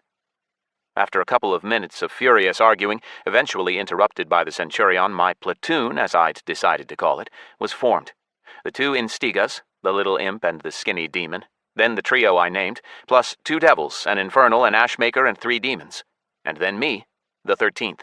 For capturing the enemy's wager, the Centurion declared, Decanus Hakar is awarded 1 million chow. A gasp rolled across the crowd. The demon stretched out a hand, touched my palm, and I was suddenly convulsing again. When my body reformed, an 11th white star shone on my horn. From the chow I'd absorbed in battle, I was well on my way to the 12th, and I still had some saved in my inventory. The Centurion split the rest of the soldiers up into groups himself, appointing a decanus to each. Decani, take your troops to the barracks, Citri ordered. Rest. Tomorrow your true service begins, and in 2 days we will fight the 6th Legion of Prince Asmodan. Almost right after the cohort's decani were assigned, our squad split off from the reigning chaos in a nook between the barracks and a small hill. The cohort was celebrating victory. Drunk legionaries wandered this way and that, shouting and fighting. I wanted a breather. The shadows from the firelight flickered on my allies' faces, if their snouts could be called that. Only Lara's was any good to look at. The flame burned like an oily torch. Imitation altered my perceptions. Human me would have recoiled from the thick smoke, but tiefling me found it cozy. We all enjoyed the occasional shower of sparks that burst out over us. Lara, Abdusius, Karakapanka, and their countrymen already knew each other well, so they were mostly getting to know me and the 2 other Instigas. By demon standards, all my troops were teenagers. Some were just over 100 years old, others near it. That was probably part of why we got on so well. Hey guys, and Lara, how about something a little stronger? Rumbled Abdusius, who had allowed us to call him simply Abdu. Look what I brought from back home. He stopped, glancing sidelong at me. Silence descended. The soldiers were looking at me, awaiting my permission. I remembered myself and nodded. Go on, bring it out. The demon winked to me and pulled a flask from his belt. The squad livened up again. The little imp, Rupert, the cohort's 2nd Instiga, jumped up and climbed into a bag as large as he was, rooted around and emerged again, gleefully shaking 2 giant bottles. Smelter's special! A single drop kills a hellboar! And half a drop, a tiefling! Abdu roared in laughter, then caught my eye and cut off. Sorry, boss. Decanus Hakar, I mean. The 3rd Instiga, the skinny demon Motif, pulled an entire barrel out of his inventory and presented it proudly to us all. This, gentlemen and Lara, is Abaddon's mill brandy. You can't buy this anywhere. My father delivers it only to the highest families. I could tell the Instigas' generosity was because they both felt ill at ease. Being new to our group and with only 1 star each, both wanted to fit in. Your father? Karakapanka asked. Your father brews brandy? The Rakshasa sat with his legs crossed, doing 4 different things with his forearms, scratching his back, fiddling with his tail, stroking his chin, and smoking some infernal hand-rolled cigarette. The smoke made my eyes water. You're asking the wrong thing. Lara perked up. She fluttered her eyelashes languidly, and sparks cantered along them. You're from the Ruby City then, Motif? Yeah. Motif beamed, but then faltered between their laughing gazes. Well, not right in the Ruby City, but our estate ain't far away. Just 3 weeks' walk. Why mill? Karakapanka asked. Seems a dumb name for booze. It wraps itself around your guts and twists them, then grinds them up like a mill. Motif explained, eliciting uproarious approval from the Infernal and Ashmaker. Those two were mostly silent. There was something different about their vocal apparatus. And it's named after Abaddon because he loves our brandy best of all. Ha! Rupert the Imp cackled sarcastically. Nothing but clever advertising from your old man, and it's no match for Smelter's special.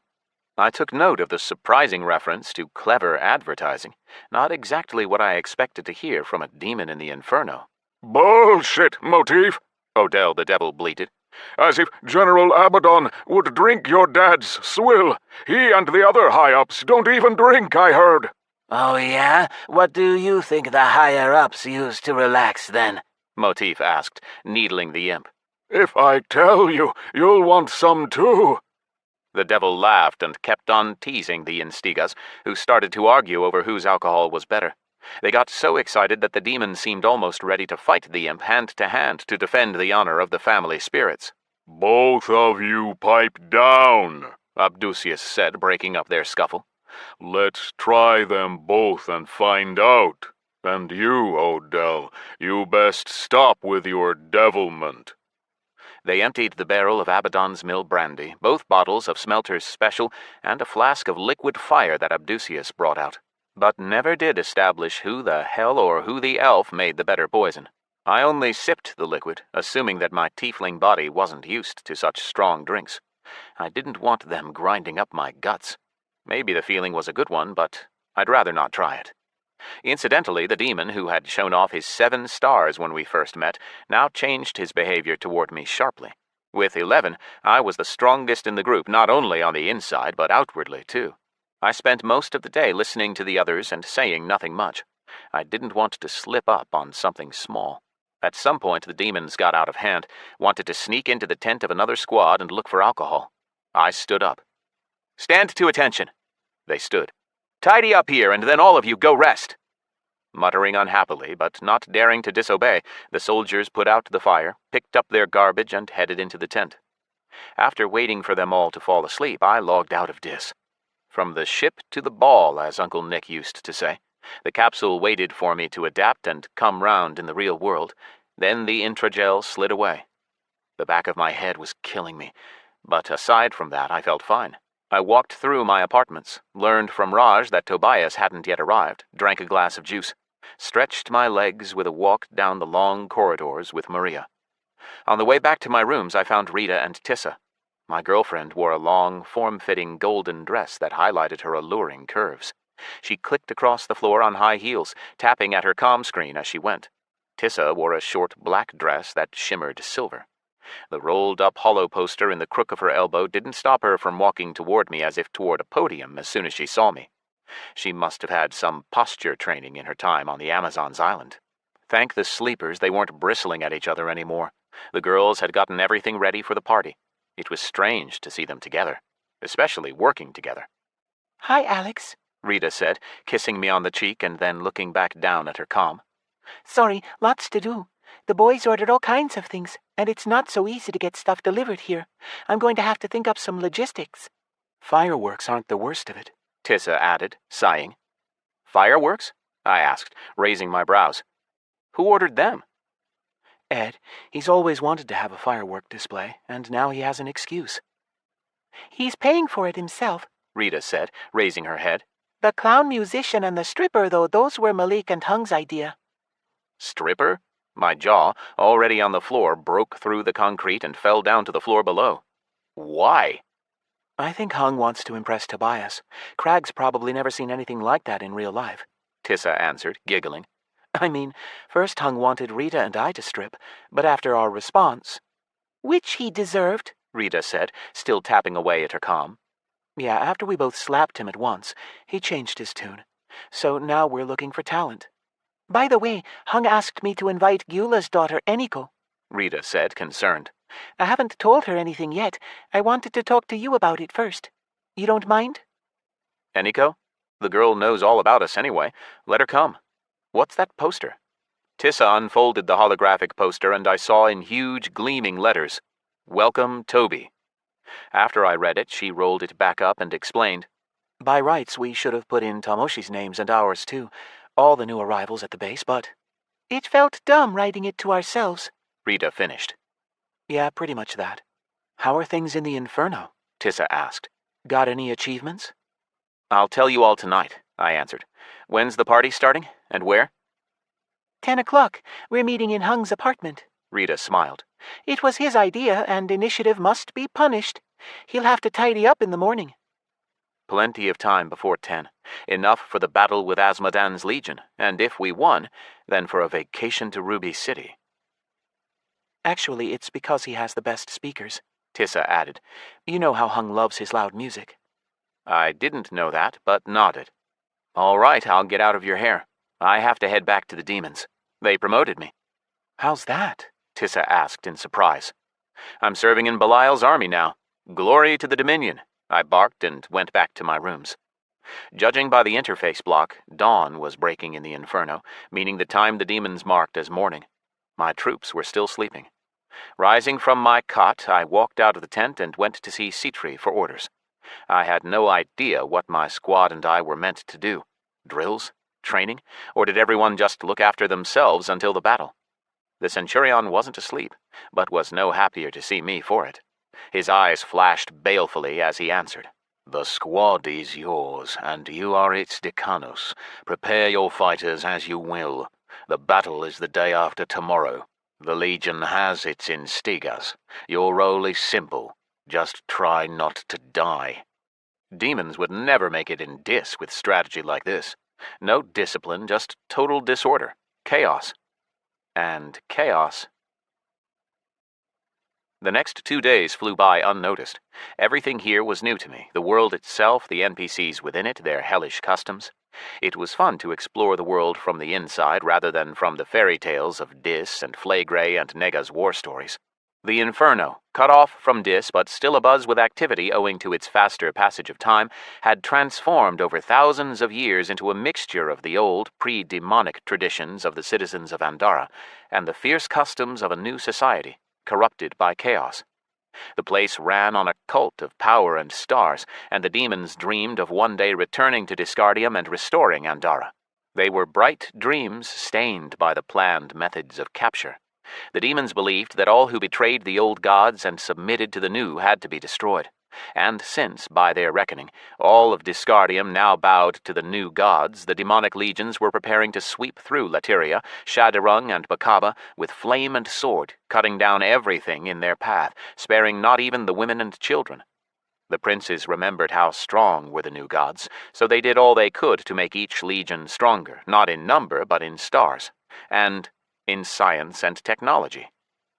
That I learned from the fighters in my squad by pretending to be an ignorant country boy. I pushed them hard in training sessions, forced them to run in circles around the camp in full equipment. My group took full advantage of the Legion's usually empty obstacle course. Even Abdusius groaned from the exertion, but one look at my face told him not to complain. Their suffering bore fruit. Chow could be used to gain strength quickly, but real exercise increased our stats too. Although not much. After 2 days of uninterrupted torture, Rupert the imp in Stiga had gained only a single point of stamina. But that was worth it. That was the first stat point he'd ever earned through training. Crying and dying of fatigue, my demons gratefully seized any opportunity to take a breather and spoke in detail about life in the big cities. That was how I found out that in the absence of magic and with a deficit of Chow, the cleverest demons successfully developed technology. The Inferno had steam engines, widely used both in self-propelled cars and in factories to produce everything that was made by magic in Disgardium. After all, even resources in Dis transformed magically into items. The way Gyula had built the fort sprang to mind. In the Inferno, the demons had been forced to develop realistic manufacturing methods. That led their society down the same path of progress as my own world. It occurred to me more than once that I was wasting time. I could cut down the whole legion, nail Sargatanas to a wall, and demand that he open me a portal to the Ruby City. What was stopping me? Nothing. But what then? Belial himself would give me a far too warm welcome, and there was no escaping that he was a former old god. It was still too soon for me to go up against an entity like that. I had enough time to take a different path. It wasn't long until the battle, just a few hours of real time. Once I got to the capital of the Dominion, then I could decide what to do next. By the end of the day, my platoon was so tired that they couldn't even think of sitting by the fire. They all wanted to just get to their cots and sleep through till morning. While they slept, I went back to reality. During my third night as a soldier of the 13th Legion, I was told that Tobias was just about to arrive, and ran up to the roof to meet him.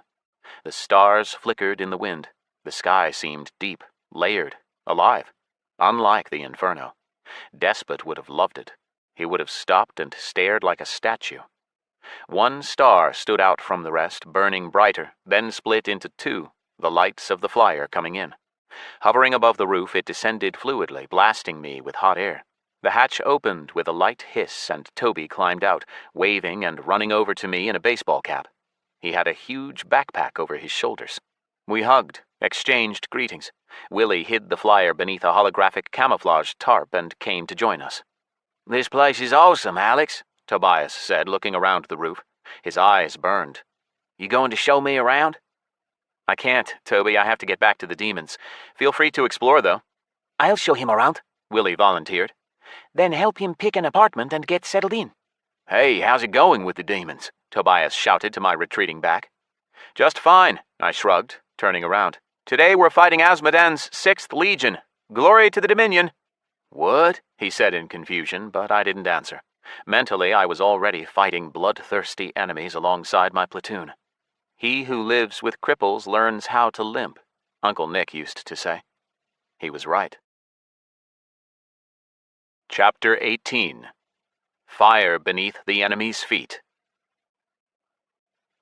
The sky flashed blue with the first signal. The camp froze for an instant, then broke into commotion. Everyone dropped what they were doing and ran in the same direction. My platoon waited for the signal outside the barracks.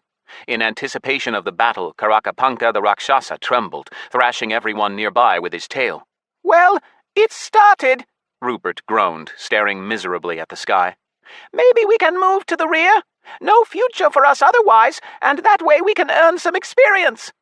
The imp feared the coming battle. It wasn't even his decision to join the Legion. He wanted to get married, but his dad refused to give him his share in the family business. "Serve the glory of the Dominion, then you'll get your share and money for the wedding," his loving father had said. Rupert doubted that his bride would wait for him, but there was no other option. Whoever he decided to marry, the condition was the same. "Coward!" our ashmaker barked, drenching the imp with disgust.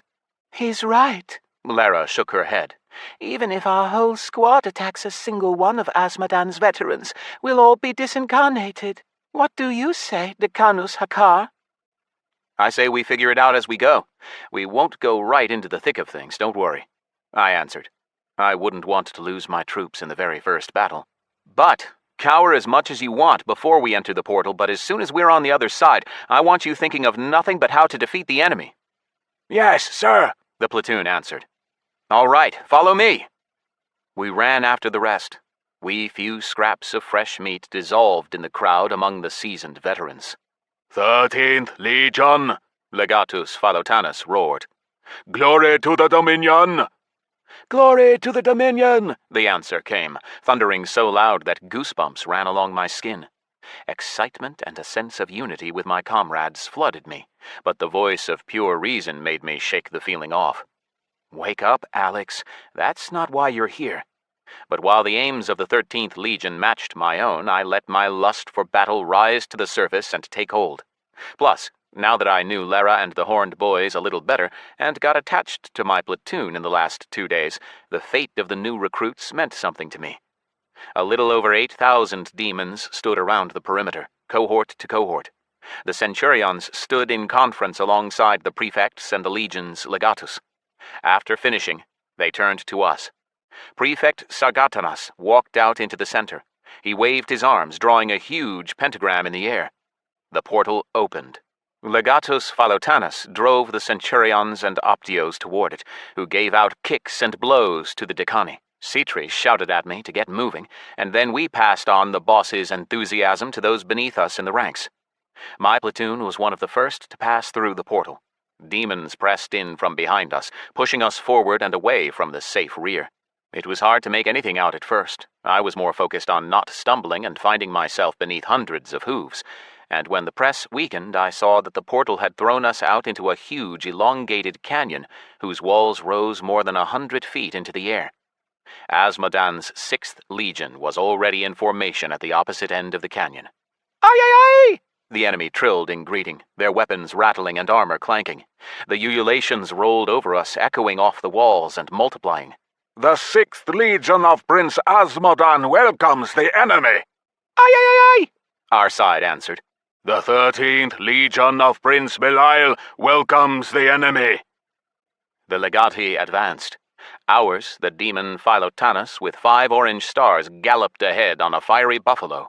The enemy legatus, Agvares, with 8 stars, sat astride a 2-horned lizard that would have looked like a T-Rex if not for the flames flickering along its length. Meeting in the center of the canyon, the legati walked up to each other and shook with both hands at once, crossing them. Another demonic custom I'd have to remember. May the battle commence, the legati both rumbled at once. We wish you fire beneath your enemies' feet, legionaries. Fire! The armies roared. The leaders returned to their legions. First Instiga of Prince Asmodan's 6th Legion, Legatus Agvares announced. Infernal Horror!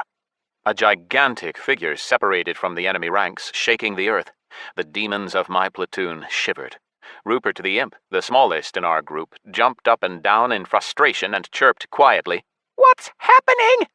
While Odell the Devil described to the poor imp in detail the fearsome force we were about to face, I focused on the overgrown Infernal. 6 orange stars. Not counting Legatus Agvares, this was probably the strongest demon I'd seen. Yikes, their Instiga was stronger than our Legatus. Horhor the Infernal moved to stand in the center of the gorge and beckoned mockingly, his venomous green flicker strengthening. First Instiga of Prince Belial's 13th Legion, Legatus Philotanus boomed through the canyon. Shuzeber the Imp. An imp was the Legion's first Instiga? That was a surprise. On the other hand, compared with our Rupert, the cohort's 2nd Instiga, he was like a mammoth next to an elephant. He was a large imp with 3 orange stars. In his right hand he held a chaos iron pike so long that it could have impaled a dinosaur, and in his left flickered a fireball so powerful that its white heat blinded the eye. Aye, aye, aye! Our legion trilled in greeting to Shuzaber. At any moment the sky would light up blue a second time, signaling the start of the battle. Looking from side to side, I came to the conclusion that we new recruits were just dirt at the feet of the more powerful warriors. Simply put, our task was simple. Not to die to the first sneeze pointed our way, and if we saw any chow drop nearby, then grab it if we could. Little Motif started rushing ahead to try and see what was happening, and I had to hold him back and remind him. We're staying out of trouble. Are you sick of living? I spun my head looking at the other Decani of the fresh meat. They were dragging their feet too, looking around constantly in search of a place to sit out the battle. All the newcomers were trying to stay in the back rows out of the first strike. That way they could grapple only with weakened enemies later. Split by the field, the 2 hordes lined up opposite each other. To give them their due, our enemies behaved the more honorably. They stood far away from us, around 300 paces off. I couldn't see their stars or profiles from that distance, so it was impossible to judge the enemy's strength. At that distance, the enemy's legion looked like a rustling forest, and the protruding horns in the first row looked like the bristly branches of wild trees. The bigger and more winding the horns, the stronger the demon, I knew that much. Waves of dark blue rolled across the sky. Then it flashed sky blue, illuminating the entire canyon. We're doomed, Motif whispered, and the skinny demon's despair passed to the rest. Our imp Instiga unhurriedly approached the enemy. He was at least half his foe's size and strength, but I hoped that, as in my case, the number of stars didn't always mean everything. The imp Shuzaber might have an ace up his sleeve. Taking a step back, he held his pike before him, squeaked, For Belial! and flung himself at the Infernal. The fireball in his hand glowed even brighter, grew larger. A ring of light ran down the enemy's body as if scanning his torso. He seemed in no rush to attack or defend, just stood immobile, waiting for our Instiga to reach him. With each step, the imp ran slower and slower, until he finally stopped and threw his fireball. The Infernal didn't so much as twitch. A green ring ran down his body and the fireball exploded without touching him. I only realized what happened next after the fact. The Infernal suddenly moved, and an instant later our Instiga was already twitching, impaled on the spear like a butterfly on an entomologist's needle. Horhor lifted the imp on his pike, shook it to make him slide down to the middle of the haft. Froze. The green flame around the Infernal seemed to come alive. It flickered, ran down his body, concentrated in his hands in an emerald beam, and fired into the imp. Shuzaber twisted, screamed, and tried to pull himself off the spear, but in vain. The Infernal burned him, methodically scorching first his legs, then his arms, then his head. Within half a minute, our Instiga collapsed into ash. The enemy legion rippled, exploded in a cry of triumph. For the record, friends, we're all in deep shit, Rupert said, earning him a clout around the ear from Abdusius. The imp squeaked in protest, but a boom from our legatus drowned out his little voice. Second Instiga of Belial's 13th Legion, Ibits Hor, the demon. There was no point in watching further. Even our first Instiga, the strongest, had lost without a hope. The second Instiga, Ibits Hor, a demon with 3 orange stars, just managed to reach the Infernal, but his pike bounced away and the demon was stunned. The Infernal laughed, threw the spear aside. His hands formed into 2 hammers, which he brought together to meet in the middle of our demon's head. Ibits Hor flickered green, then disintegrated. Third Instiga of Belial's 13th Legion, Frith the Devil. The third Instiga emerged, shuffling along apparently in resignation, but as it turned out, that was a tactical trick. The Infernal relaxed at the sight of him, but Frith wove his way around, feinting. At first his strategy worked, and he even managed to deal some damage, but the enemy grew brighter, blurred, and the next moment he was towering above the defeated devil. I rubbed my eyes. How, in a single instant, Frith had gone from full health to disincarnation? I didn't even see how exactly the Infernal struck. The foe exulted. Someone behind me whistled piercingly. Others took it up, and I had to press my hands over my ears. Then the whistle cut off. I felt a heavy gaze on the back of my neck, threw my head back and watched. This time through the eyes of an observer, as the fabric of space-time tore to bring forth a proto-demon. At first the sky seemed to harden, then cracks spread across it, widening with a sound of tearing silk that seemed to make my brain itch on the inside. The edges of the rift unfolded like the petals of an opening flower, pushing out something fast and amorphous. Sirakar Basverdulet, Wave 3 Proto-Demon, Emissary of Chaos. Something clicked. The proto-demon I'd killed was 5th wave, this one, 3rd. This Sirakar Basverdulet must be stronger than Jubuk, whatever the first one was called. Not important. The point is, the lower the wave number, the stronger the proto-demon. It hovered above the battlefield, changing shape like a glitching hologram. It grew tentacles, transformed them into insect legs, then those became hands with many fingers and a fan of claws. Noses turned into beaks, beaks into open maws of teeth. The Emissary of Chaos burst and regrew 100 eyes, one after another, clinging and dangerous. Something sticky touched my heart, scratched at my brain, stuck slimy tentacles down my throat.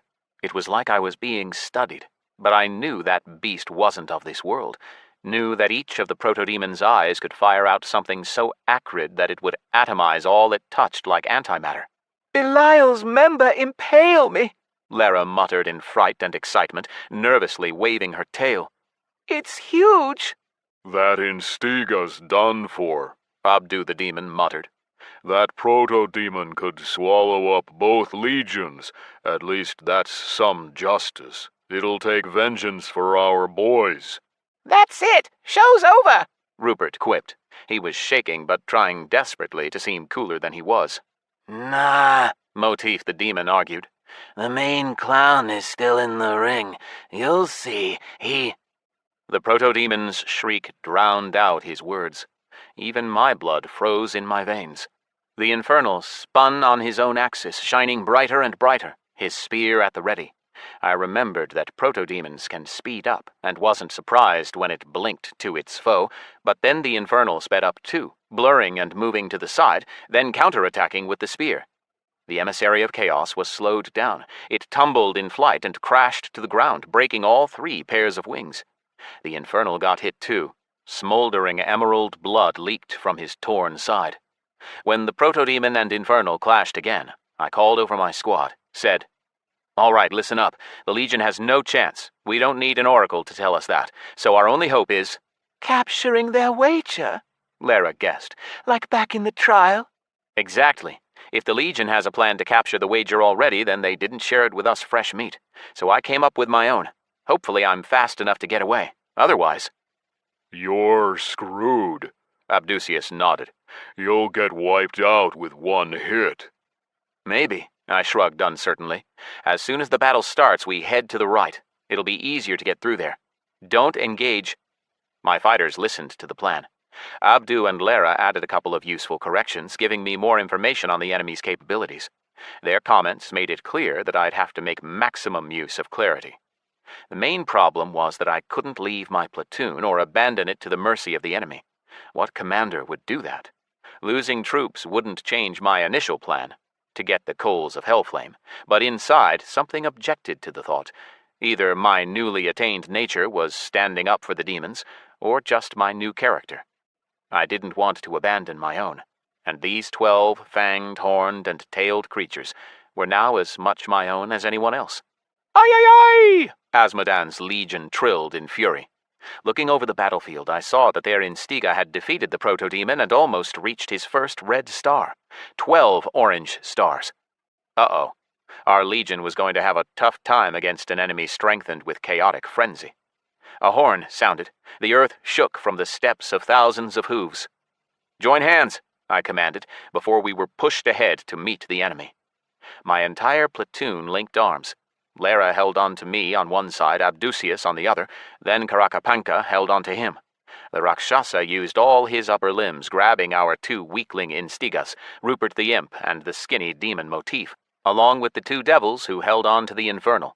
On Lara's other side was the Ashmaker, who held on to a demon.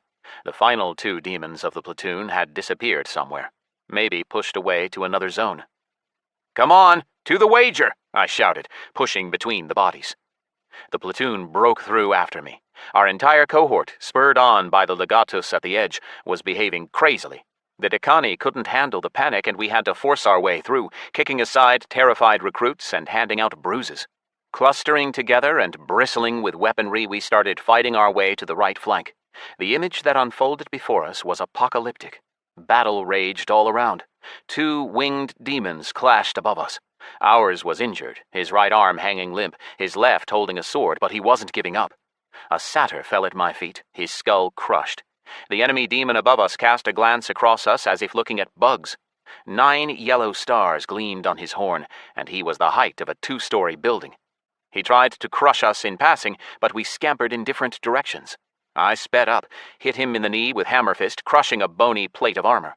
I emerged from clarity and watched as the demon fell, his arms waving and the wings at his back breaking. Without letting him recover, I cracked open his chest and fired a combo off at the wound. I fell into a frenzy, hammering at the already expiring demon until he disincarnated. Just over 15 million chow drew into my inventory. I had another 12 saved for a rainy day, and this looked rainy enough. Righteous anger within me demanded an exit, burned me from the inside, narrowed my vision. Stop, calm down. This was it, the influence of chaos. An animal fury, a thirst for blood and a desire to rip into the enemy with my teeth. But I needed a cool head. Breathing in and out slowly, I went back into clarity so I could climb up high and look around. From above, I could see the enemy forcing our legion back, disincarnating our strongest soldiers one after another. A little more and Belial's 13th Legion would be destroyed, and even I wouldn't be able to stand up alone against that mass of demons. Good luck getting back to the Inferno after resurrecting on Corinza. No, I had to absorb the chow.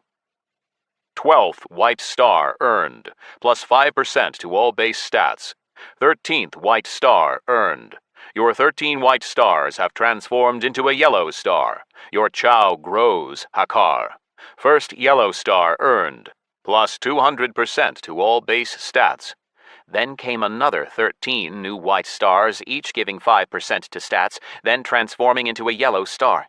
Second yellow star earned, plus 10% to all base stats. So the bonus from yellow stars was twice that of white. Not far to a third, another 12 notifications about new white stars popped up, which gave me another 60% in total to my main stats. The changes to my tiefling form took longer than before, and it was a good thing I was sped up, because for those moments I had no control of my body. When the metamorphosis ended, I stretched my neck left and right, cracked my knuckles. Time to try out this new power. I went back to where I was standing before I went into clarity, sped the world back up and imitated a leap upwards, striking the back of an enemy demon who had almost defeated one of ours in midair. Somersaulting, he fell down onto the fighters below. I dove down, shouted a command at my platoon who were standing back to back and not daring to move. "Break through to the wager! Stay close!" The tiefling's voice sounded harsher than before. My imitated body was as tall as Abdusius now, and its shoulders were broader, its horns longer. How? Lara asked, pointing wide-eyed at my horns. "Got lucky, finished off a nearly dead yellow star," I answered, then checked myself. "Enough talk, follow me!" I trotted away and my squad lumbered after me. The yellow stars clearly made an impression and inspired my soldiers. Luckily, even when the enemy showed up nearby, they considered my squad unworthy of their attention.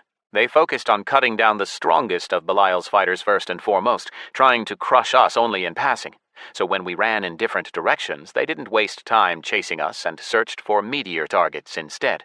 The battle shifted to our wager and we spotted the enemies, a flag fluttering atop a hill next to a black crystal, no doubt the container for the Chow reward. Fighting raged there, too. I mentally clapped for the ones trying to capture the enemy wager. They'd chosen a promising strategy. The assault squad consisted of tank demons who took most of the heat, air support, winged demons and riders on hell wyverns, and nimble satyrs. But the enemy didn't back down. They mounted a decent defense, showering the winged assaulters with a hail of arrows. The sky lit up with the burning payloads of catapults, leaving smoke trails behind them. One crashed into a wyvern who careered to the ground, digging a furrow in the earth and killing a succubus rider. Dust and debris rained down on us. The platoon stopped, uncertainly, and Rupert and Motif fell down prone, trying to melt into the earth. "Don't stop!" I shouted, pulling up the cowardly Instigas by the collar and throwing them forward. "Anyone left behind can say goodbye to their Chow. I'll try to cover the rest. Follow me!" The threat worked. We carried on, and when the unit reached a heap of stones, I ordered them to stack up behind it and not stick their noses out. "Be careful, Decanus," Karakapanka the Rakshasa advised. "There are serious fighters there. They aren't like us fresh meat." I wanted to remind him that 3 days ago he had called me a lousy, stinking tiefling, clearly underestimating me, as he was now, but that kind of confidence would have looked strange. Anyway, there was concern in his voice. "I'll be careful," I said. Leaving the squad, I ran, and after gaining some distance, went into clarity, dove, ran ahead, and dove again, imitating blinks. I reached the barricade around the wager, jumped over it. A Merilith archer spotted me, whipping her anaconda tail and waving her 6 arms. Behind me, I heard, "You do sting!" An arrow flew by my ear. Where is he? Someone shouted, but I was already elsewhere. Making it look like I was blinking, I slipped between the legs of a huge demon with a crossbow and couldn't resist taking him out with 2 hits. I kept having to go into clarity to dodge shells, arrows, blades, spears, hooves, and deadly tails. The world paused, then galloped ahead. The sound stopped, then crashed down in a rumble and roar. The strongest demons of Azmodan's 6th Legion, including Legatus Agvaris, surrounded the stone structure housing the invitingly glimmering flag. The base of the flagpole was encrusted with the crystal of the wager. I couldn't count the defenders or their stars, but one look was enough to see that each was as big as Despot. 6 Rakshasas stood next to the wager. They held crossbows the size of ballistae in their upper set of arms, swords in the lower. They stood so close together that there was no way to get through but jumping over them. If it weren't for my extra speed, they would have quickly detected me and I would have had to fight. As it was, I preferred not to waste time. Every second meant the death of one of my comrades. Going into stealth and diving out of clarity for a moment, I jumped, lifting myself with flight, then sped up again. Before I landed, I slid out of clarity and grabbed the flagpole. Eyes on the prize, blockheads! The Marilith screeched, slithering toward the Rakshasas. Apparently, the six-armed snake woman had been watching me the whole time, keeping me in her sights. Her sinuous, serpentine body was around 30 yards long. Azmodan's troops turned their heads as one, saw me. By then, I'd pulled out the flagpole and got the notification that I couldn't use my abilities. I found a solution fast. I threw away the flag, sped up, activated combo to clear myself a path. The Orange Star demons were thrown aside but not killed. After cutting a path, I picked up the standard again and ran, stabbing side to side with the flagpole. It was longer than me, and I used it like a spear. The voice of Legatus Philotanus carried across the gorge, announcing that the wager was captured. Only then did our assault team finally spot me. A devil on a wyvern dove down, grabbed me, and sat me down behind him. His partners threw bombs at the wager's defenders, then covered us from the sides. We rushed toward our base, harried by the fearsome shrieks of wyverns, but didn't get far. An overwhelming enemy aerial force crossed our path, came shooting toward us. "Take the flag!" I shouted into the devil's ear. After handing over the skill-blocking flag, I sped up and jumped from the winged snake at the closest enemy. I couldn't spend all my time in clarity without inviting suspicion and questions, so I periodically showed myself. After taking out the pursuers, I noticed that some crossbowmen had taken down the devil on the wyvern. The wyvern itself, pierced through with a dozen huge arrows, rolled its eyes madly and twitched on the ground. The devil rider crawled, still with a fierce grip on the standard, dragging his legs along, but was on his last breath. Azmodan's troops surrounded him. And another wave of fury washed over me. The rage was so strong that I cried out and, coming out of clarity again, rushed toward the flag-bearer surrounded by unfinished enemies, but not in time to help the devil. A hail of swords, sabers, and axes sliced down on him. I crashed into the crowd, attacking one demon, then a second. When I hit a third with Hammerfist, I realized he was the last. All the other enemies had fallen to Maiming Wave, my passive ability that projected damage to nearby opponents. The amount of chow I absorbed was through the roof. I only just went into clarity in time to speed up the level-up process. Now a fourth yellow star blazed on my left horn. Scooping up the wager flag, I ran as fast as I could for the base. Not directly, but through the spot where I'd left my platoon. Either they were just hiding well, or one of them used a skill to camouflage the group. I only spotted them by Karakapanka's twitching tail. I drew level with them, commanded, "Follow me!" The way back happened in flashes. The fighters fell behind, but fiercely covered my retreat with their bodies. Swearing, I went back, threw the flag to my platoon, switched to defending them. Cut in half, our mighty Ashmaker collapsed into dust on the battlefield. Our Infernal went down next. Rupert the Imp was trampled. The second Instiga, Motif the Demon, lost his head, and Karakapanka the Rakshasa was burnt to a crisp. Soon both legions were massed around us. Our side covered our squad. The enemies formed a ring around us and tried to break through to me. By the time I was nearly back to our own wager, only Lara and Abdusius remained beside me, but even they didn't last long. The enemy broke through to our standard. A fight broke out. Legatus Philotanus was disincarnated, protecting the wager. I still had 10 yards to go, and with every leap a vivid image imprinted on my mind. Lara shouting and dying, falling into the maw of a hellish dragon whose rider then threw a paralyzing bomb at me. Abdusius covering her with his body, exploding into pieces. Prefect Sargatanas covering me, saving me from a fiery net thrown by the opposing Legatus. Centurion Citri of my cohort charging the legs of the enemy Infernal Instiga and burning up, giving me the heartbeat I needed for one last jump. Straining my muscles, I leapt, cut through the dragon in my path with the flag, breaking off his jaw, impaled a rider with the other end of the pole, then landed and thrust the enemy standard into its designated place. I absorbed the chow from the dead dragon at the exact moment the battle ended and the sky lit up blue. The fighting stopped right away. The demons dropped their weapons and started to scatter, picking up the wounded and taking them back to their own territory. If the bodies hadn't dissolved into ash, the valley would have been littered with the corpses of my allies. I stood atop the hill with the flags waving beside me, my left horn adorned with 5 yellow stars, but I felt no joy in the victory. Decanus Hakar's squad no longer existed, and less than a third of Belial's 13th Legion remained. Interlude 2. Tomoshi. Tomoshi Kurakawa was born and raised in Kyoto, which had become the capital of the Japanese district after World War III. Little remained of Tokyo by the end of the war, thanks to the mad generals of the Chinese army. There was one bedroom in the citizenship Category G apartment for his parents. Tomoshi had to sleep in the living room, which served as a kitchen, too. From an early age, he dreamed of having his own personal space.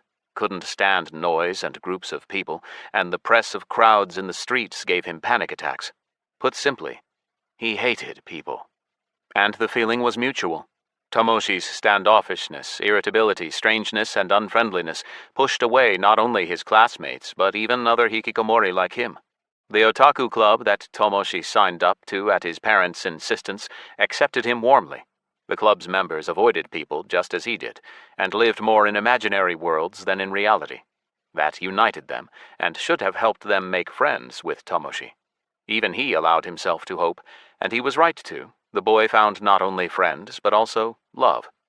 He found Shika. Shika was 13. Closed off, quiet, Tomoshi didn't notice her right away, and no wonder, she was just an ordinary girl, nothing noteworthy about her. At least until someone mentioned Disgardium. That really perked Shika up. Tomoshi saw her joyful smile for the first time, and it drove him nuts. He fell head over heels in love with Shika, and with what the girl liked. Disgardium, although it wasn't even in the top 3 most popular virtual worlds in the Japanese district at the time, despite the mandatory time teenagers had to spend in it. Misaki, Shika sighed as she told Tomoshi about the top clan in Tomoshi's region. Their leader is Yagami Oba. She blushed. He's so cute. How do we get into Misaki? Tomoshi asked, not so much out of curiosity as a desire to catch the girl's eye. By becoming a good fighter?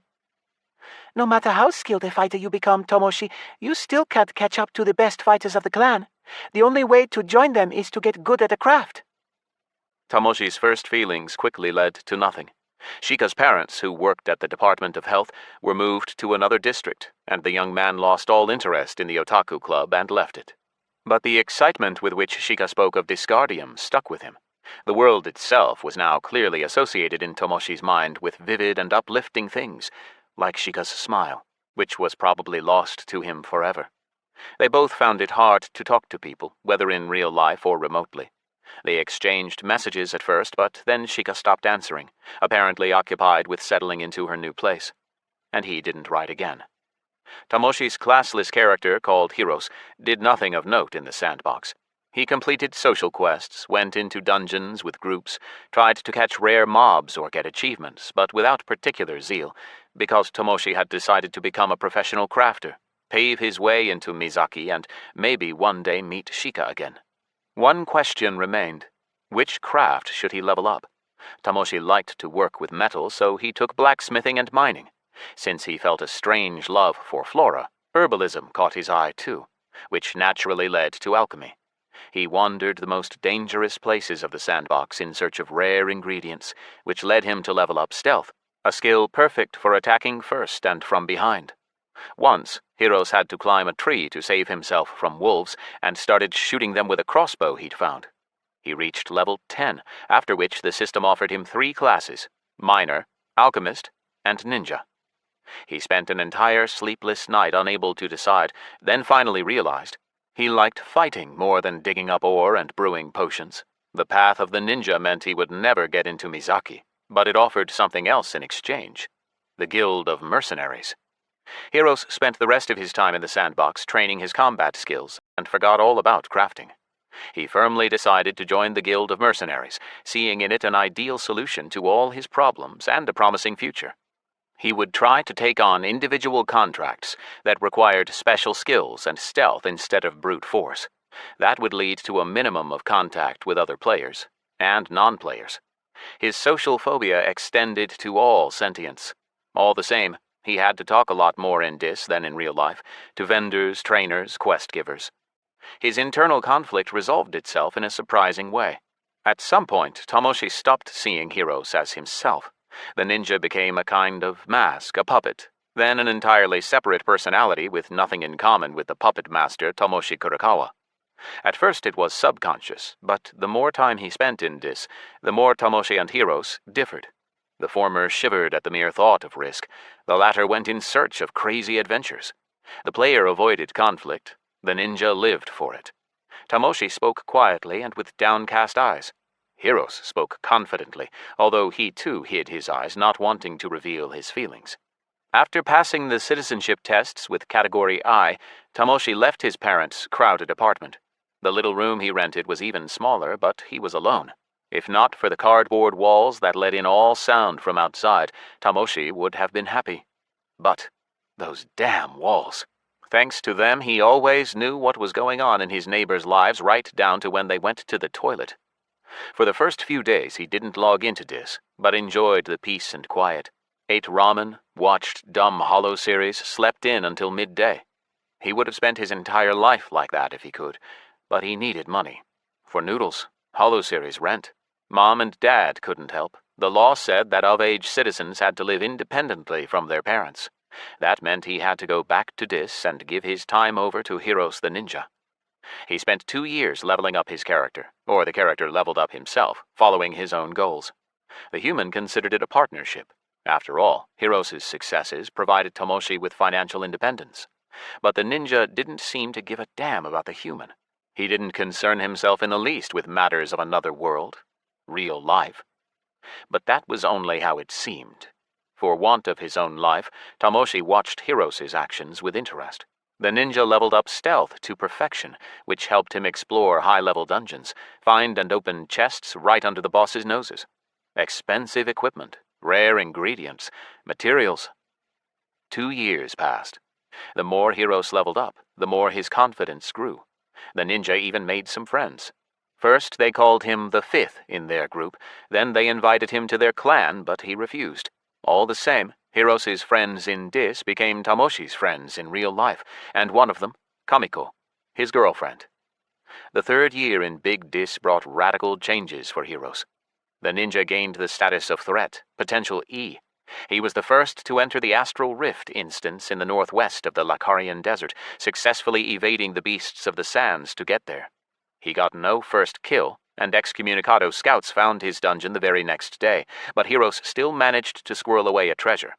He crept into the dungeon's final room and found a chest hidden in a secret corridor behind the boss's back. The chest contained an ancient scroll. The artifact bestowed the Astral Fury ability, which gave 30 seconds of total invulnerability and invisibility with a 1-hour cooldown.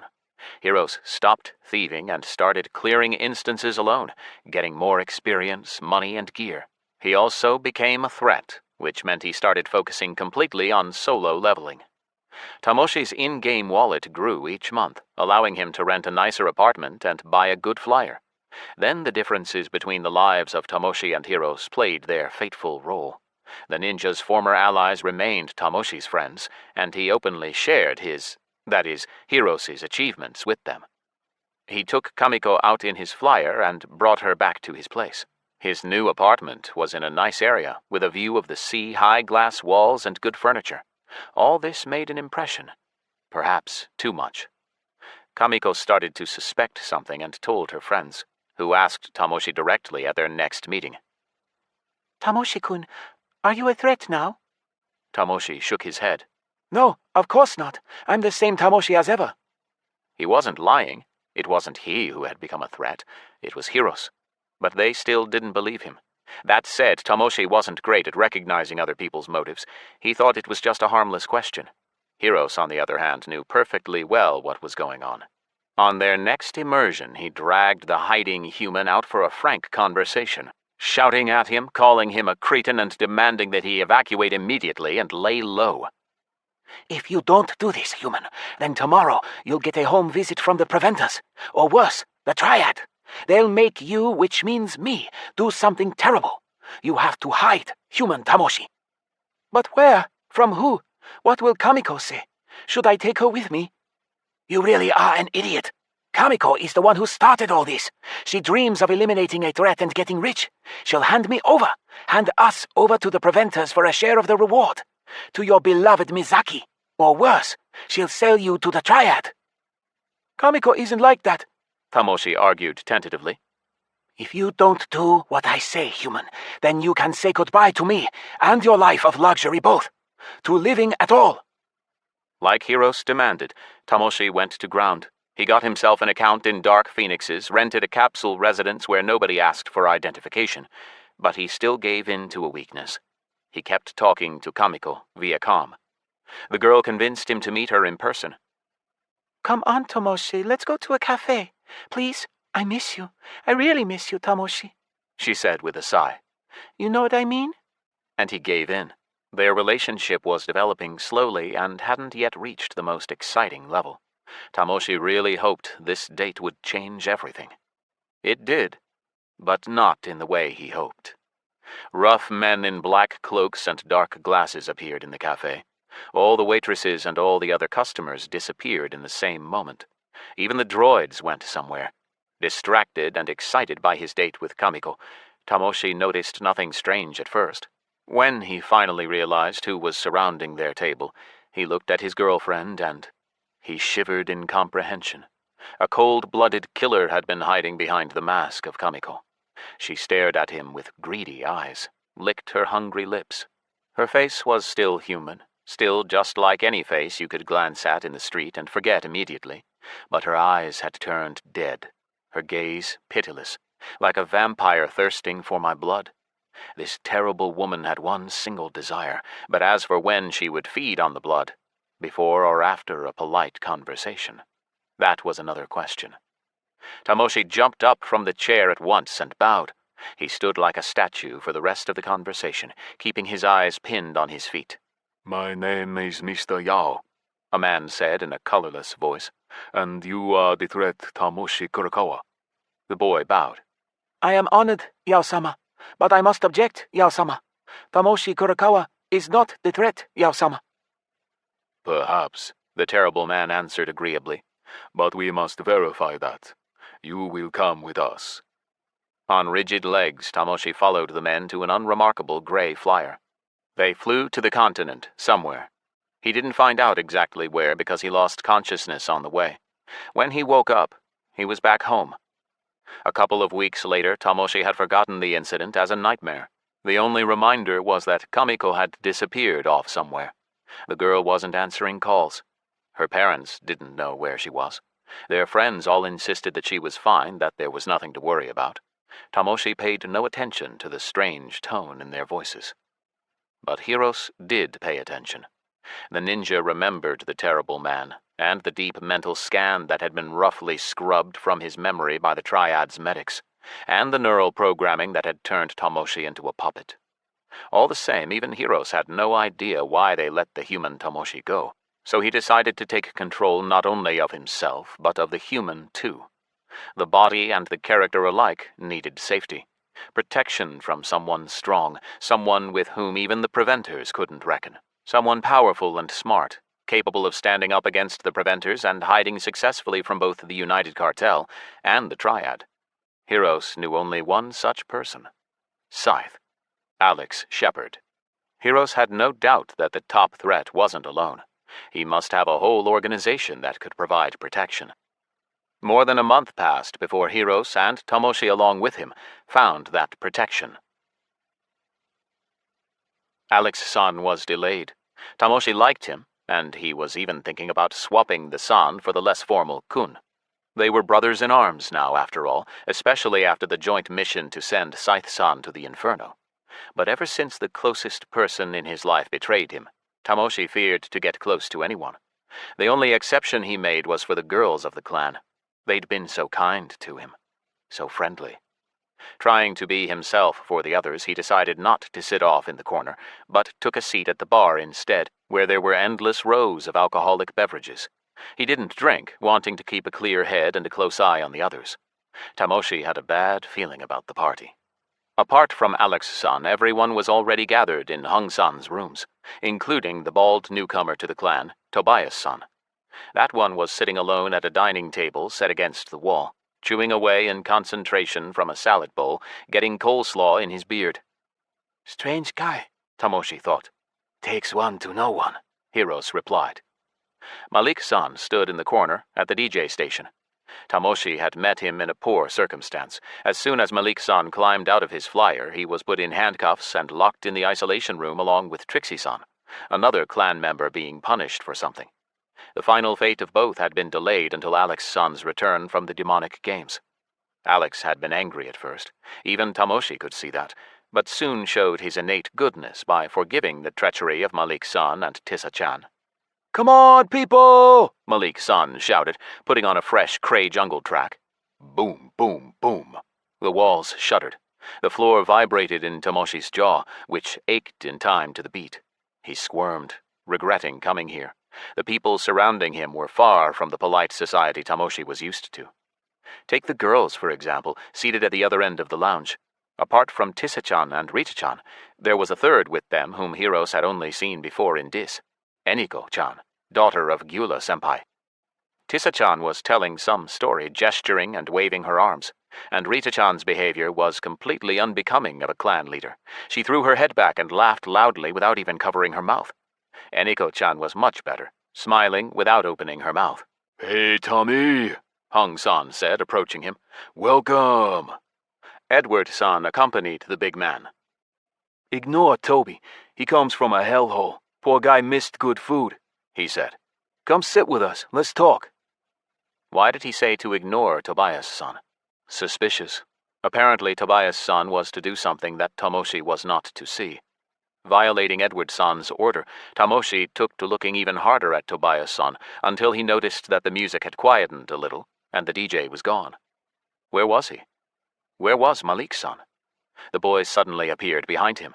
Yo, Tommy, he exclaimed, smiling widely. How's it going? Not knowing whether it was worth talking to a person who had failed to meet Alex-san's expectations, Tamoshi said nothing. He looked at Edward-san's feet, nodded. Maybe it is best to wait for Alex-san, Edward-san, if you plan to discuss clan business. The whole world doesn't revolve around Alex, Tommy, Edward-san said seriously. Anyway, the clan's ours while he's stuck in the Inferno. He said the clan's ours. If Tamoshi understood his English right, Edward-san was saying straight out that the Awoken was in his hands. They were definitely plotting something against Alex-san. Why had they decided to discuss corporation matters during the party without the leader? There was something wrong here. A couple of seconds later, his suspicions were confirmed. Hung-san waved to the girls. Annie, Tissa, Rita, over here. Toby, join us. I'm not done eating, the bald newcomer shouted with his mouth full. Finish it over here. Now it was clear to Tamoshi. This was a conspiracy, which meant that he had to blend in with them. They had to think he shared their vision. He waved his own hand, shouting, Finish over here, Tobias-san. Join us. By saying us, it was as if he had become one of them. Tobias-san looked strangely at Tamoshi and gave a sinister chuckle, then rose, took his salad and headed toward us, still chewing. The girls joined us too. Beautiful Eniko stood out next to the other two girls. Tissa-chan, in Tamoshi's view, was too pale, and Rita-chan, too tall and athletic for a girl. He would have felt like a dwarf next to her. The small and shapely Eniko, her eyes slightly slanted and framed with such long eyelashes that they were almost like eyebrows, reminded Tamoshi of his first love, Shika. Looks like Alex is late, Hung-san said significantly. Shame we can't go knock on the door to the Inferno. Did you tell him when the party starts? Of course, Rita-chan said, making a cunning face. Tamoshi reeled in horror. Alex-san's girlfriend was in on the plot? She could have deliberately told him a later start time for the party to give the conspirators time to prepare. But what was their plan?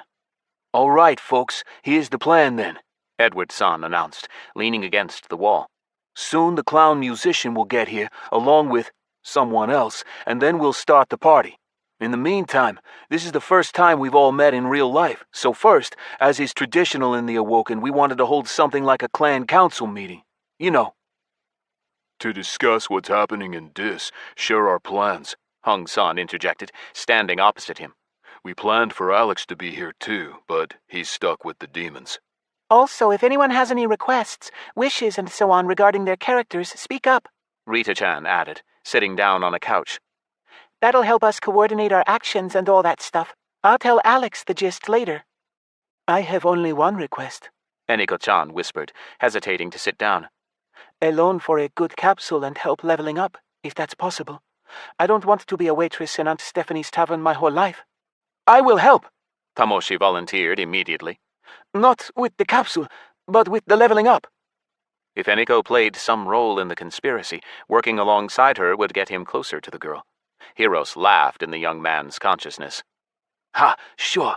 You just like the girl. No problem, Rita-chan nodded. I'll set you up a loan from the clan, and Tommy will give you a boost. Anyone else? I have news, Malik's son said. You guys know a tribe of sewer trogs lives in the castle, right? Ew. Eniko-chan shuddered. They smell terrible. They're not so bad, Malik's son said, waving a hand. When the boys and I were just starting to explore the Lakarian desert, I excavated a raid instance there. The lost sanctuary of Lavak. You found the key? Edward's son asked, leaning forward in interest. Then he explained for the others. It's a dungeon for level 500 and over, and you need Lavak's heart to get in. He was an old god of wind. No, Malik shook his head. I haven't found the key, but it turns out our trogs used to pray to Lavak, and they know where his heart might be found. It's really a job for an archaeologist, so tomorrow I'll head out to the desert to dig. Mavarik, the Trog chieftain, said the ruins of Lavak's main temple are on the southern coast. And what happens if you find it, Malik-san? Tamoshi asked, trying to sound as indifferent as he could. What do you think? We all gather up and head over there for a first kill. He lies so deftly, Tamoshi thought in amazement, but said, A worthy answer, Malik-san, and bowed. Bomber has no special news, Hung-san shared. Not counting the fact that jumping to Corinza or anywhere else now costs me a ton of time. Orthicon and I swam out to the open sea, and there's no dry land for miles around. So, let's pray to the sleepers that nobody attacks Corinza. Heard anything about our undead friends? I have. Tissa-chan frowned. They threw up a gross temple to the Nucleus on the site of Tiamat's destroyed temple. It's all over the news. Looks awful, like a dead whale turned inside out. The first followers have already started traveling there. The legates protect the temple in shifts, but nobody knows where they spend the rest of their time. They haven't been seen in the inhabited lands. I told our patrollers, the dark dwarves from the Black Whirlwind clan, to expand their range, Edward-san said. Rita and I went through the options for when the undead might attack our base, and they will, because Behemoth's temple is a thorn in their side. They won't be able to relax until it's gone. Their main option is still the same, using a portal, Rita-chan added. We don't know how, but Mogwai knows Corinza's coordinates. He's been there, and that means he could have left a portal beacon. Malik's-san squirmed and started pacing back and forth across the room. How are we going to stand up to them? They're so high level now. We're all done for. Just thinking about it makes me shiver. We're screwed. Behemoth's veil of distortion, began Tissa-san, the guilty party in Mogwai's infiltration of the island. Tamoshi looked at her judgmentally, but she didn't finish. Rita-chan interrupted her. Might not work. In their last meeting with Scythe, Eileen and Mogwai showed us a few new tricks. For example, legates can't be dragged away with depth's teleportation. Who knows what else they've gotten from the Nucleus and their other new allies, the Dark New Gods. The legates could have learned how to break through portal blocks. Well, what are their other options? Flying to us? There's no mount that can survive the exhaustion. No living mount, Tobias' son corrected him. What if the Nucleus gave them some undead flying mounts? They could come by air or sea, Edward's son said, sipping his beer. And I'm betting on the latter, and that means you're going to have to come back, Hung, along with that kraken of yours. I'll ask again, Malik's son said, treading nervously. What do we do when they attack? I can't even imagine. Corinza won't hold out. Edward's son slapped his buddy on the back. Stop being such a downer, Malik. We all get it. But since talking won't change anything, we'll wait for Alex and the Coals of Hellflame, then destroy the Nucleus from within. If he doesn't make it in time... Malik, Tissa-chan exclaimed. Let's think about our problems tomorrow, okay? Okay, Malik-san sighed, making as if he'd calmed down and changing the subject. What are your plans, Ed? Me? Edwardson bit his lip, shrugged. No plans in particular apart from the magic tower. The 3rd floor should be finished tomorrow. My tutor, Vert the Mage, says that level 3 unlocks a spell that speeds up the construction and creation of magical items, so we'll build the 4th floor fast. After that, the 4th is the maximum as of today, but the top players are already building their 5th. I hope we can overtake them and get the achievement. What about a new Armageddon? Hung San asked. Tamoshi pricked up his ears. Now he understood. The conspirators wanted to create a superior spell that could overpower Scythe-san, and then nothing would stop them from handing him over to the preventers and splitting the reward. He had to warn Alex-san at once. Tamoshi made a break for the exit. Where are you going? Hung San said, grabbing him by the shoulder. Tommy? I need the toilet, Tamoshi said, blushing. Could the big man have guessed his intentions? The bathroom's that way. Hung San pointed in the opposite direction of the door. Pulling his head down into his shoulders, Tamoshi shuffled to the bathroom. He stood there for 15 seconds, washed his hands, and came out, not wanting to miss anything. He upbraided himself furiously the whole time. Back with the conspirators, he pricked up his ears once again. Tobias-san was talking. Looks like it's down to you, Ed. There's nobody else. Scythe is with the demons. Bomb's on his kraken in the ocean and can't come back, and Tissa hasn't been there. Where hadn't she been? Tamoshi, hands in his pockets, painfully pinched himself in the side as punishment for his failure. He definitely missed something. I don't know, Edward-san said doubtfully. Without Scythe's protection, Venus will dissolve me before Depth's teleportation cools down. I'll lose a bunch of XP.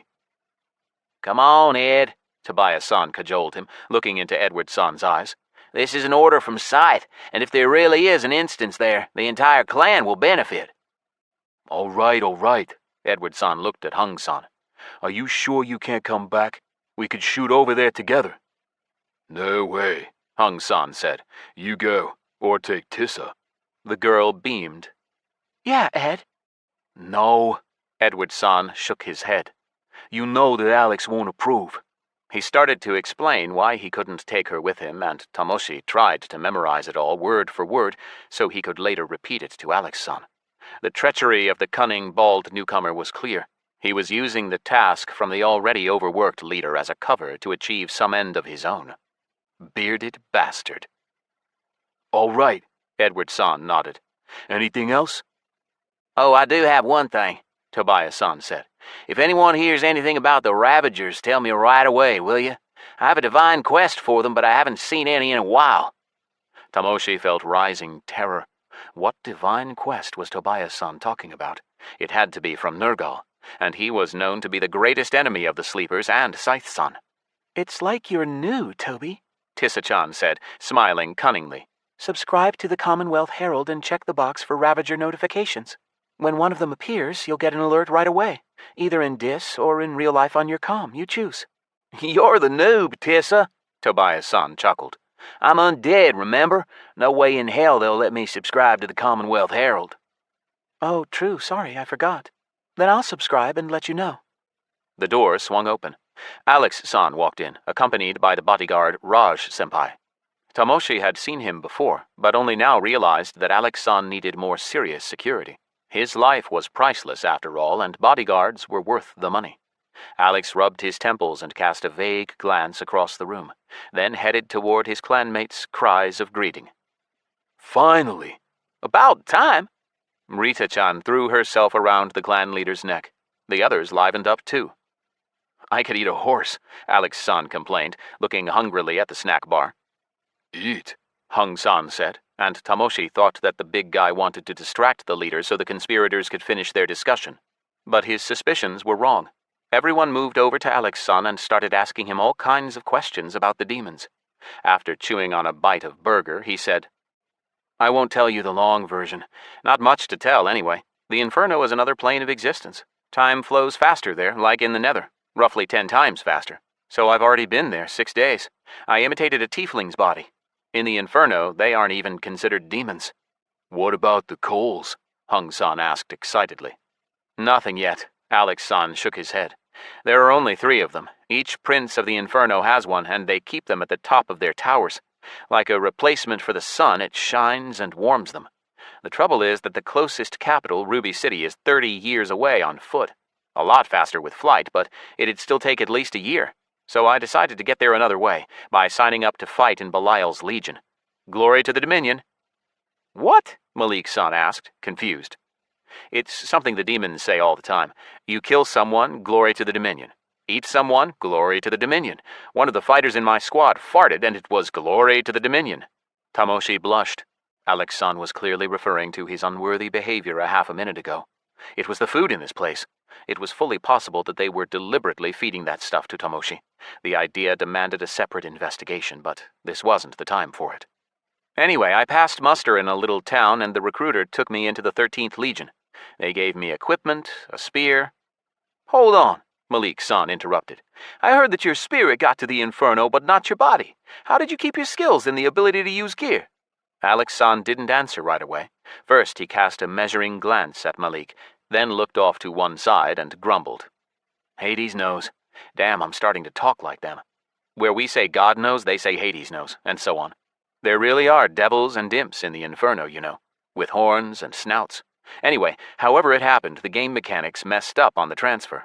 The point is, I have a full-fledged body there.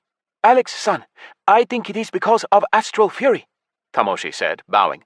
Your soul took on all the abilities of the body, and you jumped through the portal under the effect of my ability. The leader thought for a moment. Maybe. If that's so, then you really helped me out, Tommy. I can't imagine how I might have gotten the coals in an incorporeal form. But there's more. I didn't join the Legion for fun. Its soldiers get leave time and can go through a portal to the Ruby City. Only there's a condition. The Legion has to win a battle in the Great Game. But I got into the worst Legion of the bunch. You had a battle already, right? Tobias-san asked. You said you were late for one. Yeah, Alex-san darkened. We only just won it. Before that, I underwent a trial and got promoted to Decanos. That's something like a sergeant. Anyway, today my whole squad went down. All 12 soldiers. Nether, they were cool guys. Condolences, Rita-chan said, putting her hands on his shoulders and starting to massage them. Although there's good news, too. His face brightened, his wrinkled forehead smoothed.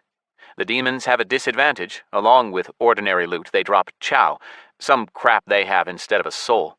Chow strengthens them, maintains their lives, and basically if you absorb the chow of a killed demon, you can reincarnate him by spending 10 times that amount.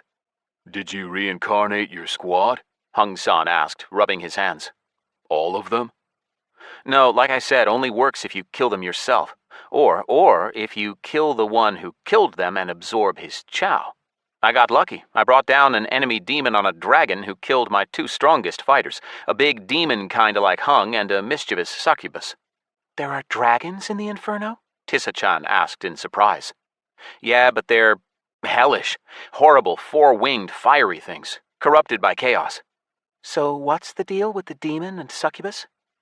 I absorbed their chow, which meant I could resurrect them, so I've saved at least 2 of my platoon, and tomorrow the 3 of us are headed for the Ruby City. Tomorrow? So you have plenty of time, Edward-san said excitedly. That clown musician is going to arrive soon, along with someone else, and then we'll launch fireworks on the roof. Have you been listening, Ed? Time runs 10 times faster there. I have to go back in an hour at the latest. When are you planning to sleep? Rita-chan asked in concern. As soon as I get the coals. What's new with you guys? Rita-chan told him the most important news, and the others added their own details. Strangely, Tobias-san didn't say a word about his plans. Or about Nergal. Tamoshi took a step toward Alex-san to draw him off to one side and share that he suspected his clanmates of a conspiracy. But he stopped. What would he say? No, first he had to find out more information about the traitors' plans. Except... Alex-san, Tamoshi said urgently, bowing to him. May we speak alone? Alex-san exchanged glances with the others, nodded and rose from the table. He wiped his hands on a napkin and nodded toward Hung-san's bedroom. Let's talk there. As soon as they were in the room and Tamoshi was sure that nobody was listening, he whispered furiously. Tobias-san is planning to go somewhere along with Edward-san. Unfortunately, I didn't learn where exactly. Feeling guilty for not knowing the details, Tamoshi bowed in shame. They said something about Venus, Alex-san. Something there was supposed to dissolve Edward-san. Tobias-san had the nerve to say that it was an assignment from you, and he said something else about a new instance and a quest from Nergal." The leader thought for a moment. Then his face brightened and he smiled. "Everything's fine, Tamoshi. They were talking about Terastera, and Toby's business there is laying us a path to an instance that I learned about in the Nether. He'll place a beacon, and then we'll be able to jump there. Don't worry, you're coming with us. As for Nergal, he's Crag's patron, that's fine. Well, fine for now, anyway. We're going to have to take care of the Radiant One eventually." Tamoshi mentally slapped himself. Of course. How did he not see it? Realizing his error, he got upset, but still felt it necessary to share his other fears about the conspirators' potentially unsanctioned plans. But Alex-san dispelled all those too, not hiding his amusement, which embarrassed Tamoshi even further. Heros squirmed inside him. "You fool, human Tamoshi, inventing conspiracies instead of having fun with those fine people. Move over. There's no point in you even being at the party." Tamoshi hid, and Heros rose before Alex-san. He bowed reservedly. "Heros offers his apologies for Tamoshi's ignorance and foolishness, Alex-san. There is no excuse. Did you hear that a clown musician is flying in? And someone else too? And then we're going to have a firework display." "Not just someone else, but a stripper, Tommy," the leader of the Awoken answered, smiling. Seeing the confusion in Hero's eyes, Alex-san explained. "A naked girl is going to dance to some music. That any clearer?" And Heros' eyes lit up. Chapter 19. Bad News. I was the first to leave the party. Didn't wait for the fireworks. Firework displays are a dumb waste of money in my book, but Ed seemed so happy about his childhood dream coming true that I didn't say anything. I reached my apartment accompanied by Raj, and there he handed me over to Maria Sar. I was so full of food I was barely lifting up my feet. They felt heavy and weren't obeying me properly. My eyelids were drooping. The accelerated time in the Inferno burned more fat than the hardest training session with Hyro. My head felt stuffed with wool and every movement sent a dull pain through my temples, but I couldn't relax. Too much depended on those Coals of Hellflame. My own fate, the fate of the gang, and of everyone else who trusted me, even the sleepers themselves. While speaking to my friends, I had been watching Malik out of the corner of my eye. He wasn't hiding his doubts that we could withstand the undead onslaught. I don't know how, but I sensed his true feelings. Sure, he was afraid we'd lose, but now he was less concerned for himself and more for the whole clan. I was sure it wasn't fake. I started to feel like a heel for getting angry at him and wanting to kick him from the Awoken. I started to catch a little of the Bard's alarm. Like never before, I felt the need to give it my all for the final push. Sleeping now meant losing an opportunity to get to Ruby City. Like Uncle Nick used to say, I could sleep on the other side. Actually, I wasn't getting any sleep there either. The Coals weren't going to find themselves. Maria walked over to me, looked me up and down, took my chin in her hands, and looked into my eyes. "You're looking thin, Alex. Your eyes are red. Did you at least eat something at the party? Want me to cook you something?" I listened to my gut, shook my head. "No thanks, I'm full. I ate so much I can't fit any more in, and it's time to log back into Dis anyway." "At least tell me how the party went," Maria asked, blocking my path to the capsule. "Doesn't look like you had a blast. Shame. It would have done you good." Did she really care? Her eyes gleamed. Was she just worried about me? The party was dumb. I yawned tiredly. Some clown musician came, old and balding. He danced around a little, played some songs I didn't recognize on his guitar. His jokes are dumb, grade 3 tier, and the games were interesting. Whoever ordered him needs a therapist. A stripper flew in with him. "Didn't like her?" Maria smiled. She must have read the disappointment on my face. I had to explain. From what I heard, nobody wanted to fly to Cali Bottom. The only one we could get wasn't exactly in great shape, if you know what I mean. Grinning, Maria motioned the shape of buxom curves. "Like these?" 3 times bigger. But Toby and Tommy were thrilled. At least, when I left, they were arguing about who was going to have a private dance first. There's enough of that dancer for both of them, even if Hung joins in. Sorry, my brain isn't working. I'm talking shit. I didn't hang around to watch anyway. I left before the fireworks. Are you going to watch them? "Oh, that reminds me. All of Cali Bottom already knows about your fireworks show. They're all up on the roofs, waiting. But my place is with you, Alex. even when you aren't in this world? Nodding in gratitude, I headed for the capsule. I kept thinking about the strange change in Tomoshi. After he shared his suspicions and intel on our clanmates' unworthy behavior, and I dispelled his doubts, it was like he transformed, became a completely different person. It wasn't just his speech that changed. He puffed out his chest, stood taller. Even his voice and sentence structure was different. After our conversation, he became strangely self-confident, more socially active. He tried to joke, kept hovering around Eniko and giving her clumsy compliments, and all without a drop of alcohol. Hell, with the mess in Tommy's head, who knows what alcohol would do to him. He said Hiros apologizes. Did that mean that there really were two people living in Tomoshi Kurakawa's consciousness? He always talked about Tomoshi and Hiros as separate people. Maybe it wasn't just a strange way of talking, but the truth. It smacked of schizophrenia, but the last thing I wanted was to delve into our new recruit's mental problems. I'd share the news with Hiro. The security officer could keep an eye on him. My thoughts dissolved as soon as the intragel filled the capsule. The world flashed. I found myself in the Inferno on a cot in the cohort's barracks. The demons wheezed, snored, grunted, and growled in 100 voices in their sleep. Well, well, well, said a woman's voice. Turning my head, I saw Lara. She sat on a stuffed sack right next to me. The succubus, who I reincarnated just before I logged out of Dis, made me regret my misstep. Nothing stopped me from reviving her and Abducius now, after I came back. And now I had to explain where I went and how. Rising, I looked around. The cohort still slept, some troops groaning, some tossing and turning. Lara's eyes gleamed mysteriously in the gloom. I pointed to the exit and walked towards it. Rising silently, the succubus followed me. I felt the tip of her tail tickling my back. The whole camp was asleep. The shutters of the barracks were closed, creating an illusion of night, but there were no watchmen or sentries in the Inferno. There was no war here, as we understand the word, and battles only occurred at an appointed time and place. An unfriendly sky awaited us outside, looming like a tombstone. A sleeping three-headed rhino snorted, and the succubus's hooves clicked on the stone. Somewhere out in the void, far away from the camp, I heard a bone-chilling howl, as if some unknown beast was using an ability like Ghastly Howl, inflicting something like fear over a long distance. I shivered. A Karaok, the succubus said, listening and drawing in air through her nostrils. Judging by the power, at least one orange star. What did you want to talk about, Decanus? Let's take a walk, Recruit Lara, I suggested.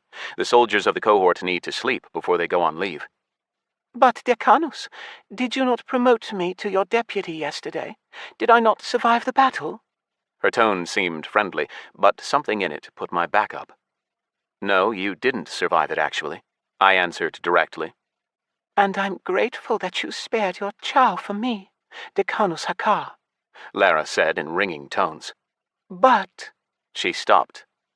Prefect of the 13th Legion Nizrok had split the prize chow, 666 million, equally between all the survivors yesterday. It didn't go far. Each got a little over 200,000. That meant I had to spend some of my own supplies to resurrect Abducius and Lara, trading in a yellow star. Any sentient of Disgardium would have been willing to serve me to the end of their days for that kind of price, but here such an act was seen as weakness unworthy of a demon. It seemed the tender-hearted demon fighter title was one I deserved. But what? I asked carefully.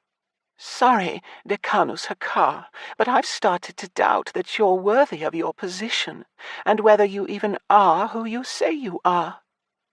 What makes you think these things? By then we were far enough away from the barracks for me to easily take the succubus down, and she wouldn't let out so much as a whimper. But I really didn't want to. It seemed better to see how she behaved, what she said. I needed to know what exactly I'd done wrong, how I raised suspicion. All the same, if she went too far, I'd have to end her life. There was too much at stake. Permission to speak freely, Decanus Hakar, Lara said, nervously twitching her tail. Granted, I nodded, and prepared myself for whatever might come. Thanks. She looked around, sighed heavily, stared at me hard, her inhuman eyes as if burning right through me. As if she was mentally feeling me out, picking me up, shaking me, testing my durability. And through it all, she kept stroking my cheek with the tip of her tail. Last night you disappeared too, and didn't come back till morning. That needs more than a simple explanation." Now I got really worried, but I asked as coolly as I could. "What was your simple explanation?" "Glory to the Dominion, there you are," I heard from the direction of the barracks. Abdusius was running towards us. "I thought Lara had disappeared along with Hakar." Things were getting complicated. That meant Abdusius knew about my mysterious disappearing act too. "You got a ton of stars in battle, so you could easily have gained a new talent," Lara explained. "like creating rifts in the void, for example. But you disappeared yesterday, too, before the battle, so that means you already had the talent then." Was that it? I hadn't been exposed. I wasn't about to be accused of being from another world, being an enemy of the Inferno. That meant the demons had their surprises. They might not be able to use magic, but they could gain extra talents. I'd have to find out which. Thank the sleepers that I didn't have to kill my new allies. Now all I had to do was keep up the disguise, keep a straight face so they didn't see my relief, and remember that when I logged out of I disappeared from the Inferno. You got me, Lara. I do have the talent of appearing and disappearing. Didn't you notice that in battle? "I did, but thought it was just your agility," she said, licking her lips again and glancing sidelong at Abdu standing next to her. She opened her mouth to ask a question, but I cut her off. "I won't tell you any more. Don't ask." "I noticed even earlier," the demon boasted. "Anyway, thanks for bringing us back. I really didn't expect that. I was sure I was a goner." "I understand, Hakar," Lara said thoughtfully. "We all have our secrets, and Chow works in mysterious ways. None know how it will manifest itself until it does. But you do have a talent, then?" "Yeah, like I said. And more than one. How do you think an ordinary one-star tiefling could kill 3 enemy Instigas and a proto-demon emissary of chaos?" Finally calm, I sat down on a stone. Abdusius stayed standing, his hands at his hips. Lara sat down next to me, crossing her legs and touching my knee. Now that I was relaxed, just the sight of her breasts rising and falling raised my heartbeat. I looked away. As soon as we got to the city, I'd have to buy something to help me resist the succubus's charms. Otherwise, I wouldn't be able to think. "Truth be told, the whole Legion is whispering about your talents," Lara purred, first pulling away and then pulling closer to me. "but they don't ask questions. It isn't done. Soldiers aren't obliged to report their abilities, since that could give the enemy an advantage in battle." Then what's the problem, Lara? "Problem?" The succubus turned her head, whipped up a cloud of dust from the ground with her tail. "What do you mean, Hakar? What problem? When I said you're unworthy of the position of Decanus, I meant that the entire Legion owes yesterday's victory to you. Your place is far above a mere Decanus." "Hear, hear," Abdu said. "It's great that you're with us, or that we're with you." Lara continued. "And now that my suspicions have proved correct, now that you've admitted to your special talents, after we come back from leave, 3 cohorts of fresh meat will join the Legion, and a few more in the following days, until the Legion is at full strength. Prefect Sargatanus died, so Tribune Urfi, his successor, has resorted to the help of other recruiters from the capital." "I know. Nizrak announced it yesterday," I said, moving slightly away from Lara in resistance to the succubus's natural magnetism. "Then you should know that we're going to need a new centurion," she said, spreading her hands, "to replace Citri." "And a legatus and prefect for the Legion," I added, noting that Lara moved closer to me by precisely the distance I had moved away. I wondered, was she deliberately seducing me, or was it all just instinct for them? "Are they sending us someone, or promoting within the ranks?" "Glory to the Dominion. They say the new legatus will be Abaddon, the army's old general," the succubus whispered conspiratorially, and the rest I heard through a ringing in my ears, struck dumb by the news. He's a confidant of Prince Belial himself, but he had to depart for the recent games against the mortals, and in that time his replacement, General Xavius, got so settled into his position that he didn't want to hand it back, and tried to convince the prince that he should keep it. And what did Belial do? I asked, more concerned with whether my acquaintance from the games might sense something was wrong and somehow recognize me. They say the prince thought long and hard. Xavius is the lousiest general of the lot, Abdu continued, stroking the succubus's head. Apparently, in trying to catch me in her net, she'd lured the demon in. With him we had nothing but defeats. The Dominion lost almost a third of its size. It says it all that we started losing even to Lucius. Lara harumphed. It's a damn tragedy is what it is. But Abaddon let the prince down too. He lost against some puny mortals for the first time in history, although he could have brought us a decisive victory, led us back to our homeland. Yeah, The demon sighed. how come Belial didn't disincarnate him in rage? I doubt I could have held back. For one thing, Abdu, you're a long way from even being able to talk like that. The succubus sniped, then looked back at me. After weighing it all up, first the prince gave Abaddon a dishonorable discharge, but now it seems he's thawed and decided to give him another chance. By naming him legatus of his worst legion? Exactly right, Hakar. She nodded. If all this is true, and our new legatus is to be Abaddon, then this is your chance. With no knowledge of his soldiers' merits, he, or rather his prefect, will question the common legionaries, ask for their opinion before promoting centurions. The whole cohort will vote for you, Hakar, rest assured.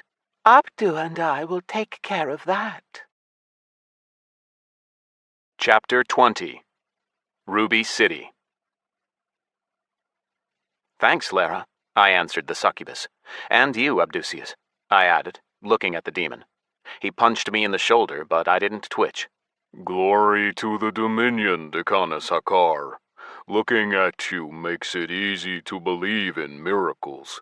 And with your leadership, our cohort will be the terror of the whole Inferno. Maybe, I thought. Only is it safe to be near Abaddon? I remembered the final boss's long, tentacle-like arms rooting around on the floor of the pitfall. Could they root out my secret? I wanted to back off, lay low, but I had to act. A signal interrupted my thoughts. A long and deep roar booming out over the camp, announcing it was time to rise. Let's go eat, Abdu said, dancing on the spot and rubbing his hands. and then leave time. The Ruby City. I know a bar there called the Limping Marilith. Ha ha! It's a real dive, but the food there is delicious and the ale drinkable. Show us. Lara rose and clapped him on the back. But better to eat our fill here. It's a little expensive in the city. Are you kidding? It's more than a little, Abdusius cried. I'll be happy if we have enough for a drink. We didn't get any prize money. Apart from Chow, the Legion had earned money for the victory. Demonic gold, which, as I now understood, was a metal corrupted by chaos. Only it wasn't given to the new recruits. It was believed that they weren't likely to have been of much use in their first battle, which meant they got nothing. That meant that all our money was what Lara and Abdu had brought from home. They shared it with me with strict instructions not to waste it. There was no more. We headed unhurriedly for the dining hall to have a quick breakfast and be among the first through the portal. I felt rising anticipation. Ruby City was a huge step in my path to defeating the destroying plague. As long as those who now replaced the fallen legatus Philotanus and prefect Sargatanas made good on the old officer's promises. My fears turned out groundless. Strangely enough, given the heavy dose of treachery and falsity in the demons, in the Inferno it was important to keep one's word. The portal to the Ruby City was opened for us. There was only one entrance, which everyone rushed toward all at once, but it had a bunch of different exits at different spots in the Ruby City. so that we didn't all crowd in one place and upset the locals, who, according to my comrades, weren't especially welcoming to tourists. Especially legionaries, famed for harshness, crudeness, and an inexplicable passion for bathing in the lava fountains. Hold hands, Lara told us. otherwise we'll have an elf of a time finding each other. It'll split us up. Oh, what a shame the others didn't live long enough for this, Abdu said piteously. Rupert dreamed of seeing the Ruby City. So did Karakapunka, Lara added, then led us decisively through the portal. An instant in the great nothing. My heart clenched in anticipation. Imaginary scenes of a city of demons flashed before my eyes. Lava fountains, megalithic structures, fetid fumes, cauldrons of sinful souls, the screams of the tortured. But the world blinked, and we fell onto a wide asphalt pavement. Watch yourself, country boy! A shrill demoness pushed me in the back. Damn tourists! The city doesn't stretch, you know! Sorry, I said to the local woman's back. I watched her go. She walked away hand in hand with a succubus, apparently her girlfriend, dressed in a short black dress, her tail decorated with chaos metal rings that tinkled as she walked. Wasn't I supposed to be in hell? Something rustled nearby. I turned to the source of the sound. I looked around and jolted up. There were cars, flying past us at incredible speeds, boxy, fume-belching, smoking, but moving under their own power. The traffic streamed down 5 lanes like a river, and it was all reflected in skyscrapers made of glass, chaos metal, and concrete. An aerial crowd of winged demons flying above the street added to the strange medley. My first impression of the Ruby City was, I'm in real life, but 100 years ago. It was like I was in a forest of skyscrapers. Neon signs shone above stalls and stores, luring in customers with bright colors. Advertising clips flashed by on giant screens attached to the skyscrapers. Half-naked succubi smiled alluringly, advertising items, while the ideals of male beauty were powerful old demons with large horns and fiery breath. One of those on a large banner hanging opposite me advertised a mouth spray that added a blue tint to fire breath. A sign of strength and power. Smaller screens, by what seemed to be a public transport stop, streamed the highlights of the latest battles in the Great Game. All just like in real life, except for the grotesque characters crowding the stop, dressed in entirely human clothing. A satyr in a leather jacket, white shirt and pleated pants yawned loudly, breathing out a small cloud of smoke. A succubus dressed in a shimmering, close-fitting pantsuit was leafing through a magazine. An older demoness with horns like the withered branches of twisted trees limped past me. The developers must have been reminiscing over the 20th century when they made the Inferno like this. A young devil scurried among the waiting passengers, his trousers rolled up and tied at the waist with rope. He cried, The Dominion Times! Unexpected victory for our 13th Legion! Asmodan's 6th Legion has been defeated! Celebrate! Who will win the next battle of the Great Game? Comments from General Xavius! An interview with Haw-Haw, the first instigator of the losing side! A yellow star shone on the devil's horns. At an early age, both imps and devils looked like the ones in fairy tales, but as they matured, they came to look more and more like monsters out of a horror film. Their cute snouts transformed into noses with inside-out nostrils, their sharp teeth into fangs. Would the gentlemen legionaries like to buy a copy of the Dominion Times?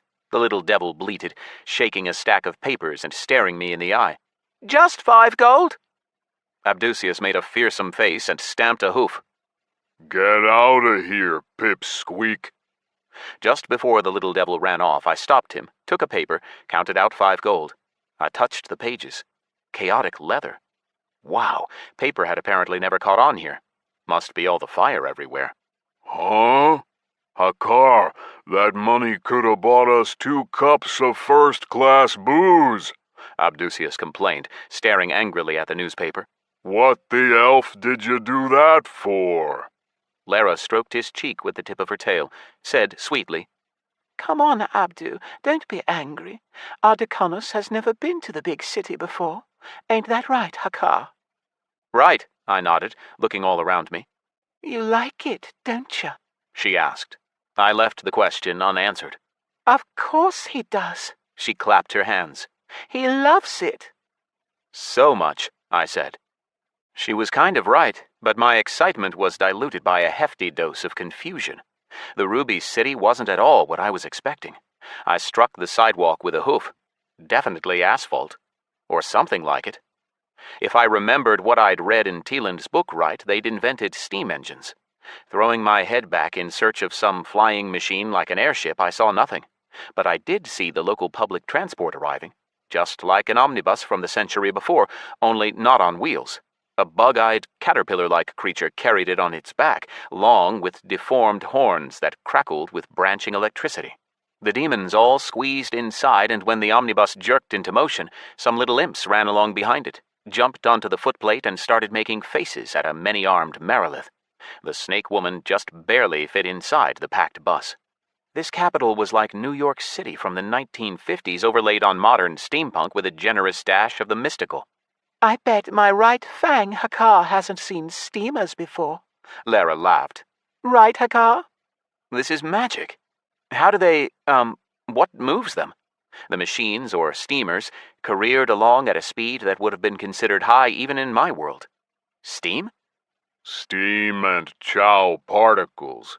It's called fuel, Abdusius answered condescendingly, and repeated it for the tiefling bumpkin.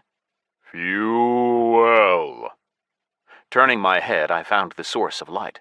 High, high up on the spire of a tower scraping the sky at least 5 miles up, a bright white point shone with blinding light. If there had been clouds here, the spire would have been hidden behind them. That's the Coal of Hellflame, Decanus. The demon rumbled in satisfaction. Somewhere a little lower in that same building lives our Prince Belial. Glory to the Dominion. My first instinct was to fly up and grab the coal, but I thought better of it. Even if I got to it, what then? Could I break a piece off? How could I claw my way out of here with the whole Inferno and 4 princes howling for my blood? While we were down below, I could watch, question my subordinates about the coals, maybe come up with some plan. Are we going to just stand here, Hakar? Lara whispered in my ear. Let's take a walk. We can buy some souvenirs, then head to the bar. And if you even think of sneaking off to a brothel, I'll get mad. I'm all you need, handsome. Enough flirting, I barked. Tell me what else is around here. I see you're curious about everything here, Abdu said as we walked. but stare less, or we'll get into trouble. I don't know how you do things in the sticks, but here personal space is a prized possession, so we tend not to stare at each other like that. Everyone knows each other out where I'm from. We all say hello in the street, I muttered, glancing up at the skyscraper with the coal which we were walking towards. At a crossing, we stopped behind some other demonic pedestrians, waited for a signal, although I didn't see one anywhere, for the cars to stop. Then the pedestrians flooded across the street. Another group of pedestrians started toward us from the opposite side. When we drew even with them, the groups started jostling with each other and screeching, and a devil youth holding a bag wormed his way into the fray, jabbing Lara with his horn as he passed. She squealed, swore, tried to kick him in the rear, but wasn't quick enough.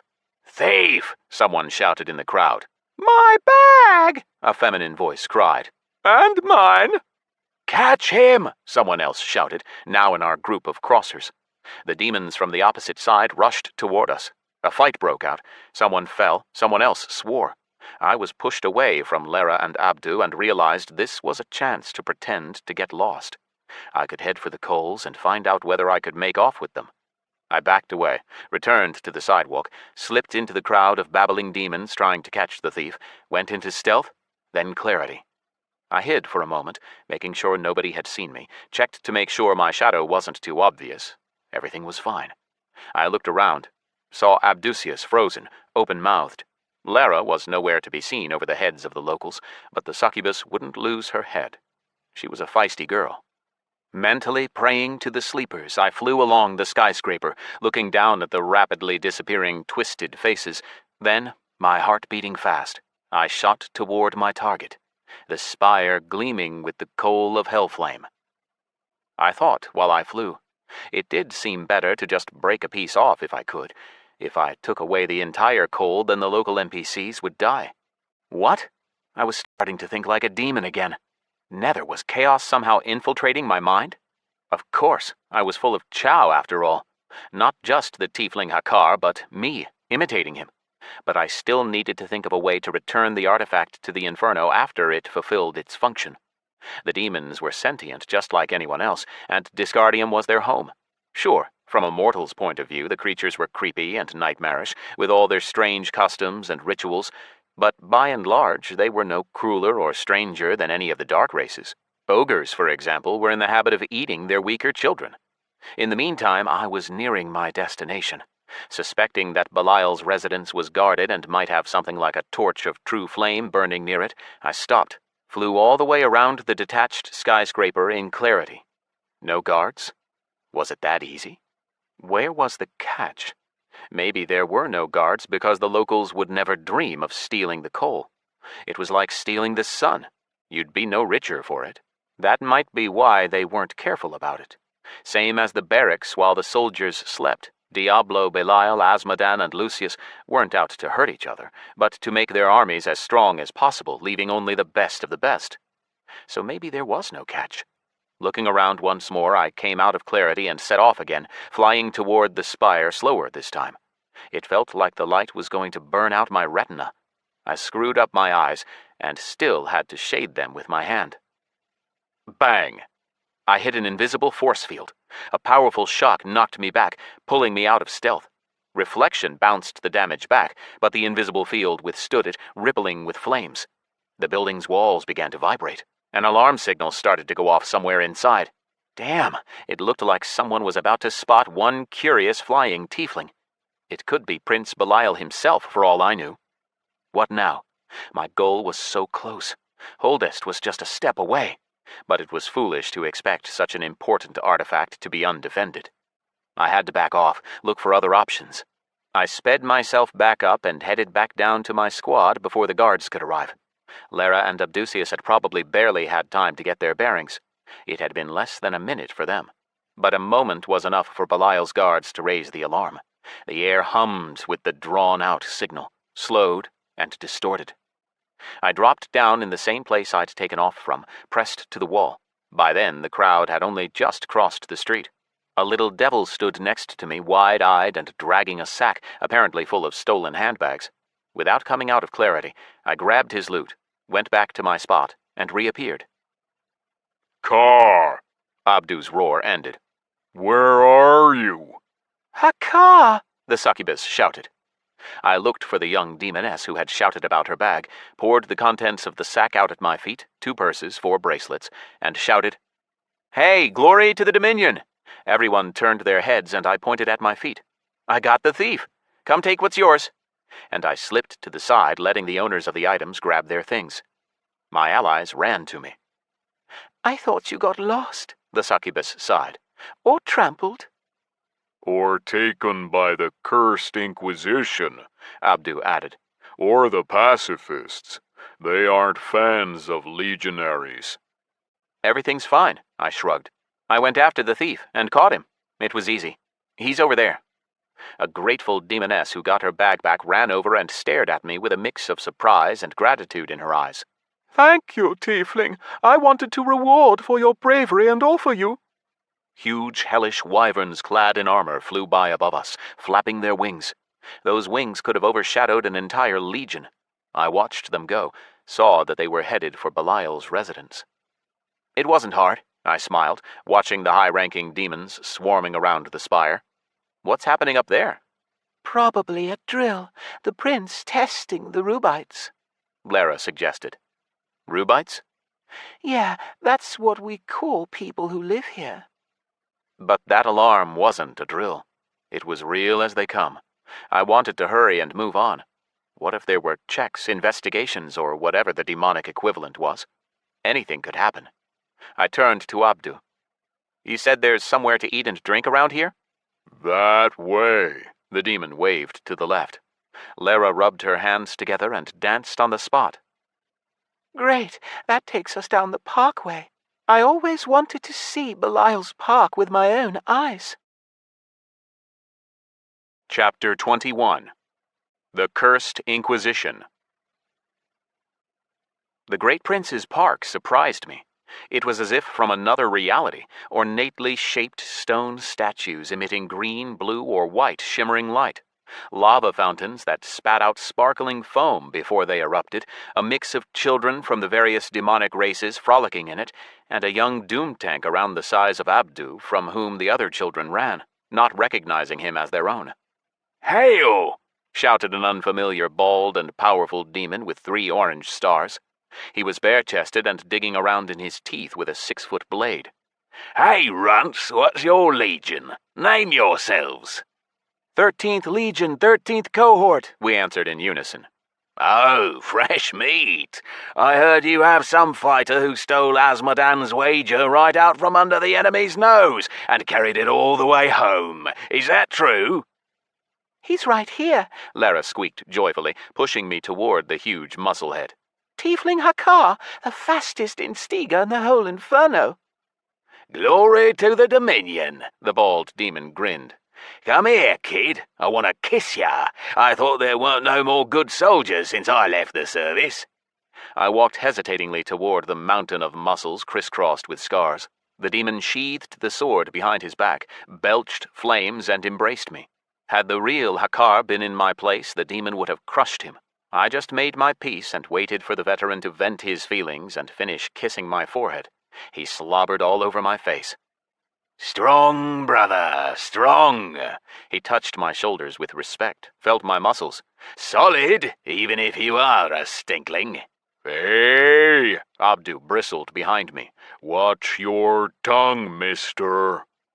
"Simmer down. So what if he stinks? I remember I had one buddy whose hooves smelled even worse, and we still served 100 years together.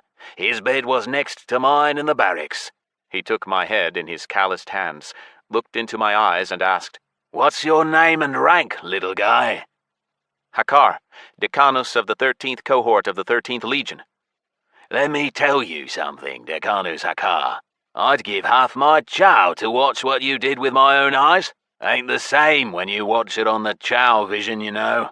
But you know what? Centurion of the 9th Cohort of the 1st Legion, Zarvedevu has connections even in Belial's palace, and some of my friends still serve for the Dominion's glory. I'll put in a good word so they don't give you a hard time, because, you know, nobody likes tieflings around here. They think you guys are dirty. That's wrong. If your kind are all like you, then I... Zarvedevu the demon released his hands, finding no more words. "Farewell," he murmured quietly and headed for the fountain. Shrugging, we moved on. We passed a lava lake, startling a pack of bone lizards splashing in the magma, their scarlet-eyed faces sticking out. "This is amazing, guys," I said. The park was far closer to what I'd imagined the Inferno to be like. Sure is, Abdusius answered, as if he'd built it himself. I stopped by an overturned helmet standing on a pedestal with black arms stretching out of it. That's a memorial to mortal sin, Lara explained and whispered in rapture. May the font of impurity in mortal souls never run dry. Passing through the park, we skirted some skyscrapers and headed for the tavern Abdu had mentioned. Behind an unassuming door was a long, dirty corridor, and beyond that, a room akin to an orc tavern on shack, all in brown-green tones, stylized as wood, the ceiling painted a venomous blue with a black sun at its center, symbolizing Marduk the Somber. On the walls were mounted monstrous beasts distantly reminiscent of elves, humans, orcs, trolls, gnomes, hobbits, a minotaur, and 2 centaurs. Almost all the tables were taken. Here we are, the limping Marilith. Horrifying, ain't it? Abdu smiled in satisfaction. They say Disgardium has taverns just like this. Yeah, I nodded happily. Probably, anyway. Who knows? Nobody's been there. The familiars of the mortal warlocks have. I've heard their tales. One of them opened this tavern. Nervously twitching her tail, Lara looked around and said, Kinda gross. Makes you wonder why we want to go there. Disgardium can keep this stuff. Things are just fine here in the Inferno. Only the worst lowlifes come here, Abdu bragged, advancing on one of the few free tables in a corner and laughing. Like us. We took our seats. Lara picked up the sparse menu on the table and read aloud. Man liver tartare, elf eyes marinated in lava vinegar, dried hobbit leg. What's all this? Where do they get the meat? They're just names, Abdu said in disappointment. It's actually just ordinary hellboar and pit beef. All right, that's one thing, the succubus chuckled. But the prices? They made me want to marinate my eyes. Well, we didn't come here to eat, the demon shrugged. We'll sit like rich, dark demons and drink some nice booze. We'll get some snacks, too. What'll you have, Decanus? I trust your tastes, Abdu, I said. Order me whatever you get. Fine, same for me, Lara grimaced. Now this is tasty, Abdusius jabbed a finger at the menu. Loose-lipped goblin tongue in a spicy sauce. As for drink, I recommend sacrificial youngling blood. He raised a hand. Hey, waitress! A young succubus appeared at our table, wearing a mask that was meant to be an elf, a nose like Pinocchio's, sharp ears, and a hood. Abdu relayed our order, and I asked. When we left, there was a crowd of strong demons around Belial's residence. Did someone attack him? Who would want to do that? Doesn't make any sense. Sure doesn't, the demon nodded. Nobody in the Inferno can ever get into the prince's residence without an invitation. I heard they take tours round the first floor, but... Hold on, I butted in. You mean it's possible to get into the residence itself? On a tour? Sure, Lara said. Tourists come from all over the Dominion, and from the others too. But we don't have that kind of money. She stroked my arm sympathetically. I've seen adverts, 200 gold per demon. A pleasure for the rich. I whistled, thinking of how to get 200 gold, but Abdu suggested an alternative. We can go for free and get higher up, the demon whispered excitedly. We can. He cut off while the waitress served our snacks, along with a pitcher of red liquid and some mugs that looked like they could hold 3 pints. After waiting for her to go, Lara picked up where Abdu left off. Don't worry, Hakar. A cart full of gifts from cursed Carouse will crash on our street any day now. We'll make the money and go on a tour. Wait, I think Abdu wanted to suggest something else. I looked at the demon sitting there biting his lips. He burst out. Yes, I did. But don't laugh. Come on, spit it out, the succubus demanded. The demon poured the smoking liquor into our mugs, frowned, then threatened. If either of you laugh, I won't drink with you again. Here's the thought. The great prince pays attention to the martial accomplishments of the legions, to their outstanding fighters. Remember when the first legion got 3 victories in a row? The prince invited all the centurions to the tower and gave them each 1 billion chow from his personal supplies. What are you trying to say, fool? Lara asked laughingly. Our legion, which was already the worst, has just lost 2/3 of its troops. Once we recruit more, most of the legion will be fresh meat. 3 victories in a row? Come on, get real. I believe in Hakar, the demon said stubbornly. Why the orc not? Our Decanus is a tiefling with surprises. Even a tricksy elf couldn't get the better of him. He's gone mad, Lara complained to me, although I saw laughter in her eyes. Hades knows why I got mixed up with you two. Settle down, I'm just kidding. I believe in you too, Hakar. Come on, let's drink before it goes cold. To our legion becoming the greatest. May all see it as an honor to serve the glory of the Dominion alongside us, Abdusius added. Glory to the Dominion, I exclaimed and raised my own glass. It seemed the safest way to the Coals was to advance my military career in Belial's army. as long as Abaddon didn't recognize me. Something imperceptible changed. I felt cold, my heart started to beat faster. The hair on the back of my tiefling's neck stood on end, and fiery goosebumps ran along my forearms. The limping Marolith was as if plunged into a shadowy swamp. Abdu kept opening his mouth, saying something, but his voice steadily faded away. Lara's laughter and the noise of the tavern dimmed. The colors paled. I thought for a moment that it must be divine revelation because the effects looked similar. Only it didn't seem like the spontaneous activation of my class skill. Crack! Suddenly the roof seemed to split, falling away in two halves, bearing the tavern to the open sky. An unknown force had simply dissolved the part of the building above us, cutting it away at the walls just beneath the ceiling. The huge chandelier that had hung in the center of the room crashed down, crushing an open-mouthed satyr not fast enough to get out of the way. My comrades' jaws dropped. Their eyes widened. Lara shouted something, but there was still no sound. In the name of the great Prince Belial, a booming bass resounded in the silence.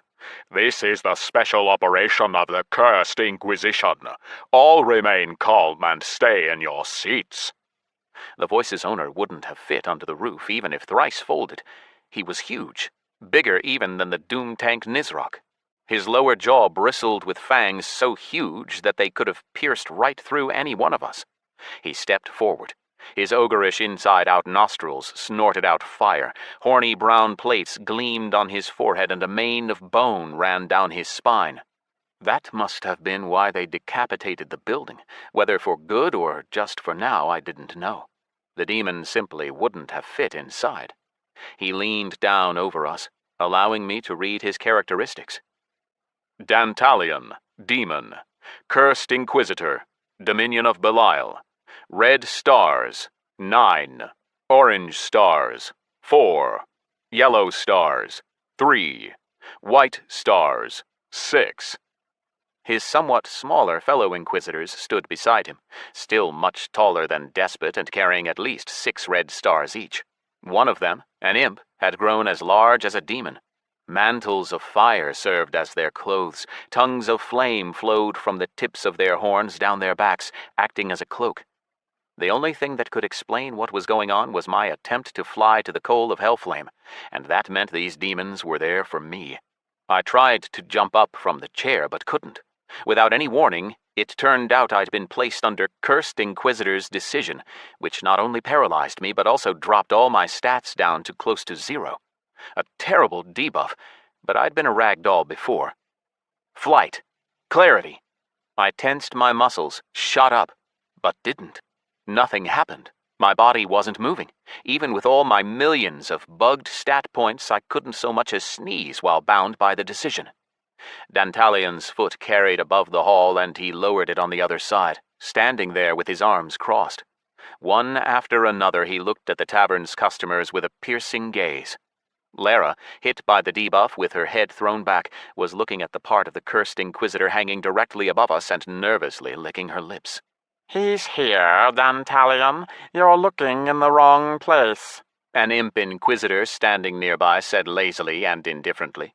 He was out of my field of view, but the voice sounded tired, like a demon who had seen it all, and thereby lost all interest in life. "The miscreant is right beneath you. The stinking tiefling left a smudge when he touched—" I know, Rofokal, Dantalion snapped before looking at me. It was the particles of palladium falling off him that led us here. The Cursed Inquisitor grinned, releasing a cloud of smoke and heat, pointed a finger at me. You, Tiefling Hakar, are accused of an attempt to infiltrate the residence of the Great Prince. Sentence, final disincarnation, to be carried out immediately. "Dantalion, you missed something out," Rofokal noted. And what did I miss? Without answering, Rofokal began to get smaller. Once grown to the size of an average ogre, he approached, leaned down, and carefully looked at me, allowing me to examine him. I saw something that I hadn't noticed before. His eyes didn't flicker with fire, didn't look like burning coals, but were an unusual bright green. "Look at his essence, colleagues," Rofokal advised and frowned. those eyes seeming to pierce into my very soul. Dantalion and the other Inquisitors also turned smaller, stretching out their necks, flared their inside-out nostrils, sniffing me. I held my breath. Even Hakar's nose caught the disgusting smell rising from these demons, making my stomach turn and threaten to return everything I'd eaten and drunk. "See the pale outline?" Rofokal jabbed a claw into my chest, dug around in the wound. Blood and particles of chow flowed into his finger. "There is something beneath the flesh that would make any true demon forget all else in thirst for the tiefling's blood. He did not gain enough chow to hide the mark of enemy. I think if we give the surface a good scratch, we will find that he is no tiefling, but a—" He made a pause, which stretched out. Dantalion spoke up in annoyance. "My dear Rofokal, your experience is invaluable, as is your intuition. But I remind you, I lead this operation. If you have something to say, then say it." "Oh, believe me, young Dantalion, my silence was not to create an intriguing pause. I was thinking about how this sorry excuse for a tiefling obtained a particle of the enemy. You do see it, don't you?" "I see it, now," the bigger demon admitted. "But what are you getting at?" "According to the demonic pact, no demon may set foot in Disgardium in his own flesh. But we still go there, incarnating there at the behest of mortal warlocks or those who wish to sell their souls.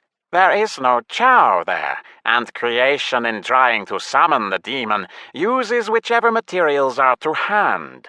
No matter how much chaos and order oppose each other, they are merely reflections of one another, so creation uses particles of the enemy in the crafting of a new demon form." "The tiefling's incarnation was in Disgardium and somehow got through to the Inferno? But where did the original go?" No, it isn't a tiefling," Rofokal said, perking up.